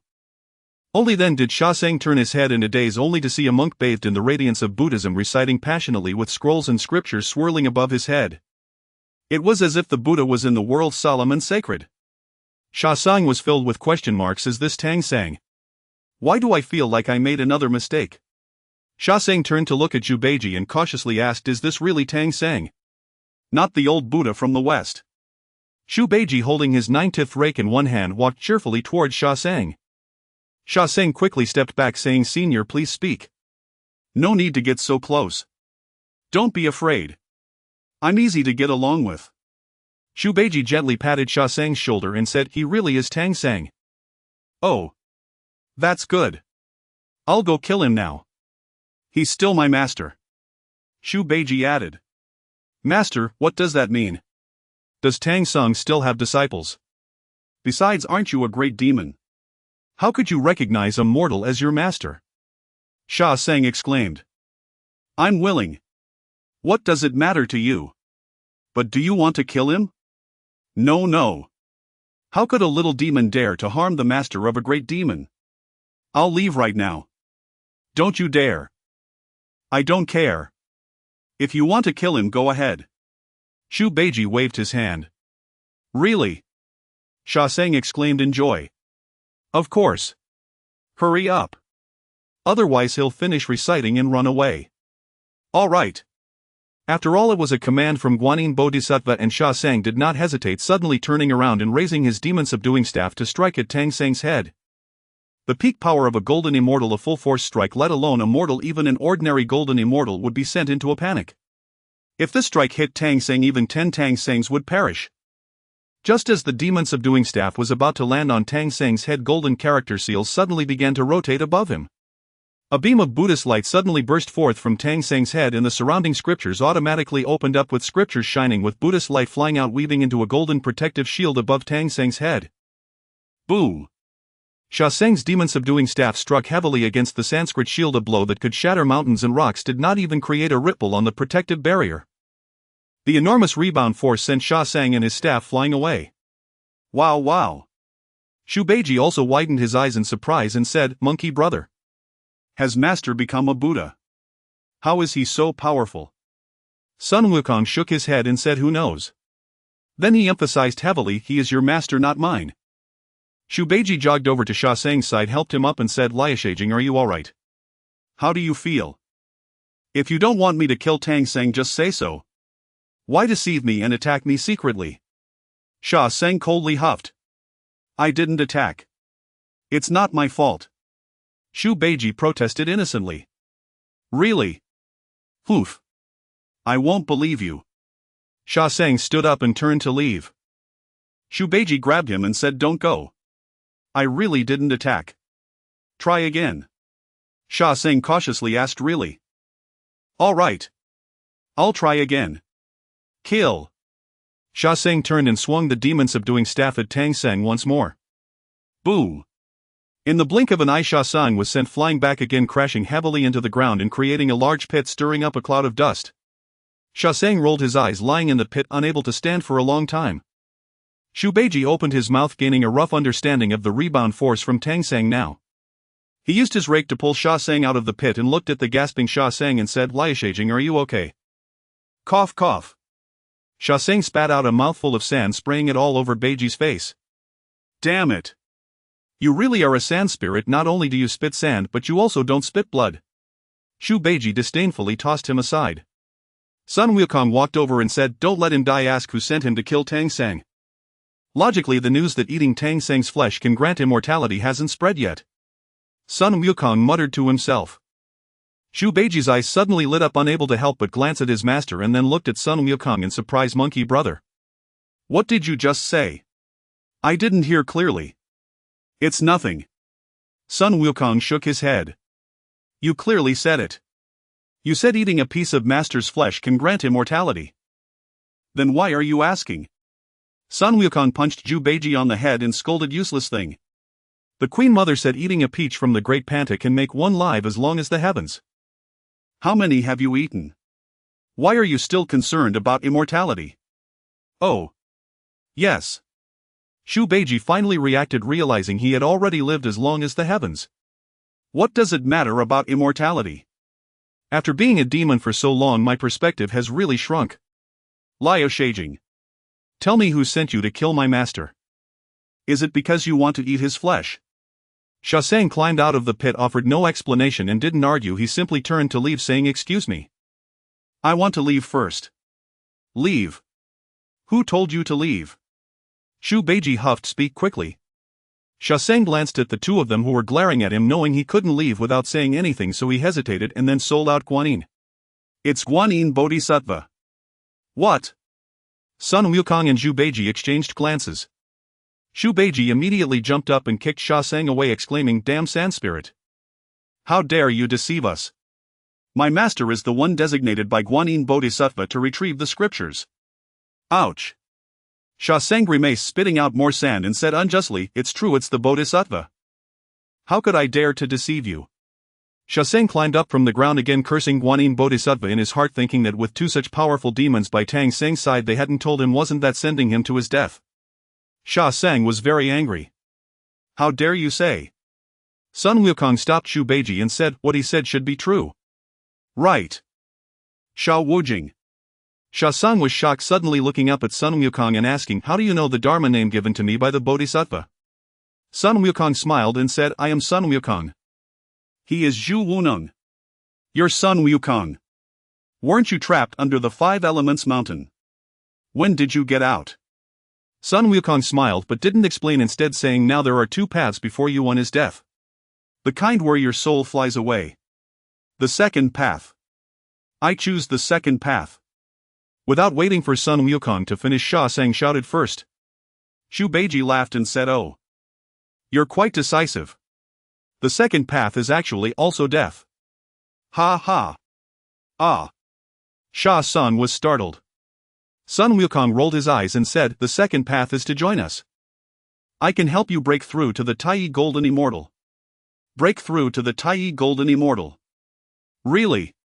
Sha Sang asked doubtfully. Sun Wukong casually tossed a peach over.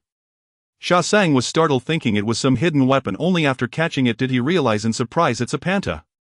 And the biggest one. Xu Beiji was also startled, terrified that Sun Wukong directly threw the panta. That's a panta. You just throw it away. What a waste.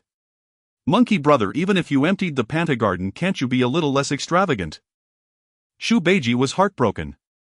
Sha Sang, after all, was the curtain-lifting general, a close minister of the Jade Emperor, and was very familiar with pantas. He didn't know how many times he had attended the panta banquet.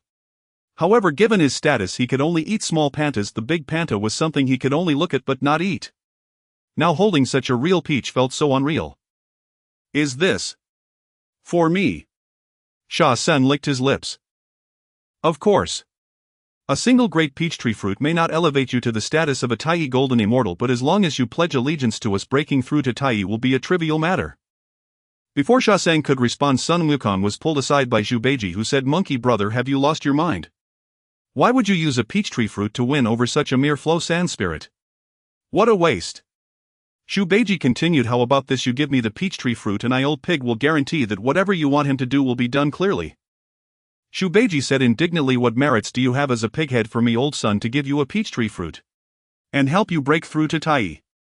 Xu Beiji was invigorated. Can he compare to me, old pig? I am the heavenly marshal, the one who commanded 100,000 water soldiers in my past life. He is like you, a general of the curtain. Xu Beiji exclaimed, what? General of the curtain? He paused, turning to look at Sha Sang, who was gnawing on a peach tree fruit. You are a general of the curtain. Sha Sang nodded, munching as he replied. Sun Wukong said he is like you, enlightened by Guanyin, and is to take Tang Sang as his master to seek scriptures in the West. So he is also a person of fate. Xu Beiji said, now I see. But why did Guanyin suddenly order him to kill the master? Who knows? Sha Sang had finished the peach tree fruit, his injuries fully healed and his cultivation greatly advanced. He excitedly ran in front of Sun Wukong and said, great sage, I am willing to pledge allegiance. In the future I will be willing to risk my life for the great sage. Xu Beiji glared at Sha Sang and kicked him away, grunting, what gives you the right to speak here? Get out of here. You get out of here too. Sun Wukong glared at Xu Beiji, saying, what else can you do besides eating? And you dare to talk about others? Sha Sang, I have something for you to do. Sha Sang hurriedly replied, great sage, please command. You said Guanyin Bodhisattva sent you to kill Tang Sang. Do you know the reason? Sha Sang shook his head, saying, I don't know.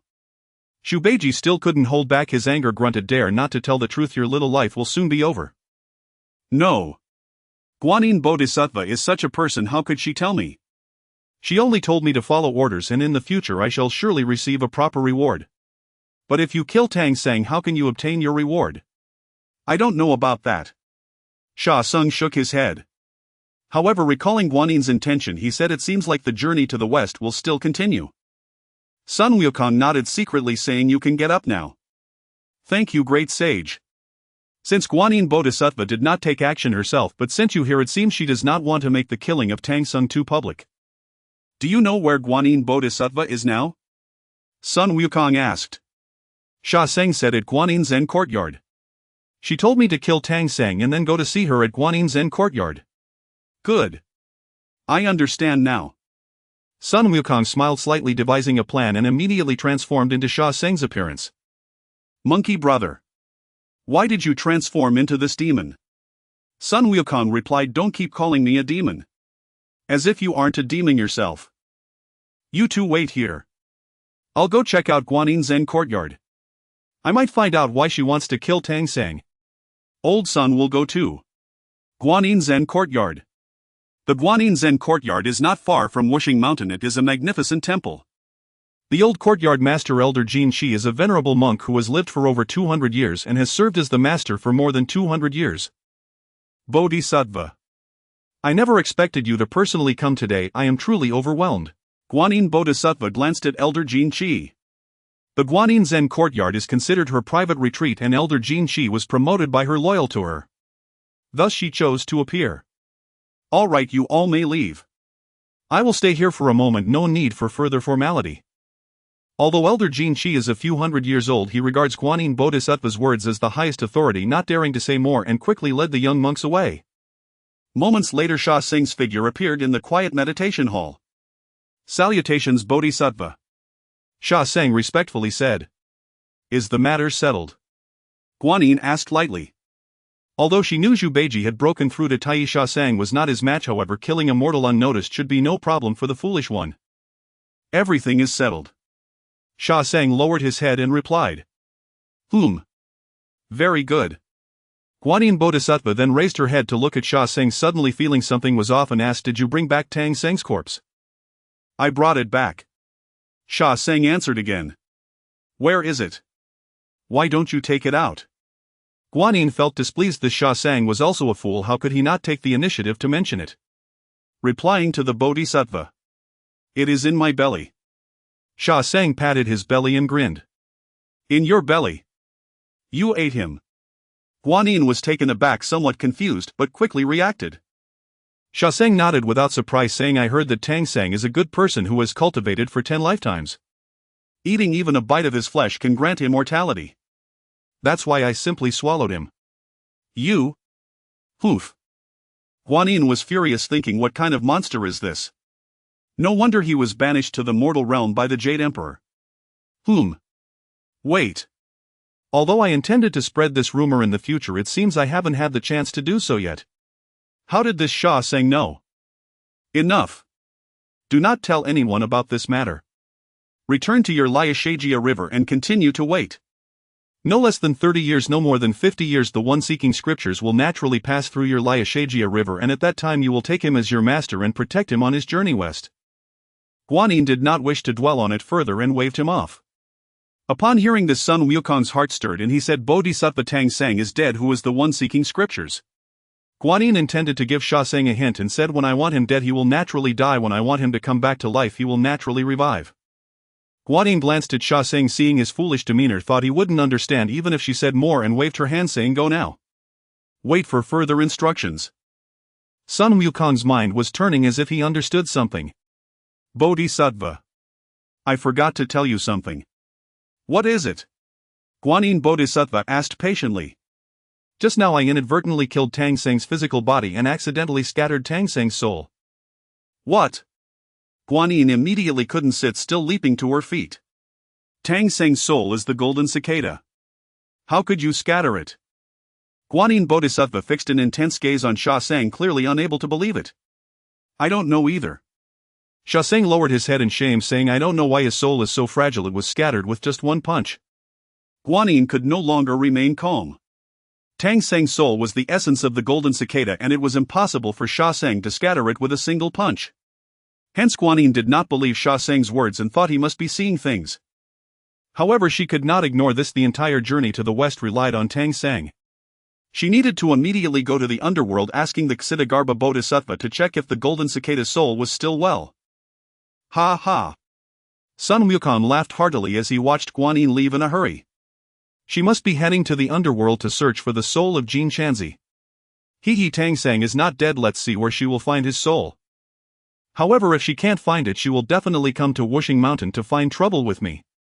No, I must return and prepare early. At this moment at Wuxing Mountain, Zhu Beiji was teaching Chu Xingze how to be a demon. Chu Xingze listened with a simple-minded expression, appearing quite convinced. If you join us in the future, you will know how to act. Chu Xingze repeatedly said, Don't worry, brother Zhu. I understand. From now on my life will be in the hands of my two elder brothers. Zhu Beiji slightly turned his head, nodding with satisfaction in his heart. Breaking through to Tai is indeed different. A monster at the peak of the golden immortal is completely obedient to a single word. Is Sun Wukong here? Suddenly 2 extraordinary-looking celestial boys floated down from the clouds. They were Qingfeng and Mingyue. Xu Beiji's expression slightly changed and he hurriedly said, "What do you 2 celestial boys want with Sun Wukong?" Qingfeng and Mingyue replied, "We are disciples of the great immortal Jin Yuan from Wuzhuang Temple. We have come at the behest of our master to invite Sun Wukong to the banquet of the ginseng fruit." Disciples of the great immortal Jin Yuan. Xu Beiji's small eyes narrowed slightly, secretly thinking the old man Jin Yuan has only 5 ginseng fruits left. Instead of keeping them for himself, he dares to hold a ginseng fruit banquet and even invite my monkey brother. Well, my monkey brother. What's wrong with me? Xu Beiji was about to say he was not home when Sun Wukong's voice came from behind. Oh. Monkey brother, when did you come back? Xu Beiji and Sha Seng turned around in surprise. Sun Wukong glanced at him and said to Qingfeng and Mingyue, "Please return and tell the great immortal that I old son cannot leave the mountain and I appreciate his kindness." Qingfeng and Mingyue exchanged glances, feeling quite displeased. They had just been sent by their master to invite Sun Wukong, who was a small monkey spirit, yet he had the audacity to refuse. Although they didn't want to invite Sun Wukong in the first place, since there were only 5 fruits left, having 1 more person meant 1 less bite, but they couldn't go against their master's orders. Being rejected at this moment made them even angrier. "Our master is a celestial being and the ginseng fruit is a treasure of the heavens. Are you sure you want go?" Qingfeng and Mingyu's attitude had turned impolite. "The ginseng fruit is indeed wonderful, but I old son am unworthy to enjoy it. You 2 celestial boys should return." Sun Wukong smiled faintly. Although he didn't know what scheme Jin Yuan was plotting, he simply didn't want to go. Jin Yuan must have returned empty-handed after failing to find Neza and the North Dipper Star Lord. Nothing good would come of it. Oof. Farewell. Qingfeng and Mingyue snorted coldly, feeling that Sun Wukong was ungrateful, and then they flew away. Xu Beiji and Sha Seng approached. Sha Seng said in astonishment, "Great sage Sun has quite a reputation. The great immortal Jin Yuan is indeed the ancestor of earthly immortals, and he actually invited the great sage to a banquet." Xu Beiji also said, "Monkey brother, why don't you go when they invite you?" "Are you tired of eating ginseng fruit?" Sha Seng exclaimed, "What great sage Sun has eaten ginseng fruit before?" Xu Beiji laughed, "What's the big deal? I old pig have eaten it too." Sha Seng admired him even more, feeling increasingly excited, realizing he hadn't followed the wrong person. He happily said, "I've seen the ginseng fruit in the heavenly court, but I've never eaten it. Since my 2 elder brothers are so capable, could you please get one for me to try?" Yeah, you little flow sand spirit, you really can climb up by borrowing a rod. You've eaten the peach of immortality, what else do you want? Xu Beiji snorted. Sha Seng chuckled, "I was just saying if it's too difficult then forget it." Xu Beiji noticed Sha Seng's tone was a bit unusual and felt somewhat displeased, not wanting to lose face in front of his newly recruited junior. He couldn't help but say, "What do you mean forget it? It's just a ginseng fruit. I old pig can have as many as I want." "Really?" Sha Seng's eyes lit up. The 2's conversation was observed by Chu Xingze, who couldn't help but scold Xu Beiji for being a fool. He. Monkey brother. Xu Beiji grinned at Sun Wukong, having just bragged, but now it was time to pay up. He secretly transmitted his voice, "Monkey brother, give me a ginseng fruit." "Quietly, don't let old Sha find out. I believe with your skills you can manage it." Sun Wukong rolled his eyes at Xu Beiji but still gave him face. After all, it was for Sha Seng. Since he wanted to win him over, he would have to give him something good sooner or later. Xu Beiji gathered his sleeves and suddenly his eyes brightened, addressing Sha Seng, "It's just a ginseng fruit. I old pig am almost tired of eating it. Here. I'll give you one." In the astonished gaze of Sha Seng, Xu Beiji took out a gleaming ginseng fruit from his sleeve. He tossed it to Sha Seng. Sha Seng hurriedly caught it, cradling it in his hands like a treasure, excitedly saying, "Brother Zhu is amazing. I old Sha will not disturb my 2 elder brothers any longer." Sha Seng turned and ran to a corner at the foot of the mountain to taste it. "Make sure to pay from your side." Sun Wukong left this remark and walked into the Wuxing cave, blocking Xu Beiji outside. Xu Beiji immediately cried out in distress, regretting hastily giving the ginseng fruit to Sha Seng. Inside the mountain space, Chu Xingze. Ding! Congratulations to the host for refusing to leave the mountain. Reward 10,000 merits. Reward ultimate innate spiritual root Huang Zhongli. Huang Zhongli. Chu Xingze couldn't help but feel invigorated. Huang Zhongli is a primordial level innate spiritual root, its flower resembling a lotus and its fruit resembling a pearl bud. Both the flower and fruit bear the words Huang Zhong. This tree blooms once every 10,000 years, bears fruit once every 10,000 years, and takes another 10,000 years to mature, producing only 9 fruits in 30,000 years. It is evident that the power of these 9 fruits surpasses that of the great peach and ginseng fruit by far. It is said that eating one fruit can make one a saint at the very least. If a Daluo golden immortal eats one, achieving the status of an immortal would surely be a certainty. It is rumored that Huang Zhongli has gone extinct, and even today's saints have never seen its traces. To his surprise, it fell into his hands today. Chu Xingze opened his palm, looking at the Huang Zhongli, which was still a small seedling just beginning to produce some flower buds tightly wrapped. This wouldn't really take 10,000 years to bloom, would it? Thinking of this, Chu Xingze couldn't help but sigh. Although Huang Zhongli is precious, it seems a bit too impractical. In 30,000 years he would only be able to eat the fruit. What significance does that have? Whether he can survive for 30,000 years is still uncertain. A fine treasure that can only be looked at and has no use made Chu Xingze very frustrated. Fortunately, there was also a merit force of 10,000, which was enough to lay a solid foundation for him in the Tai realm. Chu Xingze waved his left hand and a wisp of golden yellow mist wrapped around his arm. This was the manifestation of the merit force. The merit force was originally formless and shapeless, granted by the Heavenly Tao, but the system's reward seemed to have some subtle differences from what was granted by the Heavenly Tao, allowing it to barely manifest. Although 10,000 merit forces seemed few, Nezha's summoning of the 9 heavenly tribulations only garnered him 100 merit forces. This shows that the value of merit force is certainly beyond comparison to other things. It can be said to be priceless. Suddenly Chu Xingze discovered in amazement that the delicate branches of Huang Zhongli were actually swaying, and then the merit mist on his left hand was attracted over and gradually merged into it. What the hell? What kind of tree dares to covet his merit force? Absolutely not. Chu Xingze hurriedly retracted his merit power, but it was already too late. He had still lost 3,000 merits to the branches of the Huang Zhongli.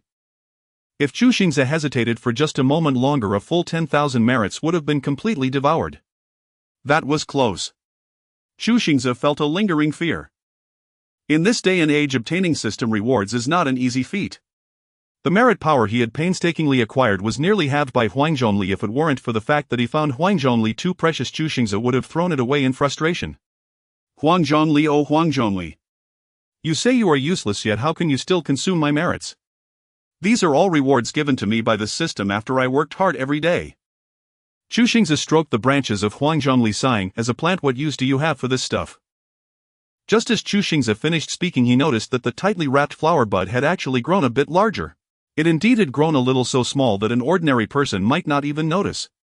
However, Chu Xingze had already reached the peak of the Tai Golden Immortal realm with keen insight and instantly detected the change. It's bigger.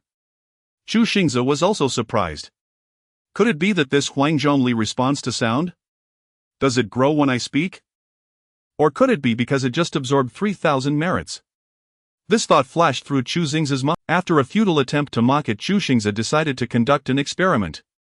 He reluctantly took out another 1,000 merits and slowly infused them into Huang Zhongli, which was immediately absorbed. Indeed, it grew a bit more. Chu Xingze confirmed that the flower bud had indeed grown a little more than before. I understand. This Huang Zhongli can actually be ripened using merit power. How wonderful! Chu Xingze's mood soared to the heavens, but just as quickly he fell back into despair. Where am I going to get more merit power? 4,000 merits only made it grow this little bit. It hasn't even bloomed yet. If I want it to flower and bear fruit, wouldn't I have to exhaust the heavenly Tao? Chu Xingze shook his head, completely abandoning the thought of nourishing Huang Zhongli with merits. It's too draining on merits. Even a saint can't afford that. Sigh. As expected. It's just a useless thing.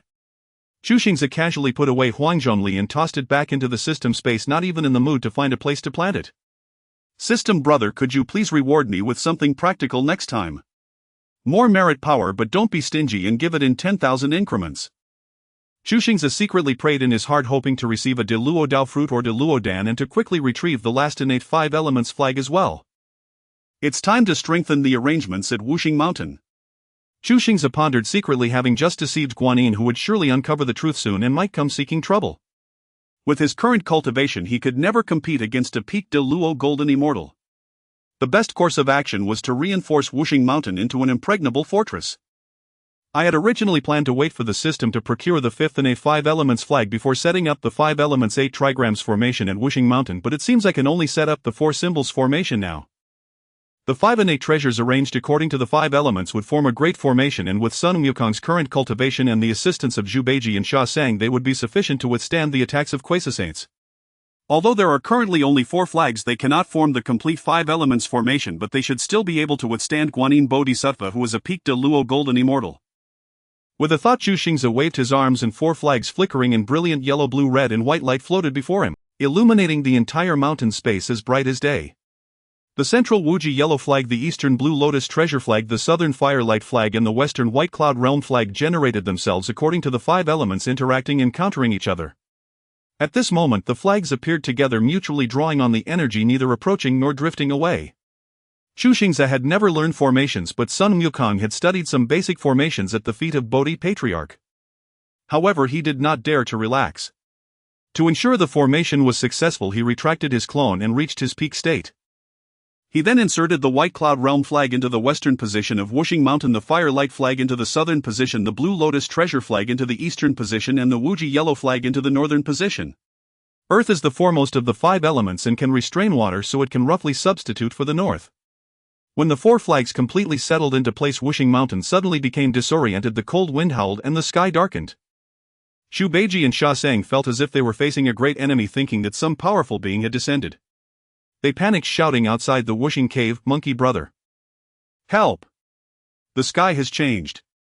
The enemy is terrifying. It's over. It's over. Monkey brother can't save us anymore. Help! Help!" No one paid attention to them. The two huddled together like frightened mice in that chilly environment, with howling cold winds, shivering for 3 days. In the underworld. In the realm of the dead. A grand dark hall stood tall in this sunless world, surrounded by a gloomy mist, with the cries of little ghosts terrifying to behold. This was indeed the Yama Hall. Suddenly a ray of holy light burst forth in the realm of the dead, as if the dark world was suddenly pierced by the rising sun. Feeling the source of the light, the little ghosts in the realm of the dead instantly experienced excruciating pain. Their extremely keen souls could not bear such holy radiance. Guanyin Bodhisattva walked like a flickering candle in the darkness. Wherever she went, the ghostly souls in the realm of the dead all knelt and did not dare to look up.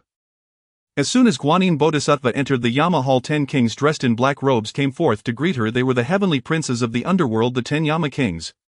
King Qin Guang, the leader of the 10 Yama kings, led the others, including King Yen Luo and King Chu Jiang, to pay their respects, saying in fear, "It is indeed Guanyin Bodhisattva's arrival. We pay our respects."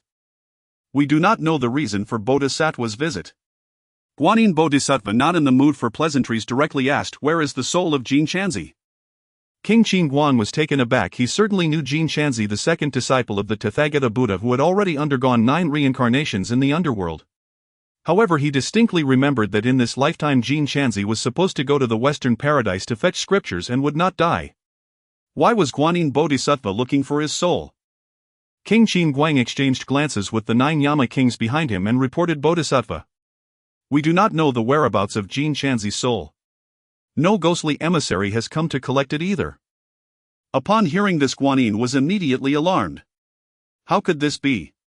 Could it be that Jin Shanzi's soul had truly been shattered by Sha Sang? Impossible. Absolutely impossible. Jin Shanzi's primordial spirit was remarkably powerful. She might not even be able to shatter it, let alone Sha Sang.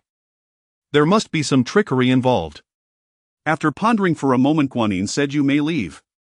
I will go to Tsueyon Palace to seek Ksitigarbha Bodhisattva." The world of the nether is dark as stagnant water, never seeing the light. Yet the Tsueyon Palace shines like a beacon in this dark realm, resembling the moonlight in the ink-black night, bright yet not blinding. Inside the Tsueyon Palace, Guanyin Bodhisattva and Ksitigarbha Bodhisattva sit facing each other. Ksitigarbha, where is the soul of the golden cicada? As the ruler of the nether, hurry and investigate, Guanyin said eagerly. Ksitigarbha Bodhisattva, with a dignified appearance, smiled slightly and replied, "Guanyin, you are mistaken. The primordial spirit of the golden cicada is not beneath us. How could it simply go missing? In my opinion, he is not dead." Not dead. Guanyin pondered for a moment, calming down before saying, "Sha Wujing told me he personally killed Tang Sang. His fate is in my hands. How could he dare to deceive me?" "Ha ha. You underestimate Sha Wujing. No matter his situation, he is still a key figure in this calamity, not someone to be easily manipulated. Ksitigarbha smiled gently. Guanyin bit her lip, still unwilling to believe that even Chu Xingze could betray him. Seeing that Guanyin was still unconvinced, Ksitigarbha made a gesture and chanted a spell. Da Day. A peculiar beast with a tiger's head, a single horned dog ears, a dragon's body, a lion's tail, and Qilin legs stepped in from outside. Dieting. Dieting approached the two bodhisattvas, speaking in a deep voice. Why did you call for me, bodhisattvas? Ksitigarbha Bodhisattva smiled slightly and said, Dieting, please check if the golden cicada is alive or dead and where he is. Understood. Dieting nodded, then retracted its 4 legs, laying its large ears on the ground. In an instant it listened to the 4 continents, locating Tang Seng's position. After a moment, Dieting stood up and announced, the golden cicada is on Mount 5 Elements. Guanyin hurriedly asked, is he alive or dead? Alive. Dieting said. Guanyin's expression changed abruptly, feeling both shame and anger as she lost face in front of Ksitigarbha, and she stormed out of the nether. Ksitigarbha Bodhisattva shook his head helplessly, then glanced at Dieting and said with a smile, what? Do you have anything else to say? Mount 5 Elements. After 3 days of preparation, the 4 symbols' great array has taken shape, and the turbulent winds and clouds of Mount 5 Elements have gradually calmed down, no longer as terrifying as before. Chu Xingze breathed a sigh of relief, feeling a sense of safety. He stepped out of the mountain space and saw Zhu Beiji and Chu Xingze huddled together, laughing heartily and shouting, collect. Suddenly the winds and clouds changed, the sea calmed and the dark clouds dispersed, allowing the sun's rays to shine once more upon Zhu Beiji and Chu Xingze. They jumped up suddenly, seeing Sun Wukong looking at them with a teasing expression. They rushed up to him, still a bit shaken, and said, Monkey brother. What happened? For the past 2 days Lao Sha and I have felt like we were doomed. Mount 5 Elements was sealed and we couldn't escape even if we wanted to. Chu Xingze laughed and said, it's all good now. Over the past few days I added some protective measures to Mount 5 Elements to prevent Guanyin from seeking revenge. However, my skills in formation are not very refined, so there was a bit of a malfunction. Zhu Beiji immediately complained, then why didn't you say so earlier? You almost scared me to death. All right. It's my fault for not reminding you. Here, have a peach to calm your nerves. Chu Xingze waved his hand and pulled out 2 large peaches to hand to them. Sha Sung was taken aback. Peach to calm nerves. Isn't that just what I need? Why are you just standing there? If you want, eat it, give it to me. Eat? Chu Xingze quickly snatched it, and the 2 gluttons hugged their peaches and went to calm their nerves. Chu Xingze paid them no further attention and waved his hand holding the Huangjongli. He planned to find a good place on Mount 5 Elements to plant the Huangjongli. After all, such a treasure would be foolish to simply throw away and ignore. Chu Xingze circled around Mount 5 Elements, finding a secluded spot by the water to plant the Huangjongli. 30,000 years is fine. Chu Xingze sighed. Snap. Suddenly the rocks beneath his feet cracked open and then shattered. And the plants and flowers on this peak withered at a visible speed. Moreover, it spread at a terrifying speed, and in an instant the entire Mount 5 Elements shook with sounds of cracking echoing everywhere, as if the mountain was about to collapse. What is going on? What is Monkey Brother doing? It seems even more serious than before. The 2 were startled again, yet they remained mentally prepared and did not panic. Chu Xingze was also stunned for a moment, and just in that instant Mount 5 Elements seemed to experience a great earthquake ready to collapse at any moment. Not good. That damned Huangjongli. He looked down and saw that the Huangjongli had taken root in the ground, frantically absorbing the essence of the terrain and the spiritual energy in the air of Mount 5 Elements. The absorption speed was akin to a whale swallowing a dragon, extremely swift, and the surrounding mountains, rivers, and vegetation were drained in an instant. If it continued for much longer, the entire Mount 5 Elements would likely be completely destroyed. Chu Xingze gritted his teeth in anger. If Mount 5 Elements were to shatter, how would he receive his rewards? He quickly gathered his spiritual power, grasped the trunk of the Huangjongli, and pulled upward with all his might. With his current cultivation he should possess immense strength, yet he could only pull it out by 3 feet, unable to completely detach the roots of the Huangjongli from the ground, revealing the remarkable power of this exceptional innate spiritual root. As long as the roots were not pulled out, the Huangjongli would continue to absorb from Mount 5 Elements, causing it to tremble ever more violently with constant rumblings. Damn it! Chu Xingze felt fear and urgency for the first time. At this moment the Huangjongli was heavier than 10 mountains. Chu Xingze exerted all his strength, barely managing to hold it from sinking further, but he completely couldn't detach it from the ground. The two were locked in a dynamic balance. But while Chu Xingze was at his limit, the Huanglong was inexhaustible. Beiji. Sha sang. Come help me. Chu Xingze yelled, never feeling so desperate. Even though he had countless methods, he could not use any at this moment. This was a clash of the laws of force. No tricks could work. Beiji and Sha Sang had just finished their peaches and were feeling pleased, thinking it was another prank by Sun Wukong, when they suddenly heard his cry for help. Moreover, the surroundings were filled with scenes of collapsing earth and rocks, ruined trees and withered flowers. They immediately sensed the seriousness of the situation. Hurry! Monkey brother! Where are you? The two followed the sound and finally found Chu Xingze. They saw him with veins bulging on his arm, gripping a small unknown sapling, desperately pulling upward, and he looked extremely strained and anxious. Chu Beiji and Sha Sang were momentarily stunned. Was the great Qi Tian de Shang so bored now? Playing such a childish game here and causing such a commotion. Seeing Chu Beiji and Sha Sang staring blankly at him, Chu Xingze suddenly wanted to kick them to death. Are you both blind? You can't even see the situation. You two fools. Idiots. Useless. Hurry up and come. Help me. Chu Beiji and Sha Sang, half skeptical, each seized one of the remaining branches, yet the moment their hands made contact they nearly collapsed to their knees. The two roared in unison and clutched the branches of the Huanglong tree with all their might, pulling upward. Only then did Chu Xingze finally exhale in relief. The crushing pressure had eased considerably. Having cultivated as demons for countless years, both Chu Beiji and Sha Sang possessed bodies tempered through relentless refinement, physically stronger than celestial beings of equivalent cultivation level by a full threefold margin. Elder brother monkey. What kind of sapling is this? It's utterly terrifying. I swear it's already awakened sentience. Chu Xingze retorted, no idle chatter. On my count, 3, 2, 1, we pull together. We must uproot it, or the 5 elements mountain itself will be shattered. Agreed. Chu Beiji and Sha Sang nodded solemnly, jaws set. 3, 2, 1. Heave. All three unleashed primordial force simultaneously. Their combined strength converged into a single torrent and at last surpassed the Huanglong's own immense resistance, wrenching it free from the earth. Boom! The moment the Huanglong tore free from the ground, its overwhelming power vanished. The trio instantly lost all resistance and tumbled headlong onto the earth. Chu Xingze landed lightly, but Chu Beiji and Sha Sang, heavier and less agile, crashed face-first into the dirt. Huff! Chu Xingze brushed dust from the 3-foot-tall Huanglong sapling cradled in his palm, speechless. That slender sapling had reduced him, a near Grand Luo immortal, to such disarray the sheer improbability left him dumbfounded. Clearly the 5 elements mountain cannot sustain this Huanglong, it simply lacks the capacity. Chu Xingze sighed faintly. If not here, then only Huagua Mountain remained, the sole viable site. Huagua Mountain gathered the quintessence of heaven and earth's spiritual energy, rooted in the unshakable foundation of the world itself. Surely it could withstand the Huanglong's voracious absorption. After all, if even Huagua Mountain proved insufficient, no realm within the mortal realm could possibly bear it, leaving only the celestial realms as a last resort. Chu Beiji and Sha Sang scrambled upright, trembling as they gazed upon the sapling in Sun Wukong's hands.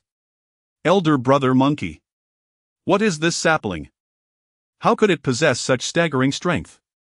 Chu Xingze smiled mysteriously. It is a treasure beyond reckoning. Knowing too much brings no benefit. Suddenly a sonorous, buoyant laugh echoed across the skies above the 5 elements mountain. Sun Wukong. I invited you to the ginseng fruit assembly, why did you decline? Must I come in person to escort you? His voice arrived before his form. In the next breath Xin Yuanzi appeared before the three, a sage of ethereal grace and immortal bearing. Chu Beiji instantly held his breath and quietly retreated 2 paces. Sha Sang stood unperturbed, motionless. Chu Xingze smiled warmly. Immortal sage, your courtesy overwhelms me. The ginseng fruit is a rarity beyond measure. How could this humble monkey king presume to taste it? Xin Yuanzi smiled faintly. I invited you solely because you aided me in apprehending the thief who stole my ginseng fruits. This is my sincere gratitude. Please feel no restraint. Well? Chu Xingze hesitated, uncertain whether accepting the invitation would trap him there indefinitely. Even Xin Yuanzi's personal summons failed to stir his willingness. After all, the reward required refusal, but mere refusal was insufficient. He needed to send Xin Yuanzi away entirely. Yet no plausible excuse surfaced in Chu Xingze's mind. Judging by Xin Yuanzi's resolute demeanor, even a stern rejection might end with him being bound and carried off against his will. Then Chu Xingze's gaze drifted downward to the Huangjongli sapling in his hand, and inspiration struck. Immortal Sage. The ginseng fruit is born of heaven and earth's supreme artifice, a celestial root of unparalleled rarity. Yet I hold here a treasure far more precious still. Chu Xingze's expression turned enigmatic. Oh. Jin Yuanzi leaned forward, intrigued. What treasure do you possess, daring to claim superiority over my ginseng fruit? The peach of immortality won't suffice. Certainly not the peach. Chu Xingze stepped closer, holding the Huangjongli aloft. Does your eminence recognize this artifact? Jin Yuanzi's eyes narrowed. Only now did he truly notice the unassuming sapling in Chu Xingze's grasp. Though faintly luminous, it emitted no dazzling radiance utterly ordinary to the casual eye. To ordinary observers it was impossible to discern that this was none other than a peerless primordial spirit root born of chaos itself. Even Jin Yuanzi nearly missed it, until a sudden flash lit his pupils, followed by a deep ragged inhalation. This is... Jin Yuanzi exhaled sharply and snatched the Huangjongli from Chu Xingze's hand. His fingers traced an arcane mudra before gently pressing it upon the sapling, whereupon it blazed with a radiant incandescent light. This is Huangjongli. Truly Huangjongli. Ha ha ha ha. Jin Yuanzi bellowed as though beholding 100 ginseng fruit trees at once. His hands trembled violently. What's that old Taoist shouting? Xu Beiji muttered. Sounds like Huangjongli. Oh, Huangjongli. I thought it was some rare treasure. Wait, what is Huangjongli? Sha Sung shook his head. Xu Beiji scoffed. You don't even know. Useless. Sha Seng bristled. Neither did you just now. Huangjongli. It's truly a sapling of Huangjongli. Jin Yuanzi cradled it tightly to his chest, tears welling in his eyes. In the ancient chaos era, when he was still young, Jin Yuanzi had once glimpsed a Huangjongli, yet after it bore fruit the tree vanished without trace, rumored to have withered into oblivion. At the time Jin Yuanzi had lamented deeply. Now after hundreds of thousands of years, impossible. Unbelievable. A being of such immense age stood dazed as if adrift in a waking dream. Immortal Sage, are you quite well? Chu Xingze's voice cut in, timely and measured. Have you finished your inspection? This belongs to me, might I reclaim it, elder brother monkey? Ah. Yours. Jin Yuanzi blinked, then posed an outrageously brazen question. Chu Xingze sighed. You just seized it from my hands. Immortal Sage, what precisely do you intend? To steal. You, the foremost immortal of earth, the sovereign who shares existence with heaven, a supreme being who bows only to heaven, would seize what belongs to this humble monkey king. Chu Xingze marveled aloud even as he draped Jin Yuanzi in flattery. Ahem. Jin Yuanzi coughed sharply, instantly hiding both hands, and the Huangjongli behind his back. How dare you speak thus? Such base conduct is beneath me. Shameful. Chu Xingze offered an awkward chuckle. If so, then kindly return the Huangjongli to me. Clearly Jin Yuanzi had no intention of returning it, not even for propriety's sake, and would surely brood over it endlessly if forced to do so. Yet Chu Xingze felt no anxiety. This was precisely his aim. He grinned slyly. Immortal Sage, how do you find this treasure? Do you admire it? Relieved that Chu Xingze no longer pressed for its return, Jin Yuanzi hastily replied, a magnificent treasure. Truly magnificent. Excellent. Since your eminence deems it worthy, you are clearly a connoisseur of rarities. Very well, this humble monkey king shall bestow it upon you freely and without reserve. Gift it to me. Jin Yuanzi's smile froze midair, as if hearing the most inconceivable words imaginable, his breath catching audibly.